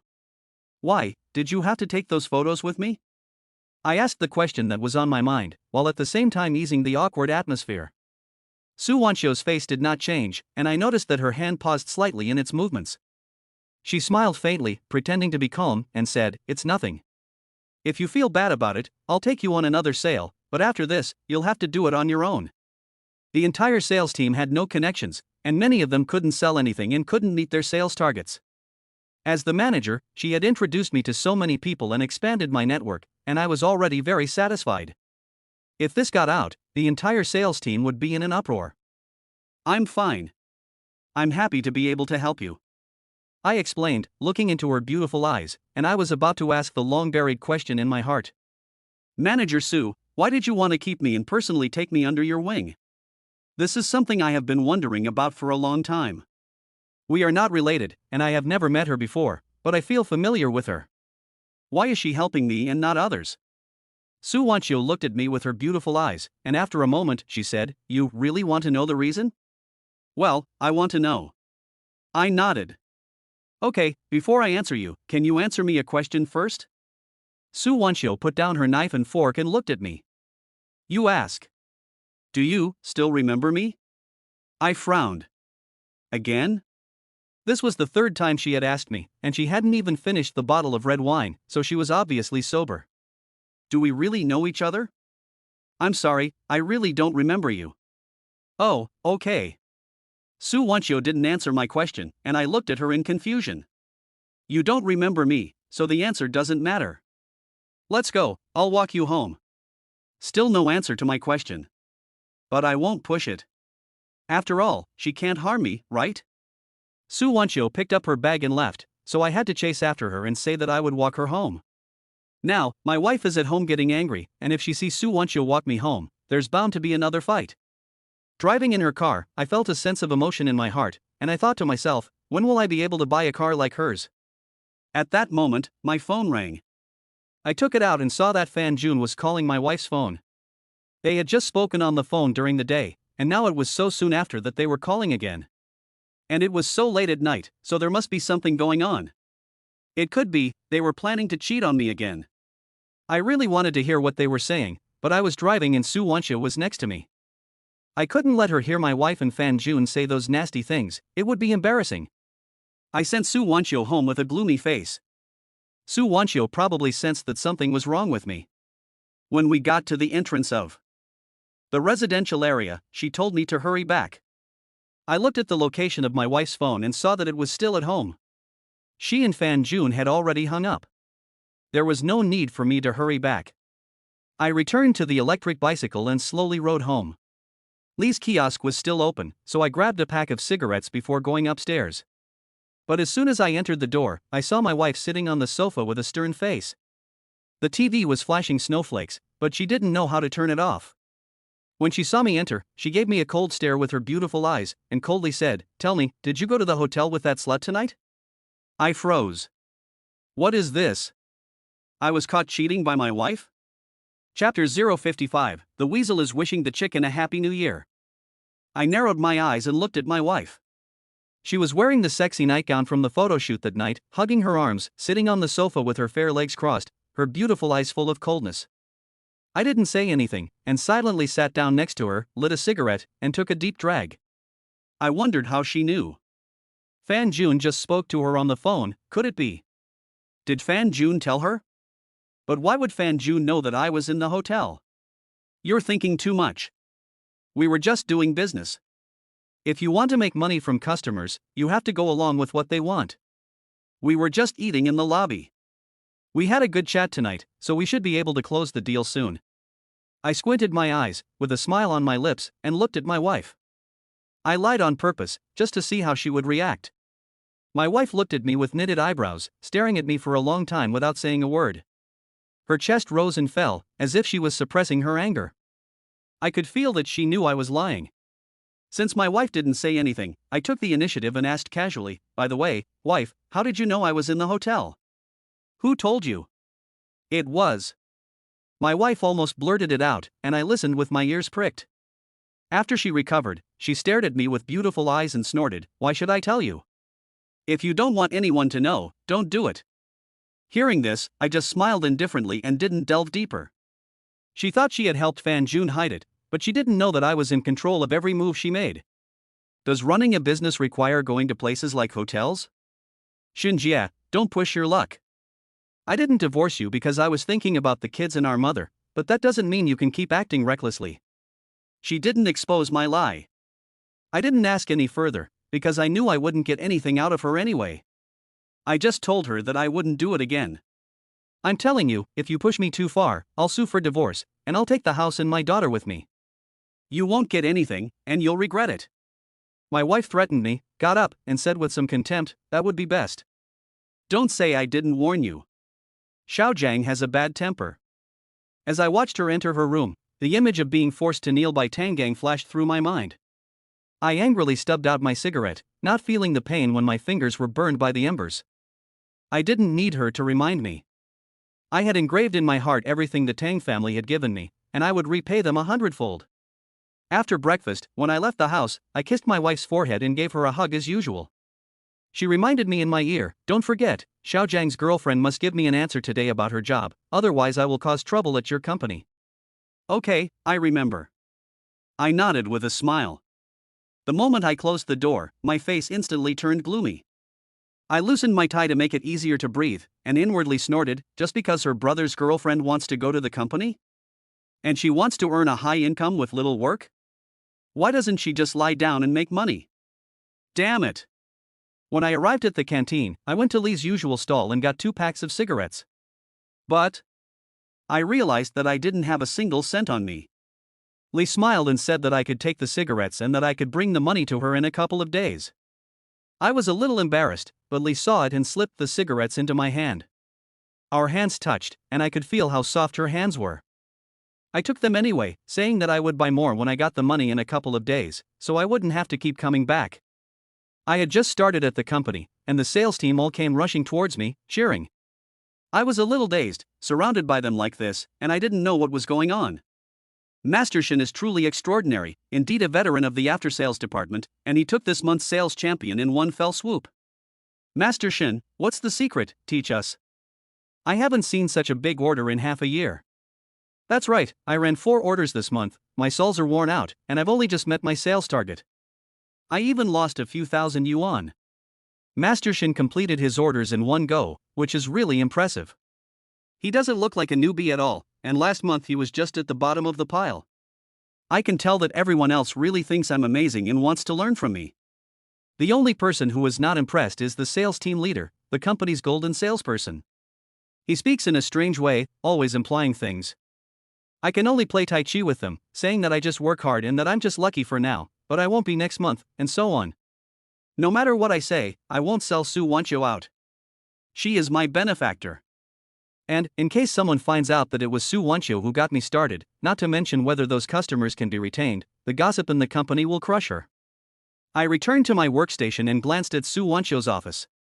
As soon as she opened the door, I would be ready to go out. But it seemed that she had no intention of going out today.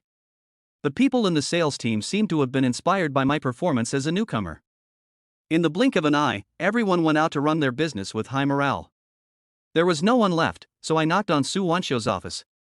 Say. Su Wanqiu didn't even look up.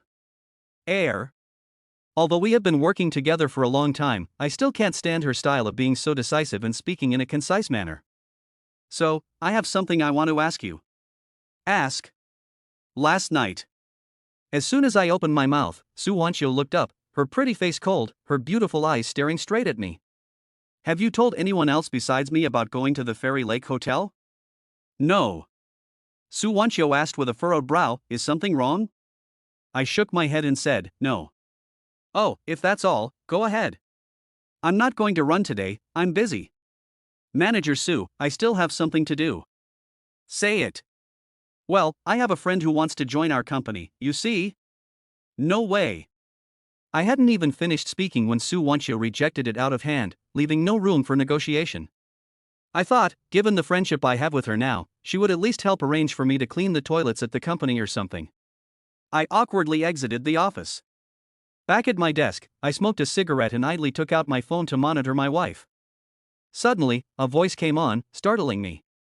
My first reaction was to lock the screen so no one would know. The cigarette I was holding in my mouth fell to the ground and burned a hole in my pants. When I looked up and saw Jia Yi's smug face, I wanted to punch him. I don't know if he saw the secret on my phone or not.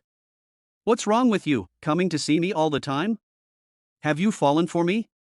If you have, get the hell away from me, you're disgusting. I made no secret of my dislike. You. Jia Yi was actually not angry when I confronted him, but instead took out a huazi and handed it to me, saying, the whole company knows that you are this month's sales champion. I came to congratulate you specifically. After all, you are my master. Looking at the cigarette he handed over, I didn't take it, and a bad feeling welled up in my heart. I always felt that he was up to no good. Chapter 056, Patience is the Key to Success. Although I was worried that Jia Yi would do something stupid again, the list that Su Wanchio and I had worked on this month had already been entered into the computer, so I didn't believe he could make me lose the sales and commission I had already secured. After working so hard for so long, the commission for the 2 orders was a full 15,000 yuan, and the total sales were 25,000 yuan. That was a little more than my previous 3 months' income, which was something I had never dared to imagine. If it weren't for that bastard Jia Yi who stole the first order, the commission would have been even higher. I get angry when I think about it, and I curse him to death. If the man of that rich woman finds out, I hope he breaks his 3 legs. There are only 2 or 3 days left until the end of the month. I'm too lazy to go out and run around, so I stay in the office until the end of the day. Just thinking about being able to get so much money, I hum a song and go to see my daughter being picked up by my wife. Then I went to my mother's to get some money and went to the market to buy lobsters and other things that I usually can't afford. We are now people who earn over 20,000 yuan a month, so it's not too much to eat some lobsters and seafood. By the way, I picked up my mother so that she wouldn't continue selling sweet potatoes and came home to a big meal. The table was full, and my daughter was rarely dazzled, eating with her little mouth all oily. My mother and I were very happy. But my wife was not very happy. She only knew that I had completed a deal, and seeing me waste like this, she was afraid that she would have less money to spend, so she kept a long face during the meal. The first thing she asked me when we got back to the room was how the work arrangements were going. I told her directly that I had been rejected. My wife's pretty face instantly fell, and she poked me in the chest and said, Shinjia, what do you mean? You're doing well now, and you're not even willing to help my brother's girlfriend. Do you still consider me your wife? I'm just a small employee. I frowned. Okay, stop talking. I know you're still angry about Xiaojiang making you kneel and apologize. You're such a big man, just kneel down and admit your fault to your wife, what's the big deal? Why be angry for so long? Look around the world, which men nowadays don't kneel to their wives all day long to beg for forgiveness? Unlike you, who beats his wife at the slightest thing and can't even get anything done, you're such a loser. The more my wife said, the more outrageous she became, nagging and poking my chest, giving me a lecture. In the past, I would have argued with her, or even hit her. But Su Wanchio taught me that if you can't stand the heat, get out of the kitchen. I wanted to get my wife out of my life for good, so I had to be patient, maintain my image, and once I had the evidence, I would be free of all this. I endured it all, waited until my wife finished her lecture, and then smiled as I walked out for a stroll. Before I knew it, I had reached the convenience store. I was just about to go in and chat with Sisterly when I suddenly noticed someone standing inside, chatting with her. I scanned the area and saw a familiar car. I wondered why he had come here. I waited until he came out of the convenience store before going in, and greeted Sisterly, who brought me 2 packs of cigarettes. Oh, right, Li Jia, a while ago a guy left from here, what does that person do? I've never seen him before. I asked casually. You mean that young man? I'm not sure either. From what I heard, it seems that his wife went back to her parents' home, or something like that, and I haven't seen him for a long time. Li Jia said. I nodded and asked Li Jia to put it on the tab and pay it back in a few days. After leaving the store, I walked straight to the car and tapped on the window with a faint smile. Jia Yi in the car was startled when he saw my face, and only lowered the window a crack, asking warily, "What do you want?" I took a strong drag on my cigarette, exhaling the smoke into Jia Yi's car, and said with a smile, "What are you doing here?" "What I'm doing here is none of your business. You own the place, so no one else can come here, right?" Jia Yi said in a bad mood. "You think I don't know?" My smile deepened. Jia Yi's face suddenly became solemn, and he stuttered, "What, do you know?" I laughed and mocked him. "If you did less of the things that make your son have no anus, your wife would not have gone back to her parents' home. I really don't know what good luck you son of a bitch has, finding such a good wife and not cherishing her. Now she's run back to her parents' home, and she deserves it." After hearing my words, Jia Yi let out a sigh and his face no longer looked solemn. After mocking Jia Yi, I felt much better. As I turned to leave, Jia Yi suddenly said meaningfully, yes, you are right. I came here to beg my wife to forgive me. She hasn't seen me for a long time. After she forgives me, I will definitely take her home and treat her well." He looked at me with a strange expression in his eyes, but I didn't bother to pay any attention to him. When I got home, I smoked in the bathroom of my room, monitoring my wife's phone. Fan Jun kept sending her WeChat messages. There were no superfluous words, just asking his wife to go out and meet him. He hadn't seen her in a long time. Perhaps because I was at home, my wife repeatedly refused, saying that she had already sent him photos and that it was fine to just meet. Fan Jun seemed to have given up hope and stopped insisting, just asking his wife to take a few more photos for him to ease his longing. The key requirement is that it must be sexy. I looked at the phone with cold eyes, feeling that my wife outside was rustling and preparing for the photo shoot. I stubbed out my cigarette and put my hand on the doorknob. Feeling that it was about time, I suddenly opened the bathroom door angrily. Just then I saw my wife preparing for the photo shoot, posing coquettishly. The sound of the door opening scared my wife, who flinched, covering her chest tightly. She looked at me with angry eyes and said angrily, "What's the point of opening the door so loudly when you're just going out? How dare she accuse me first?" I looked at her from top to bottom and asked indifferently, "What are you doing?" "I'm changing clothes, what's wrong with that?" my wife snapped back. I really wanted to drag the chat history in front of her face and expose her hypocritical face, but I held back. My wife pushed me out of the room and said she wanted to change her clothes. Ha ha. Do I really need to be told whether she wanted to change her clothes or send photos to Fan Jun?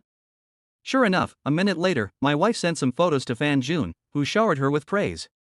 My wife said she would never send any more photos, and that she had almost been discovered by me just now, and was lucky that she had been smart enough to push me out of the room. Fan Jun gave her a lot of comfort, and my wife was not angry. The most disheartening thing was that I was in the living room looking at the phone while my wife was flirting with another man in a sexy nightie. I really wanted to send all of this to Joey so that she could see what kind of face her husband was making. But I held back, because Joey shouldn't have to bear this. Over the next 3 days, I didn't see Jia Yi appear at the entrance to the community. He should have picked up his wife and gone home by now. Even Jia Yi didn't come to the sales team to find trouble with me. At the monthly sales meeting, although Su Wanxiu had not yet announced it, everyone already knew that I had become the sales champion this month. Everyone congratulated me. Some were sincere, while naturally others were sarcastic and very unhappy. When Su Wanxiu came out with the report and the sales team was in an uproar, I glanced and saw Jia Yi appear in the corner, with a smile on his face and a document in his hand. A bad feeling welled up in my heart again. Chapter 057, the dismissal notice that had been delayed for 2 months. I glanced around and saw Su Wanxiu. I didn't believe that Jia Yi could still find a way to cause me trouble. Su Wanxiu announced everyone's performance for the month with a cold expression. Some people were happy while others were sad. It was the sales champion and the bottom salesperson that everyone was most looking forward to. The atmosphere gradually became tense. In fact, I wasn't panicking at all inside, just a little nervous. After working at the company for so many years, this was the first time I had felt this kind of atmosphere. This month's sales champion. I held my breath and listened intently. Shun Jie. Su Wanxiu pointed her finger at me. Wow. The sales team erupted in cheers. Although I already knew the result, I was still thrilled when Su Wanxiu announced it in public. I thanked Su Wanxiu with folded hands, walked to the center of the office, looked at everyone, said a few words, and was about to go down when the sales team started to make a racket. Master Shin, the sales champion has to treat us all to dinner tonight. That's right, let us also benefit from this and strive to win the championship next month. I was held up by everyone, and I could only agree to take them out for a big meal that night. Everyone cheered, and I took the opportunity to ask Su Wanxiu if she wanted to go together that night, but she shook her head and refused. After the commotion, when everyone was about to disperse, a voice rang out. Wait. I looked at Jia Yi in the corner, and it was then that I remembered him. I thought he had left, but it turned out that he had been there the whole time.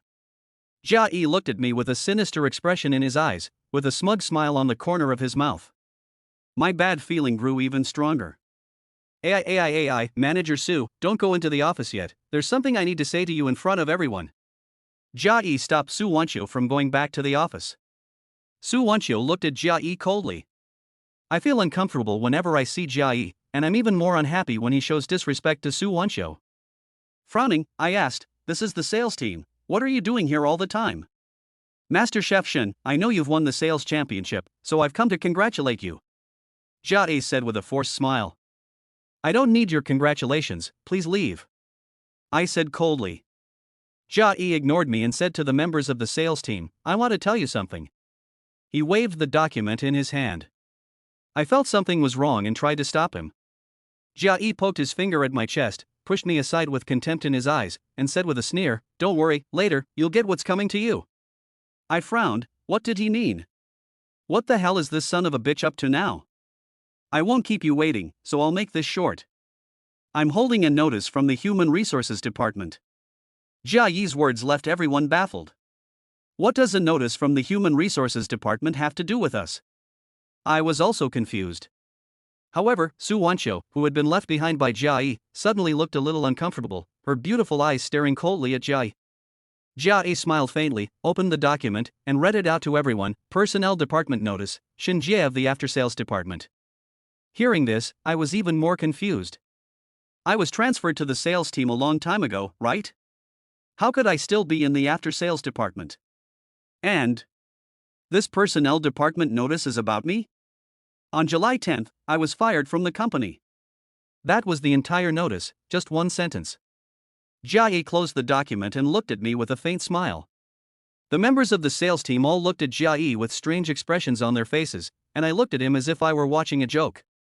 Jia Yi, you must have been kicked in the head by a donkey, right? It's early September now, and you should have used your brain when making the fake documents. Where would a notice from the Human Resources Department be issued 2 months in advance? I smiled and looked down on Jia Yi with contempt. Oh? Is that so? You're right. Jia Yi nodded as if he had just suddenly understood. I was about to mock him, but he showed no signs of panic. He rubbed his chin as he thought, his eyes flicking to Su Wanxiu, a smile curling the corner of his mouth. He said, what if someone deliberately asked the Human Resources Department to suppress the notice? As soon as these words were spoken, everyone started talking at once. Su Wanxiu's cool and beautiful face was so gloomy that ink could drip from it. Seeing Su Wanxiu's face was not right, I frowned, stood in front of Jia Yi, looked him straight in the eye, and said coldly, don't speak in illusions, no one believes your nonsense. Take your bullshit notice and get out of the sales team. I was furious. Jia Yi could make trouble for me, but he could not frame Su Wanxiu. As long as he wanted to do Su Wanxiu harm, he had to get past me first. Believe it or not, anyway, some people only need to know in their hearts. Jia Yi smiled indifferently. You really went to great lengths to get rid of me, and now you're not even bringing your brain? Since the notice was issued in July, I received 800 yuan in salary from the company last month. Who gave it to me? You? I showed no sign of concealing my contempt, and I didn't listen to Su Wanxiu's words about saving Jia Yi's face. I spat, what a moron. Ha ha. Jia Yi didn't get angry either. He poked me in the chest and said, the finance department didn't take your salary last month. The money you received was paid out of someone's own pocket. Hearing this, I was shocked and looked at Su Wanxiu sharply. Why didn't she stand up and explain? Did she let Jia Yi make up his own story here all by himself from beginning to end? Manager Su. What are you standing there for? You say something to refute this bastard, tell everyone, that you were slandered by him, that he made it all up. I yelled. Su Wanxiu heard my shout, her delicate body trembled, and her beautiful eyes looked at me apologetically. Then, she lowered her head heavily, agreeing with Jia Yi's words.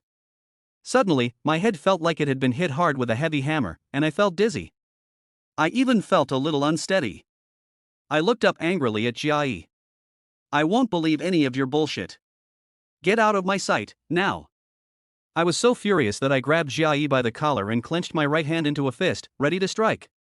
No matter what he said, I couldn't believe that Su Wanxiu would do such a thing. Su Wanxiu left me with my job, and personally led me around, helping me earn money. How could she be that kind of person? Jia Yi let me grab his collar and happily laughed. Master Chef Shin, have you forgotten what July 10th is? What day is it? I froze for a moment. The first day our manager Su took office. Jia Yi whispered in my ear. But everyone in the sales team heard it, and there was an uproar. It seemed that everyone believed Jia Yi's words. But I don't believe it. Fuck you, Jia Yi. I roared, and swung my fist at Jia Yi's smug mouth. Who let him slander Su Wanxiu? Shinjia, stop. Su Wanxiu, who had been silent, suddenly shouted. My fist didn't hit Jia Yi's mouth, and I looked at Su Wanxiu in shock. Chapter 058, Can't you let me die with a clear conscience? Manager Su. Manager Su, you. I was shocked. I couldn't believe that at this time, Su Wanxiu could still hold back and not let me move Jia Yi. I really wanted to publicly question her why she was silent and let Jia Yi slander her. But, the thought that it would affect Su Wanxiu's reputation and prestige in the company made my fists drop weakly. Seeing that Su Wanxiu had finally spoken, Jia Yi pulled away my hand that was holding his collar, straightened his collar, looked at Su Wanxiu indifferently, and looked like he had everything under control. The members of the sales team were waiting for Su Wanxiu to give an explanation, afraid that they would also become the next person to be inexplicably fired. Especially since they had just won the sales championship. The performance and commission were not a small amount. Su Wanxiu said with a cold face, "Let's break up," without giving any explanation. The sales team leader, with a smug grin on his face, looked at me and turned to leave the office. Jia Yi slammed the document onto my chest, and looking at the smug grin on his face, I really wanted to punch him in the mouth. I opened the document angrily, not giving up, wanting to expose Jia Yi. When I saw the official seal on it and the person who had signed it, I felt dizzy and my mind went blank. Looking at the graceful figure walking into the office, my heart felt like it had been stabbed hard. Then I took the handle of the knife and used it to gouge my heart. The pain almost made me suffocate. I took a few deep breaths, suppressed my anger, and waited until the sales team was empty. With a very gloomy face, I walked step by step, with heavy footsteps, towards the office, hoping that Su Wanxiu could give a reasonable explanation for the document in my hand. Knock, knock, knock. My hand trembled as I tried my best to control myself and knocked gently on the office door. There was silence inside, no response. We were just separated by a door, but it was like there was an invisible, thick wall between us. My hand slowly dropped, and her reaction already gave me the answer. I gave a bitter smile to myself, and turned around with a bitter heart. Just to turn, it seemed to have used up all my strength. As I took a step, a faint voice came from inside. Please come in. I had clearly decided to leave, but my feet froze. I slowly turned around and gently pushed the door open, afraid of startling Su Wanxiu. After I entered, she gestured to me with her finger, indicating that I should give her a cigarette. When I lit her cigarette, she saw the file in my hand and the hand that was protecting the wind. It trembled slightly and twice tapped the back of my hand. Phew! Su Wanxiu took a deep breath, leaned back in her chair, and slowly exhaled the smoke. She had never smoked in the office before, and this was the first time she had done so. If you want to ask something, just ask. Su Wanxiu's beautiful eyes had no focus, as she looked at the cigarette in her hands. It seemed that the cigarette was more important to her. I gently placed the document in front of her, and her beautiful eyes glanced at it, quickly averting their gaze, as if they didn't want to see it. Can you tell me what it means that this has your signature on it? I pretended to be calm as I asked, sat down, and lit a cigarette. Although I already guessed the answer, I still very much hoped that Su Wanxiu would tell me that the document was fake and forged by Jia Yi, that son of a bitch, before she opened her mouth. Even if she lied to me and said that she was threatened by Jia Yi, I would believe her. But you don't even remember me, so it's useless to say anything. Su Wancho's tone was devoid of emotion, still so cold and aloof, and even though I had spent so much time with her, there was not a hint of a smile. It was that sentence again, and again I don't remember you. I suddenly lost control of my emotions, stood up abruptly, put my hands on the desk, looked down on Su Wancho condescendingly, and she had tacitly agreed to all of this. The notice from the Human Resources Department was personally issued by her. Moreover, it was issued on her first day on the job, but it was deliberately suppressed for 2 months. I gritted my teeth and asked, at a time like this, can't you let me know why I'm being fired? Ha? In your eyes, am I not even worth a toy, something you can just throw away? As I spoke, my eyes couldn't help but fill with tears. The image of Su Wancho taking me with her on business trips came to mind, and I really couldn't figure it out. If she had already fired me, why did she have to keep me? Why did she have to personally take me on business trips? She got drunk for business and asked me to take her home. She also gave me advice on how to get my wife to sign over everything to me. It was clear that she trusted me so much, and I trusted her too. I thought she was different from Jiayi. Unexpectedly, the lesson she taught me was even more ruthless and complete than Jiayi's. Once again, I experienced the pain of betrayal, and it almost made me suffocate. Su Wancho's repeated silence drove me to the breaking point. I shouted at her, "Where the hell did I offend you? Is this how you play with people? Do you get a kick out of seeing other people suffer? You've got a fucking problem, don't you?" Facing my rude questioning, Su Wancho did not get angry. Her pretty face remained cold. She said, "I gave you the chance to apologize to me. If you had just bowed your head at the time, I would have told you the truth. Unfortunately, you never took that chance." This made me look confused. I said, "I've apologized to you, and you always say something inexplicable like, 'Do you remember?' Who knows what you really mean? What the hell did I do to offend you? And I don't fucking know you at all." I was furious. Su Wancho looked at me with a faint smile, and said a number out of her mouth, 506. What the fuck is 506? What the hell are you talking about? You really have forgotten completely. That's right, no one can remember the harm they have done to others. I really am going to be framed to death. When did I hurt her? I don't even know her. Is this woman crazy? Su Wancho stubbed out her cigarette and said indifferently, "Lanyu Hotel, 506, no, it should be 509. 506, 509. I frowned, mumbling to myself. I suddenly remembered what she meant by 506.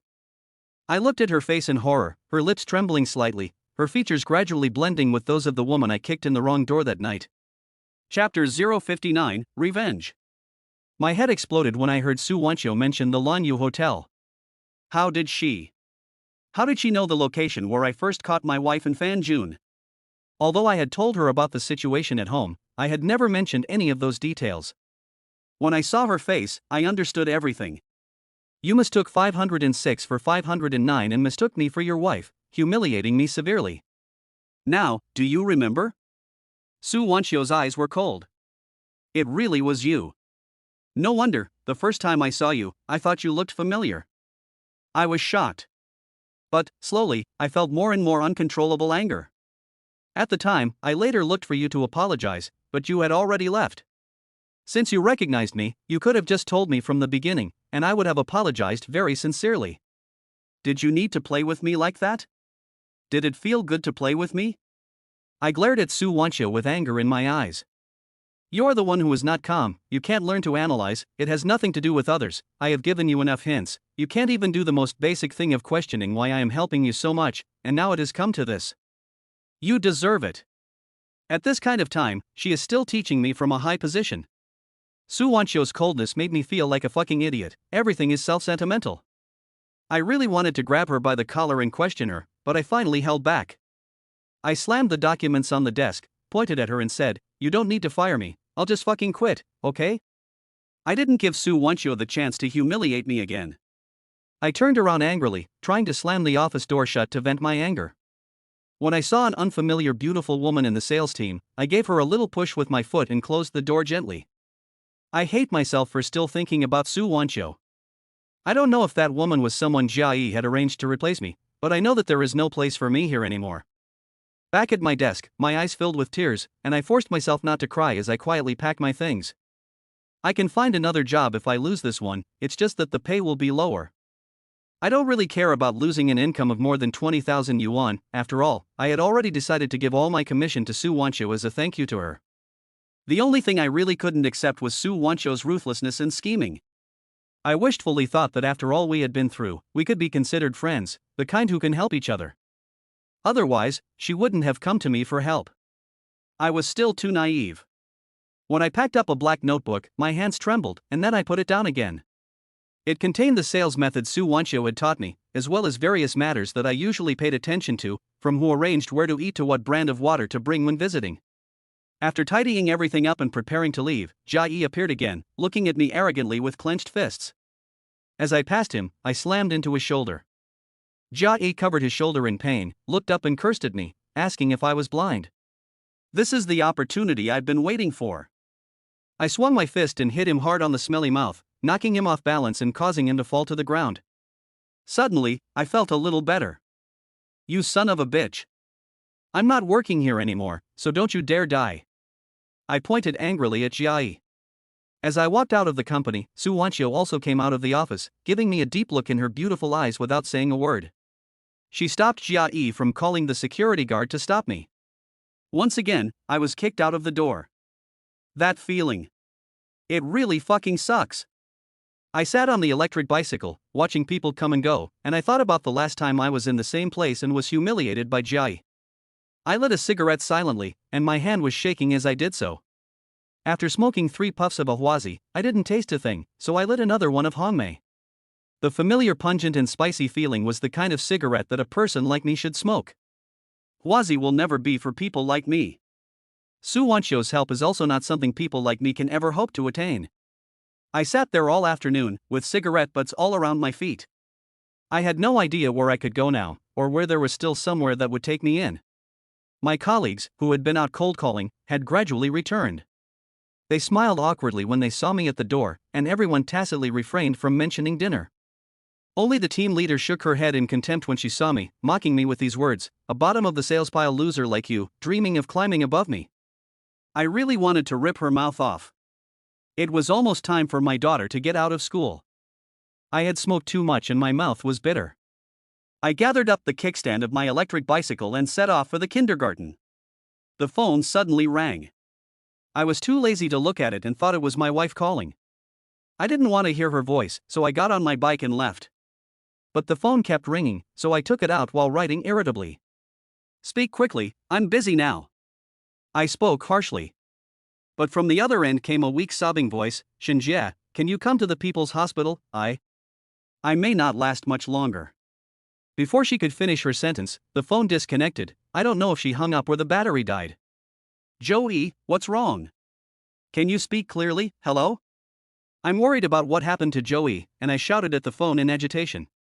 I didn't pay attention to the road conditions for a moment, and a motorized bicycle ran a red light and crashed into me, knocking me over. The motorized bicycle was thrown 5 or 6 meters away, and I don't know where the phone went. I felt a lot of pain in my hand. I got up with difficulty, and my head was a little dizzy.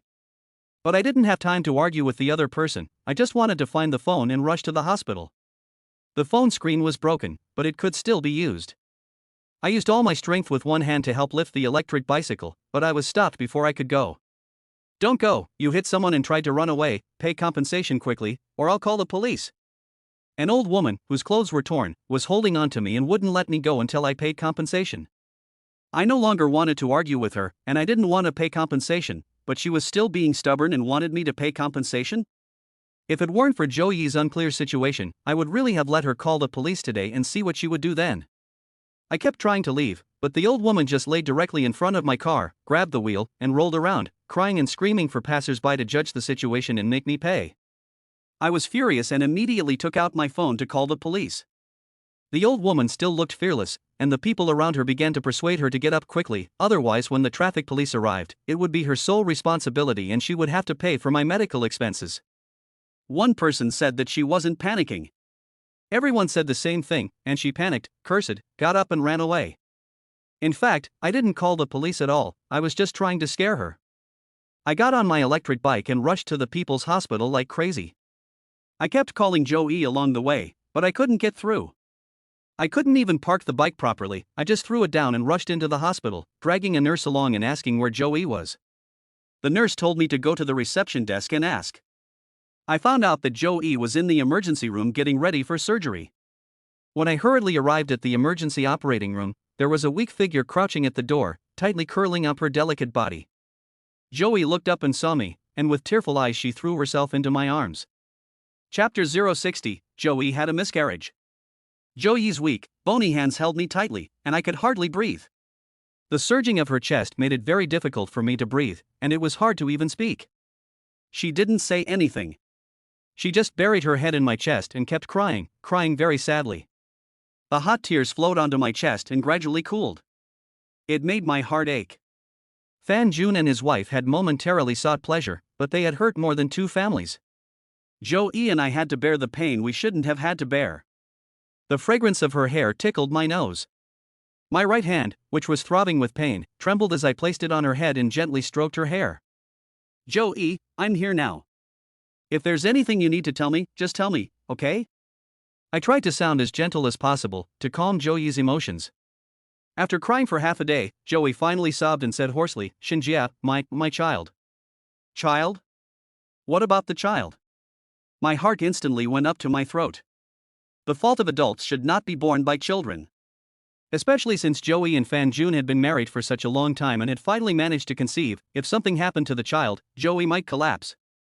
This was the best proof right now. At this time, the nurse took a copy of the surgical agreement for me to sign and urged Joey to go into the operating room.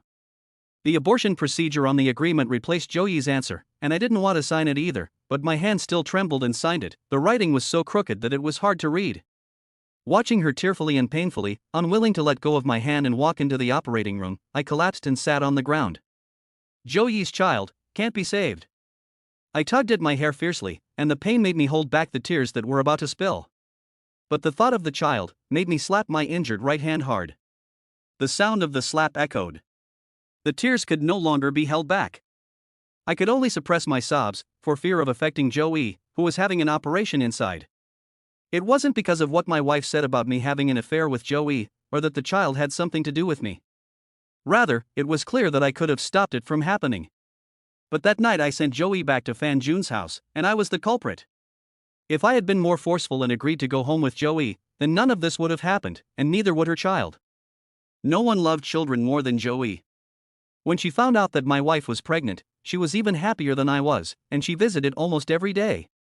Even when she didn't have time, she would call on video chat to check up on my wife's health, and she even accompanied her to the doctor's appointments.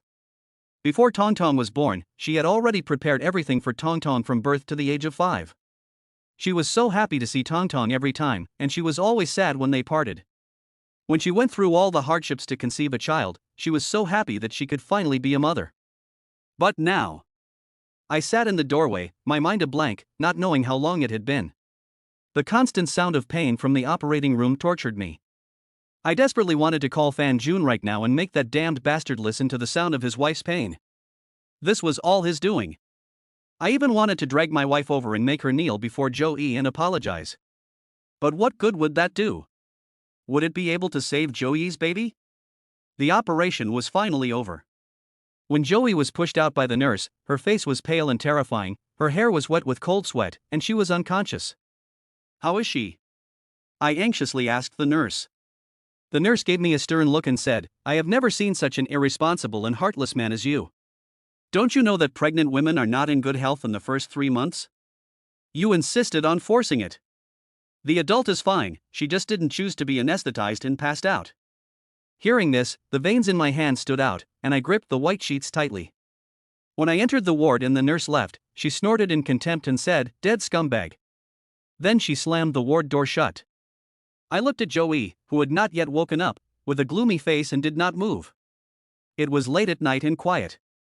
My mother called to ask me when I was going to go back, and I told her that I might not be able to go back tonight, as I had some company business and had to go on a temporary business trip.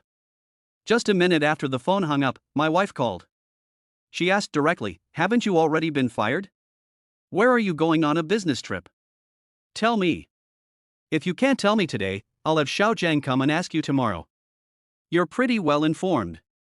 I suppressed my anger and replied in a cold tone. Don't change the subject with me. Tell me, are you going to accompany that slut who fired you tonight? You think if you accompany her, she'll let you go back? She'll treat you like trash.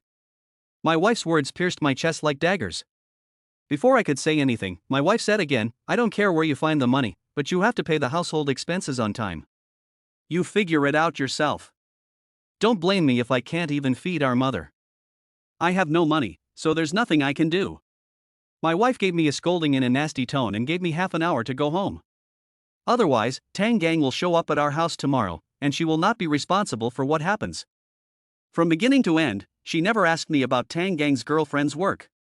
I just wanted to tell the truth, but in the end I hung up the phone with suppressed anger, not wanting to hear her voice again. I don't want to hold back either. I want my wife to know what kind of evil she has done. But Joey's cold little hand shook as she gently grabbed my little finger and shook her head at me. How are you feeling? Are you feeling better? Why were you so stupid?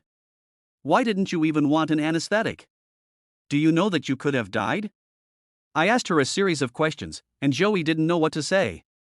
I quickly got up to go find the nurse, but she whispered, "Don't go." I turned my back on her, let out a heavy sigh, and then turned around and sat down.